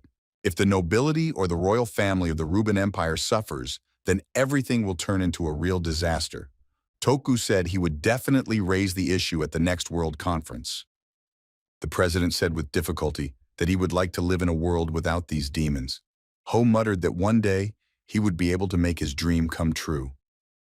Toku didn't understand what he was talking about. June said that if these frozen babies did wake up, he planned to go to the second floor first. Besides, they can't wait any longer. Just imagine what would happen if 5 legendary heroes went up to the second floor. Even the very reminder of this took my breath away, but no one knew exactly what the true herds of those who were involved in it. Toku also asked if the Ice Queen had come to them with June. The girl pulled her hand out from behind the couch and muttered that she was there. The president of the association asked what she was doing there at all. Ho explained that Ice had been watching movies, and Toku shouldn't have been so surprised, because it was all just for him, and video editing skills were quite valuable for earning points. After they finished talking to Toku, June decided to finally leave and asked the president to download more movies to his tablet so that he could take it with him to the second floor. Ice whispered in Toku's ear that the classics are eternal and should not be forgotten. The chairman of the association promised that he would load up on classical masterpieces and added that June's house was still empty. Ho said that then he would quickly put things in order and go to his friends. He and Ice stood in front of these figures, and June thought about the fact that a lot of time had already passed since he woke up 9 months ago. It seemed to be a long time, but it seemed not. Killed many monsters and cleared the gates, saw the cityscape that he could only imagine, and had a completely new experience. And also established great connections with different people. Ho felt guilty in front of his friends for being alone. Wasn't that pathetic? That is why he tried so hard. June touched the ice and was greeted with system messages that the cold ability had been confirmed. Thanks to this ability, he could now remove the ice seal. He had enough magical power to break the ice seal, however, too little understanding of frost abilities, so he would be fined. Breaking the seal will permanently spend 70 magic ability points. In addition, he will be cursed with severe frost and all his skills will be reduced by 50% for a whole month. And for the next 90 days, he won't be able to remove another ice seal. June didn't understand why there were so many fines, or what the curse even meant.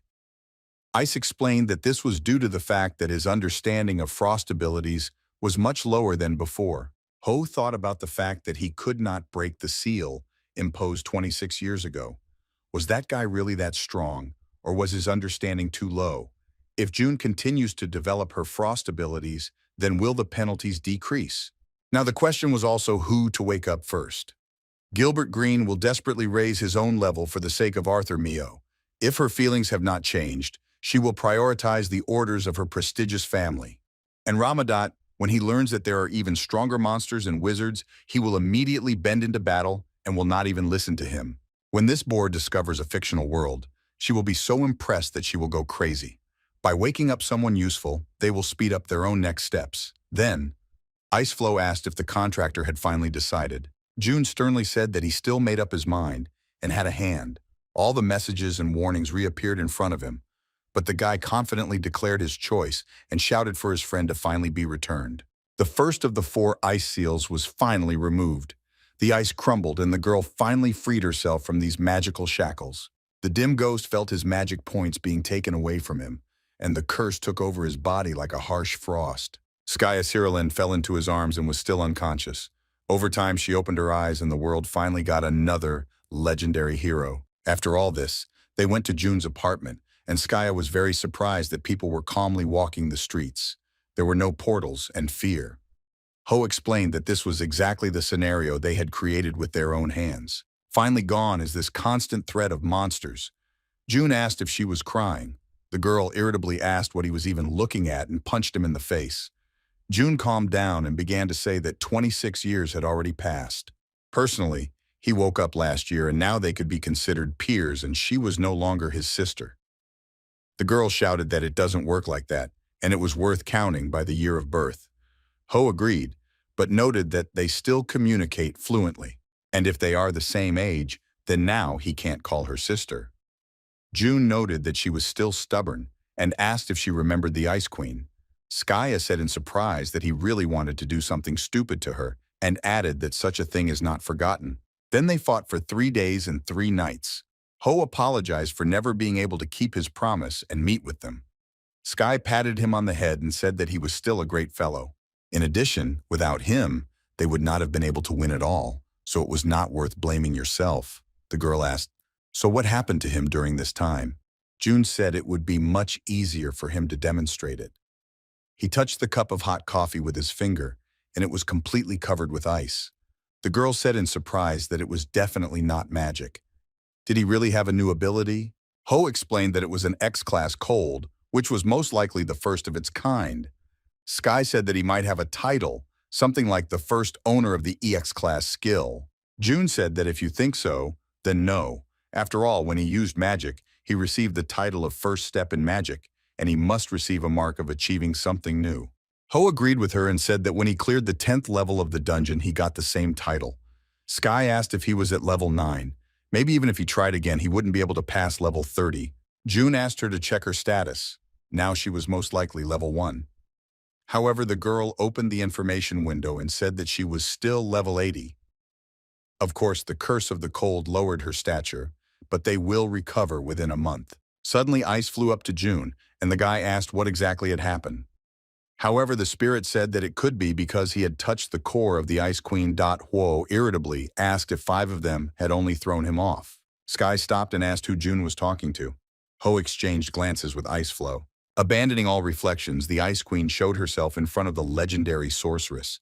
The girl could not believe what she had just seen. SKUA grabbed the spirit and shouted what a cute creature it was. Ice begged the contractor for help. She screamed that she was the Ice Queen of Niflheim and that she froze the whole world.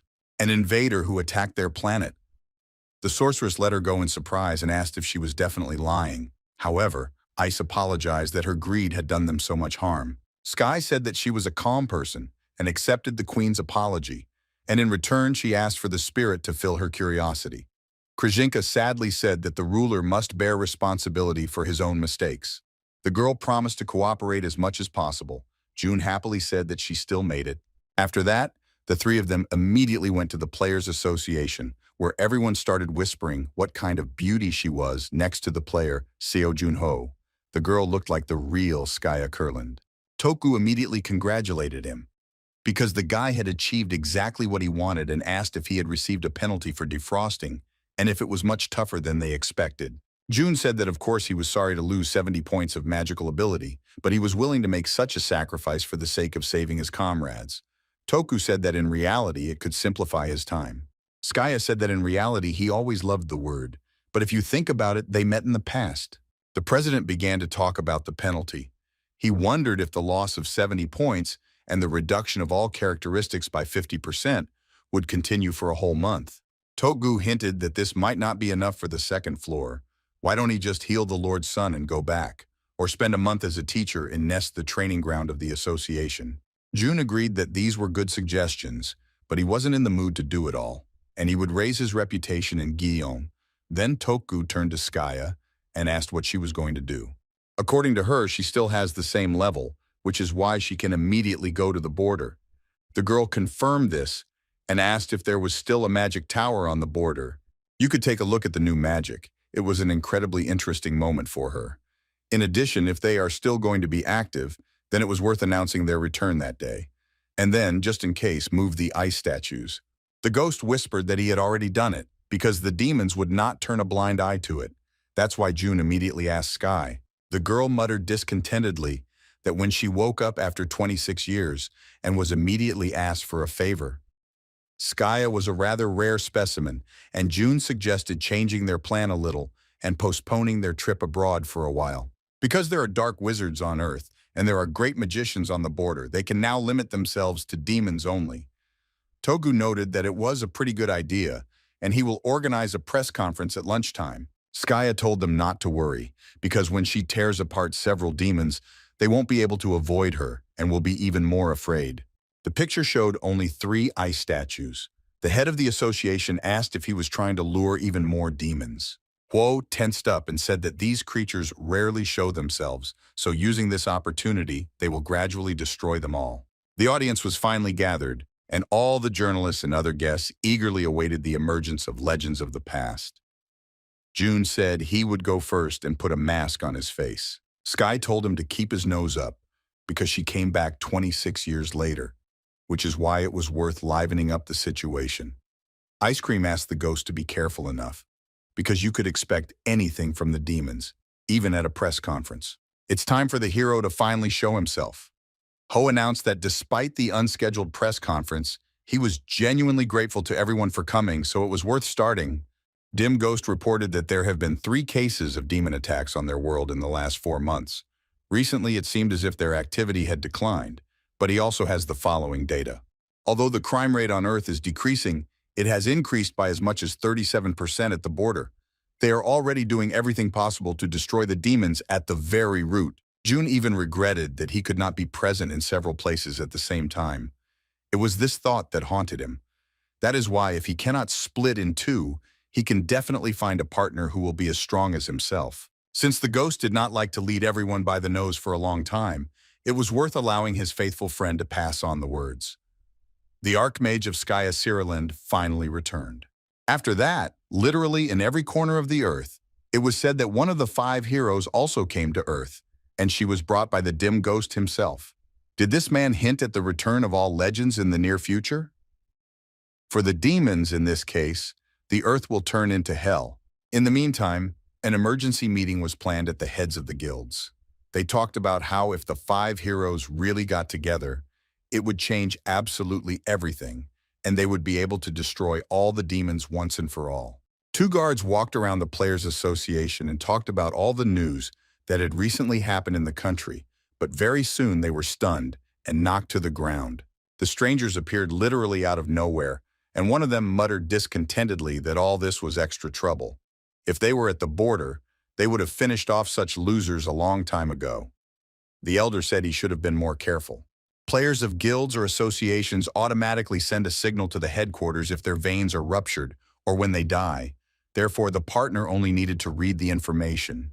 The younger one tasted the blood and reported that there were only 8 players there, and they were too weak. The heroes were still frozen, and they didn't have to worry about it. The elder asked about the location of the Wraith and the Archmage. The demon said that most likely they didn't even know, because they had just dealt with the weakest guards. The elder stressed that they still had to be careful, because these 2 were not simple at all. Very soon, the demons dealt with all the guards and made their way to the door, made of mithril. The older one asked the younger one to step back and wait a little. After making a passage for themselves and surveying the area, they remained calm and could now begin their own mission. Another demon said that his partner was indeed a shockwave master. In addition, the doors are made of such a valuable material. If they sell it, they will receive an incredible amount of gold.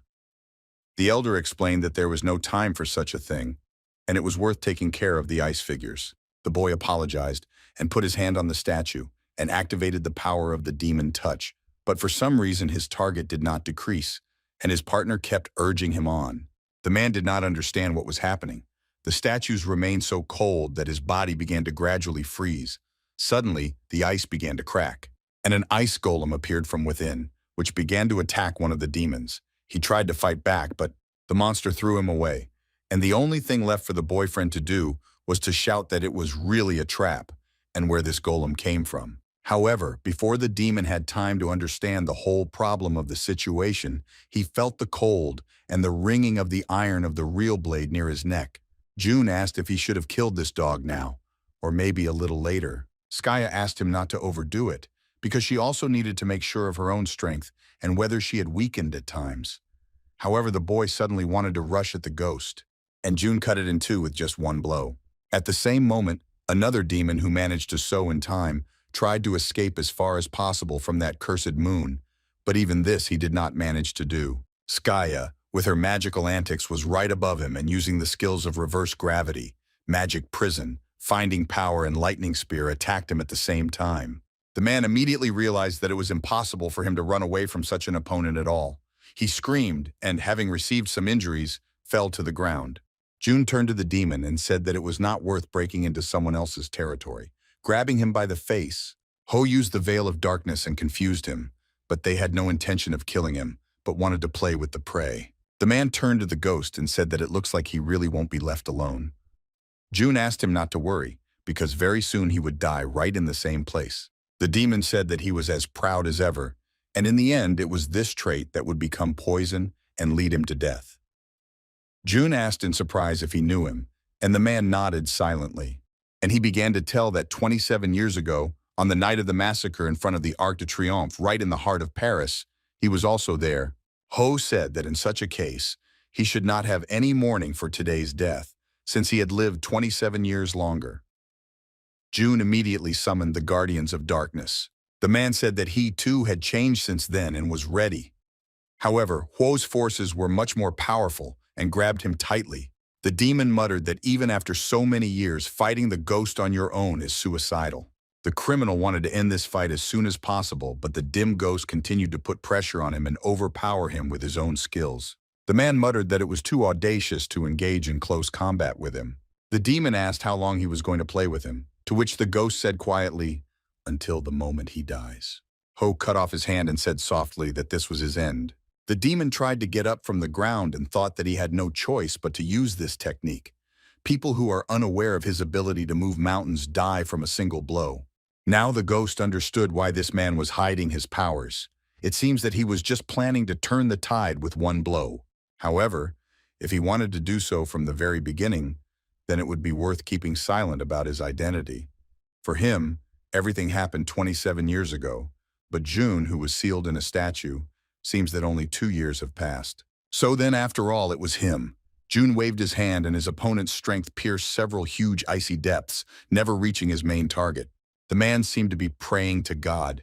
He stood in front of the dim ghost, as if in front of the Almighty, and wondered, was it just a shadow golem? It was definitely not an archmage's skill. Maybe it was the darkness of the ghost. It looks like this guy has become an even more terrifying monster than he was 27 years ago. Ho met up with SKUA at dawn. The girl sat on the roof of the skyscraper and waited for his return. She asked how his operation to destroy the criminals went there. June revealed that he caught the demons and read all the memories. Miss Kiriland asked if he was serious about it and did not understand how he had done it. Ho explained that a long time ago, as soon as he woke up, he received the skill of Dead Man's Confession. Ghost began to explain that he was a first-generation player who had started 30 years ago, and because of that, he had accumulated quite a lot of useful information. The girl noted that it was a great skill. SKUA said she changed her mind. June didn't understand what she meant and wondered. Miss Kiriland said that from the very beginning, she had planned to hunt the demons with him, but now she was unsure about the effectiveness of. She herself will hunt the demons and bring them to him. When she draws them to a certain place, he will be able to become stronger by reading their memories. Now, because of his limited stats, he was like a cub thrown into the abyss. Ghost felt uncomfortable, but still, SKUA was right, and now, because of these stupid penalties, he couldn't use skills that require a large amount of mana. June added that it would be too dangerous for her alone. Sky said that everything was fine, and besides, he had carried this burden for the last 10 years in proud loneliness, but now he could be shared with her. Miss Kiraland remarked that when Ramadat, Mio, and Hilbert woke up, they would all be together again, just like in the good old days. June asked if he had worked more before, even when they were in the congregation. The girl aggressively asked what he meant, who then asked her for help every day. June interrupted her on this dangerous topic and said that it was worth curing the son of Viscount Gillian first. After that, they immediately went up to the second floor. Sky muttered happily all the time, which was incredible, from the architectural style to the fairy tale atmosphere. She couldn't wait to see how much her magical skills would grow. June bowed and held out his hand to her and told Miss Sky to follow him. Joxy would show the route to the Viscount's estate. The girl completely relaxed and told the player Seo Jun-ho to escort the beautiful lady to her destination. However, on the way to the mansion, they were distracted by 1,000 trifles. Kiraland was curious to know how developed the magic was there, and she definitely wanted to visit the magic tower. June noted that the rumors conveyed information about the head of that place, as if he was the commander of the Imperial Knights, and the Archbishop of the Sun Church was as strong as the 9 heavens. At last the captain, already familiar to June, approached them and asked if this was the same friend of whom he had told him and who would be able to cure the young master's illness. Ho said that she was a great sorceress, known as one of the 5 heroes, SKUA Ciriland. The man couldn't believe his ears, and June immediately asked if he knew about her. The captain reported that the stories of the 5 heroes were widely disseminated even in their world. The man said that it was a great honor for him to meet the great wizard of the earth. Skaya had just come out of the fountain and asked her interlocutor who exactly he was. The man introduced himself as Thiever, the commander of the Knights of the City. The girl whispered that she could not even imagine that such a reception would be arranged for her on the second floor. She asked to be taken to the young master. The mayor was generally shocked and apologized that their reception did not even come close to meeting a representative of the whole world, but she should have felt at home. The girl said that everything was fine. Sky winked at June, who was told real compliments that they did not expect such powerful connections from him. Ho said that although he used to call her his friend, he technically just brought her into this house. The Viscount said in surprise that he had thought about how they had become such close friends in such a short period of time that Miss Ciriland had returned to Earth.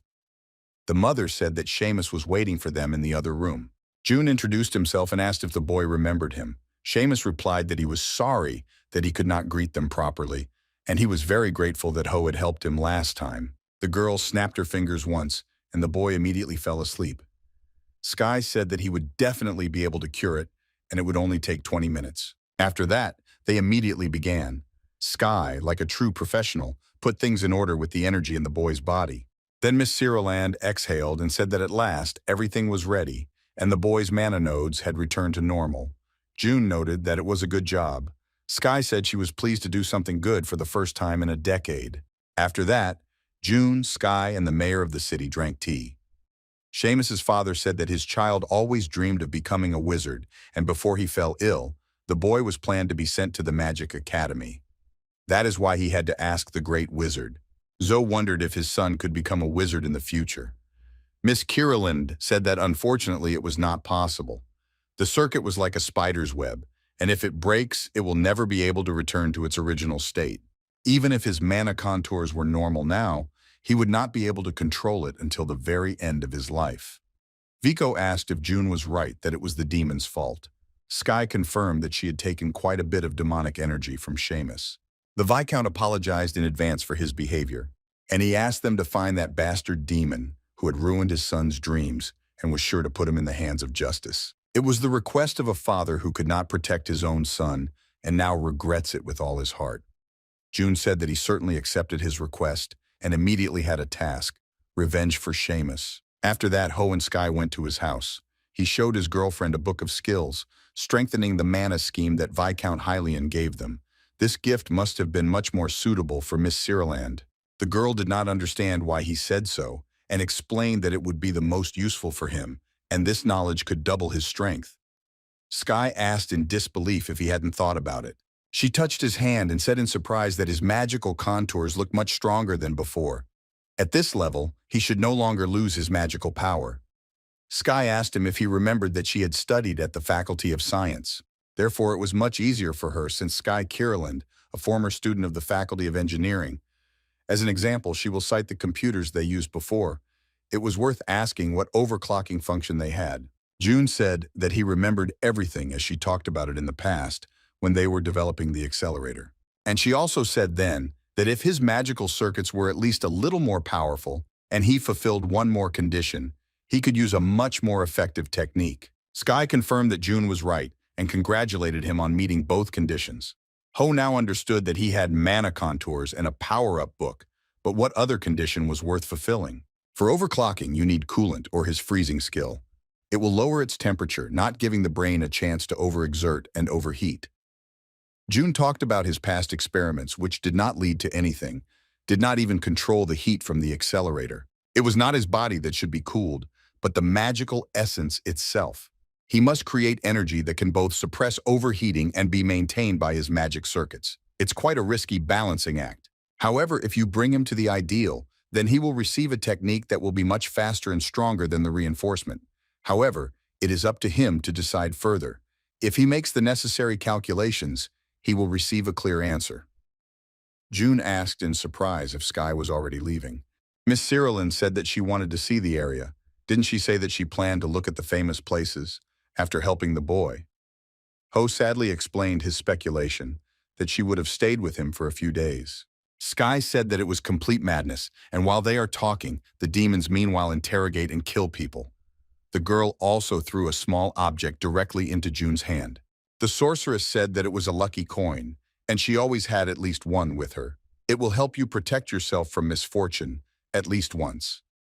The girl also remembered that their little queen had went. She still hasn't returned to the realm of spirits, so she'll have to learn how to forcibly get there. Meanwhile, the ice floe held tightly to its owner and tried to hide from Sky. Ho asked his girlfriend to be more patient with the spirits because they also deserve privacy. The girl promised to think about it as soon as she dealt with a few demons. Iceflow asked in surprise about the lucky coin because Sky was more like a wizard than a shaman with 1,000 superstitions. Ho explained that Miss Kierland is prone to going too far, so he worries about her. Now that she realized that he has been fighting enemies for a whole year to save his friends, Sky will probably decide that it is her time to carry this burden, and she will work to the point of exhaustion for him. In the end, this girl is one of those who diligently repays even the smallest debt. That is why he should restore 150 units of each indicator as soon as possible, as well as raise the level and skills as soon as possible to catch up with Sky.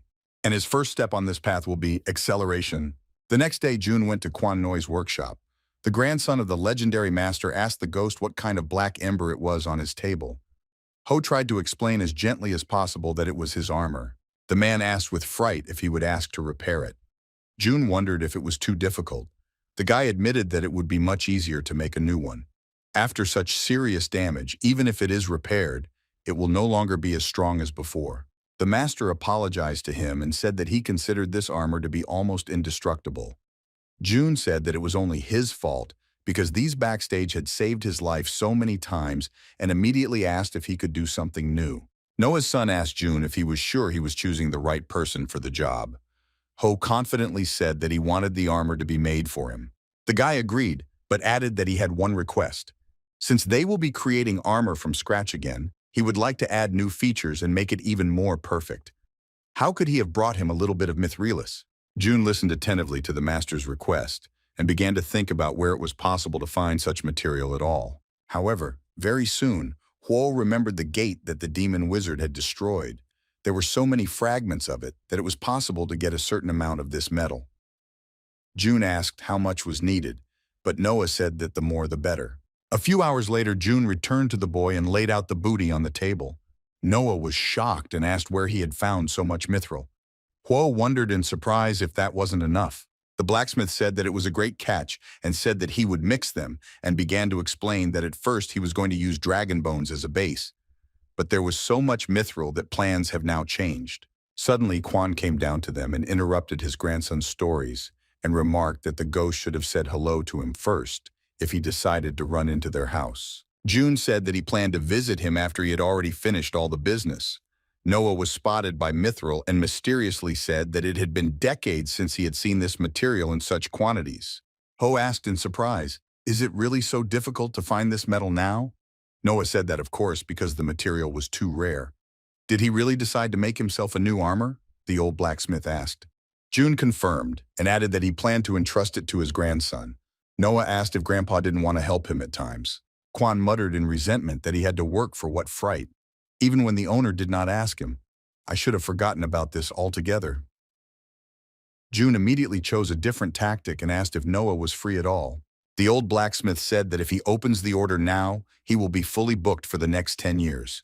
Ho wondered with a smile if Quan wouldn't be able to do it, even if he asked him to. The grandson said that it suited him perfectly and he just now did not take orders.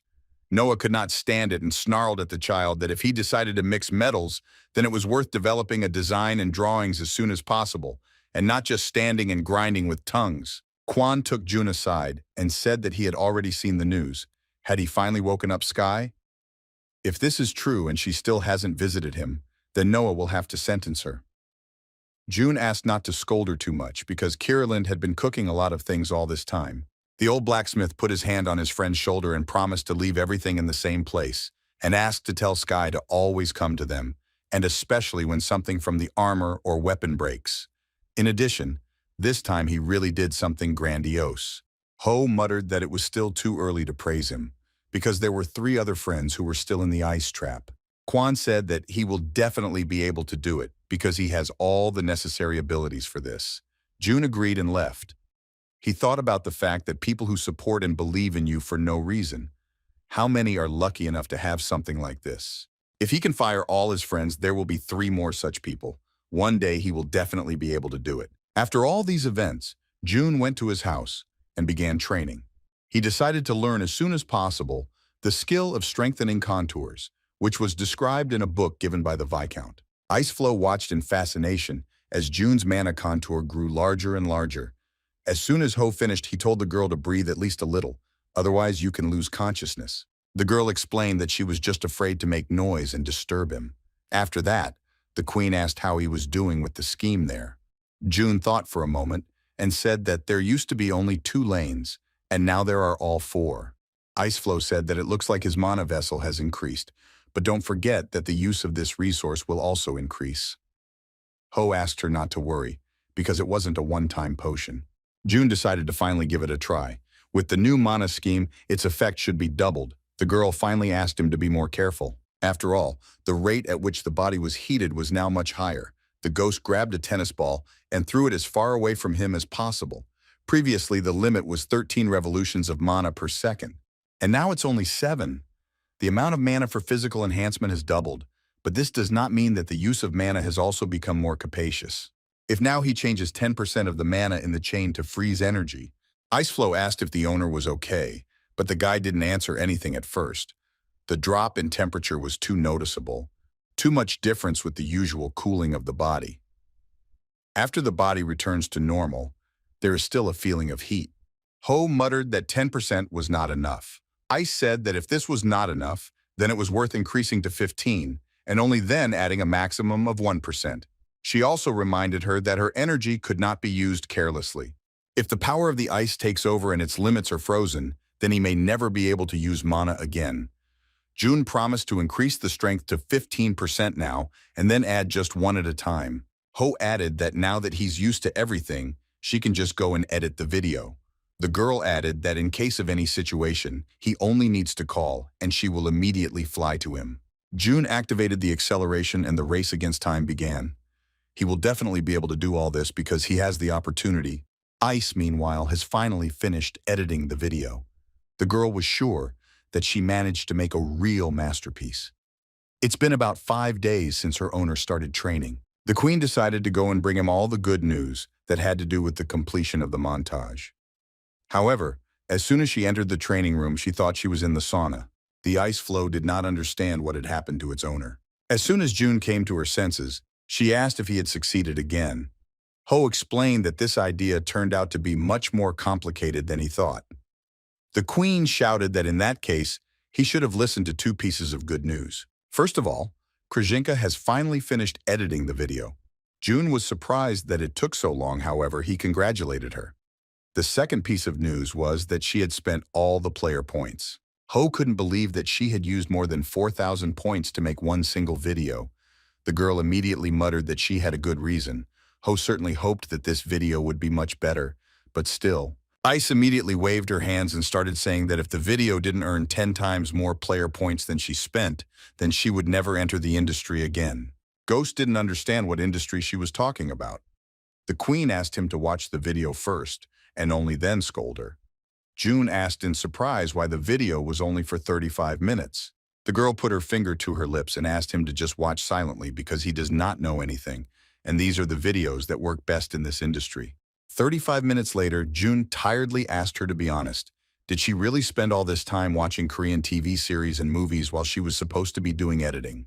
The girl got angry and said that she spent a lot of time editing the video. Ho said that she was so good at this thing that he lost track of time, and with this video, she really will get 15 times more BG. Iceflow said that in the end, she was a genius.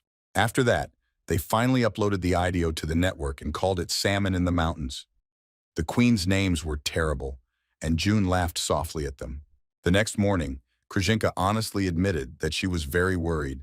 June hinted that he was going to go to training, but the girl started screaming that she was getting even worse when she was alone. The ghost didn't understand why he was so worried. If he could just watch the video. The queen decided that in that case they would watch it together in 10 minutes, and she hoped to see herself at the top of the rankings. Ho explained that it is the members of the guilds who fall into the selection of the most popular, so it was practically possible to call the rating their workplace. Suddenly, June saw a message from Sky. A friend sent him a link to a private society. Why did she send it to him? The dim ghost was shocked to the core by what he saw. Miss Kiriland already had 1.4 million followers at the moment. It even sounded too awkward. Even if she was a hero, how was she able to gain so many followers and even in a week? Krzyzynka noted that the owner had only 7,000 successors. And that's just those who watched her test video. It looks like the girl got 1.4 million without doing anything for it. However, Krzyzynka stood up for her and said that she was still posting something on the platform. June didn't understand why she stuck her tongue out in the photo at all. The queen explained that this is what girls do on social media to look attractive and cute. In the video, SKUA seemed to be sitting in the center of the lawn and saying that 26 years had passed. So why were the demons so weak, at the same moment tearing them to pieces? While another demon was flying at her, the girl was thinking about taking a few more good shots, and for this, it was only necessary to correct the backlight. But at the same moment, she has to deliver a thunderous blow to the demon. Ho realized that it looked like she had been hunting these monsters quite successfully. June wrote to her in private messages that now she was a superstar. The girl immediately asked the same from him. It turns out Sky was referring to his video, which generated quite a lot of responses, and she almost died while reading the comments. Ice, meanwhile, was impatiently saying that 10 minutes had already passed. June asked her to come closer and offered to see how people reacted to their work. There were a lot of comments, and most of them were very positive. In this case, the ghost offered to check the rating. The queen agreed, but when she saw the 43rd place, she was very upset, and June, on the contrary, said that it was an incredible result, given that they did not belong to any guild. The girl sadly said that she wanted more. It turns out that they also earned a lot, as much as 38,000 player points. In addition, very soon the number of views will be more than 800,000, and now they did not have to worry about anything. Ice Cream said that tea always tastes better after a victory. Meanwhile, Guild Chairman Tokibi was watching a video with Junho, the guy they were looking for. The man asked to deliver to him all the documents on this person. The secretary said that he grew up in an orphanage, studied well at school, and after that became a player. For such a special man, his past was too simple. It seems that the association had a hand in this. The head of the guild asked if they had any other information about him besides the fake profile. The secretary apologized and said that it looked like the president of the association, Shim Tokgu, had set everything up and covered up for this guy. In addition, he had previously refused to join the association. Junho said then that it is better to be the head of a snake than the tail of a dragon. In addition, Jiha said that they were like best friends. Maybe the next time they go to the dungeon, he will go with them. The boy claims that he is a snake's head, but inside he considers himself a dragon. Some things are too obvious when you look at them up close. It will be much better if Junho cooperates with Tokibi. After all these events, the ghost continued to train new skills. In addition, almost a week has passed and views on the video only continued to grow. The total income of the player's points was equal to 42,000, and Krzyzynka barely managed to stay in this industry. The queen asked in surprise if he was worried about her. Iceflow said with satisfaction that she already knew that all this was going to happen and asked how June's training was going there. The ghost said that he could maintain acceleration for at least 40 minutes. She also asked what had happened to the gym, and June said he couldn't last 42 minutes because it was difficult to keep the temperature at 46% of the acceleration. The queen asked if that wasn't enough. The ghost explained that there were still too many opportunities for growth, and it was not worth losing the benefit and continuing to train. Iceflow agreed, but suddenly she was seized with a terrible bad premonition. After that, there was a knock on the door, and June shouted that it was open and it was possible to enter. It turned out to be Sky, and she asked the dim ghost to read the memories of the guy she had brought with her, and added that he was strong enough. Unfortunately, this demon was also at the bottom of the chain. Sky sadly said that she expected so much more from a person with level 120. Why did they have so many strong people? Ho explained that too much time had passed since their last normal battle. Miss Cyrilyn said it shouldn't have been said and asked how the ghost himself was doing.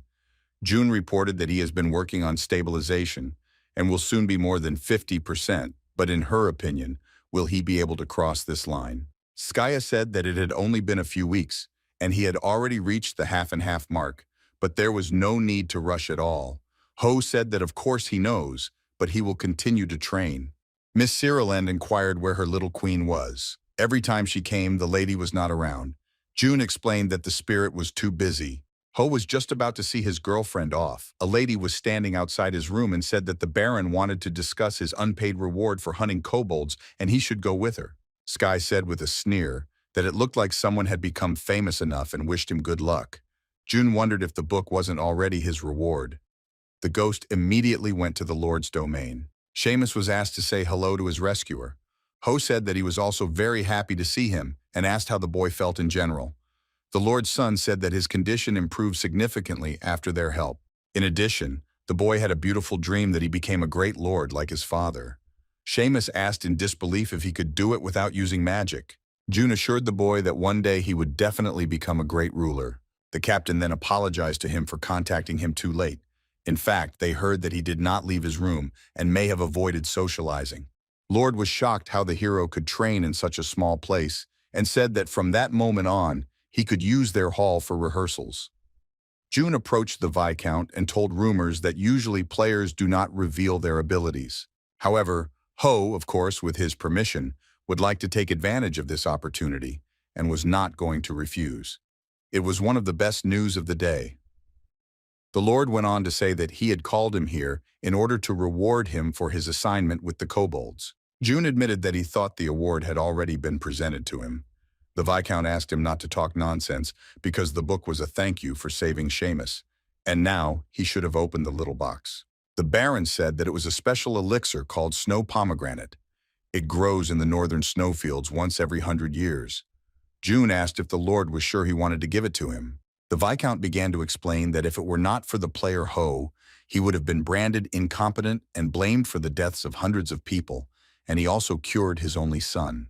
Therefore, it is an honor for him to thank such a special person.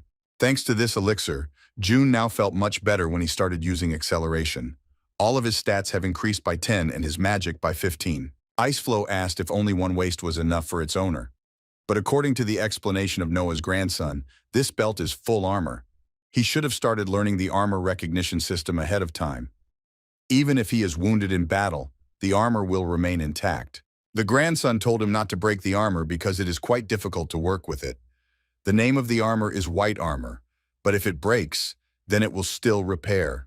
Krzyzynka said that apparently it was difficult to paint black because of certain features of mithril. The queen commented that these people have no feeling for good names at all. Ho laughed because it was the one who called the video salmon in the mountains. After that, June activated his armor. Mana began to circulate 24 times per second, and the current acceleration stabilization rate was 60%. Ho accelerated to full maximum, and his body temperature was 27%, and the stabilization level was 63%. In addition, in 3 days, the curse of the cold will end, and it is finally time to complete what he started back in Hylian. The demons sat in ambush outside the city and reported that their target had left the castle. Seo Jun entered the field through the north gate. Finally, a month and a half later, this vile bastard will fall into their hands. One of the guys asked about SKUA Kurland. Just 3 weeks ago, Ho brought her to this city. Another demon had checked her account and society, and she was now closer to the Oolong Forest to the east of the empire. It was far enough away, although the distance means nothing to a true archmage. The main demon said that they would kill him before she had time to figure it all out. In addition, he waited long enough, so I shouldn't have slowed down and started even then. The hunt has finally begun. June was also very pleased, because it had been about a month and a half since he had last participated in kobold hunting. Now he had a great chance to test his skills and catch the whips. First, however, June wanted to see how far he could go without boosting and boosting. Ho seemed to understand that he was able to bend the tail of this wolf, but for some reason this individual was quite strong. Therefore, the guy decided to tighten this whip a little. The wolf was slow enough, and that's why he was able to deal with him so quickly. At this point, the verification was completed. In addition, these monsters were the very first he ever met in this area. And he still hasn't received the Whiplash Wolf quest. Now he even felt a little sorry for these animals. In the meantime, the demons approached the house of a man in the middle of the forest and began to say that looking at Junhuo's past behavior, he had done heroic deeds quite often. If he sees that an outsider suffers in front of him, then he will not leave it so easily. The main one ordered his accomplices to set up an ambush in a convenient place, and he would control the course of the battle from there, so it was worth being as careful as possible. They all wanted very badly to avenge Cod's singer. Seo Jun Ho is just a stepping stone to the main goal, namely the master of the sword, Kim Woo-jong. For such an aggressive man, Singer said back then that Ho was too lucky. However, tonight they will assure him that he is definitely unlucky. June and Ice Flow, meanwhile, were walking through this forest, and Go said that his stats should have dropped by 50% a month ago, but now he felt much stronger. Maybe it was all because of the acceleration. The queen suggested that he fight the demons.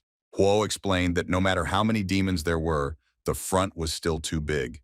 The girl asked if he really didn't know the answer. She was talking about the fact that, for example, demons could live in this place. June looked at the house in surprise, and the queen continued to say that there were many unpredictable turns in such places. Ho apologized to Ice and said that there was nothing like that, even monster traps were there. They are used by mercenaries and hunters. A wizard would not buy such a thing. Very soon they suddenly smelled a strange smell. It was blood. Ho asked the queen to search the perimeter. The girl was even a little scared and said that there were not even monsters there, and the corpses were killed with just one blow. June decided to watch the confession of a corpse before deciding on the highway. Ice hoped that the memories of that woman, whom they also found dead, would not be true. Suddenly a man appeared behind him and began to ask if he had done it, and continued to put pressure on him. June turned and began to examine the man carefully. The stranger was shocked when June calmly asked why he had asked him about this. If he himself killed this poor man 10 minutes ago, the demon didn't understand how he knew about it at all. Ho only thought that someone had set traps for him on purpose, so probably he was not alone at all. As many as 3 men ran out of the forest at him, and the main demon began to create a battlefield that simulated another world. June was actually quite surprised because in just a few seconds, he was already standing in the middle of the desert. Carl is a trusted right-hand man, and he has already seen his skills in Singer's memoirs after killing him. The attackers did not understand why their leader chose a hot area.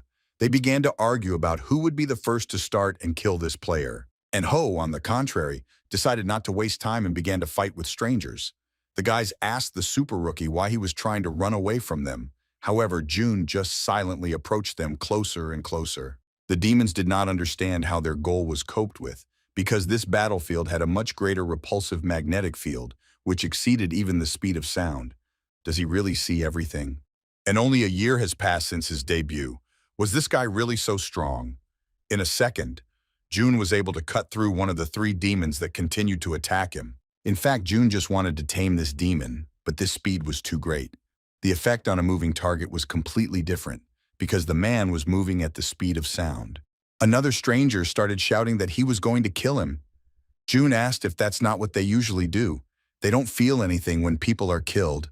However, they become so emotional when it concerns them personally. It was so disgusting. The demon shouted that June would ask him for forgiveness. Ho said that of course he would not do this and asked him not to say anything further, so that he would continue to consider him a real abomination. The chief of these strangers asked Nicho how long he would be able to operate the magnetic barrier without his partner. The guy shouted that 10 minutes at most. The two of them shouted that now they would see how he would cope with everything. These two mad demons were indeed ready to avenge their friend. Ho immediately activated his armor and began to defend himself against a whole swarm of arrows that had almost reached him. Its power was activated at 63% and was ready to tear them into tiny pieces. Nino shouted that he would no longer be able to dodge him. However, June applied shadow shifting, and at breakneck speed, he dealt with the demon which held the magnetic barrier. After that, he quite skillfully reached the last demon, swung and threw it so far away from him that even Ice Flow could not keep up with such a pace. The queen shouted to the owner, but he did not hear anything because he reached 66%. Suddenly, Sky appeared out of nowhere and used a slowing spell. June asked in surprise how she got to him in the first place. The girl said that she put a spell on the coin in order to immediately understand when it is attacked by wizards. And now it was time to extract all the necessary information from these men with the help of his incredible skill. Confession of a Dead Man. Sky immediately caught Ice Flow and decided not to let her out of her hands at all that evening. After that, they decided to go to the inn and discuss everything. Miss Ciriland said that one of the branches of the Demon Association in the Canal Mountains. In addition to them, there is a minimum of the Ode Demon, which belonged to the association. She asked him what he would say about it, whether it was worth taking certain steps or waiting to make sure of everything. June explained that they usually meet on the day of the full moon, every multiple of the month. Therefore, there are only 5 days left. Of course, they were a little weak now, and because of this, it was worth finding some reinforcement. Sky has been hunting and leveling up all this time, and June has been getting used to overclocking and training with golems, and that's something. And the best thing I got was acceleration. Ho thought that there was still a little more control left to get, and the quality of the fight would change quite a lot. Miss Kirillon began to tell that when she first saw the second floor in the earth, she felt such lightness and serenity, but now everything was completely different. Huo added that he was expecting something darker, since it was an association of demons. Against such enemies, they could no longer err.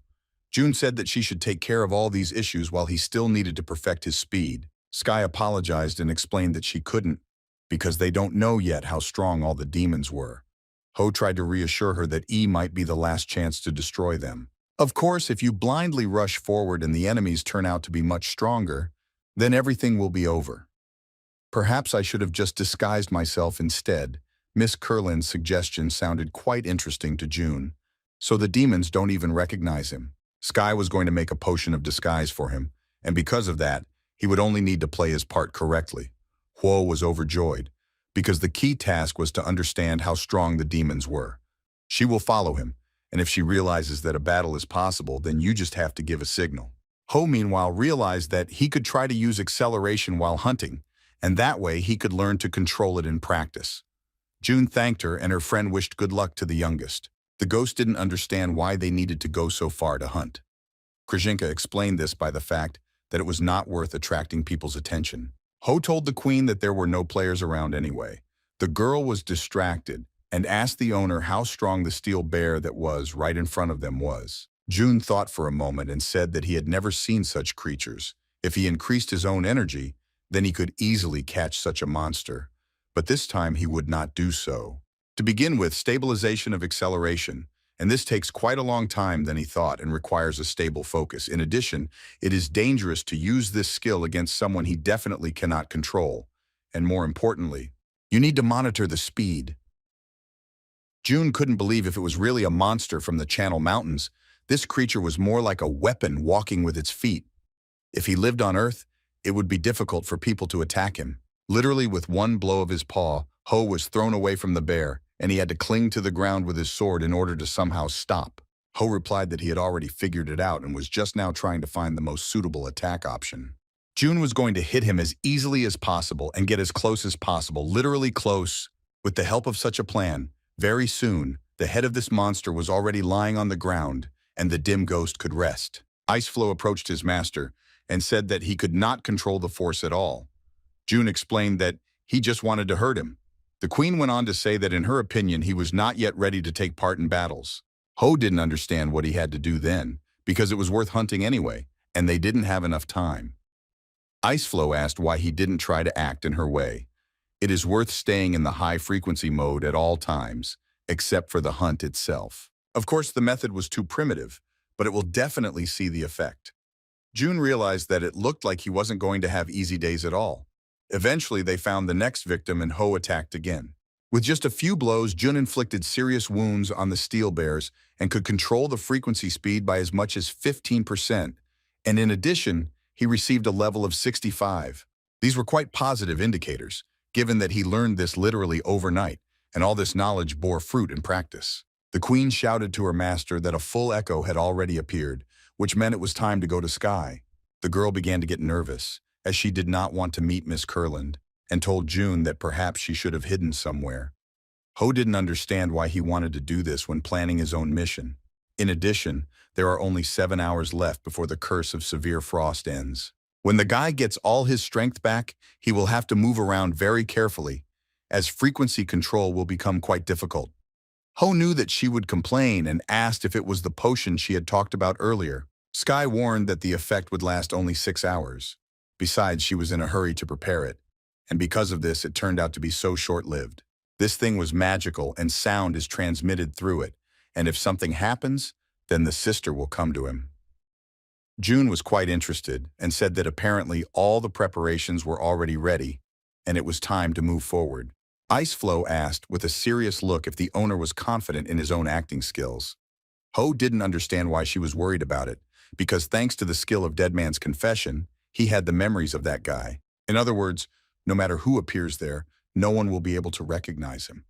Ice calmly said that she would look at all this with her own eyes. After a while, June found himself in the demon's lair. Men talked about how cocky you have to be to come to them. They believed that the guy would go after the twins, but it turns out that he survived. It also seemed to others that he would fall right after Carl Singer. Ho immediately became nervous and began to think about what Gauf would do in his place, and began to say loudly that if they ever mentioned the name of this man again, he would tear their lungs. The demons began to laugh at him, because his master had already died, and he was still faithful to him.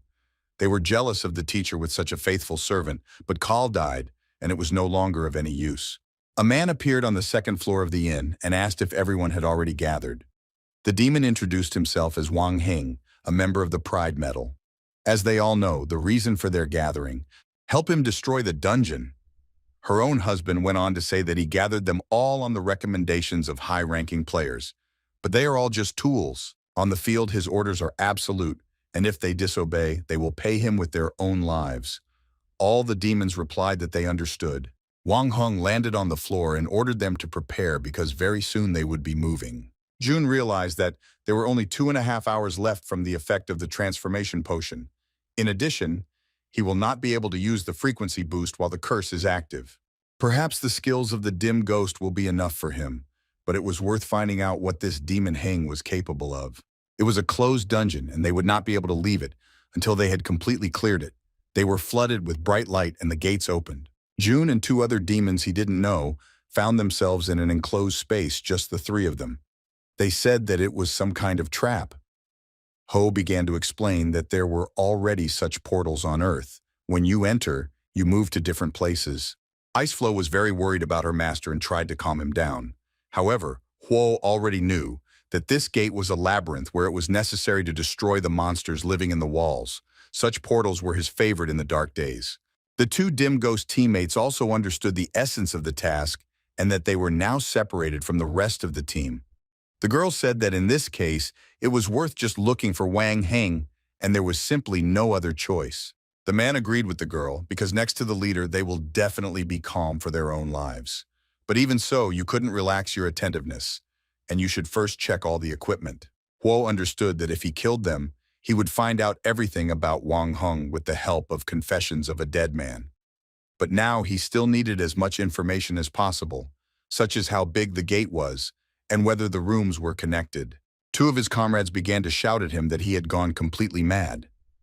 It was necessary to consult with them first before opening the door. The walls seemed too high, and there were definitely a large number of traps hiding in them, and everything looked like an ordinary labyrinth. They continued to walk down the corridor. which seemed endless, and the monsters were not visible at all. The man asked why June didn't tell them about his thoughts, and Ho explained that even if he did, they still wouldn't understand. The girl asked what was wrong with this bastard, and confirmed that she did not like him from the very beginning. Carl Singer, this bastard believed only him, and chased him everywhere on his heels. All this time the ice was sitting on his head and asking what he had already decided to do there. Ho explained that he would just reduce the number of sounds and everything would be clear at once. The demon girl asked who he was even muttering with there and ordered him to go ahead so that he would just be a meat shield. June understood that his disguise would not last long and it was worth killing them. The man asked if everything would be all right with him or not, because his master would no longer be able to protect him. The woman ironically asked if he really wanted to follow him in the wake. June calmly replied that they should have taken care of the guy behind them first. The demons asked what kind of cheap trick it was, but turned around anyway. The teammate didn't immediately believe it, but right in front of his face was a wall praying mantis ready to attack. The creature tore apart the demon with just a few blows. June was pleased that the real horror of the labyrinths finally appeared. The wall mantis, a predator that climbed into the tops of the hierarchy of such gates and uses the walls as a disguise. The girl said, dissatisfied, that this idiot froze because of surprise, and because of this, he paid with his life for inattention. She wouldn't want to. Suddenly, a solid wall appeared in front of the thief's eyes, which had not even been there before. The girl screamed. Did Goff really do it? It was too obvious that it was not a wall, but some kind of ghost, and she did not know his plan, but such nonsense could not fool her. However, in a few seconds, she had already paid for her words, and the predator from the labyrinth killed her victim.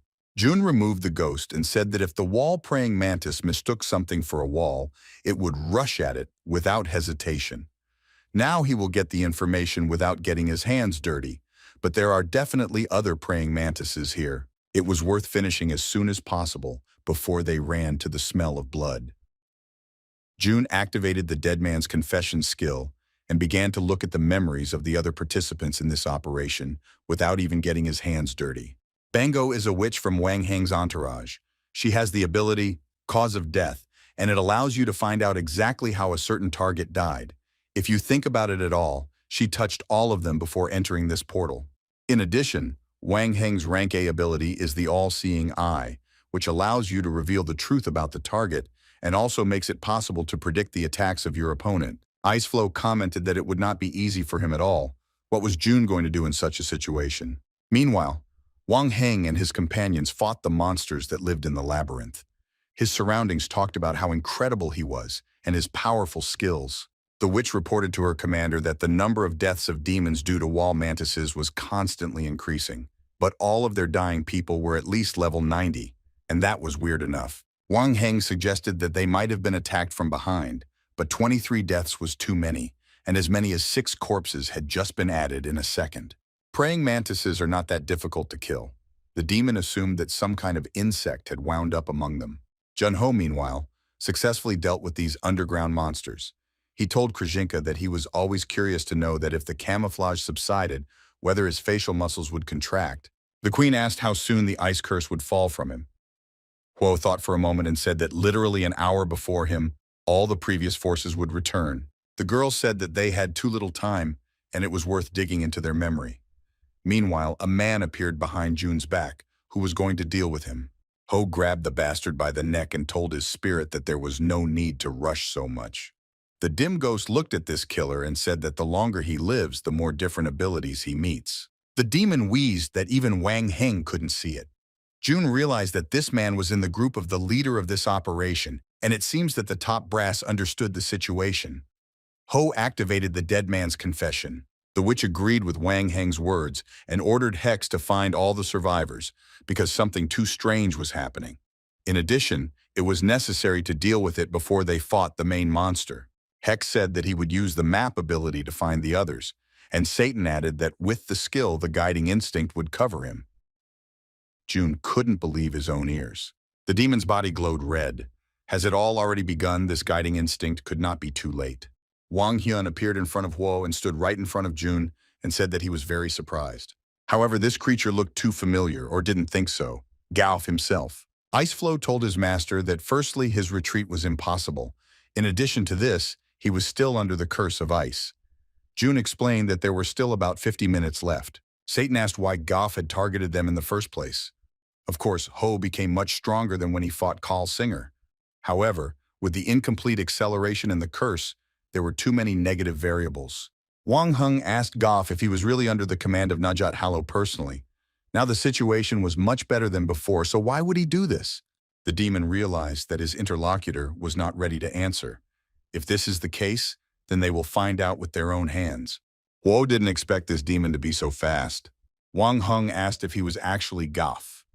It was much harder for Junior than he had expected, and it was quite dangerous to receive a direct blow from such an opponent. Satan and the witch shouted to the demon to leave them this sacrifice for fun. The ice flow told the owner that simple acceleration would not be enough. June organized the dark curtain around.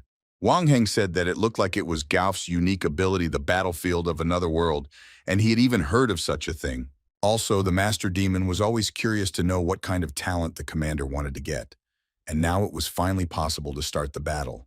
Ho sent the dark shadows at him, namely thinking that now he needs to read another memory to find out the truth. Wang Heng shouted that the battlefield that ruled even the darkness made no sense. With just one blow, Wang Heng was able to deal with the watchdogs and began to say that he now understood why the commander wanted to get him so much. With his skills, it would be possible to create a second shadow army at all. A piece of ice shouted to him about the danger, and Ho barely had time to set up an ice shield. Wang Heng shouted that now all his thoughts and actions he could just read and calculate. The demon struck the ice with his fist, and it shattered into glasses. June realized that he couldn't even show weakness and turned on the acceleration by 30% in order to somehow resist this demon leader. Hyun activated the dissipation skill and slammed June's chin with his fist. The demon couldn't believe if he really broke through the ceiling with this guy. Maybe it wasn't even the battlefield of another world. Wang wondered if it might not be Goff in front of him at all. Eventually, Hung finally saw the true face of his opponent and realized that the polymorph spell had been used, but as a stranger, he was able to use the demon skill. Wang Heng was shocked and didn't understand how this had happened in the first place. But in the meantime, June received reports that he was in an abnormal state, and the dissipation skill was looking for magic that could be lowered. This spell began to resist the curse of ice, and its effect decreased by 1 hour. The demon, meanwhile, thought that this stranger knew everything that Gofu knew and could duplicate his skill. And no one even guesses. But if you think about it, then the body of this guy would be much more useful than the same Goff. And the ability to control darkness and ice. June asked if Wang Heng was already tired and added that he, on the contrary, began to come to his senses. The chief demon shouted that he would not kill him. In Ho, meanwhile, the ice curse was lifted and all stats were restored and refreshed. Therefore, he began to deliver very powerful blows to his opponent. His hand moved much faster than Wang Heng's gaze. It was a crazy pleasure for the dim ghost to hit with all his might and feel the power of his own punches. The demon definitely didn't count on it and was in a state of slight shock. Soon, June took out his sword and felt how much stronger the grip and punch had become. Wang Heng flew somewhere back to his comrades. He shouted at the witch to clear the portal as soon as possible and kill the monster boss. The two didn't understand what their boss was talking about. However, Wang Heng was not going to give up and started attacking Huo in response. The intensity of the blows was reflected by explosions of energy. June's lightning-fast attacks tried to break through the enemy's defenses. The demon understood that he could see the movements and thoughts of all his opponents, but he could not read this stranger. To do this, it was necessary to surpass his speed, how to be able to contain it for as long as possible. In just one moment, Ho used the freeze skill and immobilized his opponent and dealt damage with ice glasses. June's dark magic enveloped Wang Heng, and as soon as the boy hid the sword in its sheath, the demon was torn to shreds. Meanwhile, two of the captain's subordinates tried to deal with the main monster of this portal. The witch said that no matter what the boss is, the beetle remains an ordinary insect and can be burned. The man asked when Mr. Wang Heng should return, sent them to the front and stayed with that weak guy. It could not be that something had happened to him. The witch said that they could not communicate with the outside world, which is why he asked them to clear the gates. Suddenly, Satan found himself encased in ice. The girl did not understand what had happened and why it had become so cold. Was there really another main boss here that even on her fingers there was a frost? June said that it was indeed an annoying technique. Did they really look like this before? Ice Piece commented that at least it was convenient. Ho went on to argue that also cooling greatly reduced mental capacity and it was too risky to use it thoughtlessly. And yet, thanks to him, the Mantis King was frozen. The queen was proud of her master. June added that all that remained was to deliver the final blow, and to do so, he summoned the Dark Guardians, wild and ruthless wolves. Ghost decided to tell Iceflow when he was most worried during his raids in the past. The queen thought it was when reporters and the crowd were screaming. But June remarked that it was only at the time they received the award. On the floor was just the core of the Mantis Wall Queen. The girl said in surprise that monsters always leave behind such different trophies. June added that Iceflow also left behind a cannonball. The spirit could not believe that something like this could sit somewhere in her body. The queen commented that she felt somehow uncomfortable at all. Ho asked her not to worry because almost 95% of the monsters have the same core. Krajinka added that after all, when she signed the contract, there was nothing like it at all. June didn't understand what exactly she was talking about, so the girl explained that she had signed a contract with the floor administrator. The girl said frightenedly that she began to have some memories. When her kingdom of Niflheim turned into ruins, she met the administrator of the first floor. June interrupted Ice and asked if she was talking about Gray. The girl explained that it was definitely not a man and she remembered Gray, so she could clearly tell that it was someone else. An unknown person was saying something about another chance. For now, that was all the queen could remember. Without any hope, June asked if she could remember the face, or at least some features. The girl replied that maybe if she ate a few spiritual crystals, she would be able to remember something else. The dim ghost told her spirit not to strain herself so much, but as soon as she remembered something, she told her. The girl agreed, and Ho began to think that Ice could begin to remember through a new spiritual level. If memories come back when you level up, then it may be worth giving her spirit crystals more often. The queen shouted that she was not going to eat anything, and in general, how can you put some stones in your mouth? After that, they went to the room where the reward for the completed mission lay. As soon as the chest was opened, a message came to receive 100 gold. The dim ghost found the C-rank Shadow Wall skill book. When used, it turns the user into a shadow that can pass through walls. In other words, it was a feature of wall-praying mantises. Iceflow said that it might be necessary for covert murders or eavesdropping. Unexpectedly, June received a message that the possession of an advanced skill of the same element, the Guardian of Darkness, had been confirmed, and he had the opportunity to combine these skills. When merging these skills, the higher the rank absorbs the effect of the other. Therefore, if Ho agrees, the Shadow Wall will disappear, but it will be possible to use it through the Guardian of Darkness. The queen added that he has nothing to lose from it. The skill fusion was completed, and Jun activated the Guardian of Darkness. Iceflow asked in surprise why there were no changes, but June asked me to just wait. Suddenly, the dim ghost disappeared and darkness flew around the Iceflow. Ho couldn't believe it actually worked. Iceflow asked if he was okay. June finally returned to his normal state and said that everything was better than just good. In addition, he had long lost hope. He could not even imagine getting such a technique, but he managed to get it in this way. Ho was so happy that he wanted to cry. After getting out of the portal, Ho and Ice noticed Sky. He asked aloud what Miss Cirilan was doing. The girl said in amazement that he was really safe and asked if her partner had left any traces there. June said that of course everything was in order and wondered what she was doing after all. Sky revealed that she drilled the gate because she wanted to get inside and save him, and also wondered where the Ice Queen had disappeared, if she had gone to the spirit world again. Ho explained that she just fell asleep on his head. Miss Cirilan was astonished and said she would take up a detailed study of them again. 7 squadrons. That's the kind of information everybody had in their minds. The demons trained them so well that they could be compared to the 6 largest guilds in terms of level. Although there weren't many demons in each of these groups, they were all terribly strong. June began to list, starting with Despair and Pride Squadron, Silence and Anger, Gluttony and Laziness, as well as Envy Squadron. There are 7 leaders among the demons. The weapons they chose corresponded only to them and served only their squadrons. Wang Heng, whom Jun defeated, belonged to the Pride Squadron. Sky asked if each of these groups had its own tasks. Guo confirmed this, and added that it was probably because of this that he was unable to learn anything new about the demonic stones. In 2 months' time, the entire Pride Squadron will head to Port Lane for a joint operation. Miss Cirilan said that if this happens, they will definitely not be able to cope easily. June asked if she wanted to leave right now, and added that it would cause a lot more problems than she thought. Sky added that this is exactly what she will do, and in 2 months, he himself will understand how much easier it will be. Kirillin said that Guildmaster Tokibi contacted and offered to meet. Wo asked if it was one of the Nine Heavens Shin Sung Hyun and offered to go with her. Sky asked to relax because they would just talk. Besides, she was not Ramadat and will tell him everything as soon as she learns something new. June agreed and asked her to be more careful. The dim ghost was just left alone and a new message came to him. Maybe it was Captain Kong Ju-ha. However, it turned out that he personally wrote the Holy Blade himself to Kim and June. He wanted to meet Ho because he needed help. June was shocked but satisfied. At first, Ho thought that the Holy Blade was pretending. Why did he need the help of a player with a small level? If he was at least a dim ghost, it would be understandable. But now he is just a player.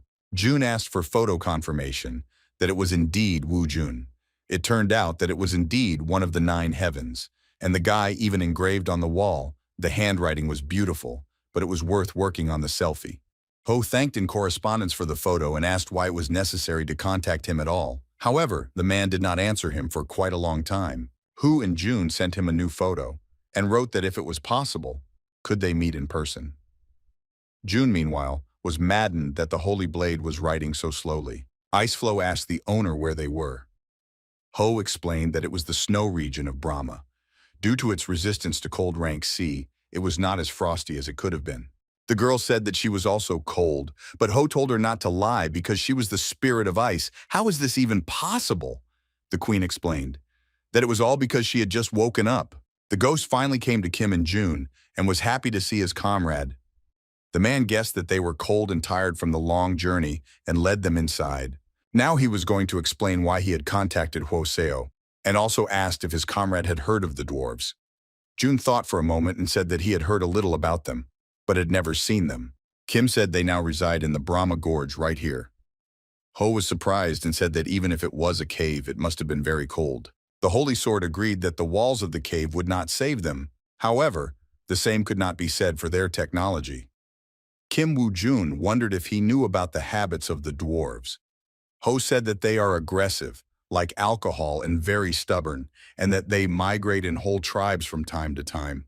The swordsman confirmed and told that they change their place in life every century, and right now, this moment, the Hemel Ice Gorge is their new home. Nine Heavens helped with this task, however. The problem turned out to be in the place of settlement. It turned into a portal. Ho said aloud that he believed the Holy Blade was the one who could kill most of the monsters in these lands.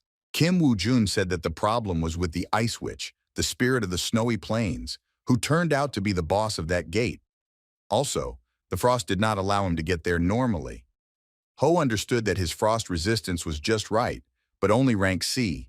If June lends his power, the dwarves and he will help him in any way possible. Iceflow told the owner to ask for the right to the trophies that would fall from the Ice Witch. 9. Heaven said that of course he was not going to take the award. The queen asked in surprise if he had heard her. Kim said that he learned a little to communicate with the spirits from the elves, maybe not even on purpose. Iceflow commented that his spiritual level was not small at all. The swordsman thanked for the compliment. The queen added that it might seem strange, but they should have learned to speak politely. After talking, the two comrades went to the snowy plains. The swordsman asked June how his speed was for him, if it was too much for him. Ho happily replied that it was normal and you can go much faster. Kim said in surprise that it was understandable. The boy always exceeded his expectations. In this case, it will begin to gradually accelerate. Holy Blade shouted that they would arrive in a day. June realized that this would be a pretty good workout for him and activated the acceleration by 25%. In the meantime, the demons went to that gate and tried to find the survivors, but there was not a single trace. The man did not feel even the slightest presence, as if everyone had been slaughtered. It looks like someone wanted to go unrevealed at all costs. The voice asked if there was a high-ranking player next to the goal. The demon explained that on the contrary, they had calculated everything on purpose. Another stranger asked if it could be that they had missed some steps from heaven. The man speculated that it could be either Kim Woo-jun or Brian John. In addition, the location of Sky Kira Land was still unknown, but the 5 legends are just a relic of the past. An unknown person said that he had never met them in person, so he could not judge. If the investigation was completed, Then it was worth going back and not doing any stupid things. The demon asked the leader not to worry because his body was eager to act and have fun with someone. Meanwhile, Jun-ho and Kim Woo-jun arrived at the dwarven settlement, or rather the dwarf residence of the White Anvil tribe of Del Ice. The dim ghost was shocked by such a scale. St. Blade remembered that Ho had never seen them. June added that he wasn't at all sure about what their village should look like, and before the gates opened, he had only seen them in the movies. Kim Woo-jun said that there was no point in telling him exactly what the dwarves looked like, because very soon he would see everything for himself. Ho saw the dwarf children and thought it was quite strange because their adults were not even visible. The dim ghost materialized the candy in his hand because he wanted to make a good impression on them and said hello. However, the boy looked at him strangely and immediately turned to Kim and June. And he asked the swordsman what kind of miner guy was with him so much like him in the past. The girl sitting next to her said that he, on the contrary, seemed quite nice to her. And the little dwarf told the newcomer to just look at his surprised face. Ho asked Kim if he was wrong about something. Blade laughed and apologized. He said that in front of them was Graham, the chief of the White Anvil tribe. No beard and such a thin voice, it was just stereotypes from games and movies. In addition, Graham will be 250 this year. He is not even close to his 51 years. The leader of the dwarves told June that most people know what elves and orcs look like, but only a minority of them have ever seen dwarves. No matter how many years he lives in this world, his appearance will continue to be the same as that of a human cub. But in the description that people have in their world, only one point is correct. June asked if he didn't talk about his incredible skill at times. Graham confirmed that this is exactly what he meant. After all, they are dwarves. They live on a land filled with good energy and are engaged in the construction of blast furnaces and the construction of kingdoms. In the place of Del Ice, he was born and raised, but the energy of the earth here has faded and they need to move. However, after the construction was completed in the Hamel Gorge, the Banshee settled there, who called herself the Ice Witch. Kim Woo-jun said that it was worth defeating her, but it was worth avoiding damage to the environment, which is why the swordsman failed. Ho asked for more information about the spirit. Gress explained that they also don't know much, but instead of information, they can make things necessary to protect themselves from the cold. The dwarf said that if Kim and June is confident in himself, then he has the appropriate abilities, which is why he asked for a favor, to return their new home. If Ho copes with this and returns with the completed task, then they will forge a weapon of dwarfs, especially for him. June explained that he can't say for sure if he can handle it, but promises to give this place back to them. After that, Hoseo and Kim went to the Hamel Gorge, where they immediately managed to meet the Yeti. June asked what Blade was going to do, but the man silently drew his sword and silently rushed at the monster, shouting at the end in Latin, "Remember death." There was practically nothing left of this creature, and it was just one blow of the sword. Ho stared fascinated at the place where the Yeti had just stood, and Kim said that everything was ready and they could go. Nine Heavens said that very soon they will come to the Canyon of the Dwarfs, and starting from there he will have to go alone. Ho asked if their city was somewhere in the middle of this snowstorm. Kim confirmed. June thanked him for his help and went forward to meet the adventure. Later he found an ancient gate and opened it. There in the Jamel Ice Gorge, there was a new city of dwarves Del Ice. June immediately received a message that he had come to the Ice Witch's castle. The spirit, meanwhile, was shocked by the local weather conditions and covered itself with a layer of ice so as not to freeze. Ho laughed, because he couldn't believe such nonsense. Two spirits appeared around them, and the atmosphere inside became even more murderous and terrifying. Iceflow asked the owner if everything would really be all right. She also said that if he was scared, then they could just go back. Ho wondered in surprise that the Ice Queen of the whole world was afraid of some kind of witch. The girl asked if June knew what kind of creature it was. Banshee. Ho began to explain that it was a ghost who constantly cried and predicted death. Krajinka added that there is a belief that said, to hear the cry of such a spirit is a quick death. Usually spirits who have died unjustly seek revenge too much and turn into banshees and seek out those who will listen to them. Ho said that this ghost had existed for several hundred years and was not at all a difficult opponent. In addition, his guardians of darkness are good at eating spirits, which is why it is very easy for him to deal with them. Iceflow said that she could already feel the ghost's energy from there. June added that he would destroy the first person to appear in front of him at all. The Iceflow immediately activated her powers and said that he would pierce her. June said that their opponent was a spirit body, so it was not worth wasting your strength on her. Darkness attribute Huo ignored everything and attacked the target directly. The dim ghost grabbed this creature and pinned it to the floor, and banshees and other lost souls that can be erased with just one glance of the guardian of darkness. The creature asked why he didn't freeze. Ho explained that he was just tired of freezing to death, and now she should let go of all her regrets and go to heaven in peace. The girl said frightenedly that she was not an ice witch. June didn't believe her right away. The strange spirit he met in the cave told the story that once upon a time they were people and sat at home for a long time and waited for Dad and Mom. Parents almost fell into the hands of the ice witch after losing their way, so the children thought. The older girl explained that now they had a lot of visitors, so they stayed.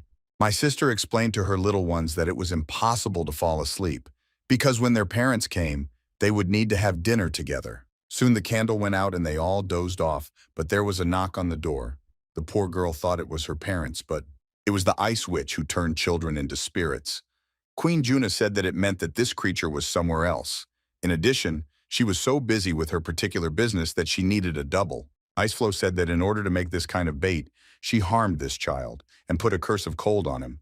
She turned people into ordinary ghosts and used them as her spirits for many hundreds of years. The queen told June that at such moments it is necessary to make the most rational decisions, because we are talking about a witch that put a curse on such a long period. Huo added that although she was really strong, she was not as powerful as the mistress of the magic tower. In addition, he was completely confident in his own abilities. Meanwhile, Banshee sat in her chambers and said that they were starting a 3,189 experiment, and this time, she dramatically increased the amount of zinc. Very soon, she will be able to regain her lost vitality. However, again, nothing succeeded and the skeleton did not turn into a man because the experiment required more vitality. A woman ordered a group of her subjects to clean her workplace, and Group 2 had to go wake up the consumables because they needed a lot more test subjects. If they are not in a hurry, then she will use them for the experiment. The witch looked at her picture and said sadly that she had failed too many times since she became an immortal wizard and lich. The woman even gave up counting all her attempts. However, she wanted to bring everything back. June and Iceflow approached this cave where the witch actually lived. The spirit that went with them said that if they went there, they would definitely die, and what he was going to do with that creature. Ho calmly explained that he had to rest all souls. In addition, it was necessary to send her to heaven along with her brother and sister as well, because they had been locked in this strange world for hundreds of years. Ghost asked if he was sure he could handle it.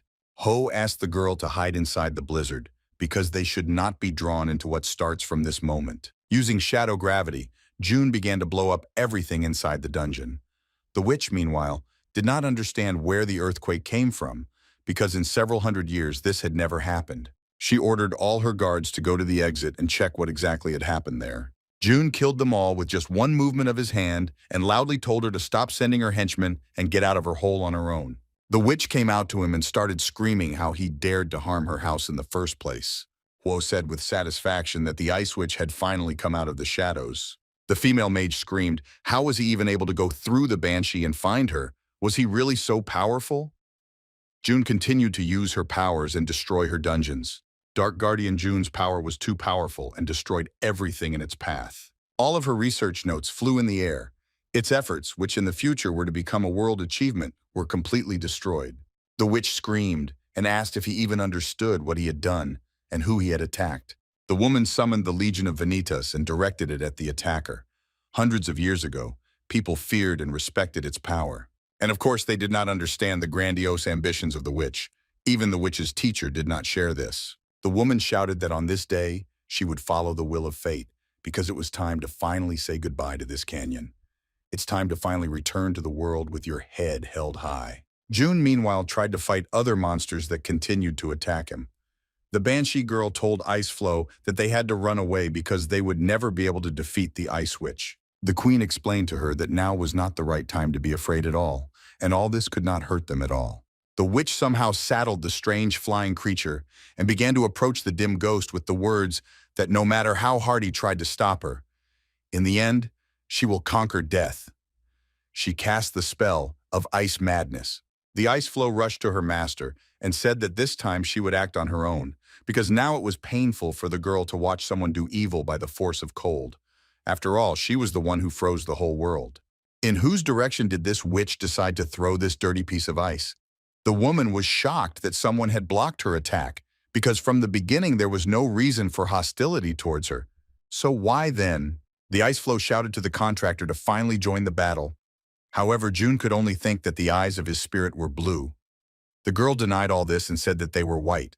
However, the dim ghost quickly came to his senses, activated his armor, and rushed into battle. He pierced a whole crowd of different monsters in a second and got to the witch. The woman just before her death said that in the end, in terms of efficiency, he was much better than her and her goals. Meanwhile, the same banshee girl heard the knock on the door again and thought that the ice witch was there.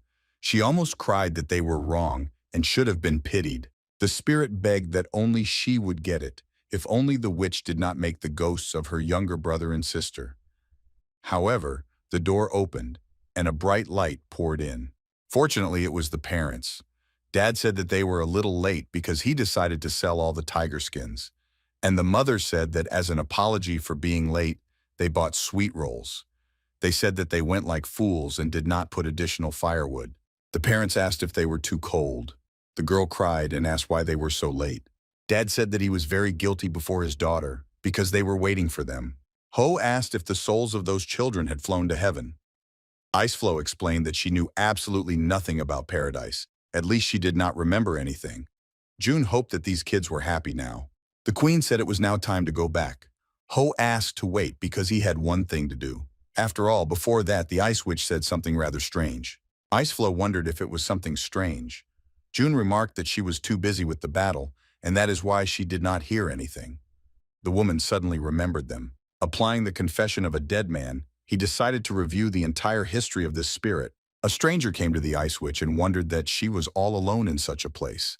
The woman asked who he was, and the man apologized for such an unexpected visit.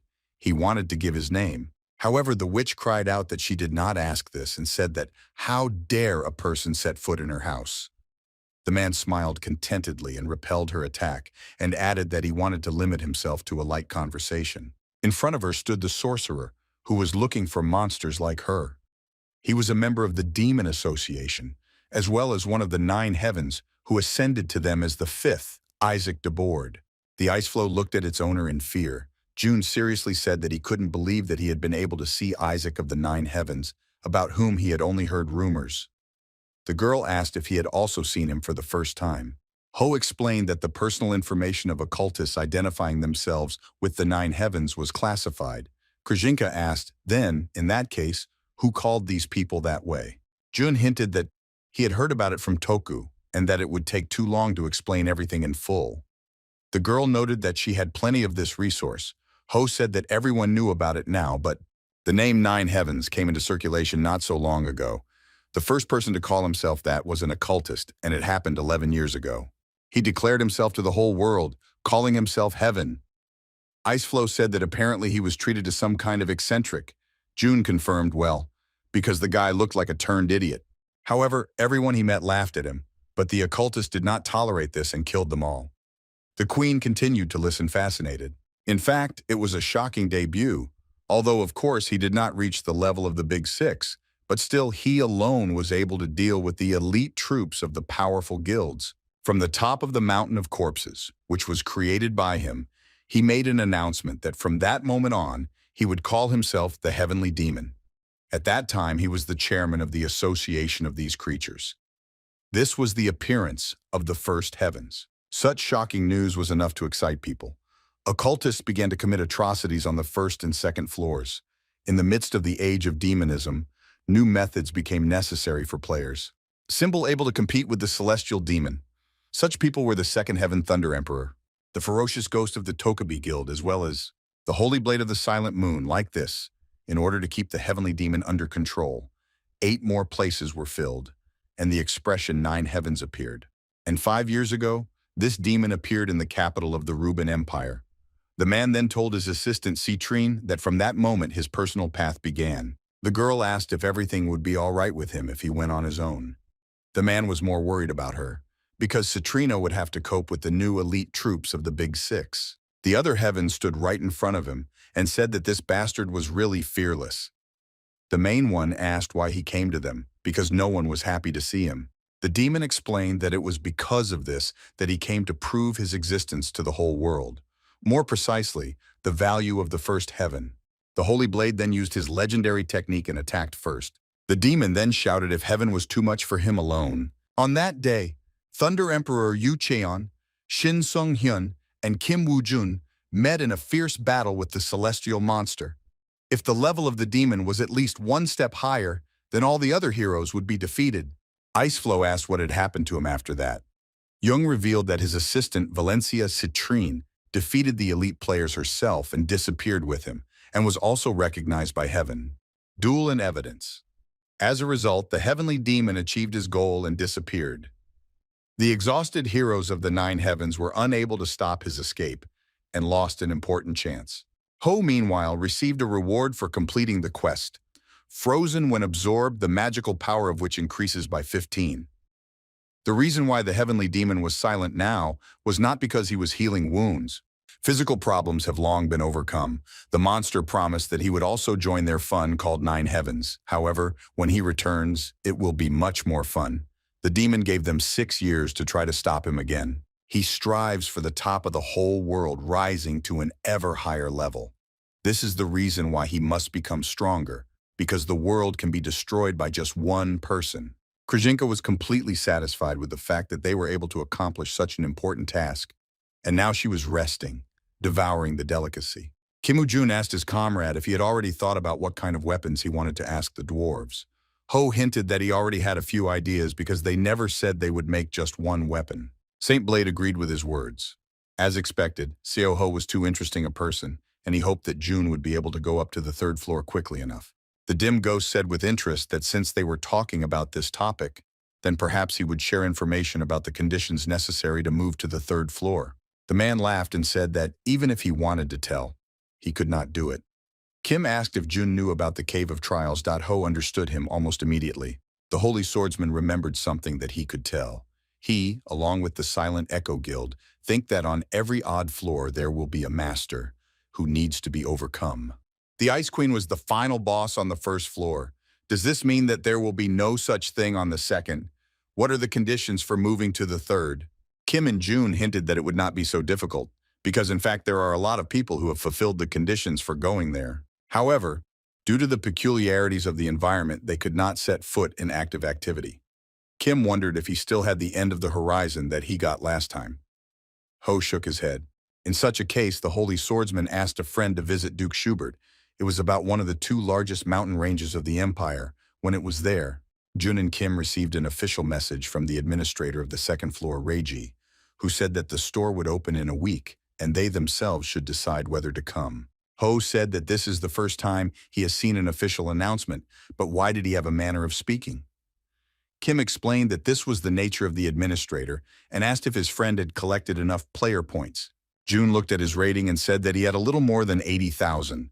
The swordsman thought for a moment and explained that this was not enough, because there should be at least 200,000. In any case, he uploads his videos to the guilds and receives the so-called profit player points. Earning points on your own is probably too difficult. June said he was right about that. Perhaps there is some way to replenish BG. It was worth periodically checking the bulletin board in the community section. Ho asked what that even meant. The man explained that if he had even a little free time, he advised him to start with the bulletin board. Kim Woo-jun said he already had to go. Time flew by so quickly, and he did a very good job. Kim Woo-jun added that if he were in his place, he would just chop up the banshee. The Holy Blade added that it might have been worth switching to you, because the difference in their ages was only a few years, although in fact he was the same age as his father. They said goodbye, and the sword that cut through heaven disappeared into the light. Ho, meanwhile, went to the dwarves. Graham couldn't check his eyes that the boy really wanted them to make all those weapons. June asked in surprise if they couldn't do it. Ho asked in frustration if he should have removed the few daggers he had added last to the list. However, the dwarf began to say that when he made a sword for Kim Woo-jun, he called him a bad guy who rips off dwarves. However, the real bloodsucker turned out to be someone else. The head of the tribe shouted to his people that they had had a good time at the festival, but now it was time to get to work and light the stoves. June was pleased with what he saw and thought it was worth checking the bulletin board. Iceflow frightfully asked if it was too expensive, and it cost as much as 500 player points. Ho added that even if so, there was nothing else they could do. The girl asked why it was not possible to just check what this board offered and not pay money. June didn't explain anything but just went inside the forum. There were a whole bunch of people around him who were hiding their appearance. The guy realized that it was about a duel. There is a function to hide physical data, as well as a challenge system. It was there that it was possible to get many more player points by challenging players of a higher level. Even the rating is present. It was safe to say that there are those who do nothing but challenge to earn player points. Ho understood that if he needed to score at least 200,000 points, then he already needed to start working on it. The stranger stood and said that he could cope with all of them with one left hand. It wasn't even interesting. He received a message that a new opponent had been picked up and he had only level 76 and 0 matches at all. The man said that it looked like he had come across a friend who had only hunted before and now decided to look at the light. The battlefield was the Han River. The stranger was not even surprised that the opponent hit his profile. Even with a high level, users who know nothing but hunting. Once there, they are faced with a lack of one-on-one fighting skills. Although it will hurt, he will now easily kill him. The man decided not to wait and immediately pounced on his victim and was already thinking about how easily he would spend the player's points. However, June waited for the right moment and struck. In the meantime, something strange was happening on the forum. Everyone asked if the opponent could be hacked. Some people were baffled by the fact that they lost the same second that the battle began. There were many such people, and they asked if their accomplice, the enemy, sometimes used a sword. Other users picked up on the idea and said that he actually had a spear or halberd. Some got into the discussion and added that this opponent actually used daggers in the battle, while others complained that they received an arrow in the head at all. A man with level 117 asked how it could be that he was knocked out with just a few hits of the shield.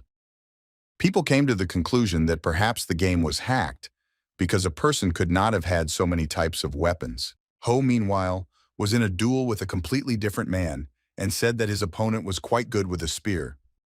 The stranger asked how he had ever guessed about his weapon. June agreed and added that he had one weak point.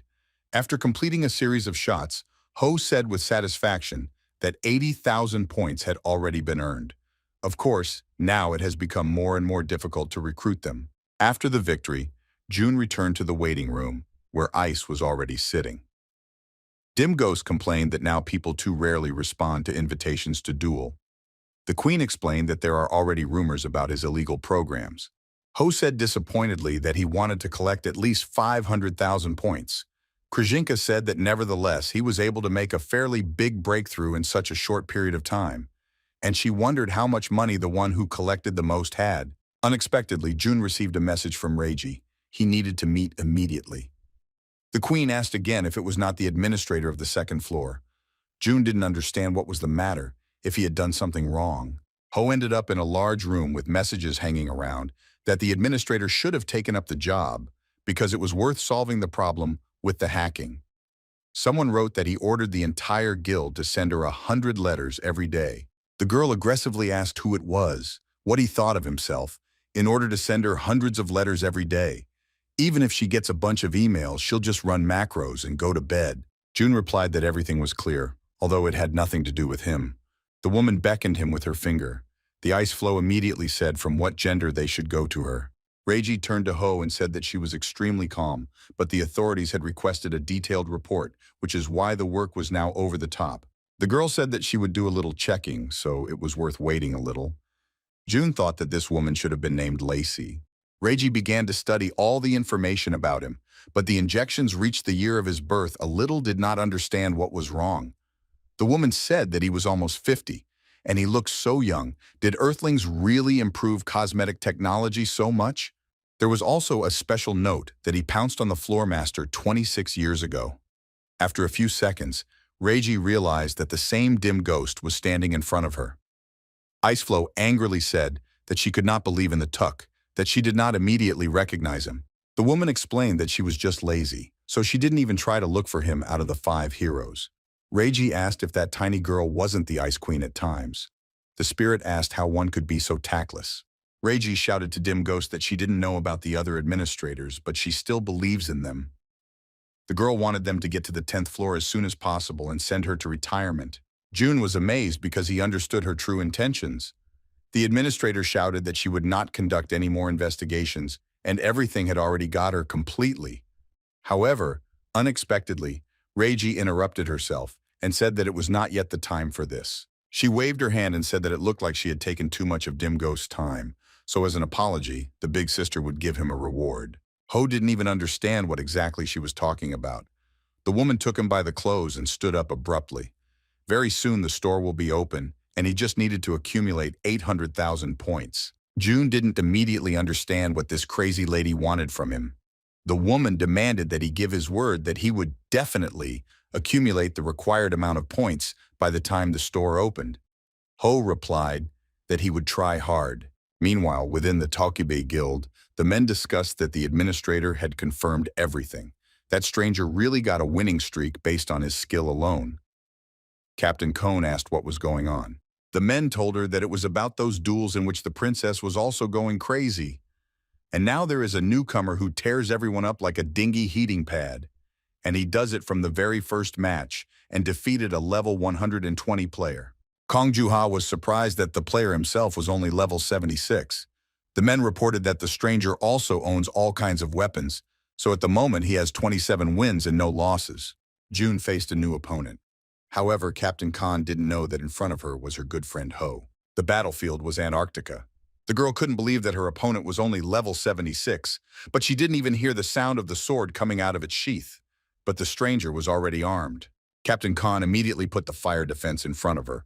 Her opponent was too fast and had already rushed to attack her. Even if it was the youngest, she was not going to feel sorry for him.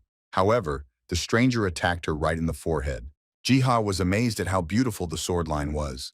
The girl understood that she had to dodge, but until the last moment she could not do it. However, in the end, she used the invincible fire. However, within seconds, June was standing still on the ground and stretched his sword forward, pressed it against Captain Khan's nose. The girl could not believe that such a miserable death awaited her. Perhaps her opponent does not succumb at all and does not fight at full strength. Jiha was furious and mentally said that she was the head of the department of the Tokubei Guild. Out loud, the girl said that she had made a mistake in front of a younger comrade, and from that moment on, they would fight properly. She really corrected herself and began to pin him down with her fiery abilities, but June continued to dodge successfully. All the incredible blows and feints of Captain Cone passed by the target and could not reach it in any way. Ho seemed to have read her fighting style in advance. The girl understood that this person did not look like a genius, and even this man was exactly the same monster as Shin Sung-hyun and Kim Woo-jun. The girl asked if he didn't know the dim ghost at times. He was the player she respected the most. June replied that there was now an understandable reason why their fighting styles were so similar. Ho said that when attacking with an attribute-based skill, you shouldn't think about defense at all. After all, in this case, her body stiffens. If she is afraid that she may be hit, then first it is worth making a fake attack or pretending to follow the lead of the opponent. In addition, she should have used attribute skills mixed with blows. If in this way she fills in the gaps and adjusts the angles, she will be able to see the shortcomings of the enemy's techniques. Ji-ha asked why he was telling all this to a person he had never met before. Junho explained that he did it because she was cute. Captain Cone was shocked and did not understand where such friendship came from in a stranger. Ho then received a message that the opposing side had given up its rights to fight, so he won and earned as many as 180,000 points. The girl shouted that she had paid for the lecture given to her. If that was not enough, then she would later add for his kindness. However, first he will correct his mistakes and challenge him to fight again. Bowing, the captain thanked him again for the lecture and disappeared. June realized that it looked like the owner of the flame attribute often had a red face. Iceflow said that he was talking nonsense again, without even feeling the atmosphere. In the end, he was finally able to collect 800,000 player points. Very soon the administrator's store will open. There is literally a little more than 1 hour left. Previously, he wanted to call Sky. The Iceflow could not believe her own ears, and the tea just flew out of her mouth. The spirit tried to stop its master. Why would he even talk to this sorceress? Ho said he had a request for her. Just a second later, Miss Cyriland appeared right next to them, and touching ice with one finger, the spirit decided to lose consciousness and fell to the floor. The heroine aggressively replied that it didn't matter to her. June shifted the topic and asked if the meeting with Shin Sung-hyun was successful. Sky asked if he was referring to that ferocious ghost. Of course, the meeting went well, but sooner or later she will get rid of this bastard. Ho didn't understand what had come over her again. The ice floe was hiding right under the ceiling while Sky said that so far, everything was fine with him. But why does this man call himself a player of the cosmos? Besides, she was incredibly embarrassed. June did not understand the reason for such emotions, because Miss Siriland was an archmage in her own right. SKUA angrily asked whose side he was on in the first place. Ho quietly said that on the side of Gilbert, Mio, and Ramadat. The dim ghost asked his friend to first tell in detail how shocking the situation was there. Shin Sung-hyun thanked SKUA for responding to his challenge. The man introduced himself, told what he was called, but Miss Siriland wanted to get straight to the point. Shin Sung-hyun said that he had a request for her. He wished she hadn't posted information about hunting occultists on social media. The girl wondered what was the reason for such a strange request. He had heard that she had just come out of her frozen state. Besides, it was his personal opinion. But now, not only is it reckless to hunt alone, but the social media entry itself will reveal her movements. The man asked what she would do if the association of demons surrounded her. Sky asked if he meant that she was too weak so she shouldn't flaunt her achievements. Shin Sung-hyun agreed and said that, at this rate, the senior comrade would simply die. Miss Kirilan said that she was a little confused, and now she did not even understand whether he was worried about her or giving an order. Nine Heaven said without hesitation that both, because if she was held hostage, the girl said that it was impossible. However, the head of the guild interrupted her and began to say that now in the yard was not the period when she was the strongest. The era when it was possible to do absolutely everything has long passed, and there is nothing wrong with caution. That is why she must be attentive. SKUA said that she was happy to drink tea, but it tasted so. The secretary said goodbye to Mrs. Archmage. The man turned to the chairman of Tokebe and asked why he spoke to her in such a way. No matter how you look, she is the one whose deeds were recorded on the pages of history books. Shin Sung-hyun didn't understand what exactly he had said wrong, because his advice was completely correct. The secretary continued to insist that the woman was at a higher level than him. Whether he had hurt her pride too much? Level, if we compare, then she was on the same level as Jun-ho, although perhaps even higher. After all, the one who became a hero once is a hero forever. However, now the hero should have been careful. Shin Sung-hyun asked the secretary if he had conveyed his message to Ju-ha. The man said that if he is talking about an invitation to participate in a raid, then they are picking up the perfect moment to send a letter. Heaven said there was no need to rush. June tried to calm Sky down. After all, in fact, Shin Sung-hyun said everything right. The girl was offended and asked why he was rude to her. However, Ho explained that he had also thought about it. Moreover, if Chairman Tokebe had warned her, then how detailed he had thought it all through. Miss Kirilan shouted that if they hadn't been frozen, they would be 10 times stronger now. June said that no matter how habitual it was, the fact remains, and they were stronger than them. Ho added that when she was the strongest again, she should have gone directly to Shin Sung-hyun and relieved her soul. She should have told him not to dare to give advice about other lives. The girl asked what was the matter. He specifically wanted to contact her because he had a certain request. Ho finally understood what she meant and said that last time during the hunt for occultists, he had a good catch in his hands. He showed her the belt of mithril. June wanted her to add a little of her mana to it. The girl explained that she didn't want to, but she was too lazy to do it, which is why it would take quite a lot of time. Ho added that he would give her something in return. TA showed her the book of Lich's spells. He looked through it and realized that these notes would definitely help her improve her magic. This scoundrel even planned his retirement, as well as the content of the lecture on magic in detail. Huo temptingly told the big sister to cast 3 spells. The girl added that it would take about a month, but in order to become stronger, she would try to fulfill this request. Meanwhile, Krajinka was lying on the floor and telling the contactor that now her life was over. June didn't realize that this had already happened. The Archmage has attached a location tracker to her. This is a fate from which she will now not be able to escape. Ho exhaled, almost laughing, and promised to erase her if the spirit was obedient. It was enough just to burn the spell with the help of the Guardian of Darkness. The ice floe could not believe it. For the first time, she was deeply glad of his words. Unexpectedly, a message came that the administrator's store was open. They can throw a request for access through the community window. However, the next message said that there was a login to the administrator's store. Ice shouted that this mad lady had summoned them again at will. June and his spirit found themselves in a spacious room filled with precious luxuries. Reiji immediately asked if he had collected the required number of points. 800,000 to be precise, June confirmed. The woman said that it was not surprising because she wrote an official statement, so he could not have done otherwise. The mysterious lady said that each store had different products because each administrator has his own theme. But be that as it may, everything here was to her taste. The evaluation of the product is blocked, which is why it was necessary to make purchases with extreme caution. Ho stubbornly asked why she had asked him to collect exactly 800,000 points. The girl shouted aggressively, what nonsense he was talking about. She never asked for such a thing.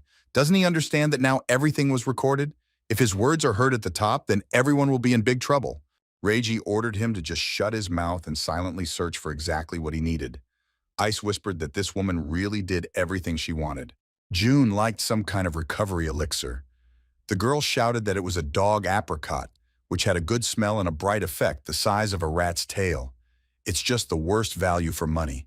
It was clearly not worth 300,000 points. The woman added that there was no time limit on the time spent in the store. Therefore, it was worth just trusting your insight and disposition. He will definitely be able to find exactly what he needs on his own. Although she really wanted to retire, she still remained an honest administrator. June didn't expect her to help him in this way. Ho said that this store was too cunning, not knowing the information about the items. She told him to buy something.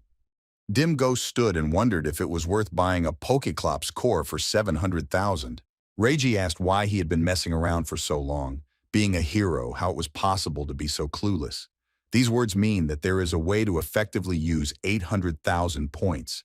In that case, he found Mita's holy water and the heart of the dog of darkness. The first was an elixir, which was a reflection of yin energy. If you fail to overcome the cold, then you can freeze forever. Reiji said that the heart of the dog of darkness, people who do not have the ability to attribute darkness, are not even able to touch it. If each of these elixirs is worth 400,000 points, then together, Ho didn't know about the other, but these two elixirs fit him perfectly. He buys it. It turns out that it was because of these two things that she ordered him to collect so many player points. The woman said that he had spent exactly 800,000. It was commendable. June thanked her very much. And he added that she can safely apply for an actress, but can he ask her one question? The woman said that there was little time, so it is worth hurrying. Ho asked if any player could use this store. It is included that occultists can also use the services of the store administrator. June didn't understand why they didn't leave him alone, without taking any measures. Reiji apologized, but the administrator does not interfere in the affairs of the players. Even he just can't do it. Ho, I don't understand why it was like this. The girl hinted that such rules were established by the authorities. Ho asked what she meant by this. Was Reiji talking about God? The woman hinted that it was too big even for them.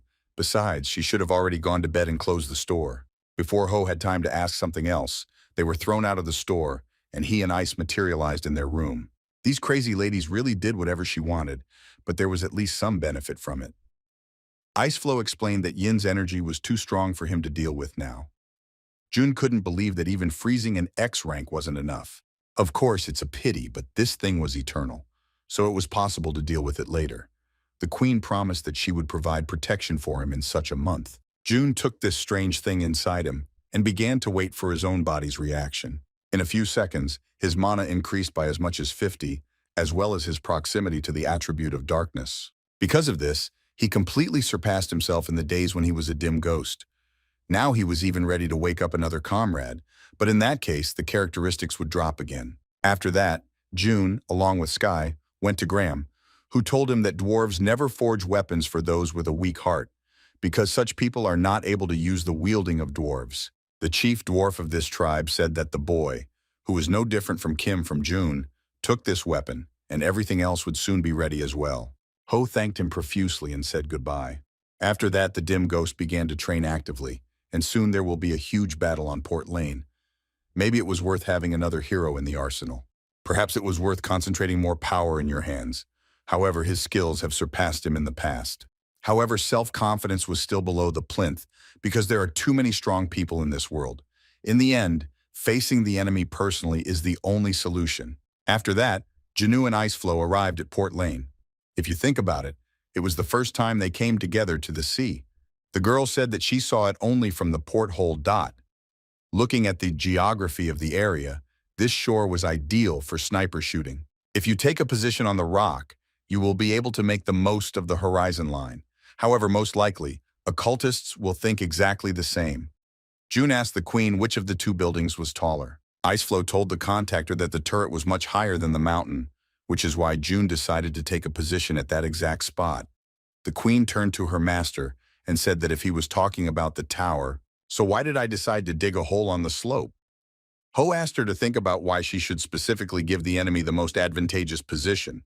Iceflow excitedly asked if he was going to set a trap there. June confirmed that her guesses were true, and the occultist would definitely aim for this advantageous position, and all together would be under his hood. In just an hour, Ho had already finished all the work and could exhale. The queen commented that she would never have thought that the dwarves would give him a bomb. In addition, he has installed everything and you just need to click on the red button. The spirit cried out for him to be more careful. Huo laughed and said that now they could inspect the clock tower and go hunting. Suddenly, he received a message from Shim Toku that Gilbert's son was in danger, so he should quickly go down to the first floor. After that, Ho immediately arrived at the Players Association in Korea. He immediately went into the president's office and asked if anything had happened to Arthur. Toku said that it was his fault for everything. June asked in surprise if the boy was not doing well, doing various things in Dustan. The president explained that it was not a place where you could do one thing or another without any worries. Shim asked if Ghost had heard of the Guardians. It is an organization created when Arthur came of age. First of all, its name really came from the Guardian of Darkness, determination to follow the will of the dim ghost, and the goal of the organization is to keep occultists under control. June was shocked that this kid was doing something like that, but why was he hearing about it for the first time? In fact, Toku was asked by Arthur because he did not want to become a dead weight and ordered not to say anything to the ghost. Ho shouted that even if that was the case, he still had to report it. If Hilbert had opened his eyes and found out that something had happened to his child, what would he have done then? Toku explained that when he heard that the Wraith's level had been reset to first, he agreed to comply with Arthur's request. It was too obvious that he would go out of his way to try to help this guy. Toku apologized, but Ho thought that in the end, the fault lay with him because he was not strong enough. The president continued to say that Arthur was no longer a child and he would soon turn 30. 6 months ago, the guy reached level 113 and excavated the location of the Demon Association's top leadership base, and it is in the same Dustan. Huo asked in surprise, had he really advanced that far? Toku said that the boy had been persecuting occultists for 3 years, who were associated with the highest leadership. The president presented Junior with the report that Arthur had sent that morning. June was shocked when he forgave the information about the sin gluttony and the main goal of communicating with the chef on a regular basis. It seems that Hilbert's son was referring to someone who absorbs abilities. The Iceflow spoke of pride, despair, anger, silence, envy, laziness, and gluttony. Toku asked what that even meant. The queen revealed that these were the 7 sins of the Demon Association, and it seems that Arthur was trying to find gluttony among them. June called him completely fearless. The president of the association added that after receiving the certificate, the connection with him disappeared, and at the moment the house of this lousy man looked terribly. June ordered to contact SKUA immediately and ask her to take absolutely everything she has with her. Toku promised to fulfill everything. Miss Cyriland appeared before them almost at once and began to say that she had already given him to understand that it would take a long time to comply with the request, and that he had summoned her so urgently. Ho explained that Arthur was in danger. The girl did not immediately understand who exactly she was talking about, but when it was explained to her that it was Gilbert's son, the girl was immediately frightened and did not believe that he was in danger, and after a few seconds, I asked quite seriously who were those bastards who dared to make such a cute boy cry. June said very seriously that they must definitely wake up his father. Toku said with anxiety in his voice that he was fully responsible for all this, as he could not cope with the role of uncle. Therefore, he asked them to find this boy. SKUA asked him not to worry and promised that they would return him safe and sound. And if Mr. President continues to frown, he will look too old. Immediately afterward, June, along with Miss Cyriland, went to the place where the frozen statues were kept. The girl agreed that it was worth waking up Green, if only because he was Arthur's father. But if Ho was okay, his stats will fly to hell again. June said that he didn't care, because he had just recently successfully replenished his mana reserves. In addition, every minute counted, and it was worth pulling Green out as soon as possible. Of course, compared to the previous time, the fine has significantly decreased. He said to his friend that it was enough to sleep and it was time to wake up. The severe frost curse was placed on Ho, and another 30 units of mana were permanently destroyed. Green's body fell right in front of June, but the man was able to get on his knees. Ho wanted to take off his hat, but the man ordered not to touch. Sky said that it was an incredible relief in her heart, because their friend remained the same as before. Hilbert said it was a horrible place. June shouted at the fool that it was his house and asked what had happened to the other two. Ho explained that they couldn't be woken up yet. When the time comes, he chooses who he should defrost. Miss Cyrilan muttered discontentedly that they were toys from a machine gun to him. Green was pleased that they trusted him at the last moment. But pointing the pistol at Krzyzynka, he said that because of this friend, he still felt the cold inside his own body. Ho asked him to calm down and not shoot. Hilbert asked what the situation was. June promised to tell everything, but now there was a much more serious problem. Arthur is missing. Ho asked him to listen carefully, because they all woke up 26 years later. Arthur had grown up a long time ago and began to persecute occultists. Of course, now he was surprised by such a reason why he was woken up. Green asked to be told everything on the way and ordered him to be led. June asked Sky to wait because before they left it was worth it for her to give that bracelet. Miss Cyrilan asked in surprise if he really wanted to do it. The dim ghost said that the situation was really not the best, as he and Gilbert had both received the curse of the cold. It was better to use their preparations from the very beginning. June said that once upon a time, he met a player named Wang Heng, and when he saw his dissipate technique, he thought that the curse of freezing could be lifted on his own. Green asked how long it would take. Miss Cyrilan explained that in fact everything depended only on their efforts, although she had conjured the dissipation. He will still need to inject his magical powers into it until the curse disappears. The curse of the freeze began to resist the dissipation.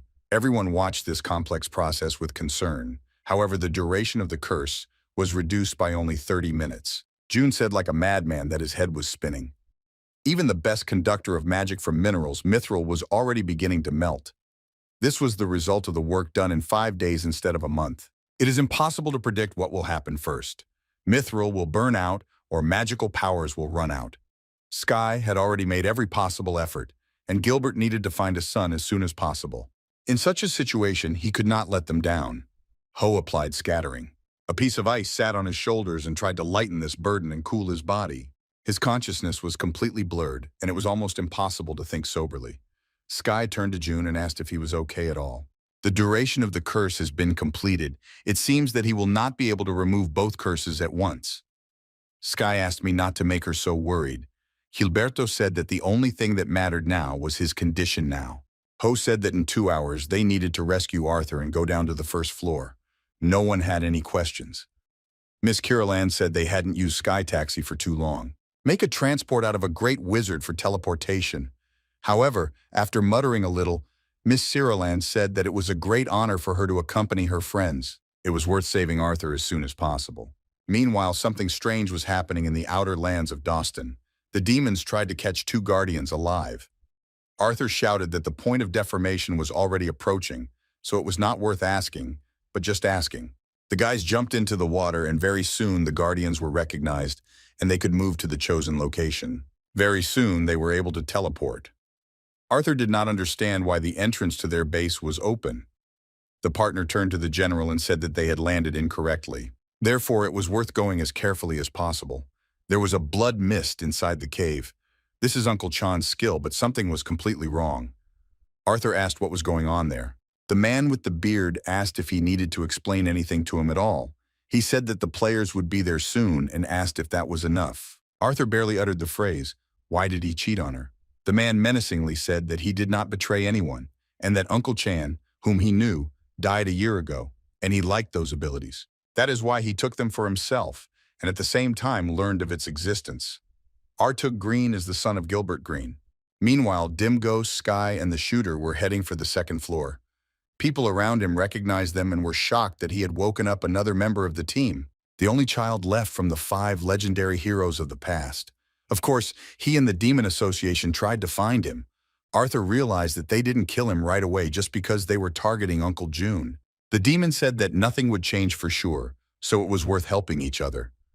If the boy just calmly follows him, then he will save the lives of his colleagues, who were like family to him. Arthur's partner, meanwhile, was watching it all from behind the door. The demon continued to say that the Gluttony Squadron was late, and it was not yet known how they would behave with his colleagues when they arrived.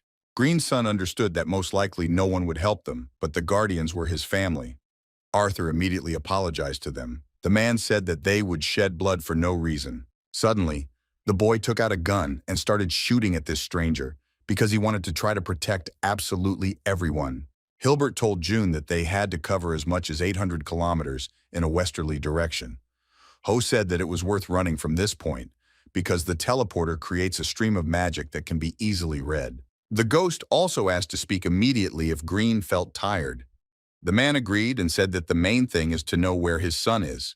Sky interjected and said that it had been a long time since June had constantly disliked the idea of a child's tattoo, but now they were probably just happy about it. In fact, they would never have thought that such difficulties could arise.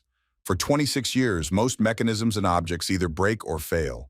Perhaps it was too much, but if he had been at least a little late, then it is not known what would have happened to his son, and the tattoo was definitely not superfluous. The demon said that that is why he hates children, because they are always causing all kinds of problems. In addition, he hung poor Arthur, and said that as for the ability of a player from their group, he used those skills much better. The man ordered Green Sun to answer immediately. If it were not for the order to take him alive, he would gladly have cut off all his limbs. The demon told the leader of the Guardians that the dim ghost had returned with the Archmage. If they catch them, it will be a double holiday. Suddenly, Arthur's assistant grabbed all those people who were tied up and using his own skill called the Mobile House. In this way, he will be able to call at least someone for help. The guy was easily able to be hundreds of kilometers away from the place where everything was happening. It became morally easier for him because he was able to make his very important contribution. Those whom he managed to free said that it was worth asking the association for help, so that at least they would shelter them. And on TV, you sometimes broadcast the news that the dim ghost and the Archmage were on the second floor. Someone confirmed in the program that a sniper was also present at the scene. The boy realized that it was attracting attention. It seemed that the dim ghost was buying them time, so this chance could not be missed. Meanwhile, the demon who kidnapped Arthur asked his colleagues why they were so late. The men said that the dim ghost suddenly appeared on the second floor, and it was worth monitoring and following these children. The demon emphasized that they are several years behind schedule, but these heroes will catch up with them for the same number of hours, which is why they worry in vain. Arthur's assistant, meanwhile, was watching it all from the treetops. The guy was surprised that these monsters didn't go very far, and he should have aimed precisely because Arthur would be as far away from this man's head as possible. Suddenly, a stranger appeared behind the deputy head of the Guardians, who asked how long he was going to hide from them. The poor boy got scared and they fell to the ground. The demon reported that it was the same player capable of moving in space. The stranger called him very cute because he decided to go back and save his own boss. The chief of this group of demons ordered him to be killed because he was no more useful than an ordinary rat. The boy was already thinking that he was too naive and weak to go alone to such a powerful pack of monsters. But unexpectedly, his attacker's head was shot through. Everyone was shocked that there was a sniper nearby. The chief demon wondered if it wasn't the dim ghost who came to save his nephew. If there is another shot, it will make Arthur's head leaky. Other men standing around did not understand that such a strange thing was happening to the earth. June activated his shadow wall skill and killed everyone in his path. The chief demon laughed and said that it was an amazing ability, and he must definitely get it, because he is the one who will cope with it much better. As this fat man spoke, Gilbert Green took aim at him with his rifle and was ready to shoot. The bullet hit the target, and now instead of a huge belly, he just had a hole. June didn't waste any time either, and with the help of the Shadow Guardian, he dealt with the other demons. He said that as soon as they dared to insult his nephew, were they really so fearless? Arthur couldn't believe his own eyes, and June in the background told him that in their days, the children knew nothing at all and had to teach them. Green Sun was shocked that Aunt Sky was also there. Miss Ciriland was glad that Arthur recognized her at once. The guy explained that of course it was very bad, but still he remembered them, so he sincerely thanked them for their help. The young man also apologized that they had to get there through him. Sky said he was already so big, but he was acting so awkward. The boy said that thanks to the necklace of endurance that his uncle gave him, he was able to hold out for so long. The guy did not have time to thank him again for this, as he saw a very familiar figure in the distance. Gilberto approached his son and said that he had grown a lot and in a trembling voice asked for forgiveness that he had waited so long for them. The boy threw himself into his arms and now no one could hold back tears of joy. It was too long awaited a meeting. After that, they all went to the Korean Players Association. Thanks to the joint work, all his people were alive. Now that the underground was open, it was necessary to move to another location as soon as possible. Sky noted that their guarding magic was at the level of 2019. Wouldn't it have been easier in that case to just close the door? Arthur revealed that it was a special protection spell created by their wizard. In addition, it was quite weak. Miss Kirillin said that in such a situation, she would simply move everyone in one go to the right place. June did not believe her and asked if she was confident in her own abilities, and the girl said offended that he had forgotten who was standing in front of him. Ice flew up to his partner to ask what he was thinking, but it turned out that he raised the level of the dead man's confession to level A, and now the memory images are stored automatically. In his head there was an image of that terrible demon that promised to make people much stronger because there are no failures in his dishes. After all, if 10 people taste it and all die together, they won't even notice it. And now it was time to proceed with the choice of strengthening treatment. Improved treatment with a survival rate of 10%. The place where wizards created in this way are put in the first place is the Gluttony Squadron. The role of the Demon Association's janitor, through trial and error, they gained an incredible scale. Their numbers were comparable to most of the great guilds. The name of the leader is Gulatin. Iceflow said that the most terrible enemy is the one whose strength cannot be measured. June asked how the demons had been held back so far. If at least one squadron was at this level, it would have conquered the whole world long ago. The queen suggested that it looked like the difference in strength was still too great. Meanwhile, the other wizards who were subordinate to Arthur wanted to help Lady Archmage, but the girl said that she would help the little beginners. In any case, teleportation over a very long distance requires too much energy. Therefore, this will definitely not be ignored at the highest levels of players and demons. They arrived at a new unknown place. Moreover, they were moved 30 at once. Arthur gave commands to unpack all their belongings and prepare thoroughly. The guys said that for the first time in their lives, they saw the circle of the Archmage. Sky shouted to Arthur that she had done this many times when he was still a tiny cub. Gilbert's son sincerely thanked his aunt and uncle, because he could not even think that at least once in his life he would see his father. Until now, he could only hope, but he had no idea that this day would come at all. June said that he was very happy to see his beloved nephew and wanted to talk to him as the leader of the Guardians. They went to the association. Arthur asked if Ghost could have taken off his mask. Ho explained that while he can't trust all his subordinates, the guy said that his people could definitely be trusted, and his uncle should not worry about it at all.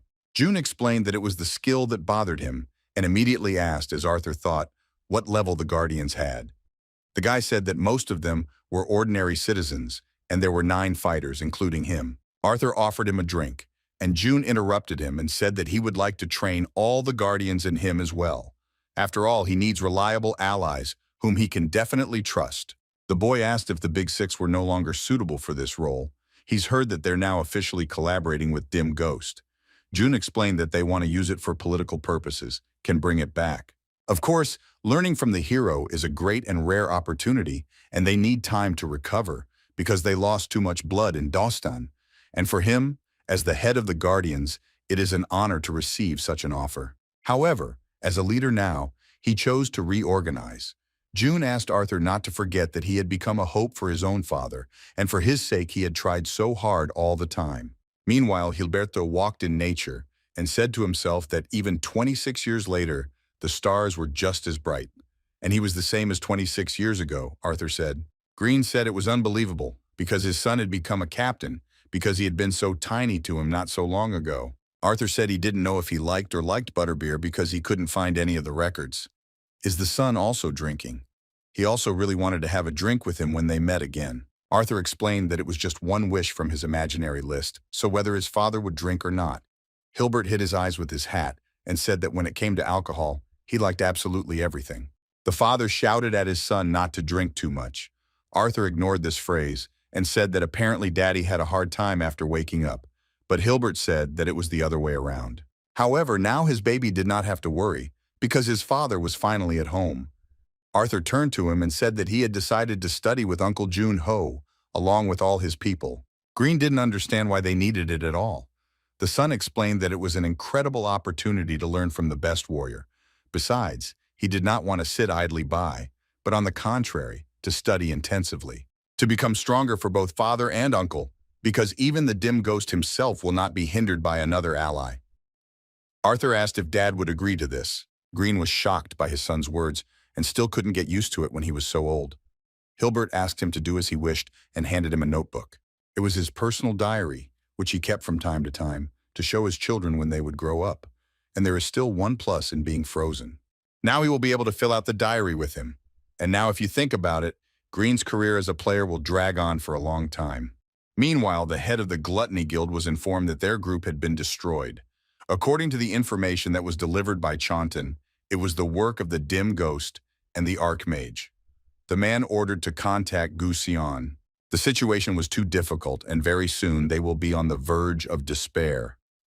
The chief demon explained that if they did not prove their worth, they could simply be expelled at any time. He asked the messenger to convey to the higher circles that the head of the guild would personally participate in the operation. June, meanwhile, was training the Guardians. When everyone lay lifeless, he announced that at this point, the first stage of physical training had been completed.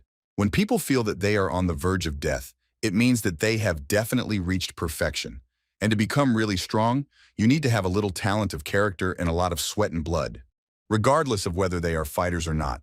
Since everyone was on the second floor, it means that they were already sufficiently qualified. That is why now it was worth developing individual abilities in practice. That is why they will now take turns fighting him in person. If someone wants to show themselves, then it was worth going out first. Iceflow kept asking Junior if he would continue to physically train the fighters. Ho informed the spirit that the real training would begin the next day, but for a start, he would only show them the basics. Iceflow asked if it would help them become really stronger. Before fighting the demons in Port Lane, he himself should have been trained again. Even if he was now in the position of a mentor, it was still worth looking back. Is he really going to leave his freeze ability undeveloped forever? The girl asked the dim ghost to prepare her own skills for the murderous heat of the third floor.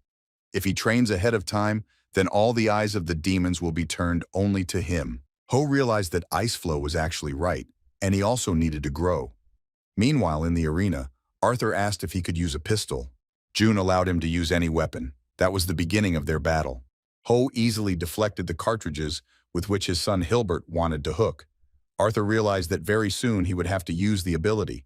However, the ghost sent his dark guardians at him, absorbing his flying daggers. And after that, unexpectedly, he rushed at him with a sword. Arthur realized for himself that they had such a colossal difference in skills.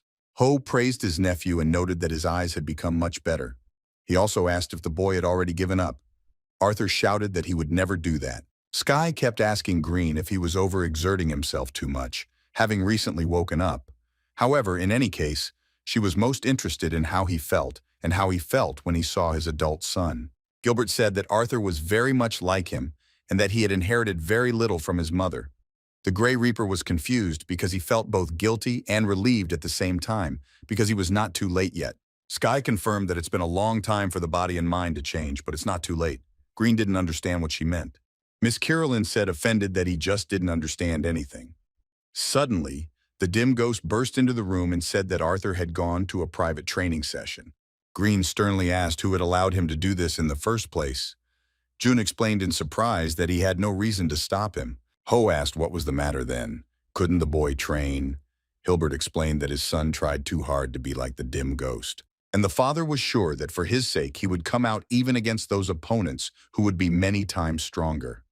Ho added that it was all for the sake of all of them. Sky, meanwhile, was fascinated by the TV. It was reported that the third player to return was the Grey Reaper. In connection with his return, the police are gathering from all parts of the world for a press conference of the Guild of the Heavenly Way. Miss Cyrilin asked discontentedly if this mad old man was still alive. June sternly said that it was Mio's father. Is it really possible to talk about him? The girl explained that absolutely everyone did not like him. Reporters were trying to guess who would be next, who would be woken up by the dim ghost. Someone bet on 10 May Mio, because she was the most likely candidate. June said that these journalists were too funny. Was the return of another member of the Five Heroes confirmed? Green said that was all about journalism. People try to succeed with just a drop of information up their sleeves.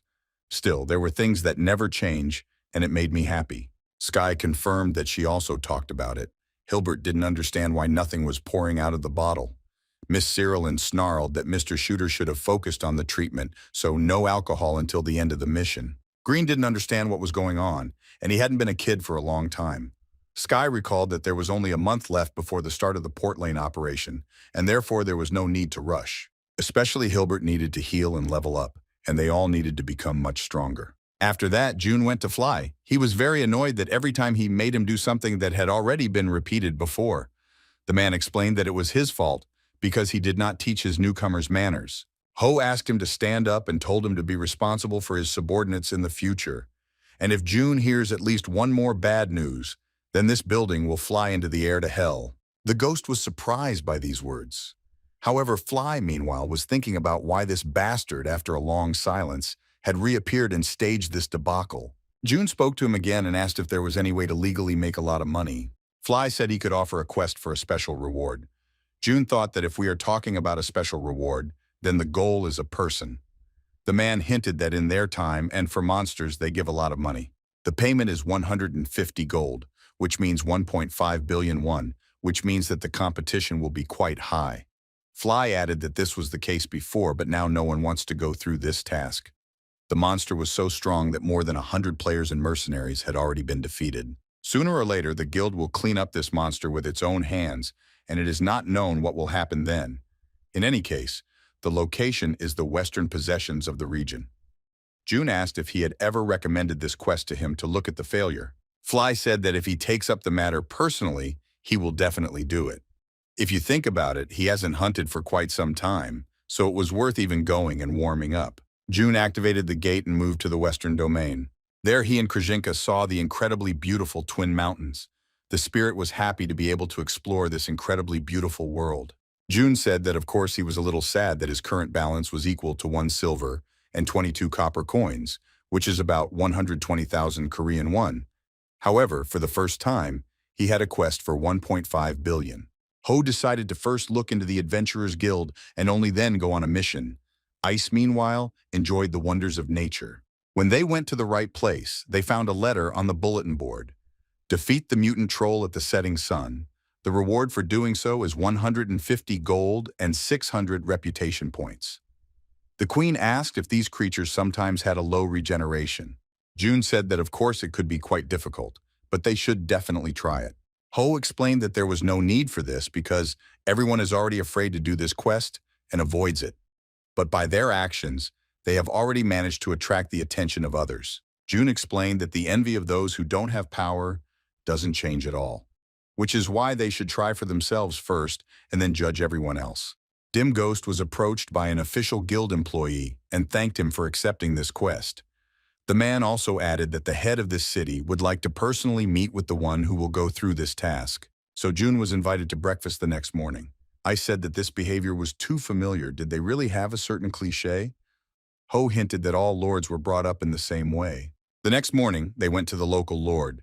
The man received them in complete luxury and with a generously prepared breakfast. His name was Pavo, and he was the owner of the setting sun. Before June went hunting, it was worth making sure that he was well fed. Pavo was surprised to find the dim ghost there. Ho wanted to get straight to the point and find out more information about this goal. Pavo explained that in the first place it was an unusual troll. This creature was about 4 meters in height, which is much more than the usual representative of this species. The Lord said that apparently this monster had a high ability to regenerate and also used all sorts of cunning traps against people. June said it wasn't surprising considering how many heroes suffered from it. Pavo agreed that it was a terrible headache for them. From the very beginning, the reward was equal to 10 gold, but after quite a long time, he realized that this would not be enough. However, even after raising the monetary reward to 150 gold, he still could not get rid of this splinter. Only if this area was free of these creatures could it prosper. Every time he sees fear on the faces of the residents, the feeling of guilt gets the better of him. June asked him not to worry because he would save him from this problem. The Lord sincerely thanked Ho and reminded him that the monster shows its activity after sunset. He also asked to be as careful as possible. June and Ice went in the evening. To the girl, Lord seemed very cute. Ho said that of course it would, because he allowed the dessert to be taken with him and now Her Majesty was very pleased. The Queen asked if June was sure that he could handle it on his own. Dim Ghost reminded her that she was with him, so you don't have to worry about it at all. In the meantime, someone decided to pursue them. These strangers were determined and said that the reward for the mutant troll should belong to their guild. They activated the Realm of Illusion skill. Iceflow turned to her partner and asked if this valley was so big from the very beginning. It seemed to her that they had already walked too long. June agreed and said that it looked like someone wanted them to work hard. Meanwhile, the strangers who created this fictional space said that they had to make sure that they were holding this dog tightly. Otherwise, in a direct collision, they don't even have a chance. He should have walked endlessly through his phantom space. As long as he tries to break down his barrier, their guild will already get rid of this troll. If they were even a little late, then June would be able to slip out of their hands. Ho said loudly that they were so well prepared, but he's in a hurry to upset them. He doesn't have time for that at all. The monster troll, meanwhile, was incredibly aggressive and killed absolutely everyone who approached him. The men from the guild tried to inflict at least the slightest damage on him, but even this was beyond their power. One of them asked Finn when that bastard would finally come to their aid. The girl did not know, and added that if they knew at least something, they would all fight together. The man was dissatisfied and said that this was, of course, blah, and not such a big problem, but he had wasted too much energy, and it was worth recovering. In addition, the regeneration speed of this monster was too high, not like ordinary trolls. As a stranger, he shouted for the Vice Master to get out of there, and now was not the time to argue at all. One way or another, they're all going to die there. The girl said hopefully that they just had to wait for Finn. The man shouted that Finn froze to death, and what would they do when this son of a bitch came to them? He ordered everyone to get out, and also to ask the Big Six to pacify this monster and conduct his funeral magnificently. The girl tried to prove to the master that it was not worth doing so. The guy was confident in his actions, so he once again asked her to get out and shut up. He rushed at this monstrous troll and shouted that he would detain him as long as he could. Very soon, the guy decided to make sure that everyone left, and finally, he was left alone with the troll. He began to say whether his life was worth it to live it this way. Suddenly, June appeared next to him and asked if he was Day-6, the head of the Blue Guild. Was it he who told those guys to stop him from coming here? Maybe he rented this hunting ground. The man couldn't believe that Ho had passed through his people. June turned to Iceflow and asked if she was feeling. The girl confirmed that it was an incredible stench. This troll definitely absorbed a lot of magic into himself. June turned to Day-6 and asked him to sit on the sideline so he wouldn't be thrown away. Ho activated his incredible armor and went straight to the breach to this troll to start this battle. The man from the Blue Guild shouted to be as careful as possible because the monster regenerates much faster than ordinary trolls. June was incredibly fast, and even this creature couldn't keep up with him. He shouted to that man to just watch this spectacle. This troll was named Roland as a child and was taught that it was not worth taking off the hood in front of people, no matter what happened. And in return, he will provide him with food. People were also not to be attacked, and especially not to eat them. The Lord asked his knight if he could teach this creature swordsmanship. The man said that if there is such an order, he will do everything. In the past, elves and dwarves were also considered monsters. The first step was extremely important. It was worth becoming the first troll mercenary. Iceflow asked if her partner had already finished. Ho noted that it was only worth waiting and seeing. The girl noted that no matter how much the trolls have mutated, even their regeneration has a certain limit. However, the queen was still amazed by this incredible speed if she acted and froze the body and shattered it into tiny pieces. June said that next time he would definitely try to do so. After that, Huo was met by other men from that Blue Guild and said that this battle was just incredible. The characters knew it was difficult, but didn't expect it to be so difficult. They sincerely thanked the player, June. The dim ghost reminded Mr. Day-6 of his freedom of competition. Do they even understand what happens when one guild monopolizes hunting grounds?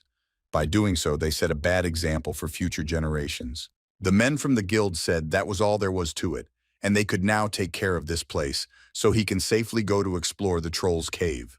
The soldiers wanted to see if there was anything left of the corpse before going down. However, very soon they realized that the body was gone. The troll has already managed to find his weapon and attack one of the men. It was too unexpected and no one was ready for this. Fortunately, Junho managed to block the blow. Huo said that this monster ate the spirit stone, so it would definitely not have died that easily. Dim Ghost took the right stance and said that his opponent was a great fighter and did not swing his sword around, which is why he started attacking him. His art of swordsmanship was honed, as if someone had taught this creature this. Jun thought that his opponent's sword was pretty good, but it had nothing to do with the power of the spirit stone. Ho decided to finish the matter as soon as possible and used the dark stage skill Memento Mori. Jun froze it because he decided to take Ice's advice and smashed it into the smallest pieces.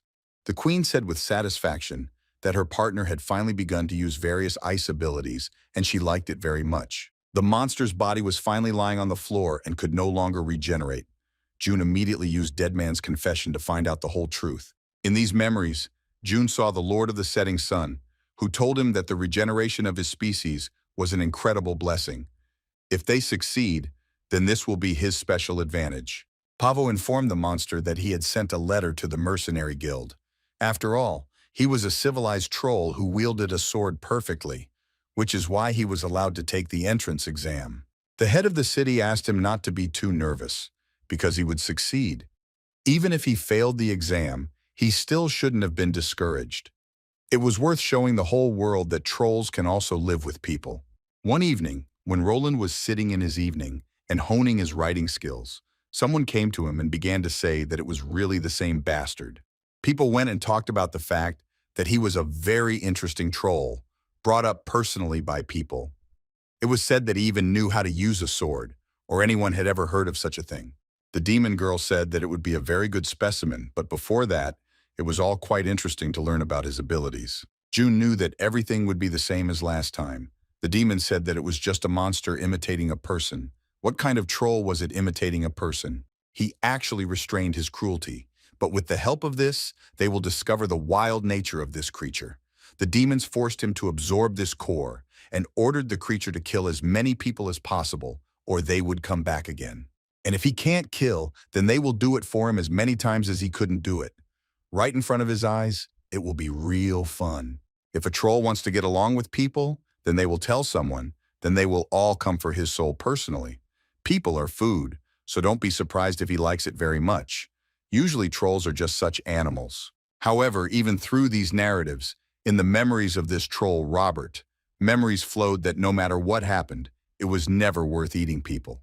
It was necessary to show absolutely everyone that trolls can also get along with people. After all this, Jun, along with Ice and other men from the guild, went to his cave. The soldiers were surprised that there was no one there at all because they hoped to see at least the bones. Suddenly, they found a whole pit where a huge pile of people were sitting. It was amazing because they were all considered dead. However, this troll didn't even eat them. The next day, Jun went to Pavo's house. The Lord gave him the key to Rockford Castle and said it was his personal gratitude in addition to the 150 gold pieces. There he will be able to open a safe in his name in which the Tear of the Sun was located.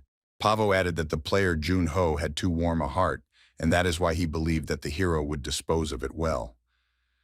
They talked for a long time, but the Lord dared to tell the whole truth. When Pavo first met Roland, of course he was an ordinary baby monster, but at the same time, very kind and good. Besides, he hadn't seen this creature ever hurt anyone. Jun noted that whoever told him what, he and Roland were family, and if Pavo had not brought him up, then the troll had turned into an ordinary monster that harmed people even without the intervention of demons. The Lord explained that he had taught Roland absolutely everything necessary to pass the mercenary exam, and this troll was like a son to him. Jun added that even sometimes good deeds have to be held accountable. Pavo realized that the player wanted him to face a fair trial. This story ended with the fact that the Lord really went to court, but he was found not guilty due to external circumstances, but was dismissed from the post of head of the city. Pavo was very grateful to Jun. That is why, someday on occasion, they will definitely meet. Krizhinka noted that this man resembled her father, who said that although it is important to punish 10 thieves, none of them should be unjustly condemned. After a few days, Miss Jiha finally waited for a response to her message that she had sent Juna. This made her happy because she was not asked not to find fault because someone was busy. Deputy Captain Cohn noted that outwardly this boy seemed quite harsh, but it turns out that he is completely different. The man said that it was difficult for him to watch her suffer and asked her to finally open the message. The girl said that the Tokibe Guild was going to go to one dungeon and the master officially invites him to take part. Jiha shouted discontentedly that now he didn't answer her. Her partner asked her to just wait. Captain Khan was starting to get worried because this would be quite an important event, which would be attended by the guildmaster himself. The girl was curious to know what their head would say about June. Ho finally replied that he would be happy to go with them. The assistant commented that this time they would find out for sure if he was a loser. Junho, meanwhile, went to the same bank, the key to which was given to him by Pavo Lemist. Of course, he expected that there would be quite a lot of items given the size of the luggage room. Ice reminds them that the only thing they should get is a tear of the sun. Junior was curious to know if the situation was much worse than it seemed, or if he was just shy. The girl began to rush him because she really wanted to see what this special gift was. This elixir was of a unique rank, and the description was as follows: a liquid that contained the energy of the sun rewarded the user with powerful yan energy. In fact, it was a high-end potion, however, due to the fact that the dim ghost possessed strong yin energy, darkness and frost. It could become a real poison for him. However, it was a very good item that he wouldn't be able to use, but it was perfect for Kim Woo Junu or Gong Ji Ha. Suddenly, it was at this moment that the captain approached them and said that they had not seen each other for several months, how he had lived. June confirmed that a lot of time had indeed passed, and he thanked for the invitation to the quest. Ho mentioned that it was she who fought anonymously at the time, which is why it seems to her that several months have passed. The girl asked him to follow her, and the ghost wondered who else they had invited. Jiha said that they invited 2 more, but it looks like only 1 will join. Ho inquired about the system by which they invited. The girl explained that the player must have powerful abilities or a good reputation. The captain brought him to Imakun. Since he was brought to this house, he must greet the owner. Being invited to the Tokiba Guild is a very important stage, but meeting one of the 9 heavens is an even more incredible experience. Inside, they were met by Ying Ho and told them that very soon the master would be able to receive him. June agreed and was left all alone in the hallway. A man appeared from somewhere and introduced himself as Shin Sung-hyun, the head of the Tokibe Guild, and he was glad to finally meet the young hero. June reported that he had also heard a lot about him. They said that meeting him was an incredible experience. The wizard agreed but noted that it was an exaggeration. He took out his wand and promised that he would definitely not disappoint and took it to his office where they would continue the conversation. June was surprised because the spatial abilities were more like some kind of incredible magic. Shin noted that he was a little late but still thanked him for accepting the invitation. The dim ghost was put on a couch with the help of magic and presented with a contract to visit the dungeon and information about it. The target is 1-star portal. This is a rating assigned by God himself.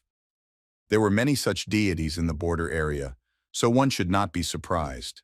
The departure will be in 3 days. Shinsung materialized the pen and gave it to June, and also asked if he needed more time to prepare.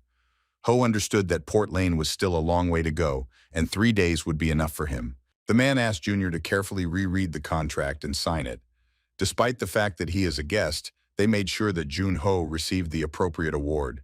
The ghost agreed and hoped that they would work together. June asked if he really used a magic wand to control his own abilities. Song Hyun confirmed that it is much easier to control the space this way. Of course, Wo was surprised that the member of 9 Heaven used any auxiliary things, but he still felt how strong he was. Of course, it is not an unattainable force, but it's powerful energy, the same monster as Kim Woo Jun. Shin Sung said that he could go to the place of residence and hoped that he would like it. June noticed that the transfer process was quite different from teleportation. Song Hyun turned to him in the final mood and said that his abilities were the same as his reputation, so he was looking forward to their work together. As soon as 9 Heaven disappeared, Ice Flow exhaled and said that it seemed that he was too lazy to use his legs, and he looked like a native of a family where he was greatly spoiled. After that, June met with Captain Khan, and the girl said in surprise that after the first meeting he called him simply Shin Sung Hyun, and he still addresses her so officially. June agreed and said that he would now just call her Miss Kunjuha. The girl wanted to note that the prefix Khan seemed a little rude, but she did not take it out. After that, the captain said that in any case, he should not worry about this dungeon at all, because if something happens, she will definitely protect him. June said he was calmer now, and they agreed to protect each other. Juha added that she would be calmer even if Elder Lightning was with them. Ho didn't understand what that meant. The girl explained that it was she who was talking about the god of thunder, the person to whom she lost for the first time. Meanwhile, Shin Seong-hyun was thinking about all those details of the conversation with June. People who reached the maximum level went to the dungeon, and this did not cause him any questions. Was he not at all interested in others? Or did he already know that he would have to return to the portal even with the maximum level? In addition, the pen that reacts to elemental abilities showed a positive reaction. Song-hyun confirmed his thoughts that it was really worth keeping him close to him. 3 days later, they all finally climbed at the entrance to the guilds. The commanders reported that there were no problems and they could go on a quest. Ice whispered to June that it all looked very serious, as if these people were like her brave knights in the past. Shin Sung-hyun activated the portal, and they could all move there at the same time. Everyone was amazed by what they saw, because in front of them were not just dungeons and ruins, but something more grandiose. It was a huge amusement park for Everland. Nine Heaven began to tell the safety rules of this place. Each participant must try at least one attraction, and it is not allowed to leave at half of the fun. As soon as everyone enjoys this park, he will fall asleep. In short, Shin Sung-hyun said that this is a dungeon in which you need to stand in line and ride. That is why he will take on the most difficult part, and they should follow the rules and everything will be fine. Everyone agreed and began to go inside the amusement park. Now everyone began to divide into groups and choose a place on the map that they would explore. In tandem along with Ji-ha, there was June, Hawan's new guest, as well as Gasman, who also joined in by invitation. Now they had to plan the route to Safari Park, which they had chosen the day before. The jungle looked like the real thing, and at the entrance to it, it was written that it was a horror safari. That is, there could be predators, but they still need to get to the very end. Suddenly, something swept over them. Ji-ha didn't even have time to aim. Each weapon, like monsters, has certain dangerous elements, and they should have found them as soon as possible and reached the end of the attraction. Gasman asked what would happen if they surrendered halfway. June commented that it was worth checking out for myself then, if you were so interested.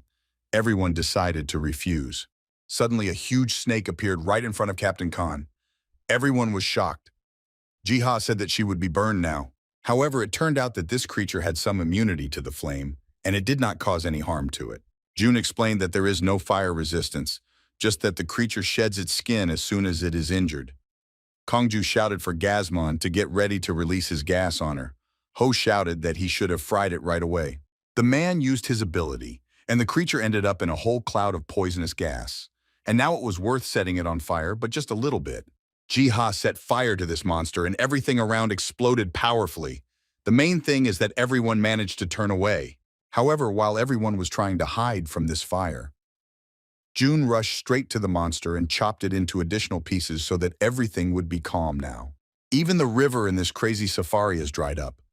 Suddenly, they said over the loudspeaker that poachers had killed Konkoni in the jungle.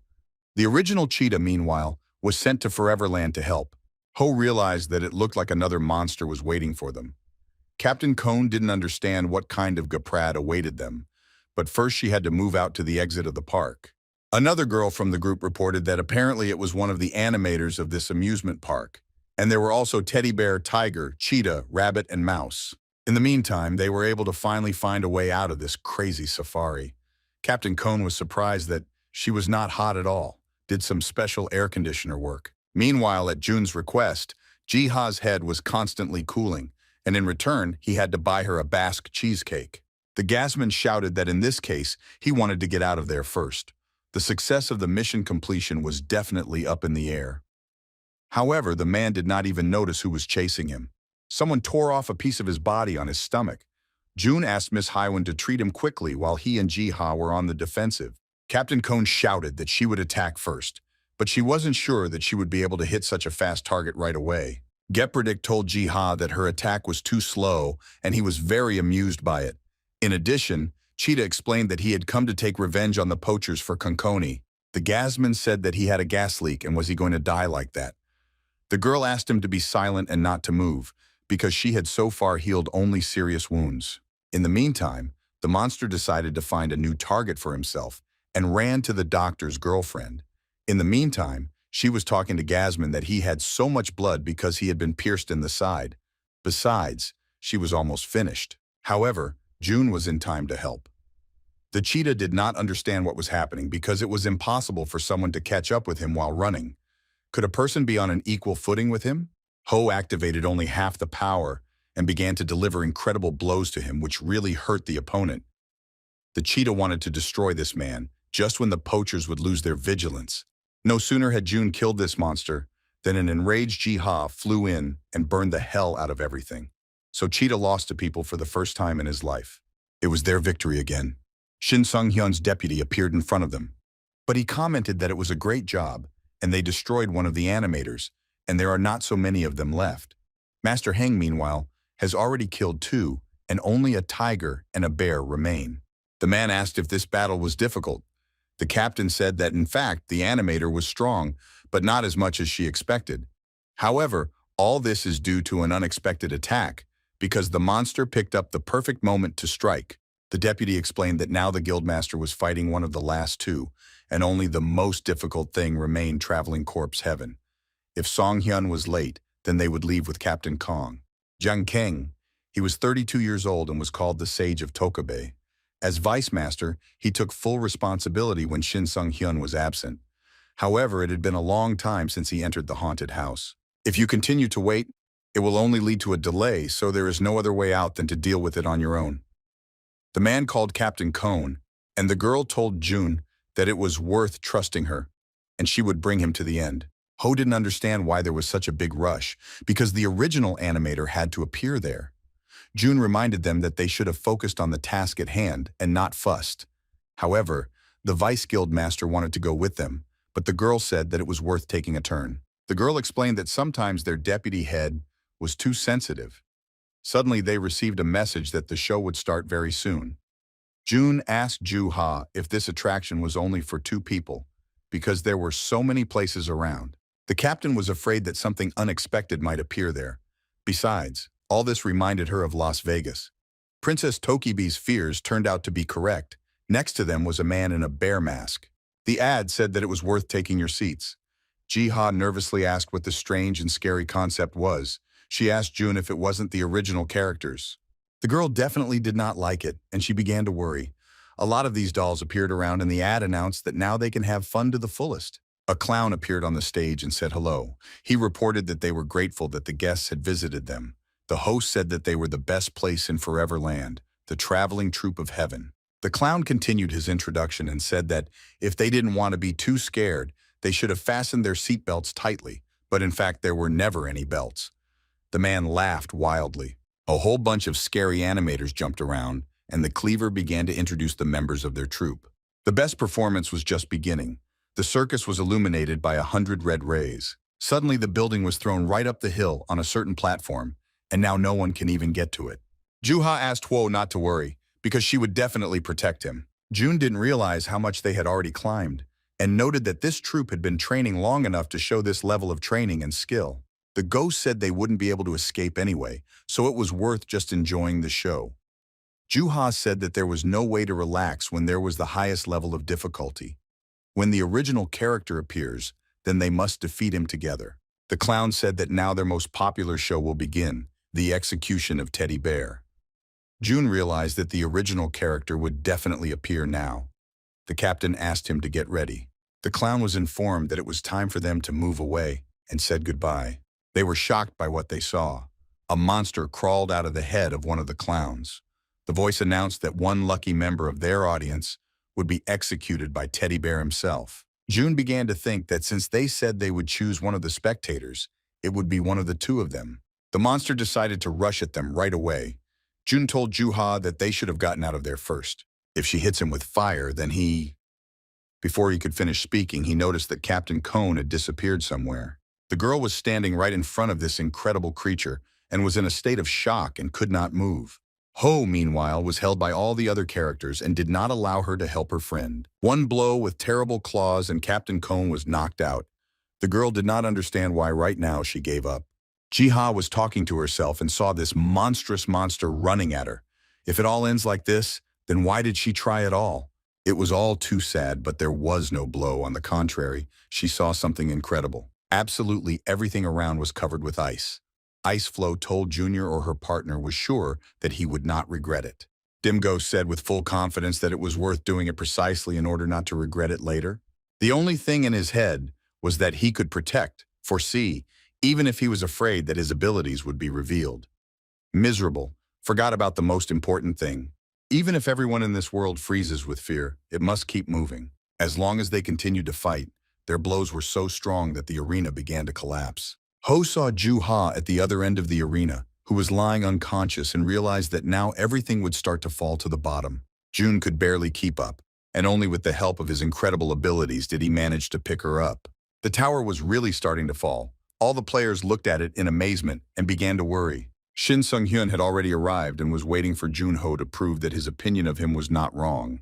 The dim ghost flew with Captain Cone and felt the presence of the monster very close by.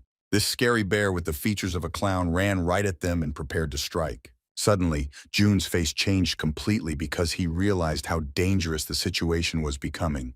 His eyes were filled with black paint. Now the ghost entered the stream. In just a second, the creature became encased in black ice. It was a special combination of the two skills of a legendary hero. However, now there is another very big problem. Ho, with Captain Khan in his arms, flew straight to the ground at incredible speed. Iceflow turned to her partner and told him to be more careful. Descending the ice plates, Jun landed right in front of Shin Sung-hyun. Ju-ha whispered, barely understanding what was happening, and asked him for forgiveness. The girl said that she lost and could not protect him. Jun gently said that if she survived, then she definitely won. Nine Heaven asked if he had fulfilled his duty. Ho reported that the objective had been achieved, but the captain was badly wounded. Shin Sung-hyun knelt down and thanked Jun for protecting their guild members. Huo asked in surprise if there were any casualties, but it turned out that there were only wounded warriors and the dungeons were cleared without loss. It was a complete victory, and absolutely everyone was happy about it. Jun, meanwhile, turned to Gasman and asked him to call Hyun to help Captain Khan come to his senses. The next morning, everyone gathered together and the guild chairman gave orders that the injured should be taken to hospitals and everyone else could rest until the next announcement. Ju-ha called Huo closer and told him a secret that she had seen his ice abilities. Jun was of course surprised that she found out about Yu, but at least only one of his abilities was revealed. The process of transferring all players has begun, because the task has been completed.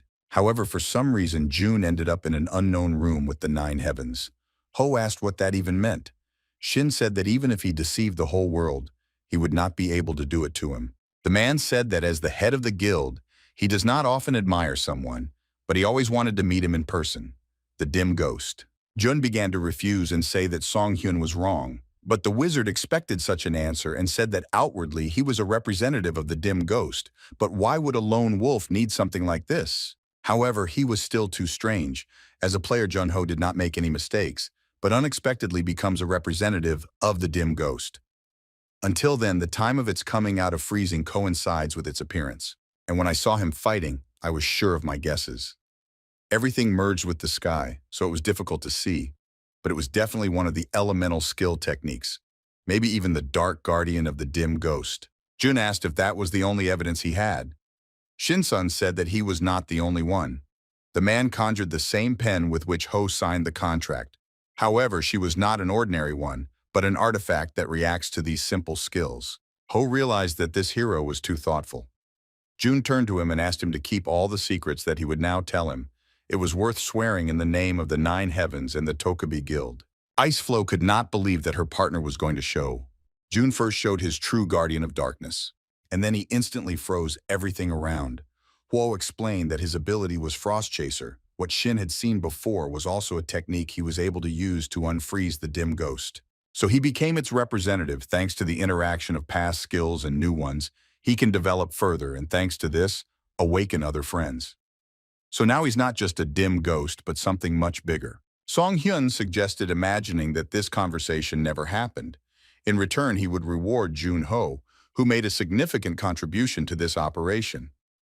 Nine Heaven also asked if he had heard of the sage from the observatory tower. A player who understands the essence of things and is able to accurately predict the future. Many people line up to receive teachings from him. Even guild masters and association presidents have to wait several months to see him. He will give him a letter of recommendation to the sage. If Jun accepts it, he will be able to get to him at any time. Shin said goodbye to him and promised that they would definitely meet again. Immediately after this conversation, Jun hurried to a place that was very important to him. Graham actually thought he was already dead. Ho explained that something had just happened, so he was late. Jun said that it was a miracle vodka of advanced production. It was his small present, and he hoped that Graham would like it. The dwarf began to say that it was not worth mixing something so expensive into their relationship. Graham first muttered that he didn't like it, and then broke into a smile and said that he was delighted with it. Jun promised to buy more as he earns more money. Ho asked him to describe all the weapons and tell them how they should work. Graham said that the first he held was a two-handed sword, 2 meters long, sawtooth with 32 rotating blades. If you remove the fuse and infuse magical power, the sword will start. Jun said the weapon was heavier than he thought. The dwarf said that although he looked weaker than Kim Woo-jun, they were actually on par. Ho asked if the next object was already ready. Graham shouted at him not to forget who he was dealing with. The spear was made of cold iron, which is already 10,000 years old. Jun had never heard of such metal, and as the dwarf explained, it was incredibly rare and was only mined at the top of Mount Del Ice. The ghost was amazed because the dragon was as if made of ice. Graham asked if his friend was sure, because even at the slightest touch an ordinary person's blood will freeze. That is, he will definitely die. Of course, the dwarf made it exactly to order, but will he be able to use it? Graham shouted that he was crazy, because he decided to take a spear with his bare hands. His body began to partially shackle the ice, and his eyes burned with a dark fire. Jun said that he hadn't felt so cold in a very long time. Even ice flow tensed up, and the cold resistance was activated. At such a high level, it didn't seem like anything special anymore. Freeze's ability completely overshadowed the power of the weapon, and now the spear obeyed its master. Ho said that he was very lucky because he did not freeze. Graham indignantly said that he didn't even know if he would be okay at all, and in general, with such luck, you could just lie down in a coffin. The dwarf commented that judging by his desperate act, he really needs this weapon, and apparently he is preparing for a very serious battle. Graham ordered him to win in such a case and have no right to lose or die. At this, they said goodbye and agreed to meet again. Depending on who uses it, the world may even change. Immediately afterward, Jun went with Gilbert to Port Lane. There, Mr. Green tested his new weapon, which the dwarves made last time.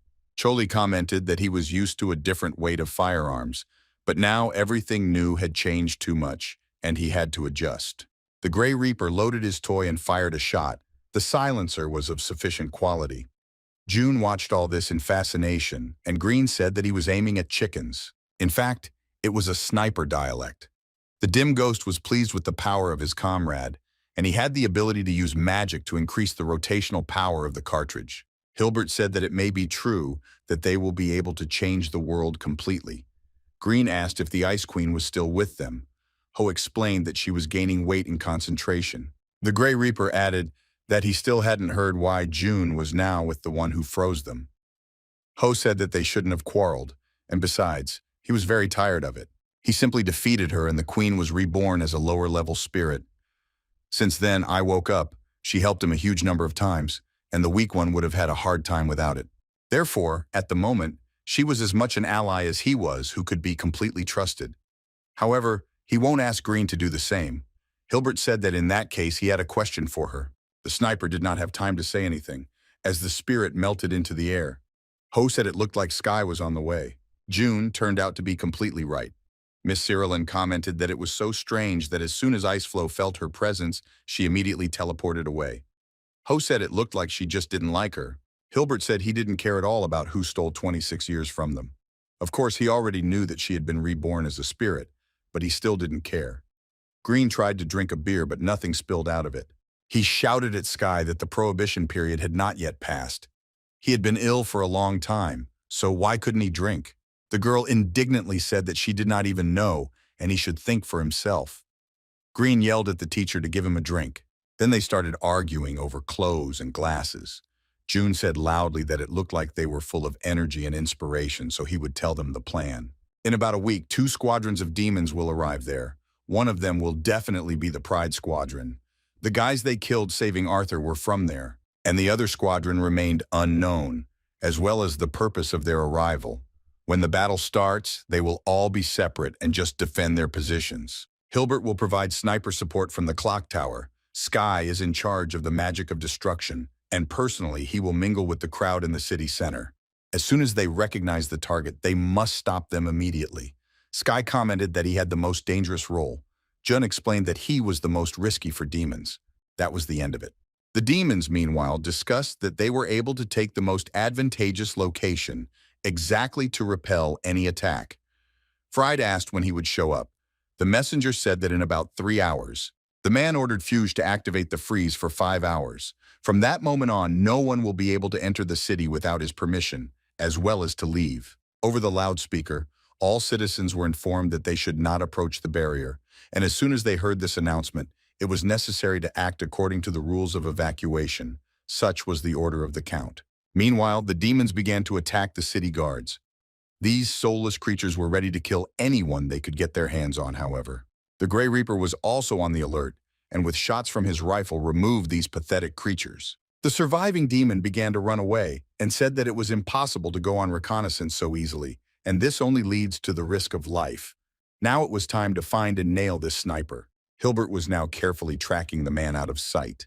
The demon didn't even have time to relax because the first time Green missed, so a void formed inside this body. Gilberto said that at least once this creature managed to escape from the cartridge, sooner or later he would not be able to get away from it. Green had a special skill rank, a scope control, where the cartridge chases even the smallest point. Meanwhile, all the inhabitants of the city hid in a large hangar and did not understand that this was happening around. Some said that there are bounty hunters in the city.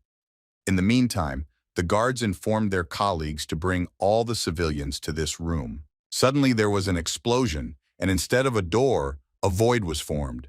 People started to fuss and hide children behind their backs. 3 demons came inside.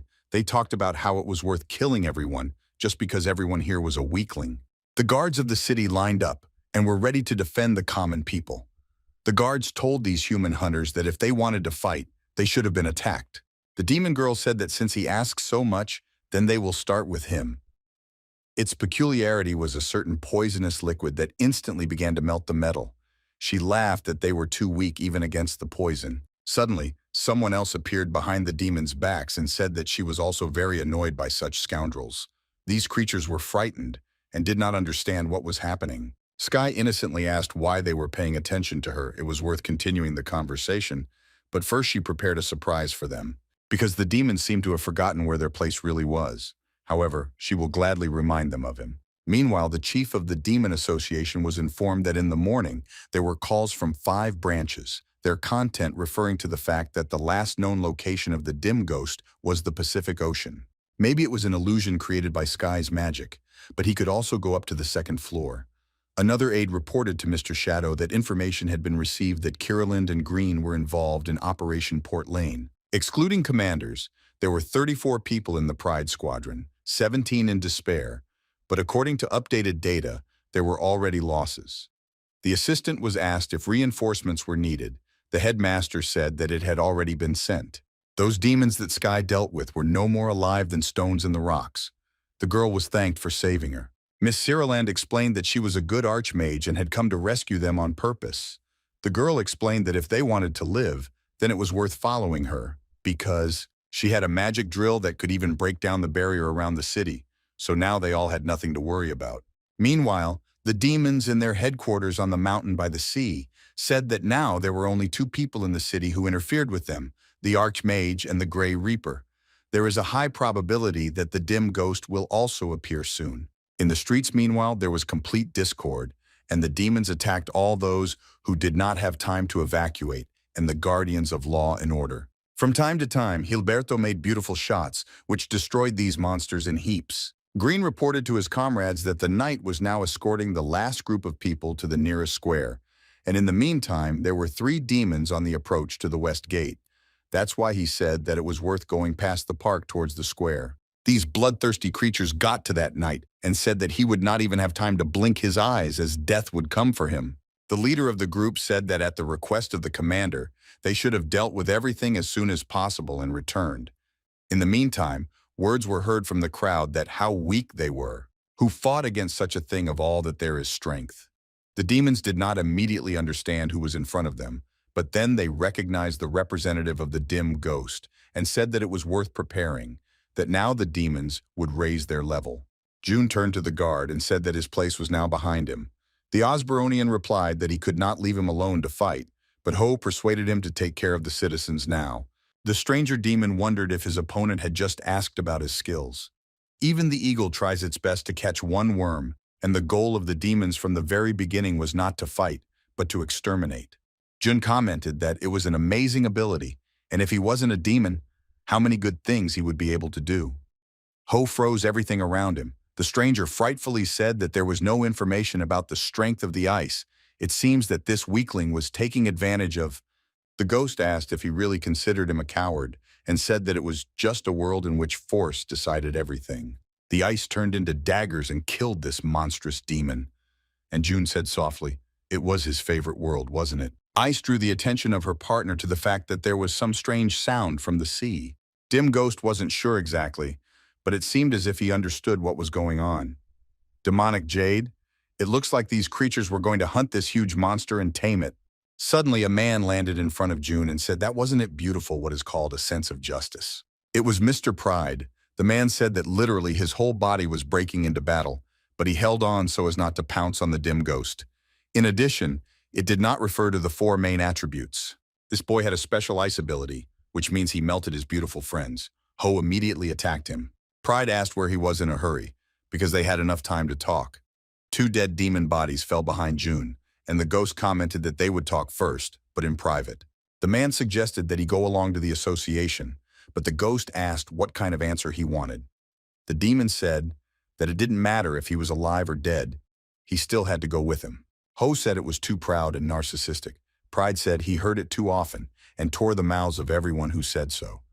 June turned to the leader of the Pride team and asked what rank he was among the demons. How strong was he among the garbage he would have to deal with?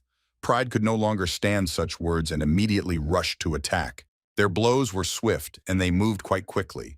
The demon said that there was a rating among the players, which was created by the sage of the observatory tower, but they were not interested in such weak methods at all. Suddenly, the pieces of stone stopped, and as soon as Pride said that they fight and kill in order to increase his rating, and he thus received rank 37 and all over the world, only combat power is important.